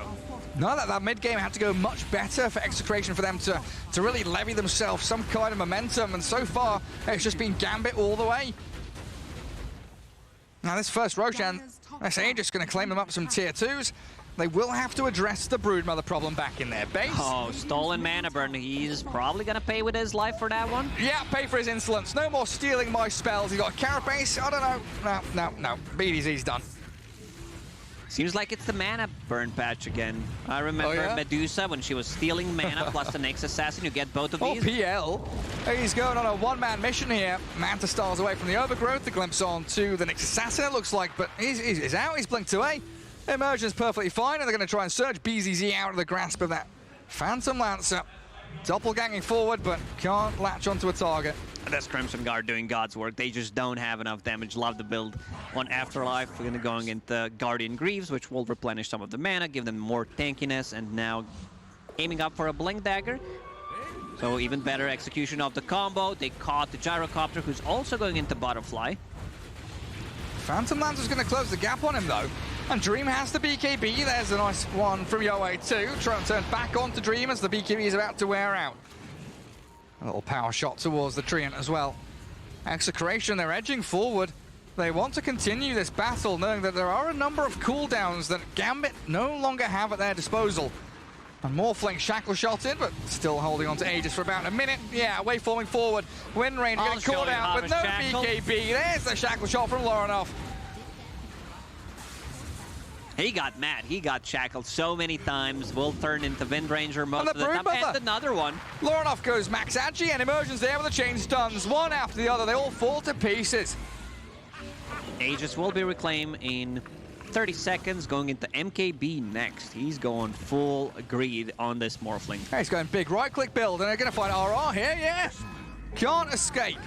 Gambit, 18-9. Nice, solid 6K lead for them. They're even thinking about pushing high ground. Force some buybacks here at the very least. Aegis, what, in 5 seconds or so? PL does not have damage. He is annoying. His mana burn is also annoying. Something that no one wants to play into, but where's the damage gonna come from? Yeah, they've got a lot of heroes that are nuisances, but no real threats. Darkseer, like you've been saying, the perfect build for him. Sustains and heals and turns on the Palos. He just kills off the Phantom Lancer. It's a good shackle shot towards the Morphling and the DS. Can they kill him off? Laurenov says absolutely not. I'm going to turn and shackle shot you. He's got it, catching the Rubik in the back as well as the Static Storm whips out on them. They do buyback on the PL. In comes the Blink. Overgrowth from BZZ, though, saving the Morphling. And they've got the follow through. Get him to waveform away. Shackle shot yet again. Latching onto the Nyx behind him. And a BKB TP from Gyro gets him out to safety, so they'll trade a couple of lives here to extricate themselves from the Radiant base. Oh man, this is good for Execration. They keep the Barracks alive, so Barracks was at 100 HP. Seems like the Shackle Shot is the best ability in the game. Apparently so. I still don't know how the Morphling managed to catch 2 heroes with his, but BDZ's in the mid lane now. Another Shackle Shot, Immersion, oh no, he's gonna lose the gem. The gem on him. Oh, that's a bit of trouble for him. Immersion's still stuck in the field, and that's it dropped. Do they note it? Oh, they do. They pinged it out. It was his gem to start with. RR bought it, so they need to give him back. Original owner. And Palos now heading into the heart of Tarask. Did he finish Octarine, or has he swapped builds now? He swapped. He had the buyback in the previous fight, so no gold for him. Realizing he's had problems. Either needed damage or sustain. And Broodmother into a Scythe of Vice, it looks like. Pops out the tome for herself. Well, there you go, as Wind Ranger. Trying to farm through the triangle anywhere that she can find to pick up her own net worth. Morphling realizing I can die, you know, after that death. Maybe it's time to get a real defensive item. Has BKB queued up, which I really like. You know, MKB is expensive. It's very aggressive, deals well with the Wind Ranger. I don't think they need to, like, it's in this game, I feel it's 5th/6th item for Morphling after like BKB, maybe a Scotty, Satanic, just to be able to tank up and then get MKB, because you have tools to deal with other heroes. You don't necessarily need to go in and just blow up Wind Ranger. Well, so far it's been a pretty good showing of Execration on how they can control the map, right? They haven't lost any barracks yet. They've kept that top lane shoved the entirety of the game, it feels like. So this 5-man from Gambit hasn't really found the success it would have wanted. And there are still openings here to find individual pickoffs for Execration if they can get the right smoke ganks, the right timing. But I feel like the wind is still in the sails of Gambit, and they'll be ready to smoke and make another move shortly, especially with the potential Roshan respawn coming up in just under a minute. 40 seconds or so till fast spawn on the big man. And they will shove the Broodmother out of that top lane and come cruising through their own jungle. And the Iron Shell on the Spirelings there causing a few problems for everyone involved. All we need is TB. Broodmother, Phantom Lancer, TB. Monkey King. I guess Monkey's ulti doesn't cause too many issues anymore. Lovely little fixes coming out of Valve. Before it was TB against PL, it was unplayable. Yeah. Too many illusions with that reflection. Dire's bottom tower is under attack. Afterlife heading into Shiva's guard after his blink. He's going to walk all the way back to base. A little afraid of that smoke maneuver we were mentioning that Execration do need to pull off very soon. And they're also going to be relying on their buybacks, as Roshan is 1.5 minutes away. Looking at Vision, Radiant does not have a single ward across the river. There's only one ward near their outpost, and that's pretty much it. And Wind Ranger going to have to TP back up the top to defend again. It's been a really exceptional showing here from Gambit. Now they're able to control this Broodmother and make sure she's not able to do those nice sweeping movements from the top through to mid, and in that jungle they are holding the outpost as best they can as that 5-man squad. And they are going to smoke. Well, this is the Roshan fight they've been waiting for. Second Roshan, 45 seconds away. And who's the catch? It's Rubik up top. There's also a Wind Ranger here nearby, but Afterlife smoke popped. He blinks up to high ground and finds nothing. They do get a courier, so not nothing in the end. There's something. Roche will respawn in 30 seconds. Lanes are in a decent state for Gambit. Mid across the river, bottom they have creep advantage and they will push out the top lane. And a smoke from Execration and PL, Wind Ranger, sending their Lancers, Illusions and Power Shots into mid to shove the wave across. And a Haste Rune going to get grabbed up by the Rubik. No, he's going to leave it there for the bottle refill of the Wind Ranger. Oh. It's also 6,000 gold unspent on Broodmother, which is another 5k gold lead kind of for Gambit. Yeah. Because if you don't have items, you're really not doing anything with it. It's worthless. Well, they're going to get some dewarding going. They jump high ground, 3-man back wall, but a good stun turnaround back onto the Morphling who has to BKB. They blow through the Rubik. BDC's down. Still some decent expenditure by Gambit to get that one kill, so Execration not too sad about it, but they need to contest this Roshan. Execration doesn't have a way of starting a fight. They don't have that position 4 that goes in. Broodmother can scout things out, power shot. Like, if she lands a good shackle, we'll need to follow it up by a focus fire plus a BKB. It's already they a have to 6-second move. BKB. The power shot scouts, but Roshan's already dead, it looks like. Lorenov gets the Aegis. Phantom Lancer throws out some lances. The Static Storm's down, but the PL's caught out. Needs the Glimmer, needs to save the Doppelganger away. Gyrocopter coming to clear the illusions. The overgrowth vacuum, they've caught the 2 of them. Down goes RR, and BDZ with that buyback has to retreat, but Palos scouted. They see the Wind Ranger too, and Emergence sets it up with a stun. Look at him go! The Phantom Lancer didn't stand a chance in hell. He's dead for 100 seconds, and probably game over.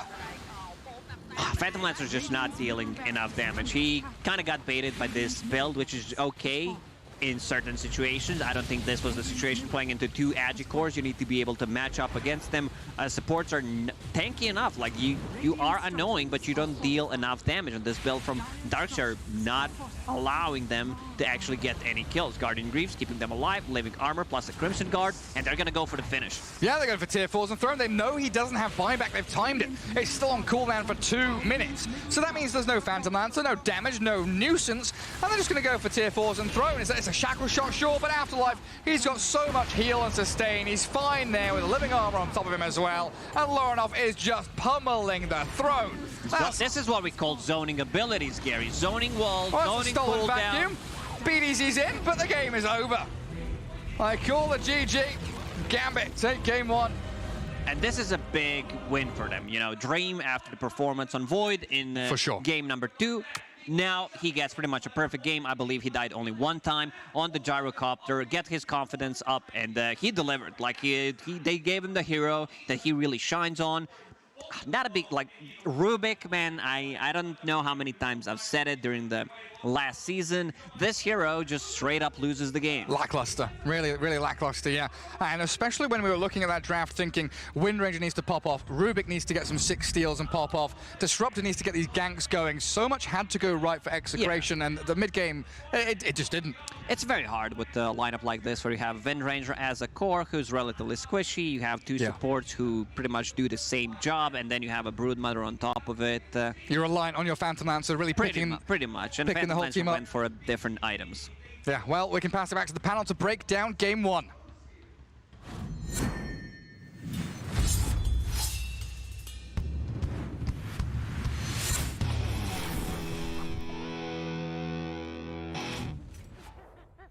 Well, Jenkins, that was definitely a Crimson Guard game. Let's actually talk about everything that did happen and look at Gambit versus Execration. We got one more game to play. It's been a roller coaster for Gambit. Let's talk about some of the minutia of this first game in their best of 2. Sure, yeah. Well, you mentioned the Crimson Guard. That, I mean, it's a weird thing to think about in the draft because, like, even as we were going through it, we were thinking, okay, like they need a mid that's active, a mid that probably has like some sort of stun, you know, nuking potential, somebody to actually go in and do things. Like instead of being a +1, like having a hero that can actually do stuff. It's like, oh, Wind Ranger. Well, you already have a PL, you already have a Broodmother, and so you have 2 heroes that deal damage with these small damage sources, and then you pick another one, and then all of a sudden Darkseer picks up the Crimson Guard, and literally from that point onward, the fights looked horrendous. They looked almost impossible, and I don't want to blame it just on the Crimson Guard, but I mean, countering 3 cores with 1 item is, I mean, that's pretty nice. Especially when your support duo also does not really deal damage. You have a Disruptor and a Rubik. True. At most, these are heroes that provide utility and control. They are not going to be able to lift the power of magic damage. That's not their responsibility. And so once all these 3 cores are taken offline, it's an uphill battle. And the Morphling, again, was like a perfect steal from the Wind Ranger every single time. So he was impossible to kill with the evasion from the Wind Run. And Gyrocopter was on more Broodmother duty, so he also had his responsibilities all easy peasy. Because we were talking about, we were like, we don't really like having your carry be the responsibility for taking care of Broodmother, but here, it wasn't really too much trouble for him. He would just show up to a fight, turn on flat gang, and he's like, I'm team fighting, and I'm also making sure Broodmother's useless. Exactly. It's like this idea that it's like non-committal. Like, it's not a big deal for a Gyrocopter to do that. Like, number one, if you're doing it on the map, he's relatively fast, right? And like you can do it while jungling Brood's camp, so you can like do it while farming. And then in team fights, like you mentioned, you're literally going to be doing it anyway. You're just going in flacking, and like if the spiders are there, they're there and they die. And Brood felt like a non-factor in this game past the early game. The early game looked really good. They got the tier 2, like happens in every single Broodmother game, so that looked really nice. Like Brood seems really difficult to deal with in the early game, but man, it falls off. And this was even a Radiant Brood, because we were talking about how we find Radiant Brood to be much more effective, being able to maintain control of the outposts and then subsequent Roche control. But it was not the first phase opening that you would hope for from Execration, and Gambit not that shaken, it seems. Yeah, especially with a good draft like this. This is definitely you want that first win, because now they have the potential to bounce back in this series. It seems like they're in good spirits, and you got to give them credit that they do have the metal that you need in a situation like this to bounce back, take a tough defeat. And they're going to be tough defeats when you're in a wild card scenario like this. So we'll look ahead right now towards game number 2 and try to see what they might bring, and also what Execration might be able to tweak, because it did seem like the draft was a pretty important factor in that one, Tsunami. Broodmother has been figured out. I thought that maybe, oh, okay, you know, I've given it some time off. Got the pipe, didn't get Greaves, ended up going Solar Crest in the Scythe, which is creative. I give points for focusing more on offensive utility as opposed to defensive utility, which is usually what we see the Broodmothers in the DPC Season 2 do, but the hero is still the same hero. Whatever you build differently is not going to fundamentally change how she's played.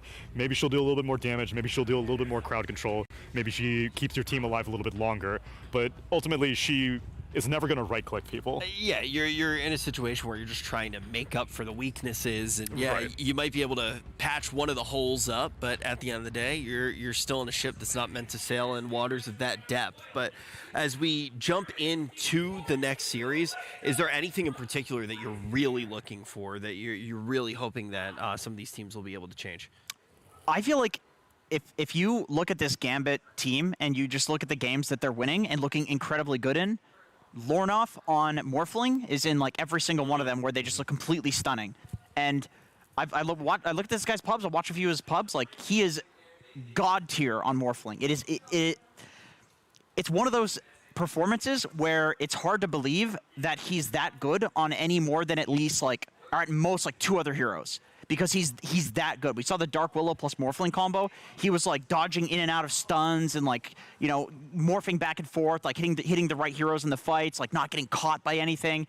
Just, it's like he's got like 10,000 Morphling games or something. Just get it out, man. Like, or at least try to answer it. You know what I mean? Like, you need some sort of answer, because the Wind Ranger didn't seem like it was anywhere near enough. No, and that's a core answer. The support answers in game number 1, like my favorite support duo in Southeast Asia is definitely on T1 with Zephyr and Whitemon, but Execration were impressing me, whereas most Southeast Asian teams are kind of carried by their cores. Execration has a surprising amount of emphasis put into their support duo, and Rubik Disruptor does not offer you anything, really. Where's the Lion at, man? I feel like I'm wondering. If you pick this Lion hero, makes heroes like Puck and Morphling and Void Spirit, these like very annoying to deal with mid laners. You just completely nullify their entire existence. You always have an option for dealing with them. Doesn't matter how high skill somebody is on the hero. If you get hexed, you're just chain stun. Yeah, instant cast. Shadow Shaman was another hero I think we saw at the start of this season's DPC, where heroes like Morphling and, as I mentioned, Void Spirits, like these heroes looked really bad at the start of the DPC, and they're coming back. And I think there's no coincidence that like Morphling is looking really good now with Lion and Shadow Shaman and these instant stuns falling off. Do you think that's why we're seeing AA first to ban on Morphling? Because I don't think AA is that good of a support right now, but it answers a lot, like Io, Abaddon, Morphling. Yeah, that's the thing. Exactly. Like, I think AA is decent. Like, the Shard is great. Having some way to clear waves and do damage. You know, I think the hero's definitely been buffed. Like, the ultimate does a ton of damage now, which is great. It's easier to hit now, which is great. But it's nothing to make the hero, like, S tier OP. Yeah. 58% win rate in pro level pubs. I mean, that's an insane win rate, and I think it's purely because a lot of the cheese heroes, Morphling, Bristleback, Io, as you mentioned, these heroes are dealt with by AA. And so, yeah, I definitely think so. That's why this hero is highly valued by a lot of teams. So maybe a different first phase opening from Execration. The bugs are incredibly popular in Nyx Assassin and Broodmother, but Nyx Assassin, he'll fit into any draft. You don't need to craft something specifically that makes Nyx Assassin look good. He looks good no matter what. Broodmother, on the other hand, you first phase it, all of a sudden every single one of your picks on your team needs to be engineered to enable it. Make sure that you can play a Broodmother game. I know we all know about Alchemist games, but there are such things as Broodmother games as well. When there's a brood in the game, it's a Broodmother. It's just that simple. I've learned a lot from Senpai Send, but I definitely think a lot of the things that you said about the brood, both of you, very much going to be true. And we heard it echoed from all the casters as well, just the fact that Broodmother falls off, right? Now, when we get into this next game, we've talked about some of the strengths of Gambit, we talked about some of the strengths of Execration, but we should talk about what the stakes actually are as well, as we're starting to get close to the end of our first day here of Wildcard. We're about to get to, when we finish today, we'll be at the halfway point for Wildcard. It's going to take us 2 days to cover everything. Have there been any big surprises for you so far, Tsunami?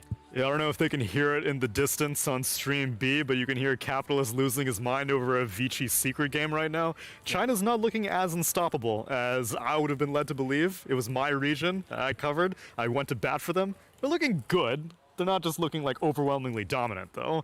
And so I'd say that's my biggest surprise so far, is China's looking mortal. Secret one, that for anyone who maybe didn't get to see, production did just inform me of that.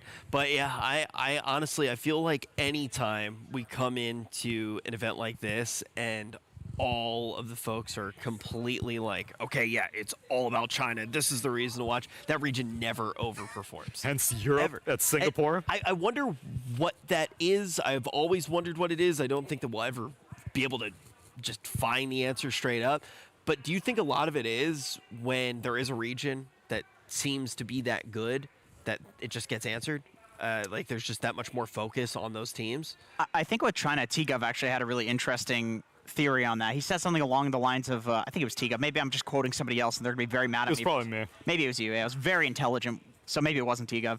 But, probably Sind if it was really probably Sind, yeah. But basically they were saying that China has this like infrastructure. They play on a lot of lands all the time. DPC right? was played on land. Yeah, exactly. And you don't see that in the other regions. And so when they come to something like this, it's like, sure, maybe they don't overperform because they're just not that hyped up to play. It's not a different environment from what they're used to, which depending on how the other teams are doing, that's either a weakness or it's a strength, right? Like if everybody is playing lower because of the crowd and because of the cameras and the lights and being surrounded by people and the crazy COVID restrictions and all of this stuff that's like a lot, you know, like maybe China is just like, yeah, this is how it is. Like this is, you know, and so they perform it the same and then everybody else goes down, or maybe some teams go up, like OB Neon in the previous major, like Gambit, I think they've got this like what I would describe as like this motivation from being like they have the underdog motivation, right? So maybe they go up, but only because they're in such a weird situation. Maybe a team like Secret goes down.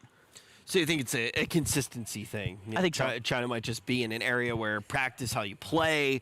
They're constantly practicing and playing in the same environment. They feel very much at home. They're just coming out and they're giving you the same performance every single time. Definitely an interesting thing to think about, because that's more similar to the environment that most teams have to perform in now with the new format, right? When you all of a sudden have games where you're not going to be as hyped up because all of a sudden it's league play.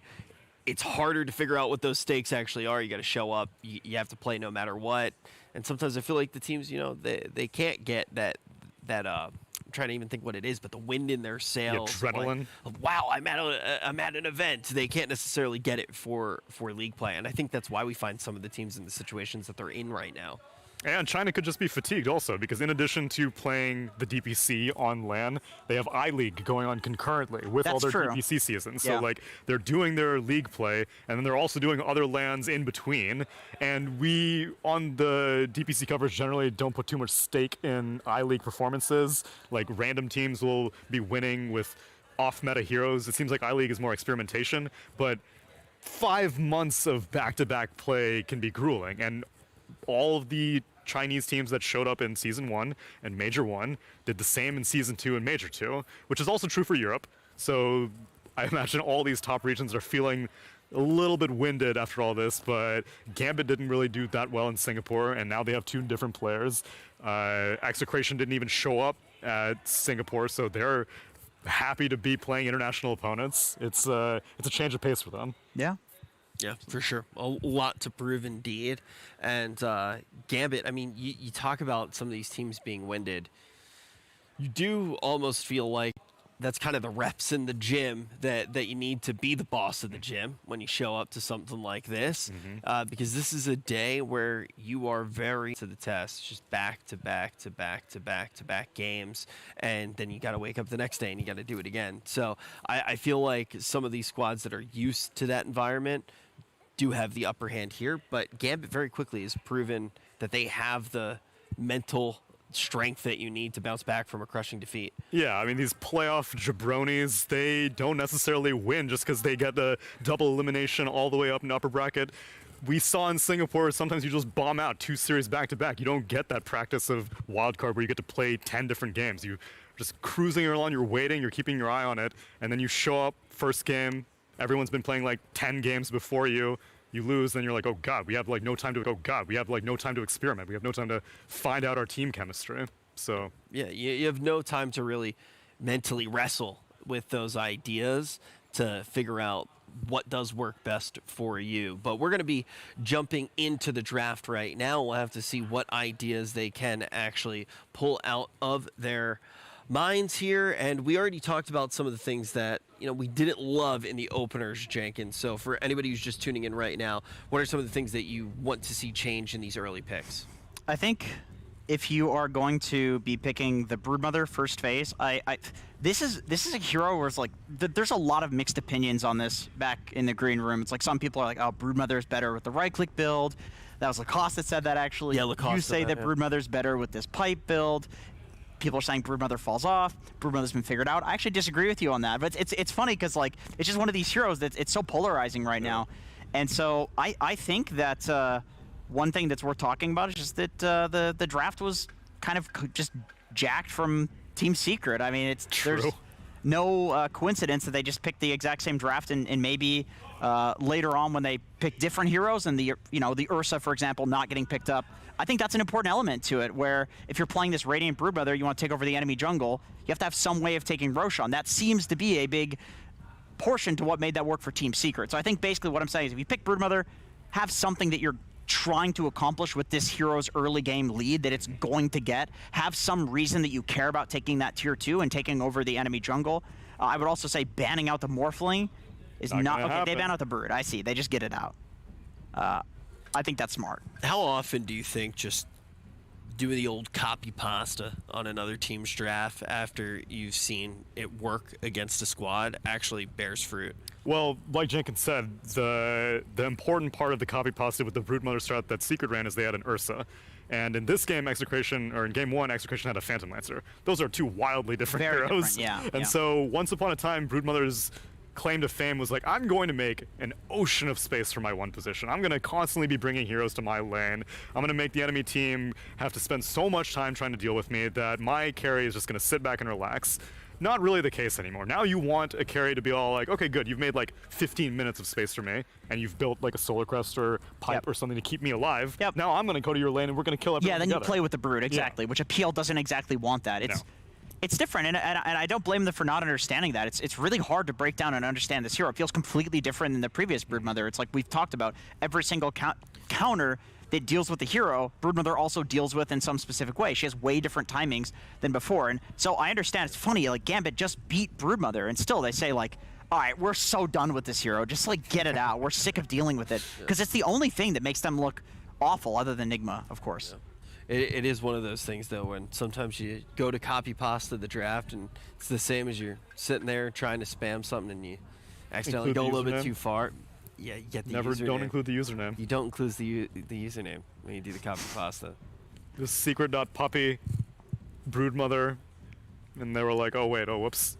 Yep. Tried to do some backspaces, accidentally type in Phantom Lancer instead. Can't delete the message. Can't delete it. It goes a little bit too far. Just embarrassing. You should embarrass yourself in a public forum, such as Twitch chat. Just not familiar with the experience. Yeah. Wow. Leshrac on the other hand. Leshrac is all right. Chad in that He's ripped. Yeah. Wow. Let's go. This disco pony's been hitting the gym. I mean, hello, Leshrac. Come on, those are Wire's abs here. Like, how small is his torso? He has I'm a very 10-pack. It goes all the way up to his No, that's pecs. not a Chad. I don't believe this. You can't call that a Chad. This guy's got a torso that's like 2 feet. He's got like this is not normal. The Chetcha Betcha chin, though. This is like he got his ribs removed. Who's that? That was Fairly Odd Parents. I don't know where that came from. Yeah. I thought you meant Crimson Chin. No, Chechubetcha. Oh yeah, he's the. Well, there's the Crimson Chin. Yeah. He's the evil guy, isn't he? Or the superhero? Oh, yeah, no, Crimson Chin's, wait, is that like his You're alter thinking ego? of the cool guy. Chechubetcha. Ah, he's the cool guy, right? Oh, that's Chechubetcha. I didn't mean Chechubetcha. I did mean the Crimson Chin. Okay. Another failed copy pasta. What a rough day. Not having a good day, Rich. It's been a long for you. It's Yeah. been a while since you've been in the hosting saddle. It's okay. Man, Chechubetcha just flew right out of my mouth. I was so sure about it.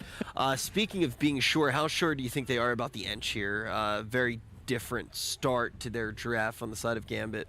I think they would have been sure about it if they were going to pick a Darkseer afterwards, but instead they pick up a Timbersaw into a Nyx Assassin. I thought Nyx Assassin loves playing against Timbersaw. Yeah, you know, Timber, very small mana pool. Yeah. But he does indeed like to use that mana, which so the Nyx Assassin preventing that, and also having a very easy Spike Carapace. Every single one of Timbersaw's abilities is AoE, so that helps. Very easy to stun him, and unfortunately for Timber, there's no break anymore. That was when Nyx really dealt with Timber, when you could actually break him. But the Leshrac, there are two heroes currently that seem like they make it so that Timber can never pop off. And that's Leshrac and Batrider. And every single time this Timber gets picked in first phase, you see the immediate Leshrac ban and then Batrider ban in the second phase, because there's so many damn bans in that second phase. And so I like this. I like to see teams just, all right, you know what, maybe if this is a bad Lesh game, we'll like throw it off lane or whatever, but at least we're guaranteeing that also the Timber is going to have a bad game. So or not good. Bad I can understand, because Sticky Napalm and Firefly in lane is probably a huge pain in the ass for Timbersaw. Yep. Why Leshrac? It's the same thing, except when you get level 6. Like, what you basically Pulse do... Nova? Yeah, Pulse Nova. You just have some carry lane against the Timber that's fine. Like, any carry's going to be fine against Timber until Timber's level 6. Sure. But becomes a problem. Well, guess who also becomes a problem level 6? Leshrac. Okay. So same thing. You have that timing where you put the Leshrac versus the Timber. And Batrider's kind of the same, too. Like, you don't need the Bat versus the Timber in lane. It's just once the Timber starts becoming a problem, Bat goes and deals with it. And so the Timber can never pop off. But the thing is, Timber's such a good hero because of the Ag Shard that he always is going to be relatively good. Because Flamethrower is just too OP. That's a nice Ag Shard. And once upon a time, I would have considered Leshrac to also be a good answer for Enchantress. True, Enchantress yeah. is not Same really that reason. squishy anymore, though. She is hard to kill. I see like these Hood Enchantresses. This game maybe even a full pipe, I would see. And with the Shard as well, I'll see like Holy Locket sometimes. Yeah. She takes a lot of She can be energy. a bait. For sure. Like, if you're a Leshrac and you hard commit for an Ench because it's like, oh, you know, she's good against this physical damage, I'm going to go kill her. Yeah. Like, I'm this magic damage hero. And then all of a sudden you spend your entire mana pool and she still survives at 10% HP, then you're just done. And if Lesh dies like twice in a game, he completely falls off from being that hard carry hero. Very important to keep in mind. Potential matchup that we're going to have to keep our eyes on. But Lion, something that you guys were talking about a whole bunch. For anybody who missed that, Tsunami, why were you talking about Lion so much as something that we expected to potentially One of the main reasons won't be too relevant this game. It's the instant cast Hex. Chances are Execration are going to be sending this Leshrac mid, so rules out a possibility of a Puck or a Spirit. So that was Lion's main thing. But I think one of Lion's biggest issues back in the day is that he would kind of be a one-hit wonder in the late game. He's just kind of like a Hex, and he's like, all right, great.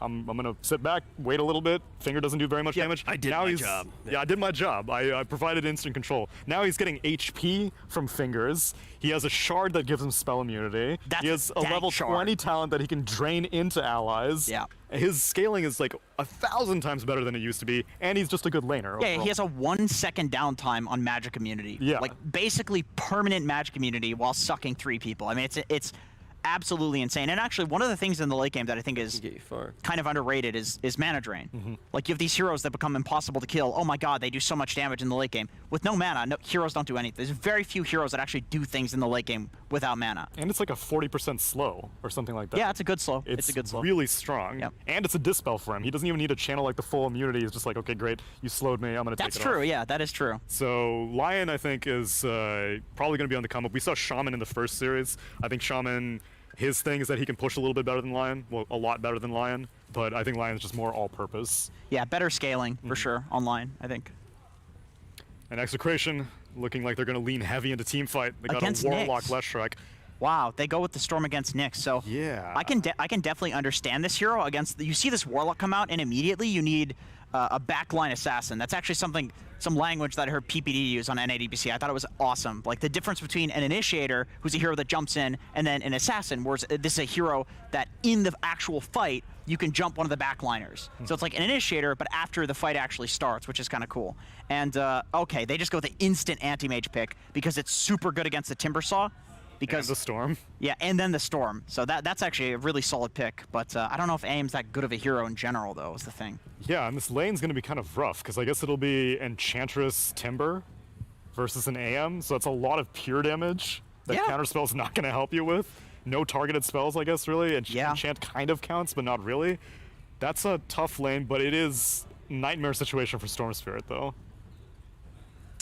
It is a tough Storm game, dude. The only hero he's good against is this Warlock, because you can jump on him in the fights. Yeah. But Nyx, like, that's such an easy carapace. You've got the mana burn, the chain stun. Leshrac is going to take a dump on Storm in lane. Is there anything that can be locked in as the last pick to maybe make Storm's life a little bit easier? So Gambit are looking for their carry. It's going to be probably something early game oriented. I don't think you win the late game as Gambit against an anti-mage.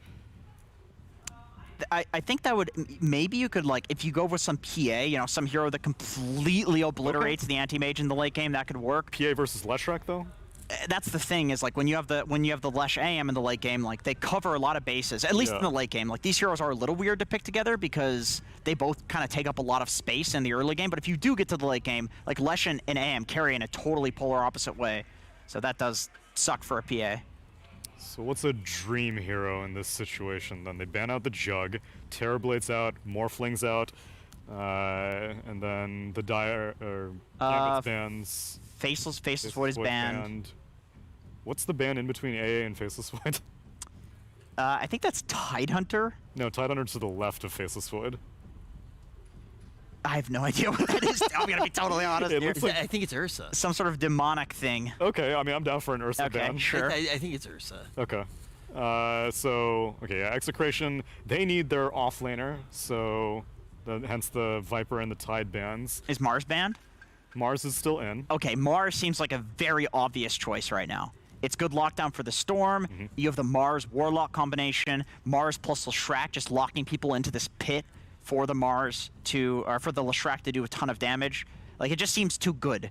And it's some hero to go in first and get stuff done. Like, once again, we have the same issue with the draft with the Execration, is that there isn't really a hero that as soon as the game hits like 5 or 6 minutes, that's going to want to run around and fight people. So I think they absolutely need that, and they have great team fight to make space for the anti-mage if they pick something like a Mars, maybe even a Centaur. Is that in the game? Centaur's in the game, and that was Nico's comfort. The only thing is I don't think that takes advantage of Fatal Bonds too much. It's a great initiator, but like then their team fight is just Fatal Bonds and Pulse Nova. Yeah. And that's it. Well, if we look closely at the computer, we can see what they're going to pick here. Let's see. I know. His feet are just straight on the mouse pad there. He's chilling. His feet are on the mouse pad? Yeah. Yeah. That's really dangerous. He's picking heroes with his heel. You can accumulate fuzz on the mouse pad. It's true. Yeah, you have to be careful with socks on the mouse pad. Take the Bloodseeker, and you were liking Afterlife's Bloodseeker also, so this is really annoying for Timbersaw. Yeah, it's one of these drafts on Execration where it seems like they have a lot of counters to the Gambit draft, but I think it's a little bit less well-rounded. Yeah. It's just counters. And Their sometimes five heroes seem a little disconnected. Yes, I would agree with that, for sure. And now Gambit needs something to lane up against a Bloodseeker Nyx Assassin. Carry. Lifestealer. Okay. Okay. So, I mean, the Lifestealer, this is a hero to bomb with the Storm, so you were asking for something to kind of enable and play with the Storm. That's the hero. It's really good against Anti-Mage. It's good against Leshrac. It's good against Anti-Mage because you do physical damage, good against Lesh because you don't care about magical damage, but terrible versus the Bloodseeker. Then again, you can infest if you get Ruptured, so that's one of those double-edged swords where it's like you have this BKB Piercing Disable in the Rupture for the Lifestealer, but also he can infest and just walk with Rupture on, and that's fine. What do you think Lifestealer's build is going to be this game? Because I'm seeing a lot of different Lifestealer builds. I'm seeing like early Scotty sometimes. I would say probably he's going to go probably Armlet Deso, just because how are they going to push towers if he isn't the one hitting towers right now? And you have a Timber to tank for you, so you can actually put some tower pressure on and win the game early. And I don't think you want to go late game against Execration. Yeah, it seems like Execration somewhat has that inevitability if they do manage to get there. So what do you think Gambit's path to victory will be here, Tsunami? I think they're going to mow down towers. Enchantress sustain, Timbersaw just parking himself in front, Storm Spirit with that backline assassinations. Yep. I'm leaning towards Gambit for this game number 2. All right, well, let's see if Tsunami is right. We're going to be throwing it over to the game. Let's get this one started.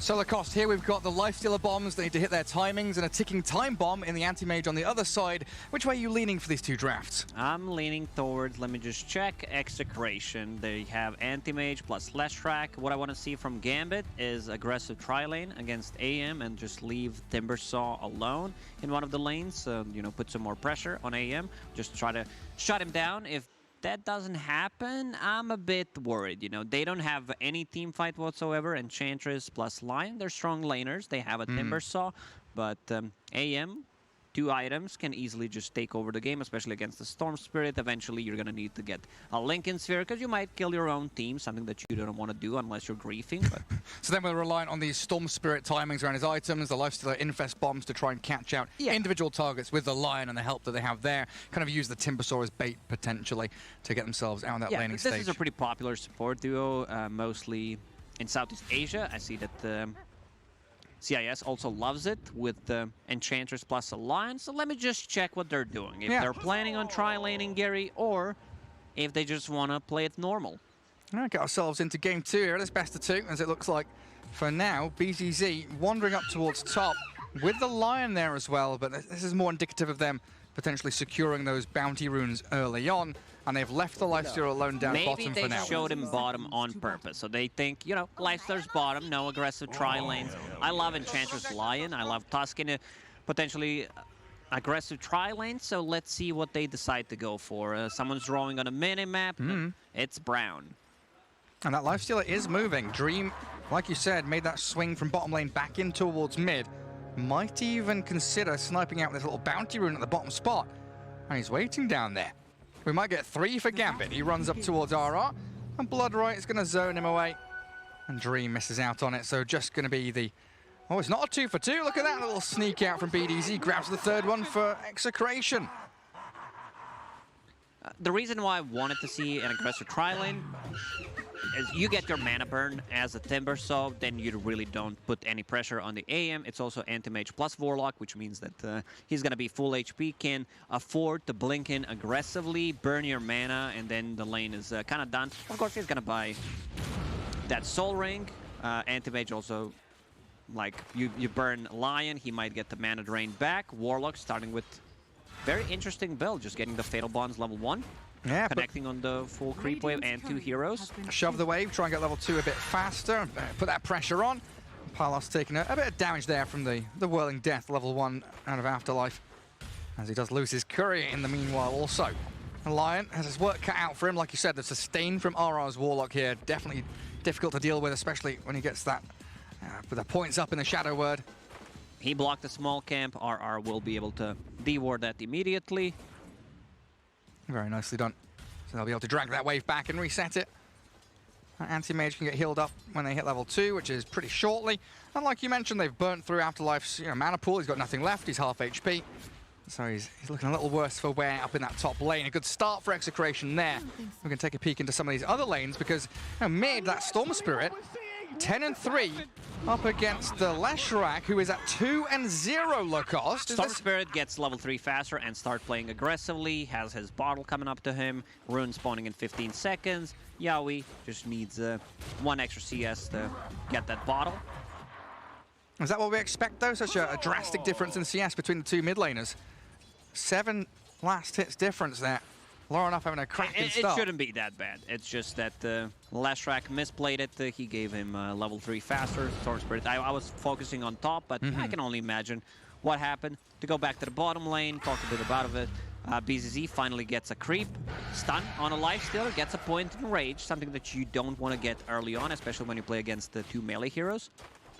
Yeah. BDZ did a good job blocking off the small camp with the sentry and just body blocking the big camp. So you know that I think he's going to keep doing that. Yeah. So Enchantress can get the big You creep. have to.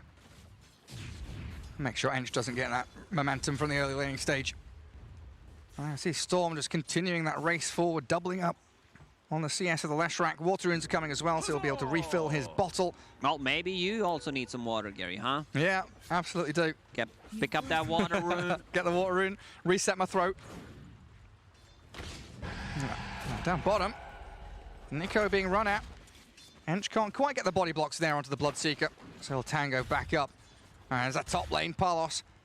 Anti-mage, trying to get it onto Immersion. Can't stick on the target though. Just going to have to rely on that heal and sustain for the Warlock. As a nice double wave comes back in towards his tower. He has enough money to buy a ring.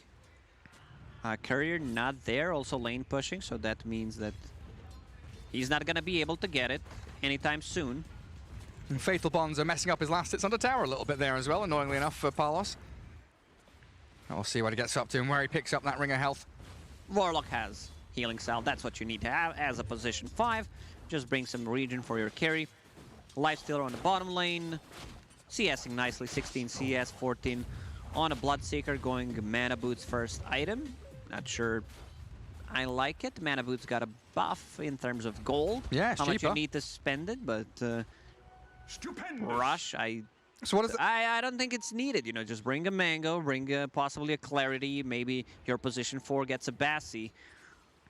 But interesting. Does that indicate he wants to go Greaves later on? Or is it going to be Arcanes into Atos? I don't know, Gary. I'm a bit baffled by this decision, to be honest. Bamboozled by the Mana Boots. Great 2-man turnaround stun from the AM with that little counter spell there. I've got the Fatal Bonds ticking away in Afterlife and Immersion. Oh, he's missing a lot of CS on AM. Actually didn't get any of the 3 because of the Fatal Bonds. Yeah, they're messing up with it. Yeah. Click the scoreboard, disable health from Warlock. That's not going to work. Well, he's still up there, 23 and 5, so he's not struggling too much. He can't do that much damage back to Timber though. He's lost all his mana. Well, mid lane, Yoe trying to get on top of Lorinov. Storm Spirit still plenty of regen and HP to play around with in that mid spot. That Mana Boots will give them mana. Nice. Oh, will it? Yeah, it will. So they can spam their spells. How surprising. And Palos picks up his ring of health over that top secret shop. So he's got even more staying power in that top lane. Afterlife, obviously he's got mangoes, he's ready to fight if need be. Might pop a couple of here just to try and get that damage onto the anti-mage. And he holds out. So far, you know, not too bad for the Timber Saw. This Lion's definitely helped him out, and they're not bleeding away any kills. That's the most important thing. No one's feeding. No one's giving anything away. And top lane, again, the counter spell back onto the Lion. Palos really is on top of that. And Warlock just going to get the pull across. Bottom lane, looks like they're trying to get in towards that Nyx Assassin and the Bloodseeker. Dream. And just going to whack out Nico, get him away from that lane. Got a Harpy there for the BZZ Enchantress, and like you've been saying, they've been blocking up these camps. Oh, Storm Spirit. He's hit level 6 and goes onto your way with a TP rotation arriving now from the Warlock. The stick, the turnaround. Available. That's going to be a return kill. He's got the ball lightning, but not enough mana to get the distance. The Pulse Nova and First Blood grabbed up by your Leshrac. Warlock is not even needed. All he needed to do is pop a stick, a bottle, Fairy Fire, not even used. Like, he's not respecting the damage coming out from Leshrac. Leshrac is one of the heroes that got insane buffs over the couple of patches where his alt AoE is 500. It's like attacking people pretty much, so you can run them down. Before, I believe it was like 350. You need to be on top of him. No, it's real nice. They're trying to stay around that mid lane. They brought Dream in here to defend the tower against the Lesh with that Diabolic Edict. So a movement which they felt was necessary as Gambit ditched the bot lane. They just needed to bring someone. Timbersaw does not have enough mana. Maybe if he pops a Mango, can rotate to the mid lane. This leaves Enchantress on the bottom to collect some of the XP.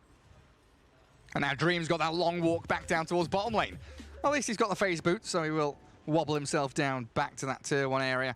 And Yoe Level 7.5 almost, that lash back to Fountain. Could think and consider about his first rotation, or the stacks we see there on our screen could come and clear through them as RR has built up beautiful bank in that dire jungle and gets a D ward.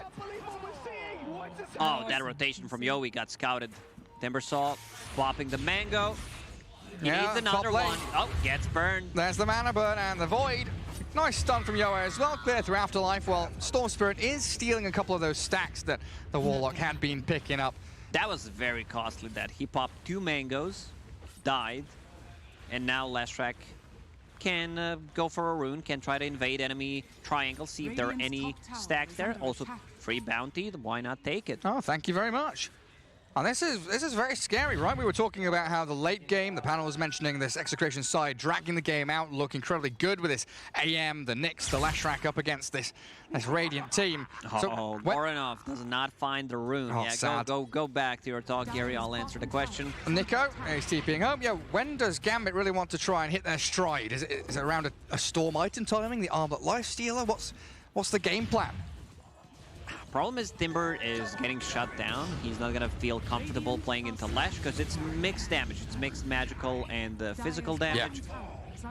2 supports, they're really not that good at rotating. Lion is okay-ish, but Enchantress mostly focusing on the laning stage. Storm Spirit always gonna need to be careful. 1 rotation from Anti-Mage, bam. Mana Void, you can kill him, plus 1 extra hero. Potentially need to be very careful about it. Nico on the bottom lane after finishing the Mana Boots, going into Road of Aethos against Storm Spirit, against Timbersaw. That's just going to be a really, really good item. Something that we don't see. Teams taking the safe lane tower. Oh, Storm! He's been found out! BDZ sets it up, he's not even level 6 yet, just double stun under that vision. The dire ward scouts the Storm as he was trying to farm, and they've shut him down tremendously. At least Afterlife is going to be able to claim a tower up top as well, so structures, they're starting to fall here. They got 2 towers, so at least that's something good going for them. Little by little, they can build up some kind of net worth for themselves.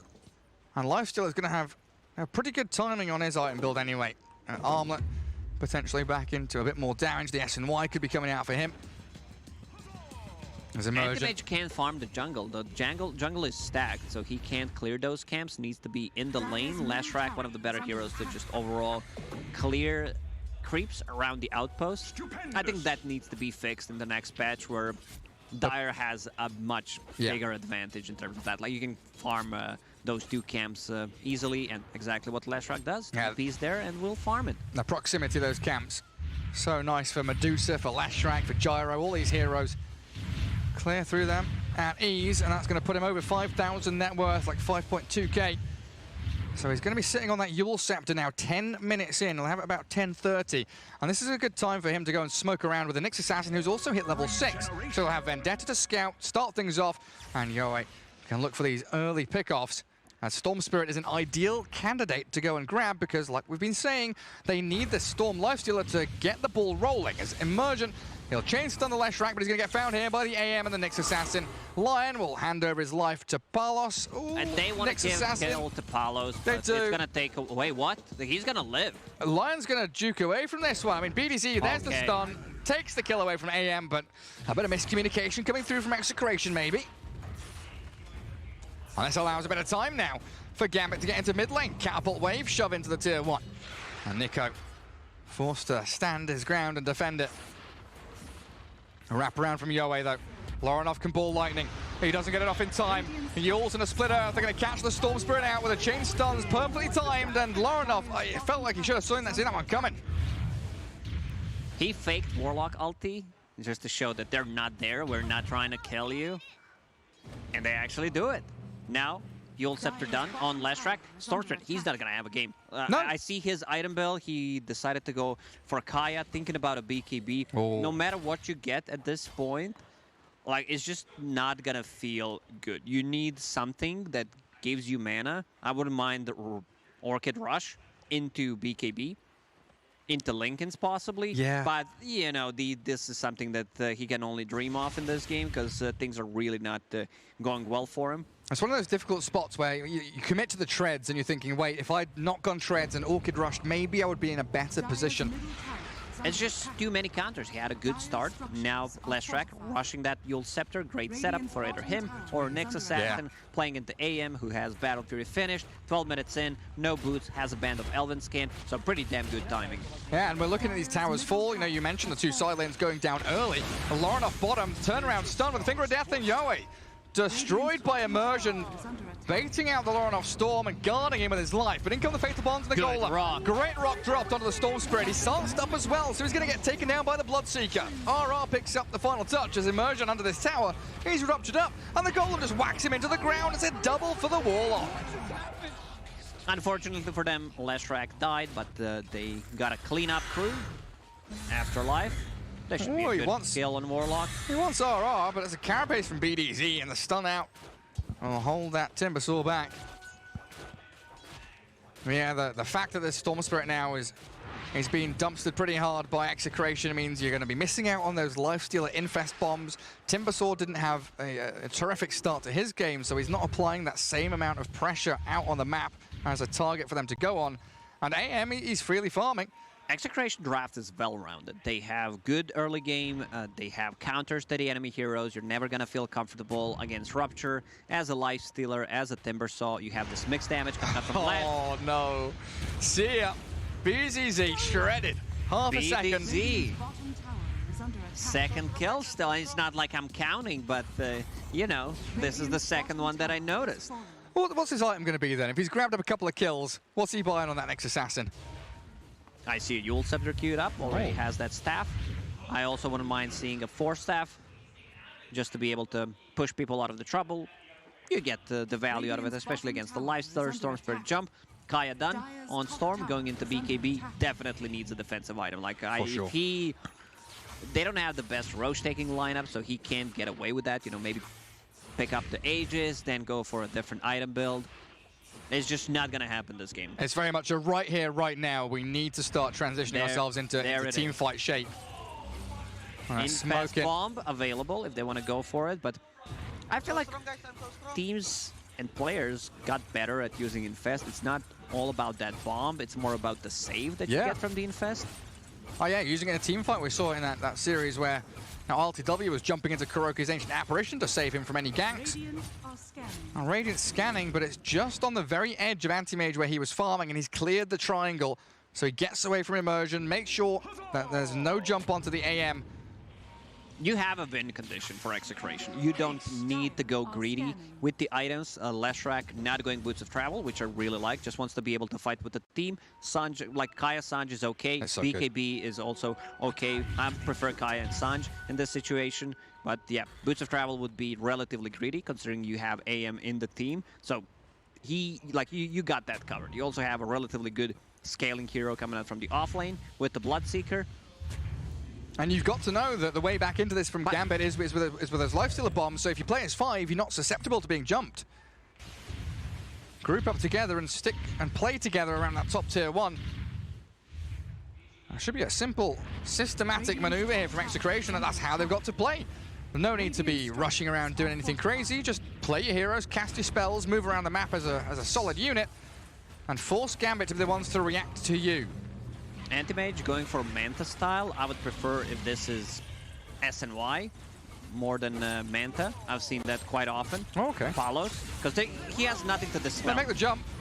Well, that's a nice blow up on the next assassin. BZZ. There's BZZ and BDZ, right? They're grabbing all the kills. And Chantress and Nyx getting themselves up on the board. We'll see what AM decides to go for, because there's nothing to dispel. Like, he can't really dispel a single thing. Doesn't care too much about the Enchantress. It's all about that status resistance when you're playing against Lion. Manta gives you more kill potential. You blink on someone, Manta style, burn mana faster. We'll just see what he decides to go for. Lion, he's dropped. Yoe, that Leshrac just outputs so much damage.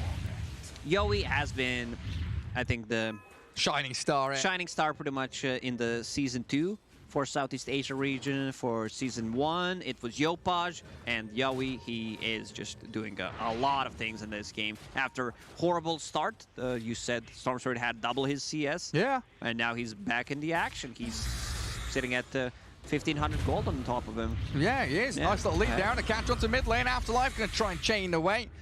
I couldn't finish him off through that hood, and the plate mail is grabbed up, so a tanky Timbersaw now. And we're also seeing this Bloodseeker. Oh, Palos. The Storm Spirit's on the AM. We're used to seeing the AM killing off the Storm, but he's now running out of mana on Lorinoff. The double damage rune's still going. And no real follow through for him. He should be careful. A couple of right clicks plus ulti could make a big play, turnaround play. Well, yeah, this Bloodseeker, what has he gone? Like Arcane Boots, Hood into Rod of Atos. He's going full utility on this Bloodseeker. So he's going to have the catch onto the Storm, which they might be lacking a little bit outside of the Lash Yules and that Nyx Assassin catch you were mentioning. You still never feel comfortable playing into AM. Your mana is gone.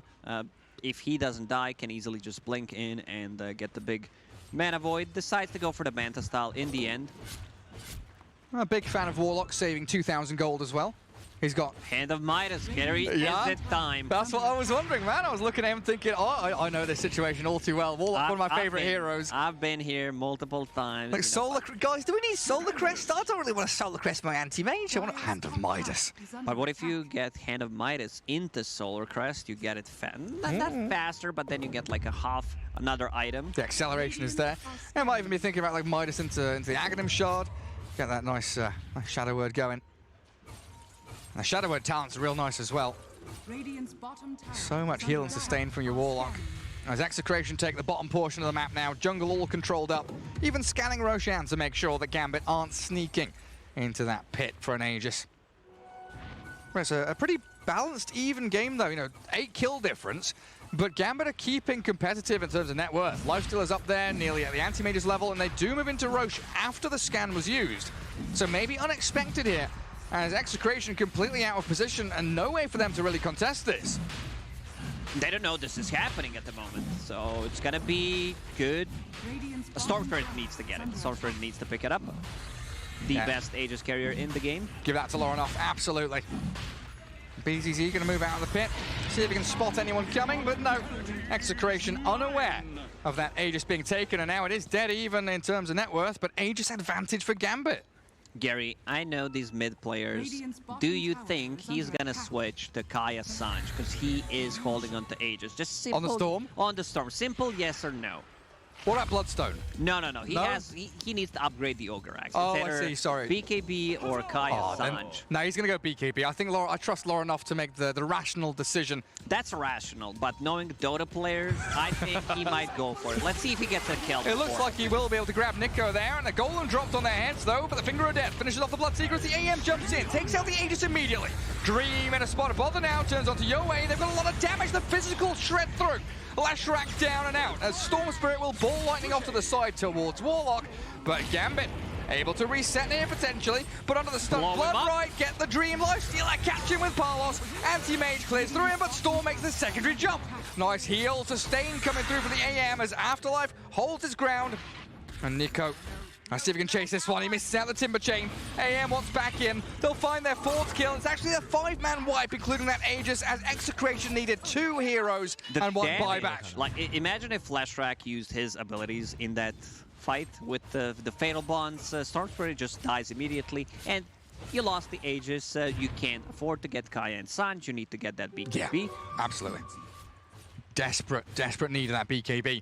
And what was that, a buyback from Bloodseeker? Lash died, but you get 4 kills plus the Aegis, so yeah, 5 kills all in all. And Gambit, once again on the back foot, forced to retreat to their side of the map. And Storm Spirit hiding in the trees as Execration close in around Lorinoff. Oh, BDZ, Yoei, onto the tier 1 tower.